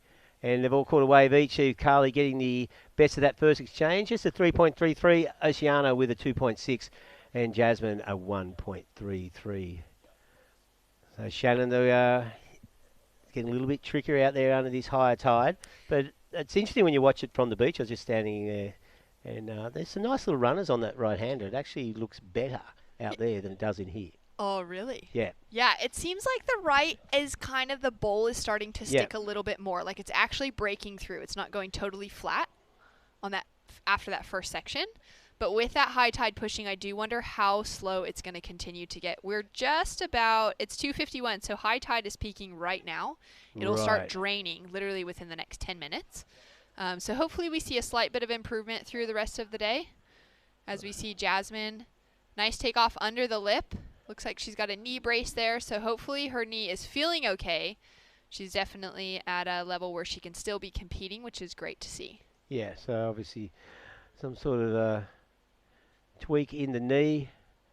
And so, yeah, the wind's backed right off as well. So much cleaner conditions that northerly has dropped off and swung a little bit round further to the northwest. So you can see that face chop we were dealing with about an hour ago has disappeared. Much smoother conditions. And hopefully as this high tide peaks right now, we'll see an improvement in conditions as this heat continues on, with another heat of women's round 1 to go after this. Then we'll be into round 2 of the men's. Plan is to run 4 heats of round 2 of the men's today, and just give us a bit more time tomorrow. All sorts of forecasts for tomorrow. Looks like we might see some wet weather at stages, 10 to 20 mil of rain maybe, but southwest winds. So conditions, whether we surf here or at Jones's, well, at least it'll be clean. So we just need to see which one of these banks is going to pick up the most of this leftover swell. It's good to know that the wind will be okay tomorrow, though. Yeah. We get some cleaner conditions rather than that kind of shut down, quick crumbliness that we've had on a lot of those set waves today. Yeah, exactly. That haven't really allowed the surfers that opportunity to have some nice timing to hit the lip. Yeah, so cleaner conditions should be an advantage as long as it's not too strong. But it'll be sort of cross shore as opposed to straight offshore, that's southwesterly. And we've got the winner of that last heat down there waiting. Sarah Baum, congratulations. That was a great looking heat. Thanks so much. It was actually so small and actually really tough, but yeah, got a couple. Yeah, you did really well to kind of kick it off smart. I mean, you got 2 solid waves fairly early on and then just played it safe the rest of it. Yeah, I just wanted to keep busy and just make sure I took every opportunity as it came, and I managed to get a couple of scores in the belt, which got me through. What have you been doing in the off time training in between events? Pretty much been surfing as much as I can. at least 3 times a day or so, just working on my boards. Like, yeah, just That I is a haven't lot really of doing anything, surfing. but just surfing. So yeah, we've been pretty blessed this winter with some really fun waves. So yeah, stoked. Wish I could surf 3 times a day. Me too. That's pretty amazing, honestly, though, to hear that you're able to train that much. Have you been able, with all the changes happening this year, not as much, event prize money around in any way, have you been able to really still focus on surfing as your career? Have you had to pick up some other things? Yeah, definitely. Obviously, I haven't had to spend much money, which has been good. So a lot of like my prize money and stuff that I made at the beginning of the year has been saved, which is good. And I've just been surfing, and I picked up a new sponsor, Surface Days. So thanks to them, and they're going to help me when everything kicks back off. And yeah, I'll just be ready. That's so good. And how excited are you to know that the QS will be moving ahead in the regional events next year? Oh, so excited. Like, I was just so excited to hear that these events were going to run, and I'm just so psyching to go, and yeah, just get my boards ready, and yeah, I'll be ready. And you had a real small surfer named Lucy in your heat. How does it feel to have some of that real young generation, the up-and-comers, just to be able to paddle out in the water with you? Oh, it was so good. Like, I was paddling back out after one of my waves, and I noticed that she was a goofy footer, and I was like, yes, that's so good. Like, I know that like when I was little surfing against all the other girls, I was like just trying to do my best, and I hope that we get to see them next year, like growing bigger and surfing even better. So yeah, good on them. Well, keep up the good work. You're a great example to the younger crew as well, and so stoked that you're just able to be in the ocean as much as you are. Thanks so much, Sarah. Sweet, thanks guys. Sarah Baum, wow. Well, if you're going to keep busy, may as well go surfing 3 times a day. That's what I reckon. It's so good that she's been able to keep that. I mean, so many surfers have had to change up their approach this year without that prize money available to keep them paying the bills. As we see our surfer in blue just firing down the inside. Look at that section opening up. Yeah, had a couple of little sections on the backhand there, and really attacking that. Had a lot of determination with that wave and making the most of it. It stood up a little bit, and as you'll see in the replay, small takeoff, just jams it off the top. Hardly even a lump on this wave, and this section was really nice where she just clips it high, and again gets that third turn. Got hung up a little bit. That second turn was the peak of it, that wave just bowling out a little bit. At that one moment, she took full advantage of it. That's Oceana Rogers. So scores in so far, we have Jasmine in the lead with a 3.07 and a 3.9, but that has just changed where Oceana has dropped in a 7.4 for that last wave. Yeah, that was a good wave. So those 2 good solid turns at the start. I think it was the timing and the execution of that second manoeuvre that impressed the judges. And yeah, good solid score for Oceana. Sitting pretty with a 2-wave total of 10 at the 12-minute mark in this Heat 7. She'll be feeling great. She's from Southbridge Board Riders. Feeling really stoked to drop in a score that big when it's been some kind of challenging conditions. We saw Molly Picklum drop in some 9s and some 8s in her heat, which was the second heat of round 1 for the women's. And then we've seen a couple of other 6s and 7s, so to be able to get into that rank and to find that good wave on offer will really set her up well. It will set her up well, and she can afford to exercise a little bit of wave selection now, because doesn't want to be just sitting on that 7 to these a couple more waves. But once you get something good like that, so in the above the average wave score, in these conditions we've seen throughout the heats, those are the surfers that have been sort of moving through. Just wants to lock in another decent score to build on that 7, and she'll be looking pretty secure to go through, but a long time to go, 11 minutes, not even at the halfway mark. And Jasmine McCorkadale and Carly Shanahan. Both 2 fantastic surfers as well. Jazz is the Indigenous title holder. She surfs for Wambarrel Board Riders on the Central Coast. And then Carly Shanahan opened up the season pretty well. She had a 2nd place finish at the QS in Maroubra last year. So she's definitely able to get those results in heats that matter. Yeah, definitely. So it'll be interesting to see what Jasmine and Carly can do to put the pressure back on Oceana, because at this stage, fairly quiet. That last wave of Oceana is probably the only wave to come through in the last 3 or 4 minutes. Made the most of it. So Carly Shanahan and Jasmine McCorkadale just waiting on their next opportunity. So down to 10 minutes on the clock. The Australian Open of Surfing is presented by Her Wave. It's a Surfing New South Wales initiative being headed up by Claire Ellum. And it's basically a movement to get women in the water of all ages, of all abilities, to get them surfing, to get them stand-up paddling, and just have that ocean awareness. Yep. So there's a few surf schools around the coastline that have been partnered together that are providing discounted lessons or free lessons. And Claire has been on the road with a few other girls from Surfing New South Wales to put together some really good event days. Oh, that's cool. I do any down the far south coast. I could put my daughter in it. Yeah, you'll have to keep a lookout. She So doesn't for have the patience for me to teach her to surf. Go away, it's always Dad. good to get somebody else in there. Yeah, I reckon, for Yeah. sure. It's a good idea. There's so much information about what is going on with Surfing New South Wales and specifically with the Her Wave Surf program. Check out surfingnsw.com.au for more information. It's just under their programs section, and you'll be able to find out if there are any programs running near your hometown. Carly Shanahan up and riding. Oh, finding some nice trim and style through that speedy section. Yeah, she was looking good on that wave, smaller wave, and just planted that back foot. Had a lot of speed through that middle section there, and looking sure-footed on that surfboard. Just looking for that section she could really hammer, but it didn't really give her that opportunity. But nevertheless, not a bad wave. Made the most of what was on offer there for Carly Shanahan. Still has a long way to go. Need to rock into something over on that 7-point ride. Oceana setting the bar pretty high with that last wave, as we see Carly. Yeah, this wave not offering a lot, but doing a good job through this section, maintaining a speed. Really nice rail work there, and just slashing it off the top to finish. Carly Shanahan there in the red jersey.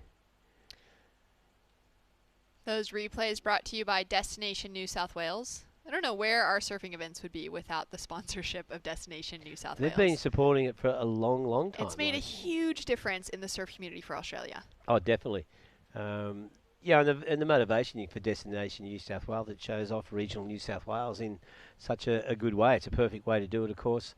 Pre-COVID, the beaches were a big draw card for people from all around the world. That's, half the surf schools up and down the coast would have been dealing with a lot of backpackers as their main source of income, as we see. Great little wave there for Oceana. Wow, she is finding some great rhythm. She's the pocket rocket, isn't she? She's already got that 7.4 to her name. Now looking to improve on that and put some more pressure on the field. It should be looking pretty close to that last score. Definitely finding some speed as we check out the replay presented by Destination New South Wales. So drives off the bottom, throws a lot of spray, stays nice and composed all the way through, connects for 2 more turns on the inside. And she'll get herself back out to the lineup as we have the scores dropping through for last of Oceana. Yeah, we're looking quite sharp on that wave. Interesting to see how she goes. That last wave of Carly's has pushed her in a second. And scores in a 9.00 for last of Oceana Rogers. Well, there you go. So Oceana builds on that 7.4 with a 9.00. And, yeah, she will be pretty psyched to hear that. She'll be psyched, and the other competitors in the water will not be psyched. But let's take one last look at that replay. Yeah. 2 great turns connected through at the beginning. Races around that frothy section, connects with 2 perfect ones at the finish. Yeah.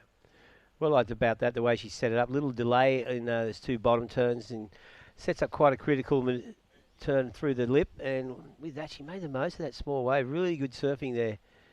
And the old crux of the criteria, speed and flow, and that's what we saw through that last wave for Oceana, and she well rewarded by the judges, now sitting at a huge 2-wave total of 16.4. Well, we've had a lot of good waves ridden in the women's division so far, but Molly Picklum I thought was going to be out ahead of the rest until Oceana. That's right. Has now dropped it in. Molly Picklum's heat total was a 17.33. Oceana now knocking on that with an excellent 9.00. So still plenty of time for her to pick off another couple waves, continue to find that rhythm. Of course, we don't know where we'll be running tomorrow. We may be back here at Wherry Beach. We may be at Jones Beach. We've got some different options around this Kiama area, which is a great thing.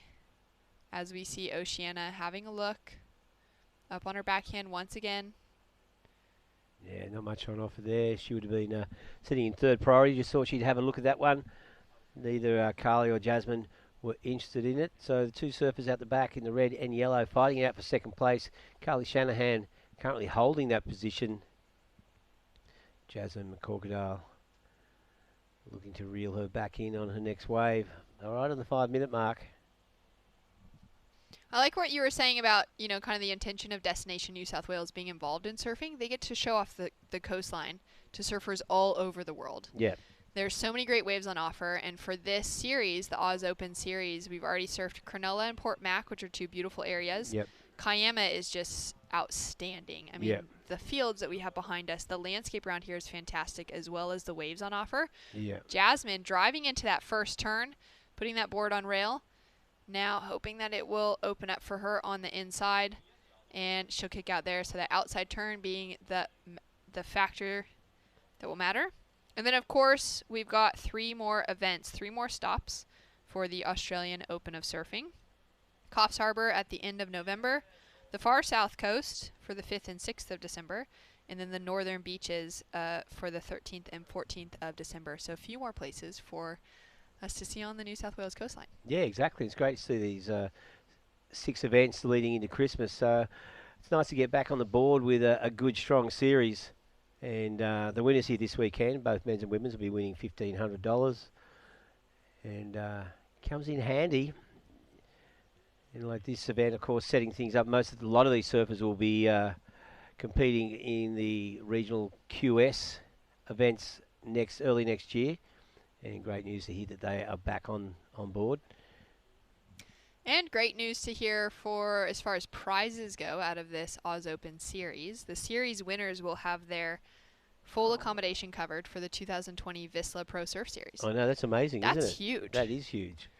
So, yeah, that's a big saving for these surfers. Cost of travelling to the events, it's for many, it can be a break-even thing. So, to have your accommodation taken care of. Yeah, I think that was a really smart move by them. Yeah, definitely. So just under 3 minutes remaining, and Oceana Rogers in a very comfortable position. Jasmine McCorkadale, she's the one the focus is on. Can she catch the way she needs to overtake Carly Shanahan? 2.5 minutes left. Things look pretty quiet out there. Still a lot of water on top of that sandbank as we've passed the high tide, but it'll turn pretty quickly. The outgoing tide. We'll see a change in wave shape over the next 30 to 45 minutes. One final heat for our women's round 1 hitting the lineup. Coming up next, we have Freya Prum there on screen. She's actually a chemist by trade and a fantastic powerhouse surfer. So it's great to see Freya in the draw. South Coast surfer. She's from Merimbula. She'll be up against Layla Rich, Talani Wilson, and Coral Durant for the final heat of the women's round 1. And then we'll be going into the first 4 heats of the men's round 2. Yep. Yeah, I remember Freya a couple of years ago. She was doing the Australian QS events living in her car. Got a few surfers doing that. Yeah. Heard some of the young crew from up near Wollongong saying they just drive down and sleep in their car overnight. Yeah.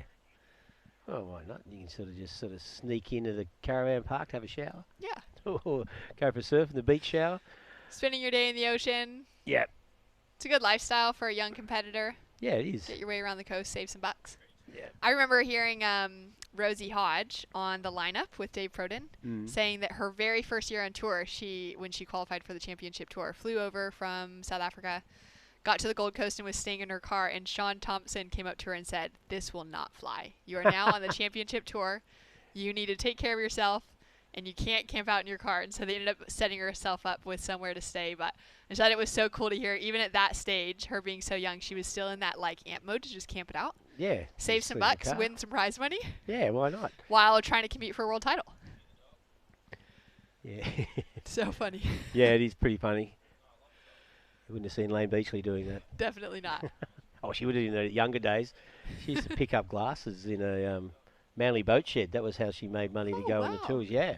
So interesting to hear those stories of where surfers kind of started from. Yeah, worked in the surf shop, Manly style surf shop, and stuff like that. Doing the hard yards. 18 seconds remaining, and Oceana Rogers, huge score, 16.4 with a 9-point ride and a 7.4. Now this is Jasmine McCorkadale's last chance, and you can see that she knew that wave was it, And unfortunately for Jasmine, she didn't catch it, and that heat is done and dusted. So there's our heat winner, Oceana Rogers, moving through the next round, as is Carly Shanahan, and we'll be back with Heat 8, Round 1 of the women's here at the Australian Open of Surfing Kiama section right after this break.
What do you reckon?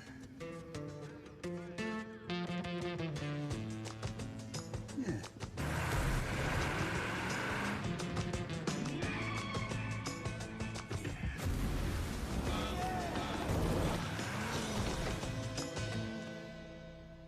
Say yeah to more power with the Amarok V6. Yeah. And get your first 3 repayments on us. Volkswagen.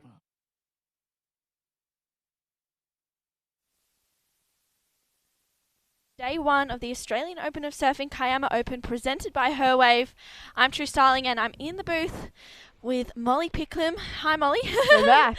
We're back and we are ready to go. So this is heat number 8 of the women's out there in the water at the moment.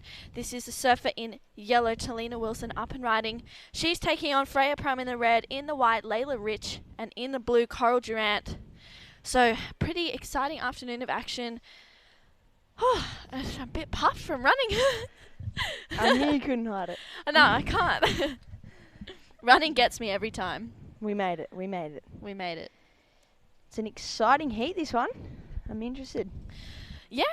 All the women's heats have been pretty stacked, which has been good. I feel like the waves on screen, looks small. On screen, it looks smaller than what it is. I feel like when you're out there, it's better than you think. There we go. Maybe. I don't Talking know. it up. No, I like it. I like it. I don't know. What do you reckon? Yeah, for sure. You were out there just before. Yeah. Talk us through. How was it? Yeah, it was fun. It was a bit, Was it hard? Yeah. Nah, it was, I think I was just lucky enough to get those 2 okay ones. And then I kind of was just having a bit of just kind of surfing, getting used to the bank out there. As we see Freya Prum up and riding on her first wave. Bit of a wobble on that one.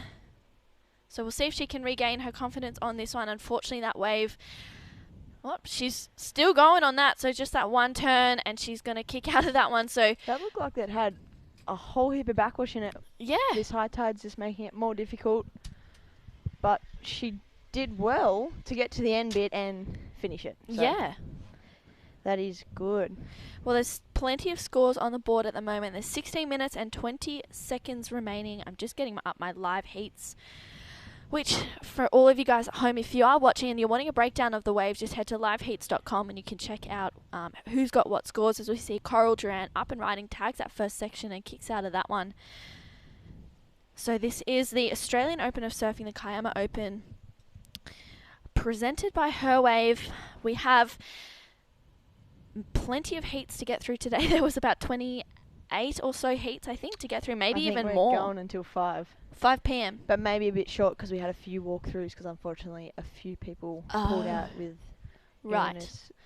Right, okay. Well, I can see down by the camera we've got the previous heat winner, Oceana Rogers. Oceana, congratulations. You dropped some big scores out there, a 9 and a 7-point ride. Talk to me about that heat. Oh, it was so good. I mean, our heat was had a massive lull, and to have those waves come through, especially first priority and then my 9 with second priority, I was pretty lucky, I guess, to get them.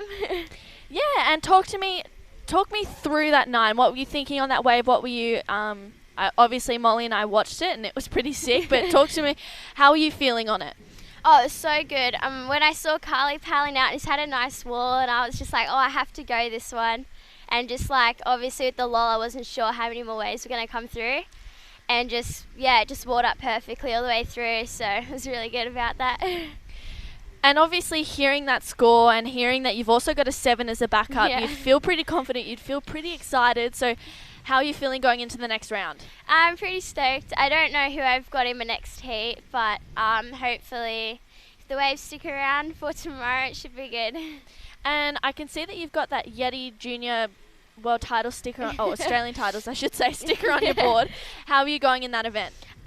Especially with not having any swell at the moment. I mean, it's pretty bad, but I've had 2 waves that I could upload, but it would be good to find another one just in time. Well, maybe you'll be uploading that 9 you got in that previous heat. Hopefully. Well, congratulations on that heat win, Oceana, and good Thank luck you. in the next round. Well Thank done. you. See ya. See ya. She's a cute little kid, Oceana. She's That so was sweet. cute. Coral here. There was a bit of action in that interview. While that interview was on, is what I should say. Yeah, talk to me about, I didn't really get to watch too much, so what was going on? I saw Freya get a decent ride actually, but couldn't complete it, so we'll see where that score drops in at. And I guess there's a few scores dropping in. So Coral, we're still waiting on one from Coral. Yep. Layla Rich, just dropped a 1.1, so not a keeper, but getting the feet in the wax. Yeah. Do you enjoy getting the feet in the wax for your first wave? Yes. Or would you prefer to wait? I think as long as it's a good first one, I will enjoy it. Yeah. I think if I'm not going to take off on a bad one to start off a heat, but sometimes I'll just stand up before the heat starts on my board and get my feet in the wax. But we just saw Layla Rich. She's getting her feet in the wax. She's got a 0.5 and a 1.1 to her name, but that looks like a pretty good ride from Surfer in White, so she will move up potentially into second. Who knows? We do have scores locking in at the moment, so we'll give you an update on that situation. But Freya Prime is sitting in first with a 6.5 and a 3.83. Coral Durant is in second, a 2.73 and a 2.33.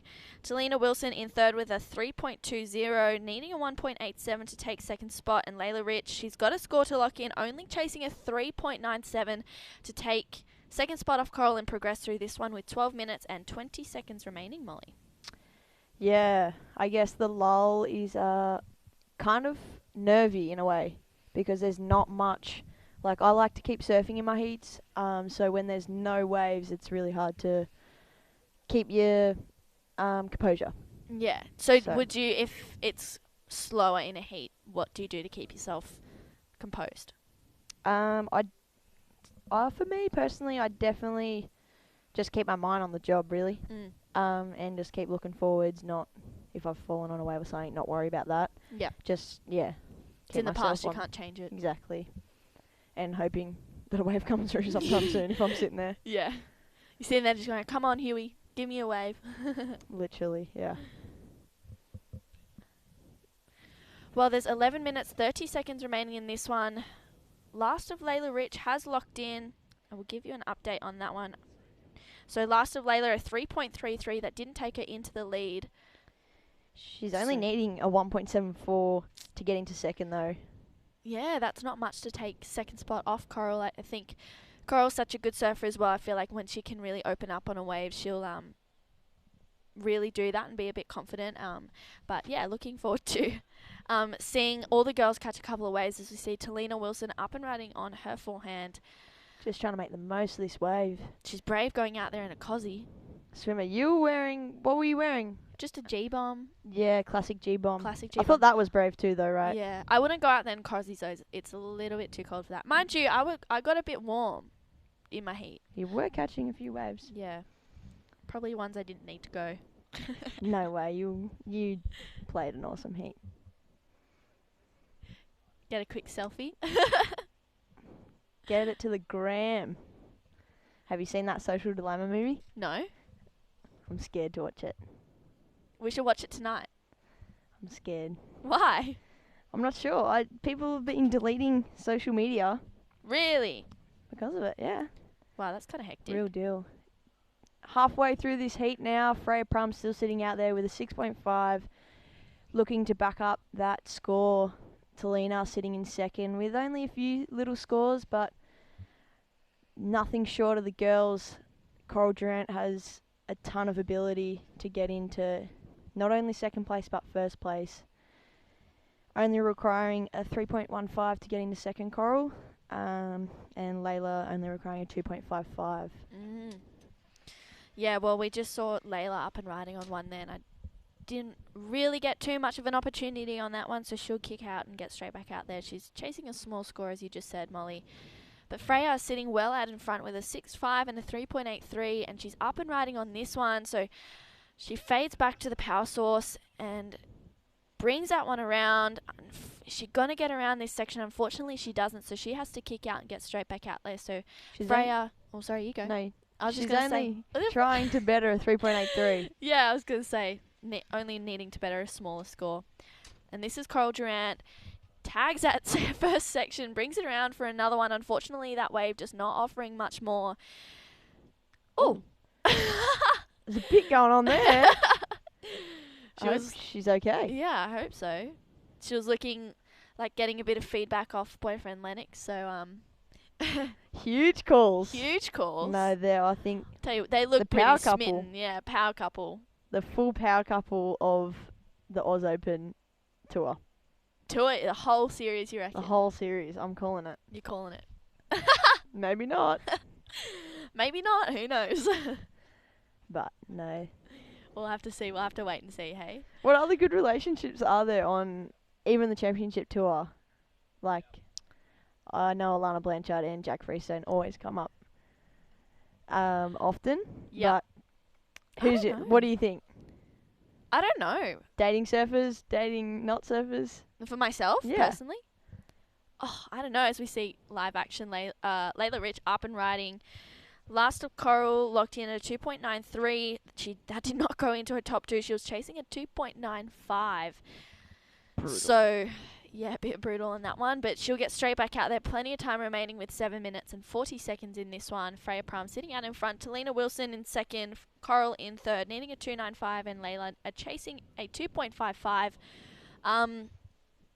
Surfers or non-surfers? I don't know. I feel like having a surfer partner or being in a relationship with a surfer is so much easier.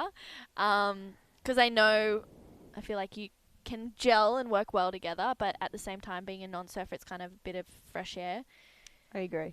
As long as they're a nice person, that's all that matters to me.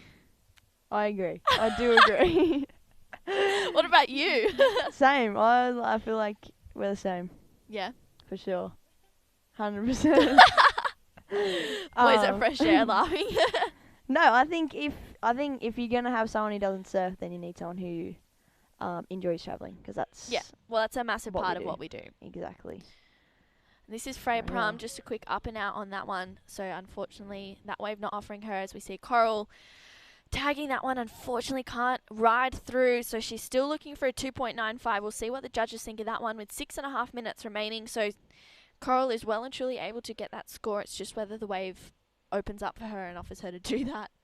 I totally agree. Coral's talent is pretty insane. So up there Yeah. with the top, even QS and CT. So she's definitely has the ability. Yeah. But as you said, she needs the wave. And today I feel like that's the biggest challenge.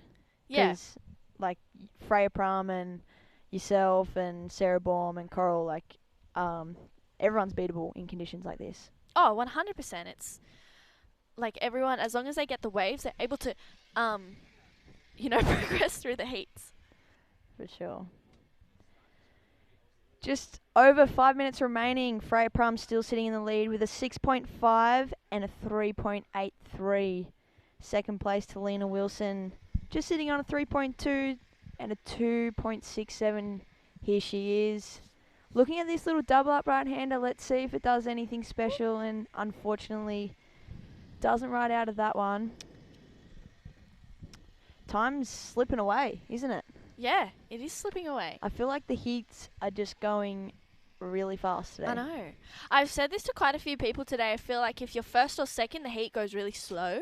But if you're third or fourth, it goes so quickly. Like, it just flies by, especially the last 5 minutes. For sure. It's crazy. That's so true. I feel like that's nearly in every heat. I know. That situation. I felt like my heat went so slow. Yeah, same. Yeah, I agree. It's just like... But then I it think went that fast too. Towards the okay. end, I was like, okay, I want to go in. I just want to get a wave and Yeah. go get warm. For sure. Yeah, well, you did choose. Oh, no. I brought that upon myself. Yeah, you did. What do you reckon best suited wetsuit for Kiama? Best suited wetsuit for Kiama. Probably Steamer. a short arm. I nailed it then. You nailed it. Mind you, I was actually okay in my G-bomb. It's just when I was like towards the end, I was just sitting waiting. Just sitting and waiting. I find in heats, if I am not warm, I won't be patient. So I'm Yeah. like, I'll wear any Yeah. any type of wetsuit. I feel like to you get cold easily though. For sure. Oh yeah, 100%. You're- I'm like, wear a steamer all year round. Yeah. And all day. Yeah. It's kind of sad, but like, it's good too because I just. But then you complain about being pasty. No. I have the mad wetsuit tan. Yeah. Yeah, that's all good. Surface tattoo. Everyone has it. Oh my god. It's good though. For sure. Well, this is stop 3 of the 6 events. There's still more to come. If you're watching and if you haven't entered any of the events yet, jump onto the Surfing New South Wales website and enter the remaining events. We've got the next event, stop number 4, coming up at Coffs Harbour, the 29th and 30th of November, and then after that, Far South Coast, the 5th and 6th of December, and then the last stop, Northern Beaches, 13th and 14th of December. All winners will walk away with a share in $7,000 in prize money, which all of the events combined, it's $42,000 worth of prize money. Unbelievable. I know, pretty cool. I mean, the work that everyone at Surfing New South Wales had to put in to get these events up and running is pretty incredible, and I feel like they deserve a big round of applause. Yeah, we're just, I don't know about you, but I'm so stoked to be competing again and just being around events and being with my friends. I've missed.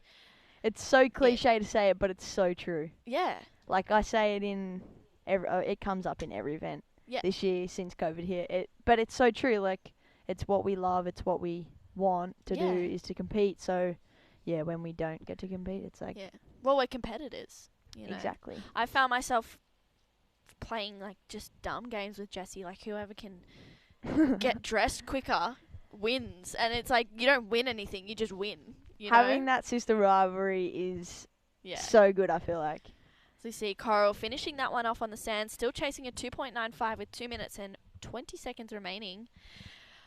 So she has the ability. She just needs to get back out there. Yeah. Get back out there, get a good wave. We'll see what the judges think of that one. Yeah. Yeah, I feel very lucky to have JJ. Yeah, so around.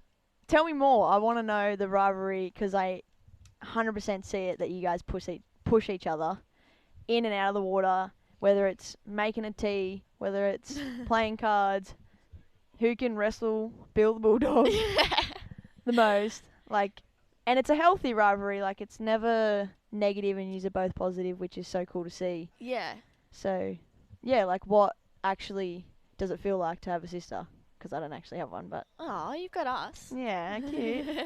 I don't know. I think for us, it's been kind of a good thing because not being able to compete, she's just always been there. So we've always been able to find a way to compete against each other, keep that competitive spirit alive, which I feel so lucky for. I mean, I don't want to lose to Jessie. Jessie doesn't want to lose to me, as we see Talina finishing that one off. So Coral actually moved up into second. After dropping a 4.47. You're on it. And Talina is requiring a 4.21, so let's just see if she got that one.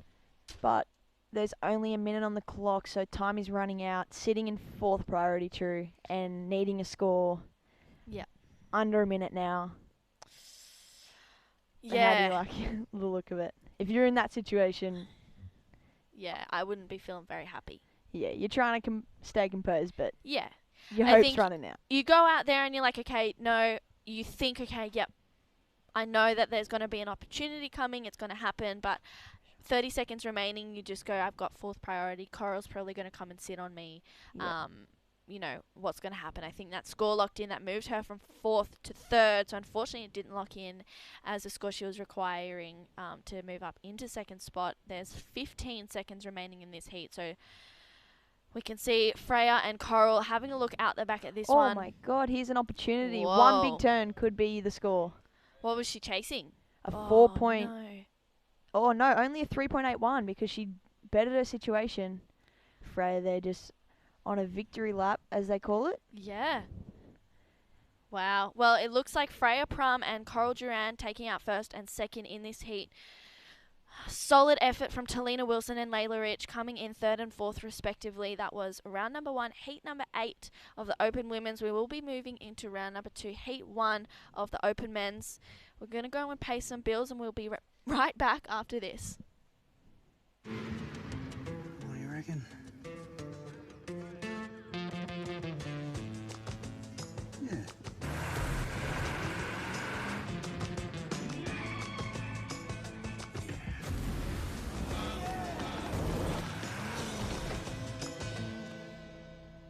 Say yeah to more power with the Amarok V6.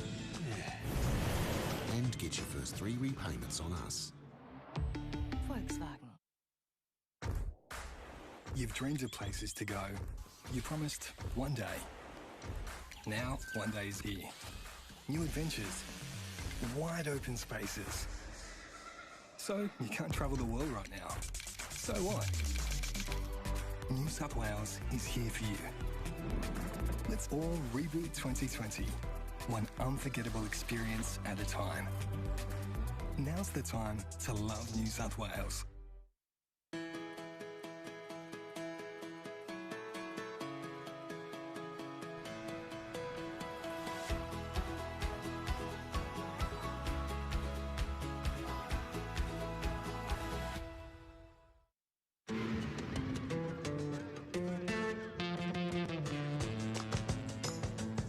Say yeah to more power with the Amarok V6 and get your first 3 repayments on us. Volkswagen. And welcome back. This is day 1 of the Australian Open of Surfing here at Kiama. We are based at Werry Beach today. This event is presented by Her Wave. I'm Trish Darling and I'm accompanied in the booth by Molly Picklin. This is heat number 1. Molly, yay, welcome back. Yes, we're back here. Darcy opening up with a 5.33, and here he is trying to back that score up. That board is just doing the magic. It is doing the magic. I think maybe, I don't know. See, it's definitely a CI Spine Tech. I want to say maybe Fred Rubble. So we see Dylan Moffat up and riding on his back end. He's been surfing pretty good through all these events. That board is looking so nice under his feet. I think that's he's ridden that every time I've seen him. Yeah. That board. He got that board like a couple days before the event started, or maybe a week before the event started, and it hasn't been off it since. Yes. And I wouldn't get off it if I was surfing like that. Yeah, me either. No way. Second score dropped in for Darcy Crump, a 4.50. So Darcy out in front with a 5.33 and a 4.50. Dylan Moffat locked in a 3.33 for his first wave. Keanu Miller, a 3-point ride for his, and Shane Cadden sitting out there with what I'd say is first priority and yet to open up his account. So what would you be doing, say, if you were Darcy out there right now, Molly? I'd be sitting there and just waiting to better my scores. As we see Shane Cadden here, trying to work rail to rail, make something happen out of this little wave. And let me tell you, he's working it. He's got that speed and flow, but unfortunately, he didn't really get to open up and hit the lip, which I think is crucial for the boys division. Yeah, 100%. I feel like all the guys out there have, I don't know how they do it. I feel like every single heat that I watch of the men's, they're just able to just work away and just go grindy, as we see Dill up and riding on his backhand. Whoa, That okay. is signature, right? That's such a Dylan move. Signature surfing from Dylan. Yeah, I mean, Crispy calls him Mr. Unpredictable. But yes, he goes, he's such, it was kind of contradictory, but he's right at the same time. He goes, he's Mr. Unpredictable, but he's so predictable. Yeah, that's true. Because when I swear when I see Dylan surfing, if he's going fast, I don't know what he's doing. But if he's going left and he has a medium speed, I know he's going to hit it a few times and then do that reverse. Yeah.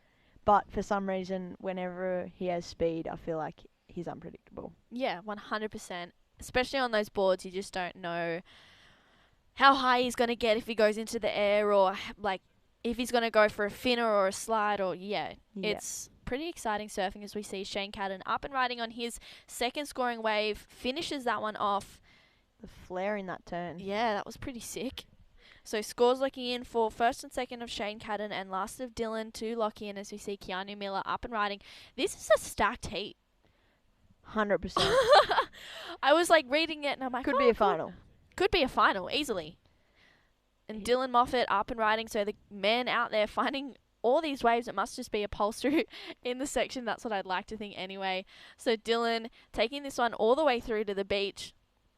Can he find that connecting section? It looks like he does. So he, unfortunately. That's un-Dylan-like. It is very un-Dylan-like. To fall. I think his consistency is unbelievable of completion. Yeah, 100%. He's been working closely with a couple of coaches from home. He's been working alongside Bo Mitchell recently at the moment as well, which has been pretty exciting.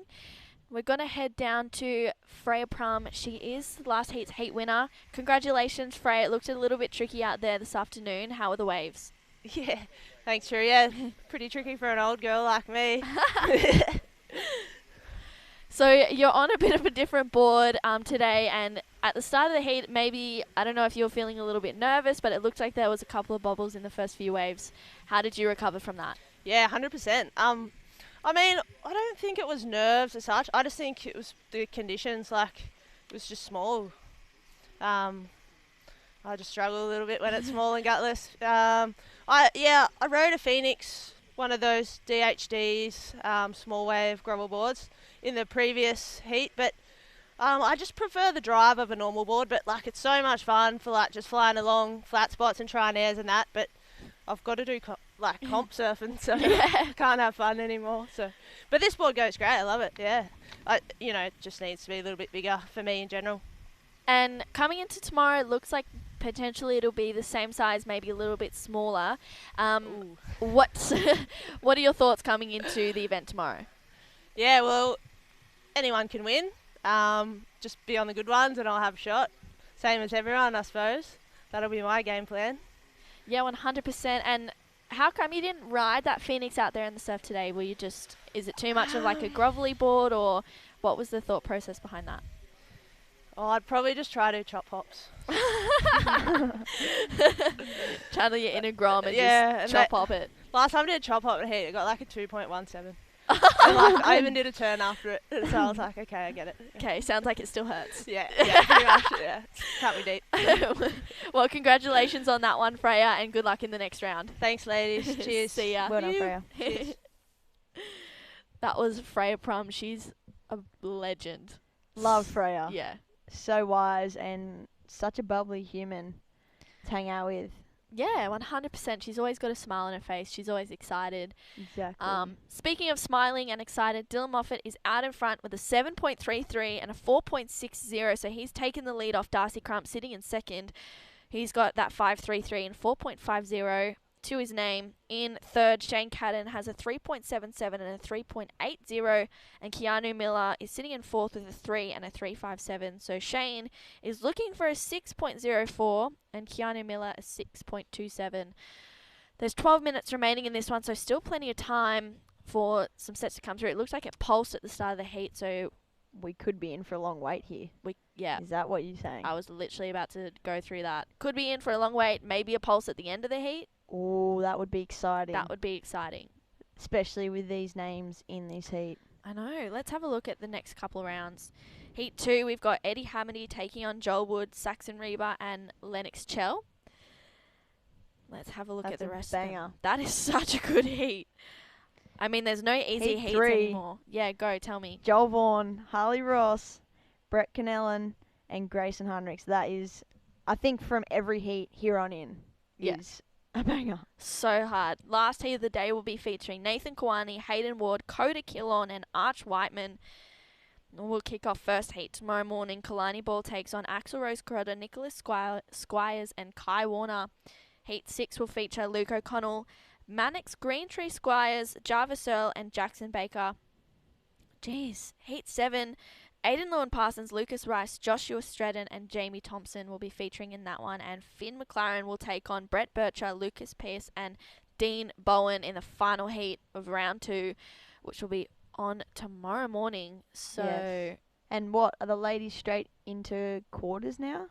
I think so. Let's have a quick look. If anyone that wants to check out the heat draw for tomorrow, you can go to liveheats.com.au, or actually, sorry, liveheats.com, and check out the heat draw for tomorrow. The ladies are in through to the quarterfinals, which is pretty exciting. That is exciting.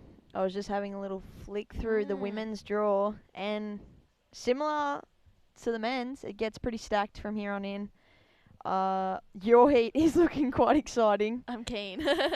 And yeah, I feel like every heat's pretty exciting. Yeah, your heat looks good too. 100%. And it's good to see some of the younger girls giving us a run for our money. Yeah. Like getting in these 100%. events and practicing and Yeah, I think it's such a amazing thing. I think it's so important as well for the young girls to experience against some older competitors, even for ourselves. You know, going up 100%. against Freya and Sarah, you know, they've been competing for so much longer than us. Yeah. And competing against them and just figuring out, you know, okay, they did that and got this score for that, or why did they do this tactic? Exactly. You and can learn learning from that. Yeah. You can learn so much from fellow competitors. Yeah. If you look at it in a positive mindset and not a jealousy one. Yeah. I think some people get crueled on tour with, just looking at it at a negative way and getting kind of rattled when people do good things. Yeah, 100%.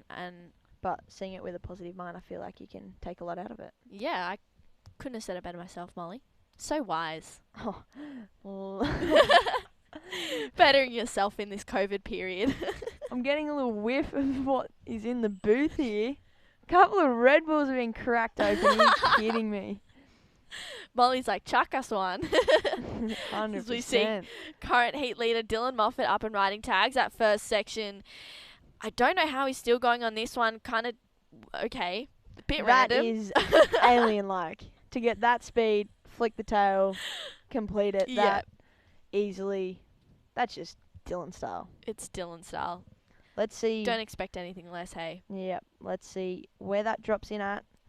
So we'll cross to the Destination New South Wales replay as we see Dylan tagging that first section and brings it around for a pretty sick slide on the second one. So riding out of that one nice and cleanly, scores 2 lock in for last of Dylan Moffat. Time's ticking away too here. We're under the halfway mark. Already. With just under 8 minutes to go.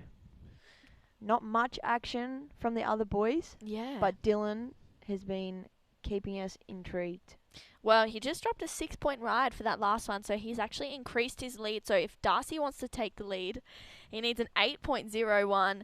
Shane Cadden looking for a 6.04 to take second spot off Darcy, and Keanu Miller looking for a 6.27 to progress through this one.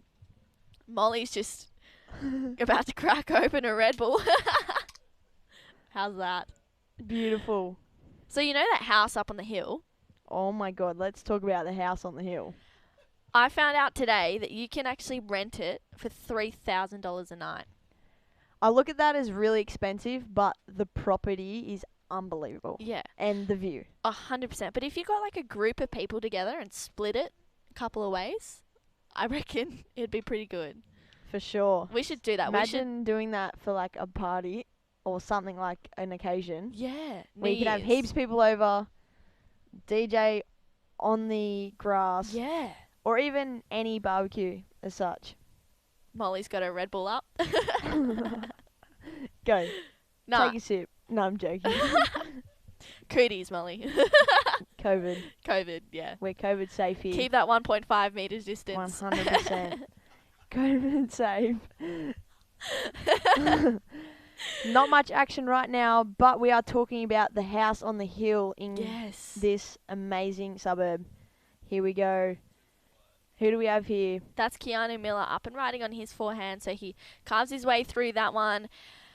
Can he find an connecting section? Unfortunately, he doesn't, so he'll kick straight out of that one and get out the back. He was looking for a 6.27 to move up into second spot and take that off Darcy. There is just under 6 minutes remaining. How's that? Refreshing. Refreshing. I won't sleep tonight if I have that. Oh, I will. 100%. Is that before or after you make dinner? Oh, yeah. That I did tell the viewers out there that you cooked dinner last night and it was amazing. Yeah. Could have done with a bit more pesto. More pesto. What's your favourite pasta? I make this at home. I make this like cashew, tomato, Italian herbs kind of pasta, and I blend it like pasta sauce, and I blend it all together. And the cashews make it really nice and creamy and kind of like a pesto. I've learned a lot with vegan cooking with you. Yeah. About other alternatives. Yeah. Like cashews to make things. Here we see Shane Cadden up and riding, trying to make the most of these conditions out there today. It is hard, but as True said, you can definitely make do. Yeah, 100%. I feel like everyone's able to get some scores. So, and everyone's also in the same boat as well. So, I mean, if anyone can do it, you can do it, which is pretty exciting. So, Keanu actually moved up into third position with a 5.13 on his last wave. So, he's now looking for a 4.71 to take second place off Darcy Crump, who I would think would be sitting out there with first priority at the moment.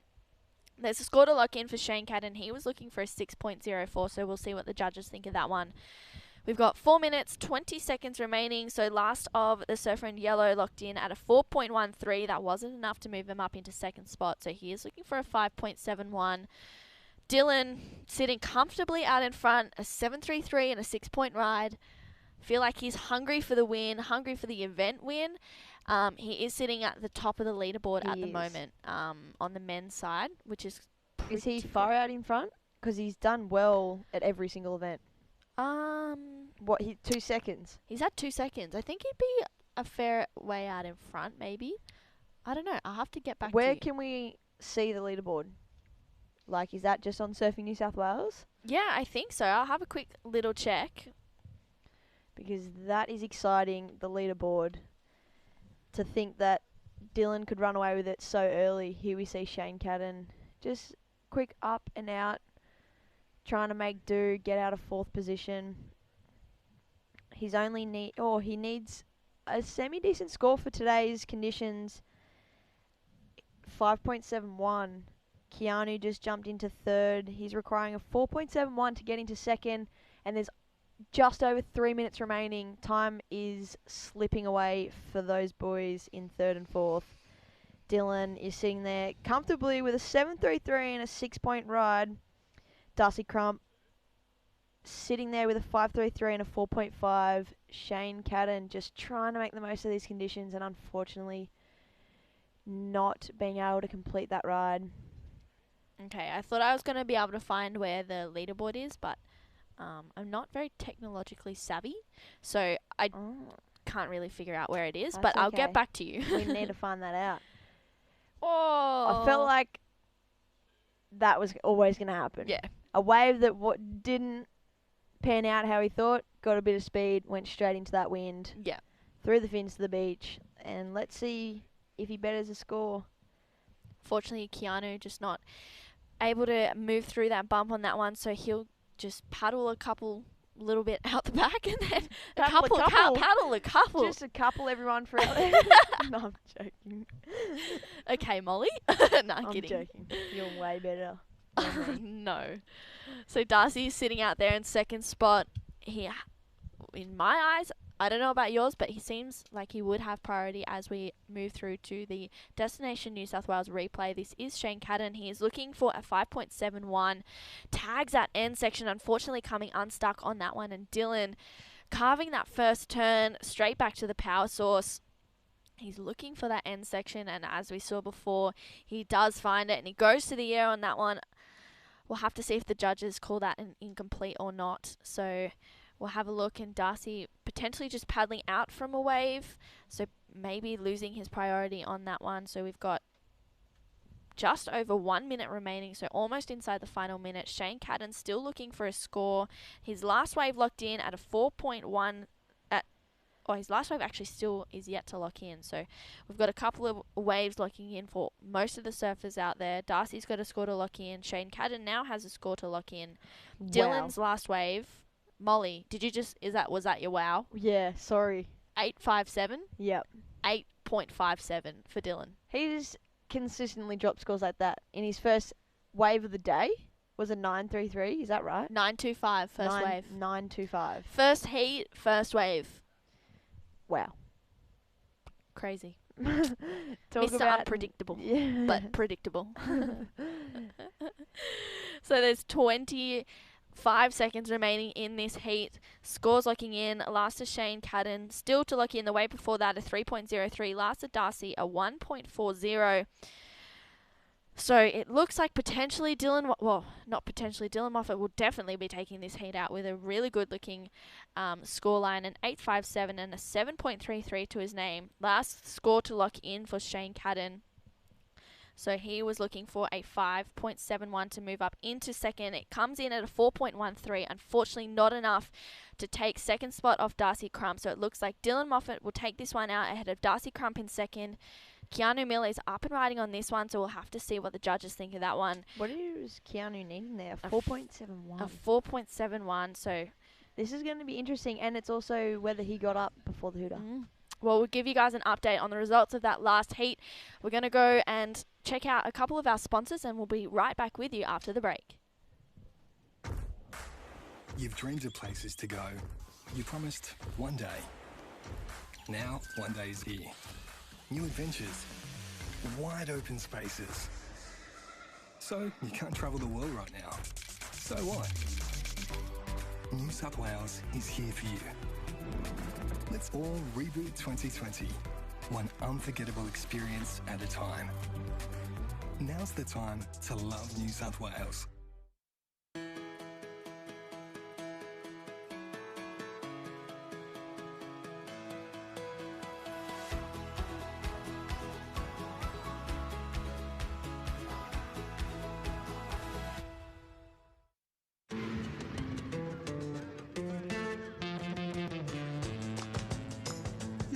Say yeah to more power with the Amarok V6 and get your first 3 repayments on us.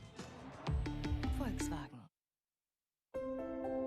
COVID-19 is very contagious. And even one case can have hundreds of contacts. Contact tracing alone can't stop it. Please help us by distancing, even with friends and extended family. By doing this together, we'll stop the spread.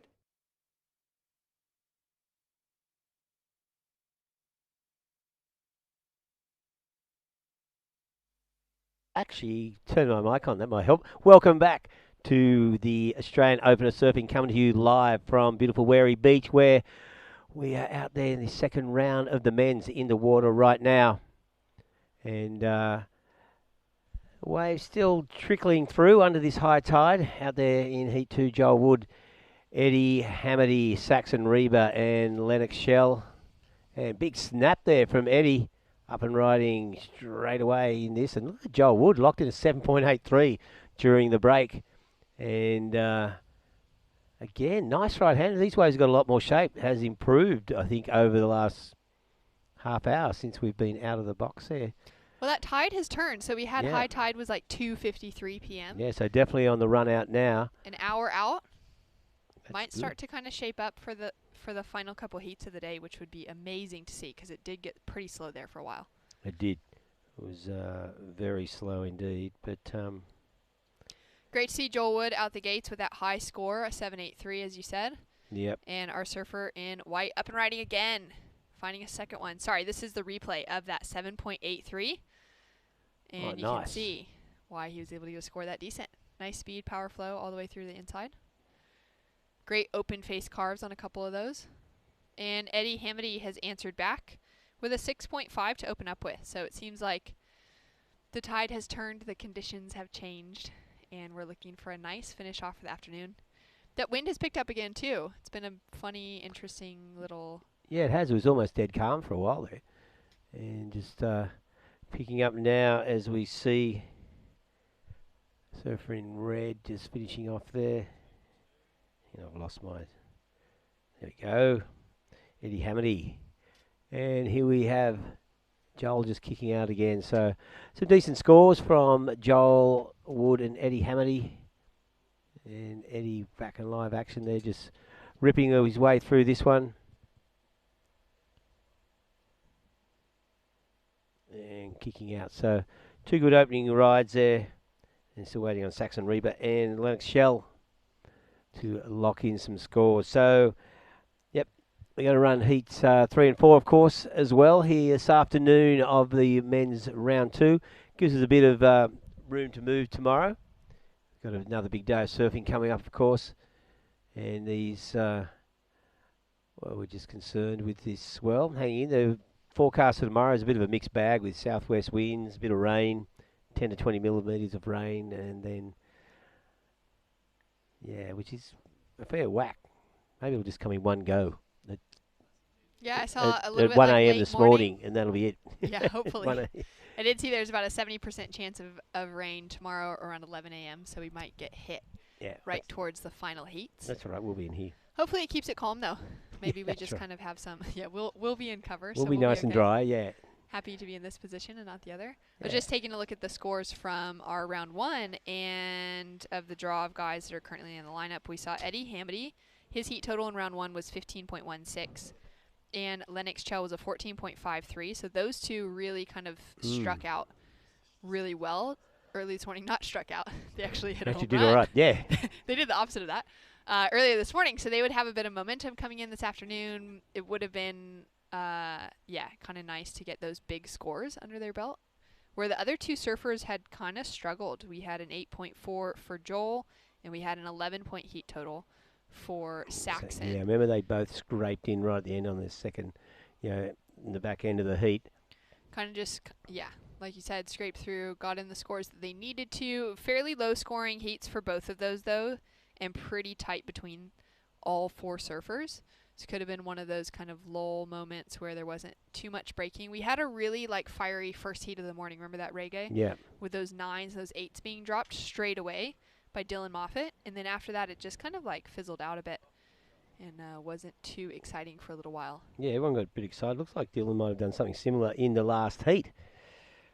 And speaking of Dylan Moffat, he's down there waiting for us to talk to him. So, Dylan, congratulations. Another good heat total, 15.9. You're on fire, mate. Oh, thank you. Cheers. Well, you started off the day with an 8-point ride, and then you've backed it up with some good scores on that one. What's the secret? You're just getting all the good waves, stealing them. Yeah, usually that's not the way it goes. Usually I kind of struggle to get the good waves, but I got a really, really good board at the moment, and it's kind of just working out well. Yeah, well, you take it while you can get it. So, the tide turned a little bit there. Your heat, it was... those waves opened up a little bit more than we saw previously. So what are your thoughts on the conditions? Did it change much while you're out there? Yeah, a bit. I knew it was going to be hard from the start just watching it. It's real slow. It's pretty small and kind of dribbly, but there's still waves that come through. You kind of just got to play your priority right and get lucky that you get on one that has a little double up on it. Yeah, and how much difference is priority making in these small waves?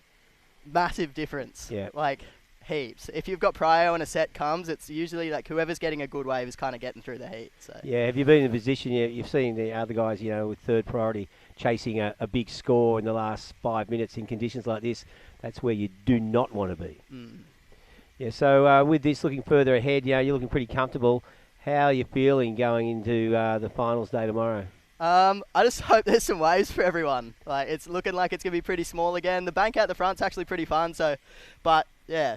Just hang out, do the same thing tomorrow, I guess. Will you change up your equipment at all tomorrow if it is smaller? Nah, I don't reckon. That thing's feeling pretty magic. I did drop it in the sand, though, so it might need a new wax job. But other than that, keeping it the same. Well, they'll give you something to do tonight. You can focus on waxing your surfboard. Yeah. Well, congratulations, Dylan. It's been great to watch your performances here today at Werry Beach, and all the best for tomorrow. We expect more fireworks from you, mate. Unreal. Thanks so much, guys. Okay, Dylan Moffat, there you go, surfing so well. He's in tune, isn't he? Oh, looking so good. And to have 2 heats with really high heat totals like that, to get into that 8 and 9 point range in both, That's when you know someone's linked in. They're having a good week. It's going to be a good run for them. Yeah, it's something you wonder whether, you do see it. Someone has an awesome first round heat, then can go the other way in the second heat. I think once you link 2 heats, 2 rounds in a row, yeah, you get a bit of rhythm going. Of course, tomorrow, as Dylan said, not sure what the day will bring as far as waves go. Hopefully, it'll be at least this size. And Dylan Moffat, as far as I'm aware, he came second place both in Cronulla and Port Mac. So he'll be really hungry, not just to make the finals again, but to actually get a win away. Yeah, so he's on a bit of a roll. Obviously, having a good start over the last, or good performances over the last 2 events, over the previous month. And if he can get another good result here, of course, he'll have that free accommodation in the back of his mind, for the series winner. Good. Yeah, so anyway, out there now with just under 11 minutes remaining, Joel Wood in the lead, surfing white with a 2-wave total of 10.16. Eddie Hamity with a 9.67 total, and Lennox Shell with the 5 points. And Saxon Reeve, you can see him there in the yellow jersey, yet to lock in a score. Surfer from Manly will be trying to find something pretty similar conditions, summer conditions out there to what he would deal with every day up in summertime Manly. And Saxon, well, patient, but the heat's almost half over. Yeah, a lot of time is gone. It's gone really quick. These 20-minute heats are so fast-paced. It's better than those 15-minute board riders heats you get occasionally. But at least... They're the worst. Yeah, at least you got the extra 5 with the 20. But even for, I guess with a lot of the low-ranked QSs, it's still around 20-minute heats. But with some of those higher ones, you're already getting up into at least a 25-minute heat becomes the slow ones. Yep. And so, yeah, it just goes away so quickly. You really need to play smart. I like how Dylan was talking in the interview about the use of priority and how important it is when there's short heats and when there's just really few waves on offer. Yeah, like I said, it's pretty well crucial. So if you can get in that comfortable position, because we don't have the advantage of knowing the priority situation as these heats go on. So kind of been interesting, though, guessing, with the surfers' mannerisms and how they're approaching it, and especially in the final 5 minutes. A lot of shadowing has been going on because I've seen it a number of times. The surfer currently, who's sitting in second position in the final few minutes, the third place getters only needed a 3 or a 4 to overtake. So it puts a lot of pressure on both surfers, particularly the one trying to hold his position. And at this stage, that person in second is Eddie Hamity. Still a long way to go, 9 minutes. And Saxon Reber wants to open his quota sooner rather than later. And there's been a lot of the higher scoring waves caught as the last wave for a surfer, like in those last few minutes. That last one, Dylan Moffat had his 8.57 as his 7th wave, his final wave in the heat, just right by the buzzer. Yeah. And we've seen that even in some of the women's heats, like it really comes down to staying attentive the entire time. When those slow sets are rolling through, make sure that you're using your priority wisely and capitalizing when a set can come through, even if it's in the last few seconds. Yeah, exactly. And in conditions like this where you really don't know what's going to turn up in those last few minutes. So at this stage, Joel Wood with a 7.83 and a 2.33. Eddie Hamity a 6.5 and a 3.17. So both Joel and Eddie opened with a strong one. They haven't been able to back it up with anything significant since. And Lennox Shell, 7.07. So Saxon with priority on that one. Nice snap on his backhand to start off with. Staying nice and compressed. Third, fourth snap as he comes through into the inside. It's going to bowl up for him, and he'll put on the finishing touch right to the sand. Yeah, good finish that one for Saxon. Made the most of every opportunity on that small wave, and he really needed to get something locked in. Yeah, he needed to make the most on it. He'd waited about 13 minutes to catch a wave. Yeah, you don't want to blow it. 7 down. 7 minutes to go. Scores to come through for Saxon, Reber. Joel Wood sitting out in the lead with that 7.83 he opened up with, just a 2.33 backup score. Eddie Hamity with that 6.5 and a 3.17 backup. And Saxon Reber has just dropped in a 4.33. So that puts him in the conversation now. He's chasing a 5.35 to take that advancing position away from Eddie Hamity. Yeah, so to put him on the board, of course, Lennox with a 5 and a 2. So Lennox Shell has an opportunity as well if he can get rid of that 2 with something decent. At this stage, not sure who has priority. Joel Wood sitting out front at the moment, but all four surfers holding a fairly low score as their second keeper. And they have a good chance to build on that as we see Eddie Hamady now just finishing off this one, just frantically trying to get something on the inside, but a lot of effort but no reward there. And he'll head back out. 2 more heats to get through for the finish of our day. We'll be bowing out after heat 4 for men's round 2.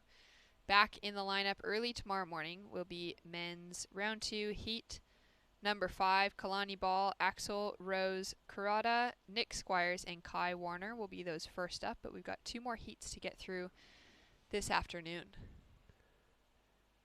Yeah, well, let's hope these waves do hang in here for the next 50 minutes. That's all we need to get through today's, and then tomorrow we'll deal with that at dawn.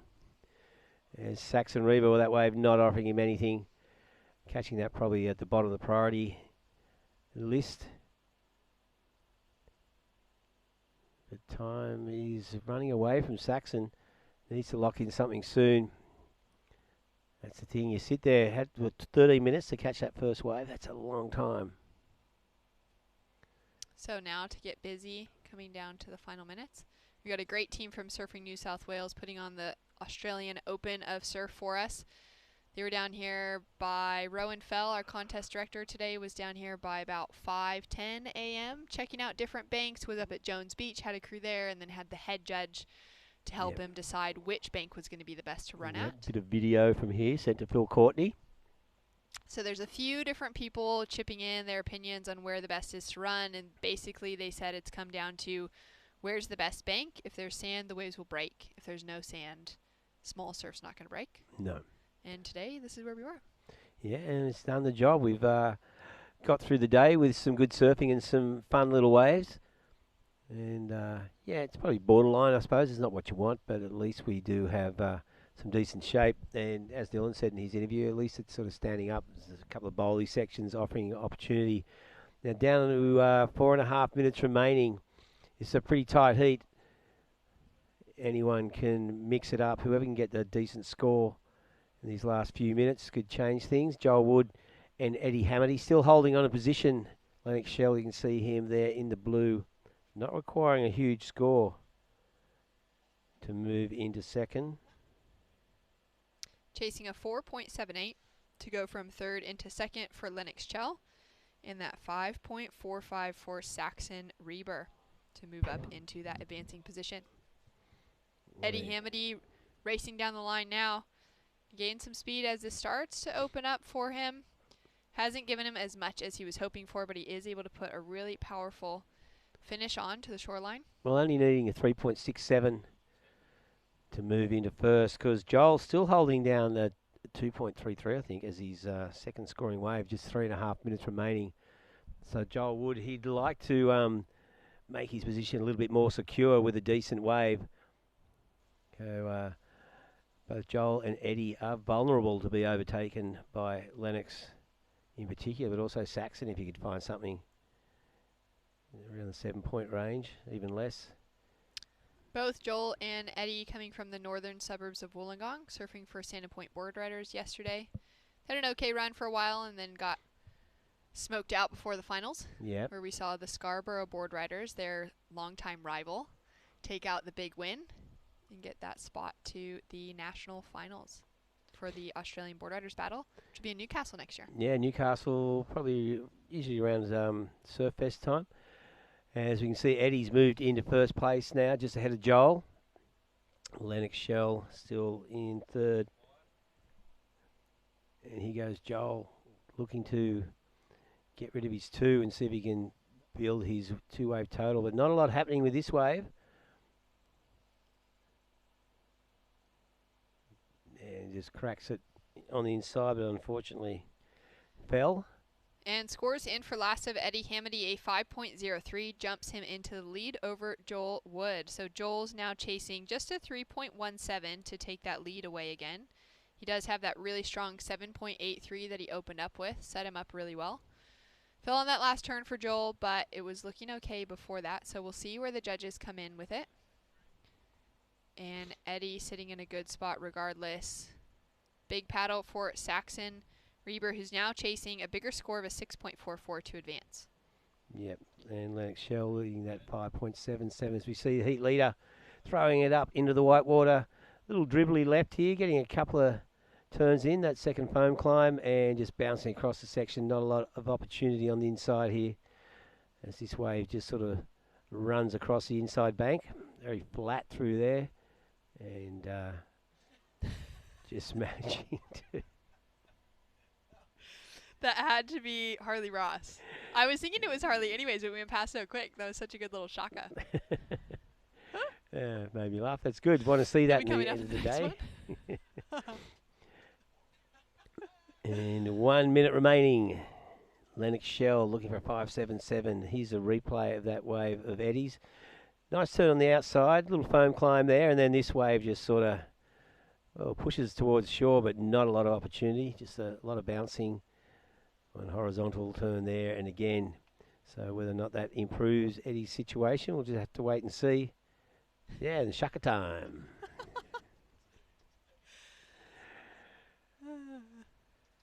And Lennox, what can he do? He's not hunting down a big score. Nice turn. And again, wow, committed surfing here on his backhand. 3 good turns. Quick little snap. This wave runs out of face on the inside, but builds up for one last little clip off the lip. So Lennox Shell, with 15 seconds remaining, wrapping up his campaign in this heat.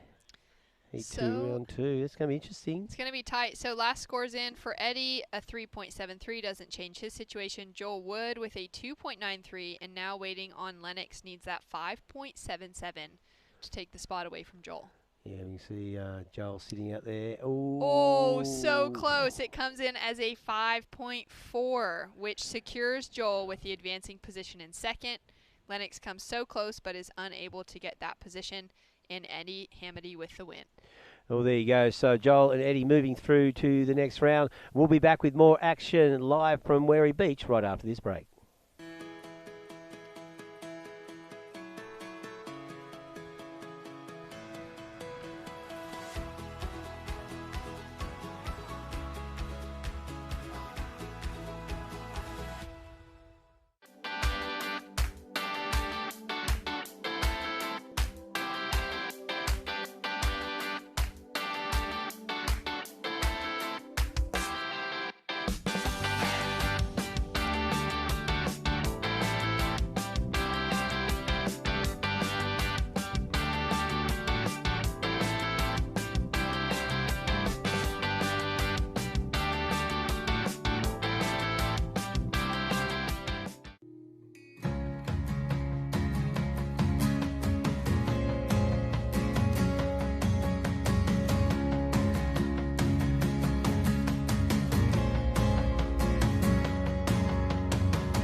We are back live out there right now. We are in Heat 4 of the second round of the men's. And we have... Actually, Heat 3 it is. Joel Vaughan, Harley Ross, Brett Cannellan and Grayson Hendricks. So that's a solid heat. Solid lineup. No waves caught at the start of this heat. We're just about 2 minutes, a minute and a half into it. And... yeah, we had Brett Cannellan in here with doing some commentary earlier in the day. He's talking about his tactics. Well, get something good under his belt as soon as he can. Yeah, he said he just kind of scraped through his last heat, so he's thankful to have made it through right on the buzzer. Another one of those ones. Yeah, he said he didn't want to do that again. So see how he goes, locking in 2 waves in the first half of the heat, and we can see Joel Vaughan and Harley Ross having a bit of a chat out there. Yeah, it was great to connect with Brett here in the booth as we see Grayson driving into that second turn. I love that nice drawn-out bottom turn, even though it's a small wave, still able to get that nice line to connect through with the lip. Yep. So Grayson, some 2 good solid turns there. ISA world champ, wasn't he? Was he? wasn't he? Didn't he win 2018? That's fantastic.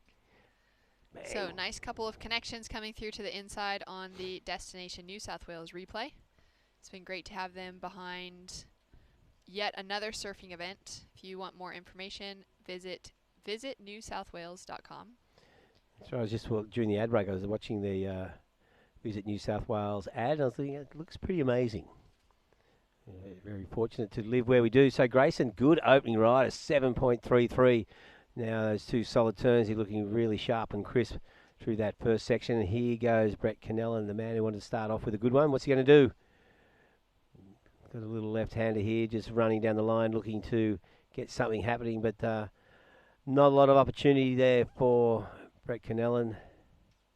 Brett's from Jones Beach. He's a local down this part of the world. And here's Grayson again, getting busy earlier on, looking to capitalise on that 7.33, and just chucks out the fins for a little slide. All right, so a couple of scores to come through. Great exchange. Grayson clearly just getting some energy out. Got that 7.33, has slotted in his second wave already. He's looking to put some pressure on the rest of the field to free him up. Only a few minutes gone in this heat so far. And it's been great to be able to spend a little bit of time in Kiama over the last couple days. Jones Beach yesterday for the ABB, down here at Wary Beach in Gerringong today.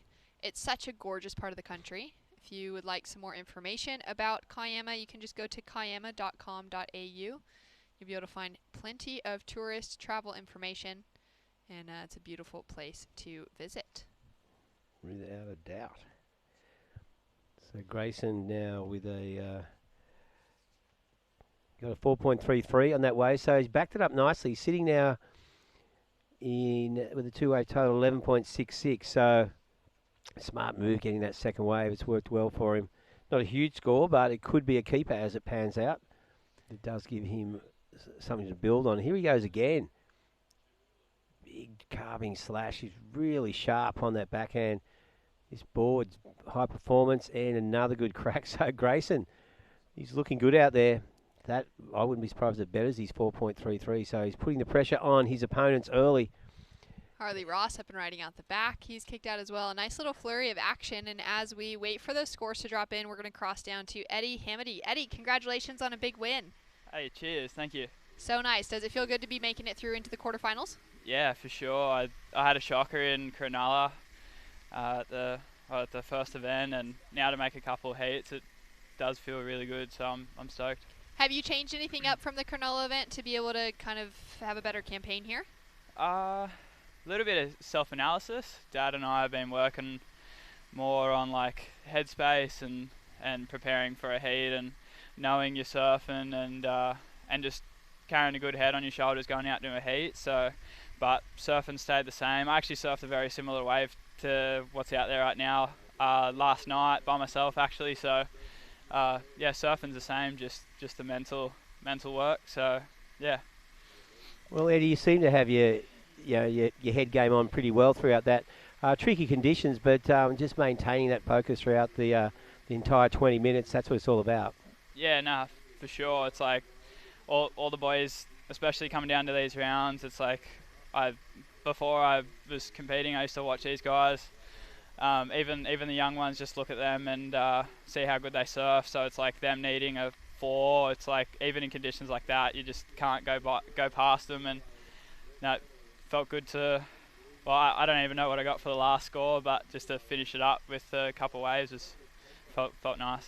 Well, you finished on a 5.03 for your next scoring wave that counted, and then a 3.73 for your very final one. But okay, yeah. Good heat total, making it through. And how did it feel to be able to surf with Joel Wood? You guys growing up in Santa Point board riders together? Yeah, so yeah, me and Jolie were pretty close. I ended up moving to the beach actually quite at a late age when I was 16, and he kind of helped me out, like welcome me into the circle of mates down there, and they're legends of people, and he's a legend himself, and felt good to have a heat with him, especially here. So yeah. Yeah, and you beat him. Yeah, it was great. Yeah. All right. Well, congratulations, and we're looking forward to seeing you in round 3. Cheers. Thanks, guys. Okay, so there you go. Yeah, Eddie Hamady doing the job there. Look at this score now. Grayson Hicks or Hendricks, I should say, looking solid there. I wasn't surprised that third wave really added to his totals. An 8.67. So he's improved on his opening ride of that 7.33 and has really set himself apart in our second round. Dylan Moffitt, that first heat, had that 15.9 total. Now we'll see if Grayson, with still 12 minutes on the clock, can continue to hammer away at that. Joel Vaughn with a quick in and out. He's looking for a decent requirement to advance through, but we've got heaps of time on the clock, so that'll change around, no doubt. Everyone in the field, a combination situation at the moment, though, to take away the lead. Yeah, exactly. So, well, Grayson came out guns blazing the first half of this heat.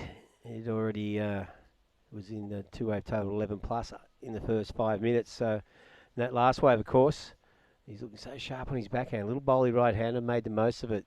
So, Brett Canella now in second and Joel Vaughan third. Harley in fourth spot.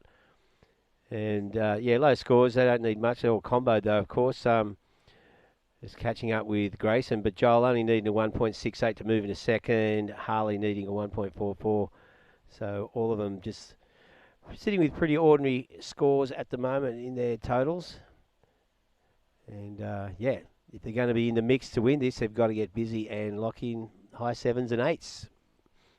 So Grayson Hendricks will be pretty happy at the moment. He'll be feeling pretty good heading into dinner tonight down in Kiama. If you're in the local area, if you're tuning in, you've maybe got someone competing in the event that you've been watching and you're staying around, there's plenty of great food on offer. There's a really great little town vibe in Kiama. Some nice little shops and some good restaurants available for the evening feast, especially after a long day on the beach. Yeah. Yeah, definitely be a bit relaxing there tonight, Sunday evening. It was busy last night. For sure. So just on 10 minutes remaining in Heat 3. This is the second last heat of the day. We're wrapping things up after Heat 4 of the men's, which is coming up next. So Grayson Hendricks in the blue, holding down a commanding lead. And, well, putting the pressure on his opponents. They'll be going, how do you do that quickly? So where were those waves? What's going on? Where did I go wrong? Why was I in that position? It's great to see it with that tide draining out, because tomorrow we'll have it more of a low tide throughout the majority of the day. I'll just double check now, but I believe low tide is going to be at about, there it is, 9:42 a.m. tomorrow. And so we should have kind of that extended, slightly shallower waves breaking more consistently, which will be perfect for finals day. Yeah, because I think we should be able to wrap up 1 or 2 o'clock, so mid-tide it will be. And so there you go, just under 10 to go. Things have quietened down over that last flurry. Waiting to see who's out of our 3 surfers who can lock in a decent score to match Grayson, as we see Joel Vaughan now setting up on the inside. Nice little jamming turn there, building speed across the inside section, running to the shore break and throws it up, fins out and landing on the sand. The dry hair kick out, absolutely love it. Yeah. Back out into the lineup. You had a good conversation with Joel's dad, Ian. Yeah, he was in here commentating with a heat. And he does a bit of coaching of the boys, Joel and his brothers, as we see Harley Ross. Now, Harley was a good performer, one of the standouts in the earlier rounds for surfing like that. But unfortunately, just one manoeuvre there for Harley. He's got a bit of catching up to do. As you can see, potentially he definitely has the ability to lock in some big scores. That one turn was pretty sick. Needs 3 of those to match it up in that excellent score range. And here's the replay. So Harley, small inside runner. Not a lot happening. Just there's that big wrap. And then the wave just runs out. So Harley's bumped himself up into that 3rd position with a 3.8 as his backup score. Chasing that 4.4 now to take an advancing position. Harley's one of those competitors that we've seen around on the QS for a long time. He spent the winter season competing and surfing in Hawaii, getting some training in. And there we see Joel Vaughn utilizing his dad's coaching tips, maybe. Mm-hmm. Dad Ian down on the beach supporting him. It's great to have him in the booth for a little while. And Joel now with another one right on the inside. Goes for a little rotation. Interesting wave selection. Yeah. But maybe knowing, paddling back out, he would have been in 4th priority. He may as well see if he's got a little bit of a maybe wedge on offer. Yeah. Yeah, no harm. Be back out in the lineup. It's not like it's a long, difficult paddle out there. But, Grayson Hinrichs holding down that lead. Joel's moved in a second. Harley and Brett rounding up in 3rd and 4th. Not requiring huge scores to move in a second. So the battle's all about that 2nd place. Grayson Hinrichs way out in front. And I can't see anyone catching him in the final 7 minutes. You never know, though. He did lock in his 2 high scores early in the first 10 minutes. And Brett Cannellan there. Wanted to get those waves in early. It hasn't quite panned out as we see Harley Ross. Quick little snap. This wave again just dying out. He just cuts out of that one. Yeah, so Brett and Harley really struggling. Even Joel Vaughn, the 3 of them are fairly tight together. Brett with a little bit of a bigger score requirement to be advancing through. But yeah, it would be hard to be in a heat like this as a competitor and to know that one guy has just had it completely figured out. Yep. And then wonder, what am I doing that needs to really change? Yeah. So here we go. Brett, nice strong attack on his backhand. Great smooth style from the Kiama local. And is he going to find that reconnection before hitting the dry sand? Gets one last tap in, walks out of it. So he was chasing a 5, something in the 5-point range, a 5.97 to get that advancing position. And Harley Ross answers back. Not sure what Harley did on the outside of that wave. He's kind of also checking back now, maybe to see about priorities, where the other guy's at. Is Brett still down on the sand? What score is going to come through for him? And potentially where is Joel Vaughn in the lineup? Yeah, and they're just thinking, as for Grayson, they're not even paying much attention to him. It's now the battle for 2nd. Yep, the battle for 2nd.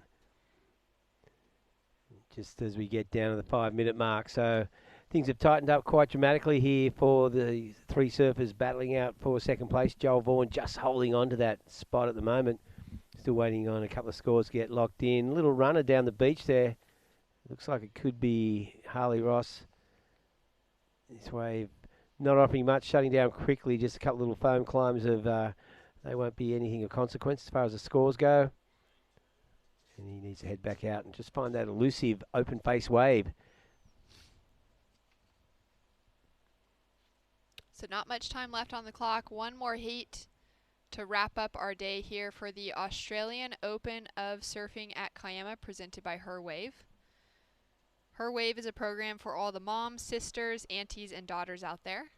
Thanks to the Office of Sport, Surfing New South Wales has introduced a new women's platform, Her Wave, aimed at encouraging female participation across New South Wales. There's been a number of discounted Learn to Surf and intermediate clinics between Cronulla, Manly, and Byron Bay. So whether it's fitness you want or just to hang out with some like-minded ladies, be sure to look up and follow her_wave_ on Instagram, or just check out the Surfing New South Wales website. There's heaps of information about the Her Wave program, and see if there's any events, any activations happening in your area. If there isn't, you can get involved and try and get those events hosted. So be sure to contact someone at Surfing New South Wales. As we see Brett on his backhand, tags the lip a couple times, coming through to the inside, and has a check back to the beach. Yeah, and he goes Harley Ross on his backhand, little left that's going nowhere. So a couple of dribblers there. Brett's wave offered a little bit more, but he's currently in 4th position. And just on 3.5 minutes remaining. Brett needing a 5.97 prior to that.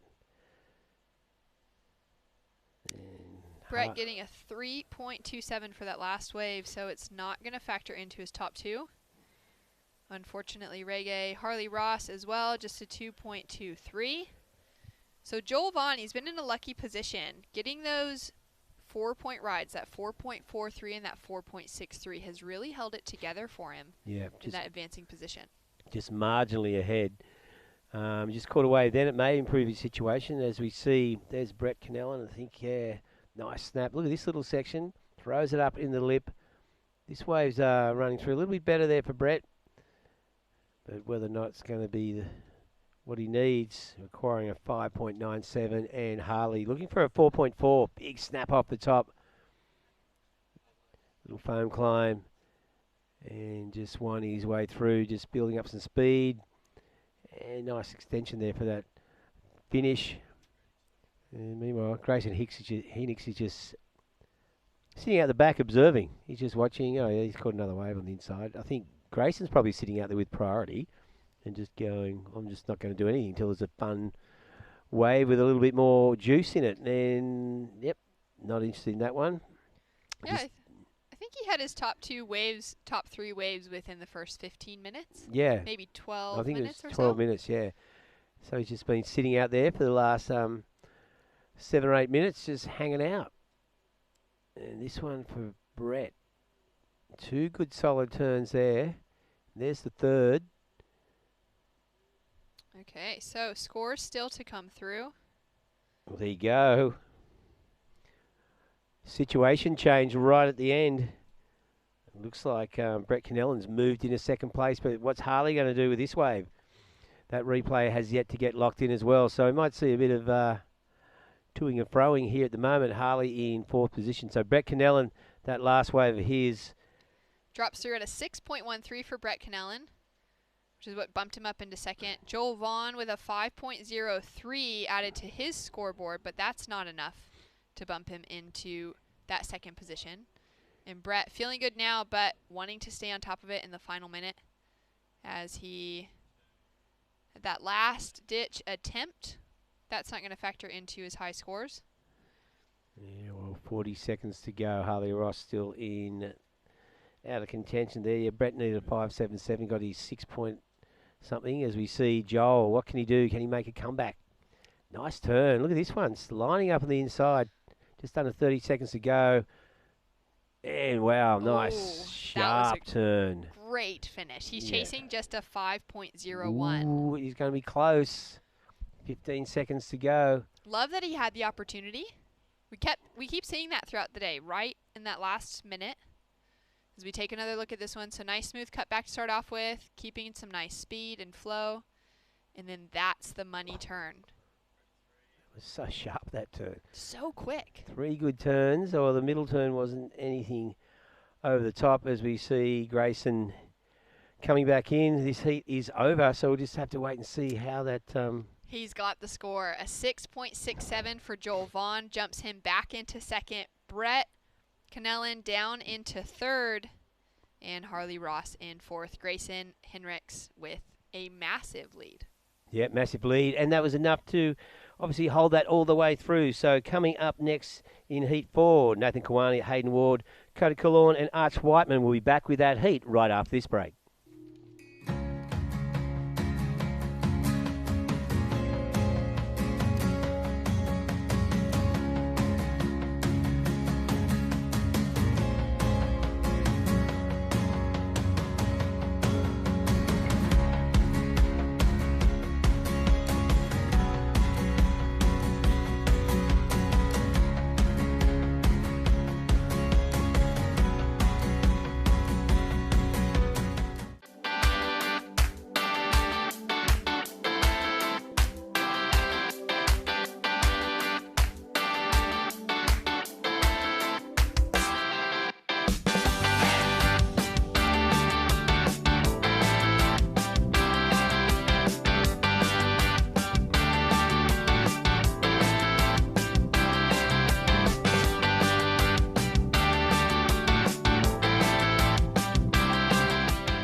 What do you reckon? Yeah.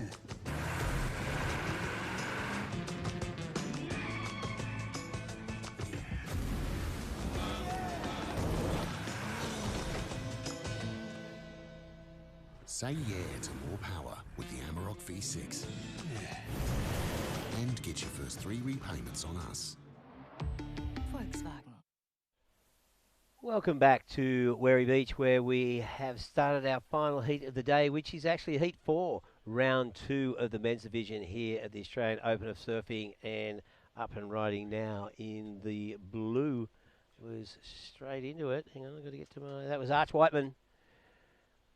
And yeah, so he's in the blue. Coda Killorn in the yellow. Hayden Ward out there in the green. And Nathan Kawani. Well, Hayden in the white, I should say. Nathan Kawani in the red. So another great heat to finish off the end of the day. The tide has dropped about an hour and a half ago, which is nice. Starting to drain out. Saw some good shape through a few of those waves in the last heat. A couple of really good scores that came through in those excellent ranges, which is nice to see. Coda Killorn with a quick kick in and out. Coda had a good showing at the ABB yesterday. A couple of fun heats. I believe he surfs for Maroubra. Yeah, he's the bra boy. Maroubra United, I should say.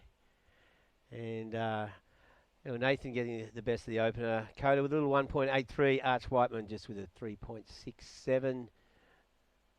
And Hayden yet to take off. So yeah, it'll be interesting. I wonder what these guys are thinking when they saw Grayson in that first heat. Just locking two good solid scores in the first half of the heat. They are out there, but it's funny because Grayson got busy. Like he backed up his first good solid opener right away as he's paddling back out, and sort of helped him relax a little bit. So Nathan Kawani in a similar situation with a 6.94, good solid opener. And he'll be wanting to lock in a second score as soon as he can. 16 minutes, long time left in this heat, only barely underway. And you can see Coda Killorn just there on screen, heading back out. Nathan right behind him. As we wait for that next set to come through, a big thank you to our sponsors for providing the means to run these amazing Australian Open Surf Series. Of course, we're in Kiama today, down at Wherry Beach, and maybe at the same destination tomorrow, maybe at a different surf spot location, depending on conditions. Hayden Ward up and riding. Nice big wrap to start off with. Just missed times the second turn, Reggae. Yeah, that was a bummer because he was looking pretty good there.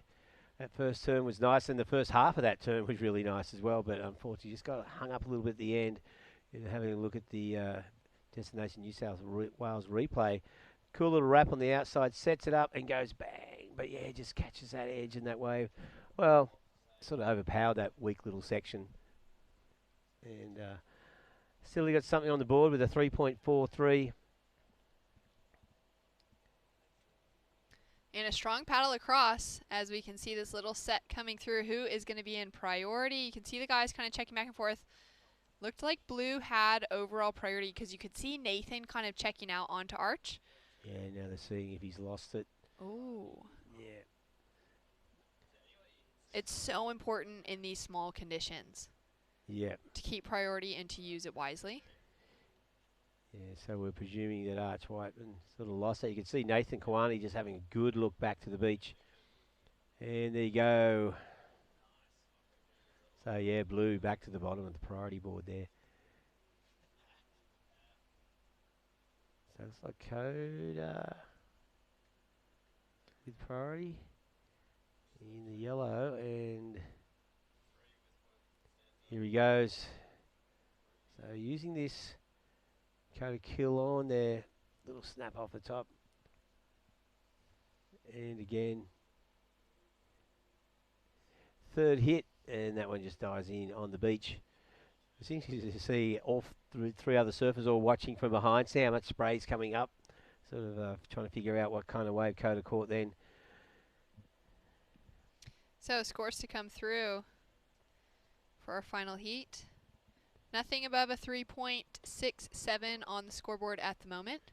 So definitely a slower heat start than what we saw in the last one. Mm-hmm. And Coda has dropped in a score that's taken him up into that second position. So it's nothing huge. It's just enough to kind of get the job done for the moment. It has come through at a 4.67. So it's the biggest score of the heat so far. We'll likely see that improved upon as we see Hayden Ward. Nice, powerful swoop to start off with. Gets a great section on the second one.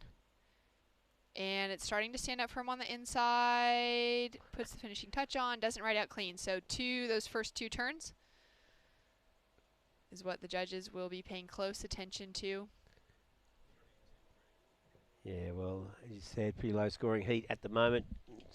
2 wave totals on the board now as we see Nathan Kawani wants to build, lock in something decent, get rid of one of his 3s. Quick little snap. Is this thing going to stand up? Throws it up vertically. Cracks that one at the end.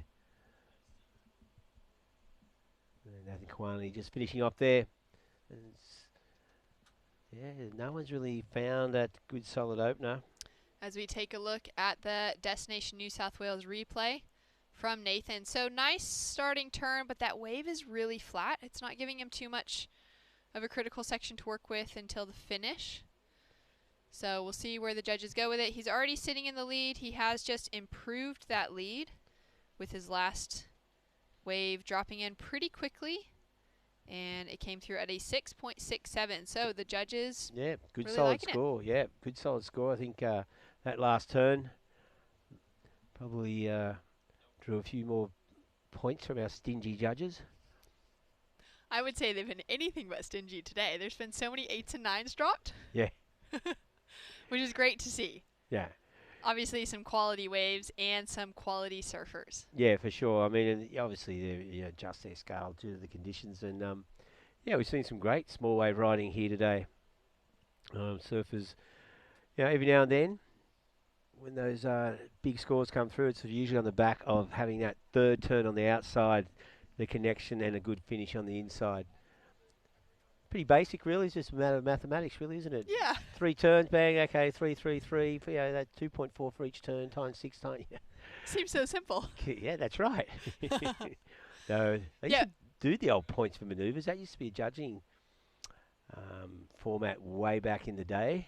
Racing down the line, that wave's totally flat. You could see Nathan trying to get something out of it. Yeah, it is interesting. I feel like today it has been combination surfing that's gotten the big scores. It hasn't been like a single maneuver that's dropped anything over maybe a high 5, maybe a 6. Maybe a 6, and linking it, a lot of the flow. Because in waves like this, when you see someone just smoothly linking some solid manoeuvres, it's impressive, because often in this you see a manoeuvre, bang, bounce, bounce, bounce, manoeuvre, bang, so if you can link those, avoid the bounce and link some smooth transitional turns in between manoeuvres, that's been well rewarded. As we see Cody Killorn looking for something. He's getting a little bit frantic on the inside as he sets up one last turn and jumps off on the beach. And there's Nathan Kawani.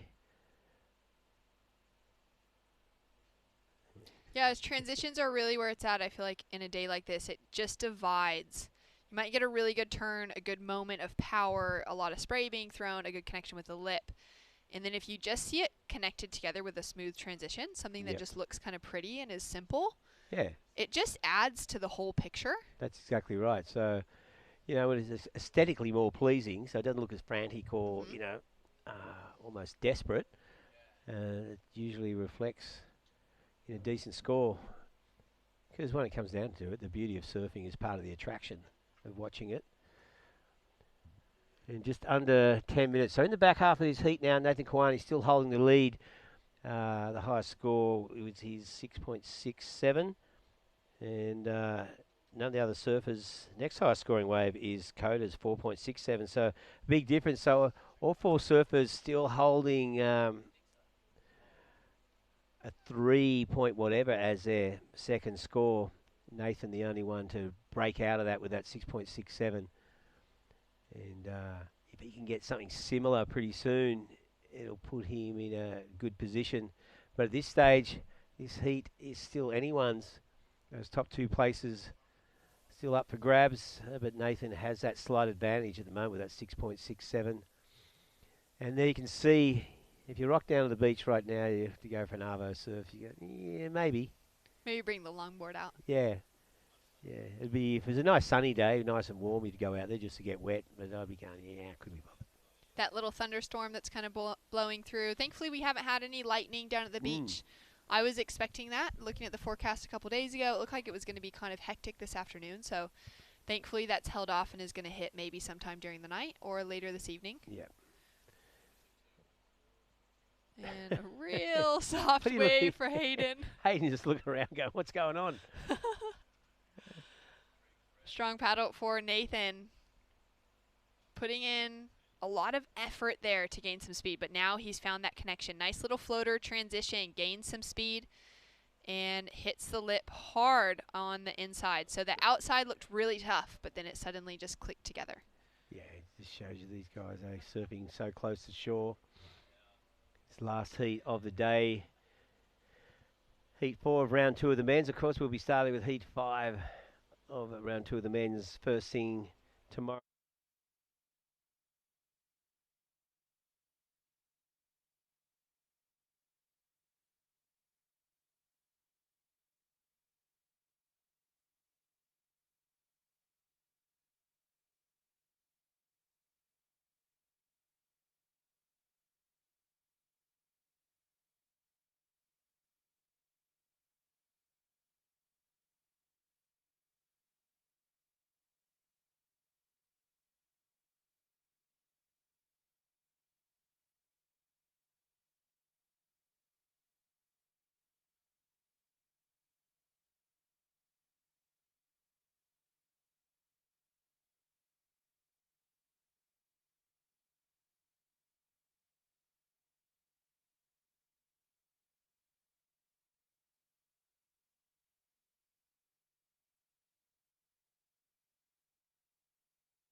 Actually competing against people they will be surfing against in those QSs. it'll be weird next year because it'll be all Australian events, won't they? Yeah, it will Unless be very something radical interesting all happens around. between now and then. Yeah. And so I can't see. So. Yeah, it seems the likely case. 7 regional QS tours around the world to eventually qualify surfers to get onto an international challenger series. Mm-hmm. So a lot of these guys just amping up for that the start of the year in January as we see Arch Whiteman unleash on the inside. He was chasing a decent score to take an advancing position, a 4.78. So not a huge score, but I think it could be like last year when we saw chop and change between second place in that previous heat. With Brett Kennellan holding it for about 30 seconds before he was overtaken. So they're just waiting on these scores for Arch Whiteman. And Coda just looking towards the beach. He's thinking, I really want to get out of this position. Hayden needing a 4.42. What's he got for us here this wave? Pretty flat on the inside. Little snap, and Hayden a little bit frustrated, I would say. That wave offering not much opportunity at all. So a few scores to come through the last 2 minutes of the heat. If you're tuning in today, you're from Coffs Harbour, you're from the far south coast, or from the northern beaches, and you're not competing, you still have an opportunity to enter those events in the Australian Open of Surfing Series. So just check out Surfing New South Wales. If you'd like a spot in, there are still some spots available in those events. And yeah, it's just, again, as we've been saying, a great opportunity to warm up for next year, to get some prize money, and to hang out with your buddies again. If you've been thinking about stopping competitive surfing, why? There's an opportunity. Yeah, that's right. Coda Killorn on his backhand, down through the inside. Can he get himself out of the knockout position? That was a good finish off. We've got some scores to drop in. Well, it looks like Arch Whiteman's pushed Coda back into third. And prior to that, Coda was looking for a 4.24. So Arch Whiteman put 2 scores together, 2 waves together. And the second one he caught at the end there helped him. But there's our heat leader, Nathan Kawani, smashing that lip on the way through as this one just flattens out. So one good solid turn on the outside probably won't change situation. We're in the final minute of this heat, and it has tightened up dramatically. Hayden Ward currently in 4th spot, needing a 4.88. Coda Killorn was pushed back into 3rd, and he needs a 4.24.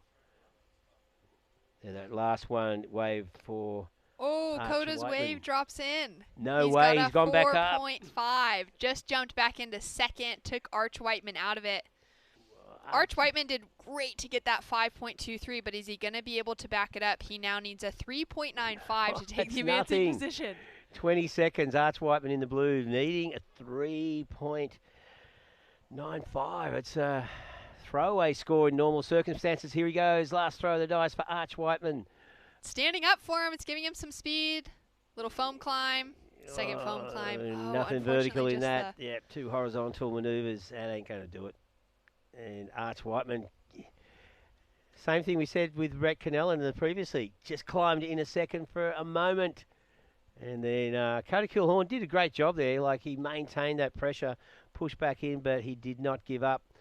And there you go. So Nathan Kawani and Coda Killorn moving into the next round. Unfortunately for Hayden and Arch, they're out of the event. And Arch, yeah, he's a bit bemused by the whole situation, I think. But what do you do? Well, that wraps up the last heat of the day. Thanks for joining us here today at Wary Beach. We've had plenty of live action. A big day of surfing in both the men's and women's, and we'll be back tomorrow morning somewhere at 7:30 a.m. for Heat 5 of Round 2 of the men's Australian Open of Surfing. Join us then. Have a great evening. We'll be back tomorrow. Tune into the highlights now for all the action from today.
Say yeah to more power with the Amarok V6.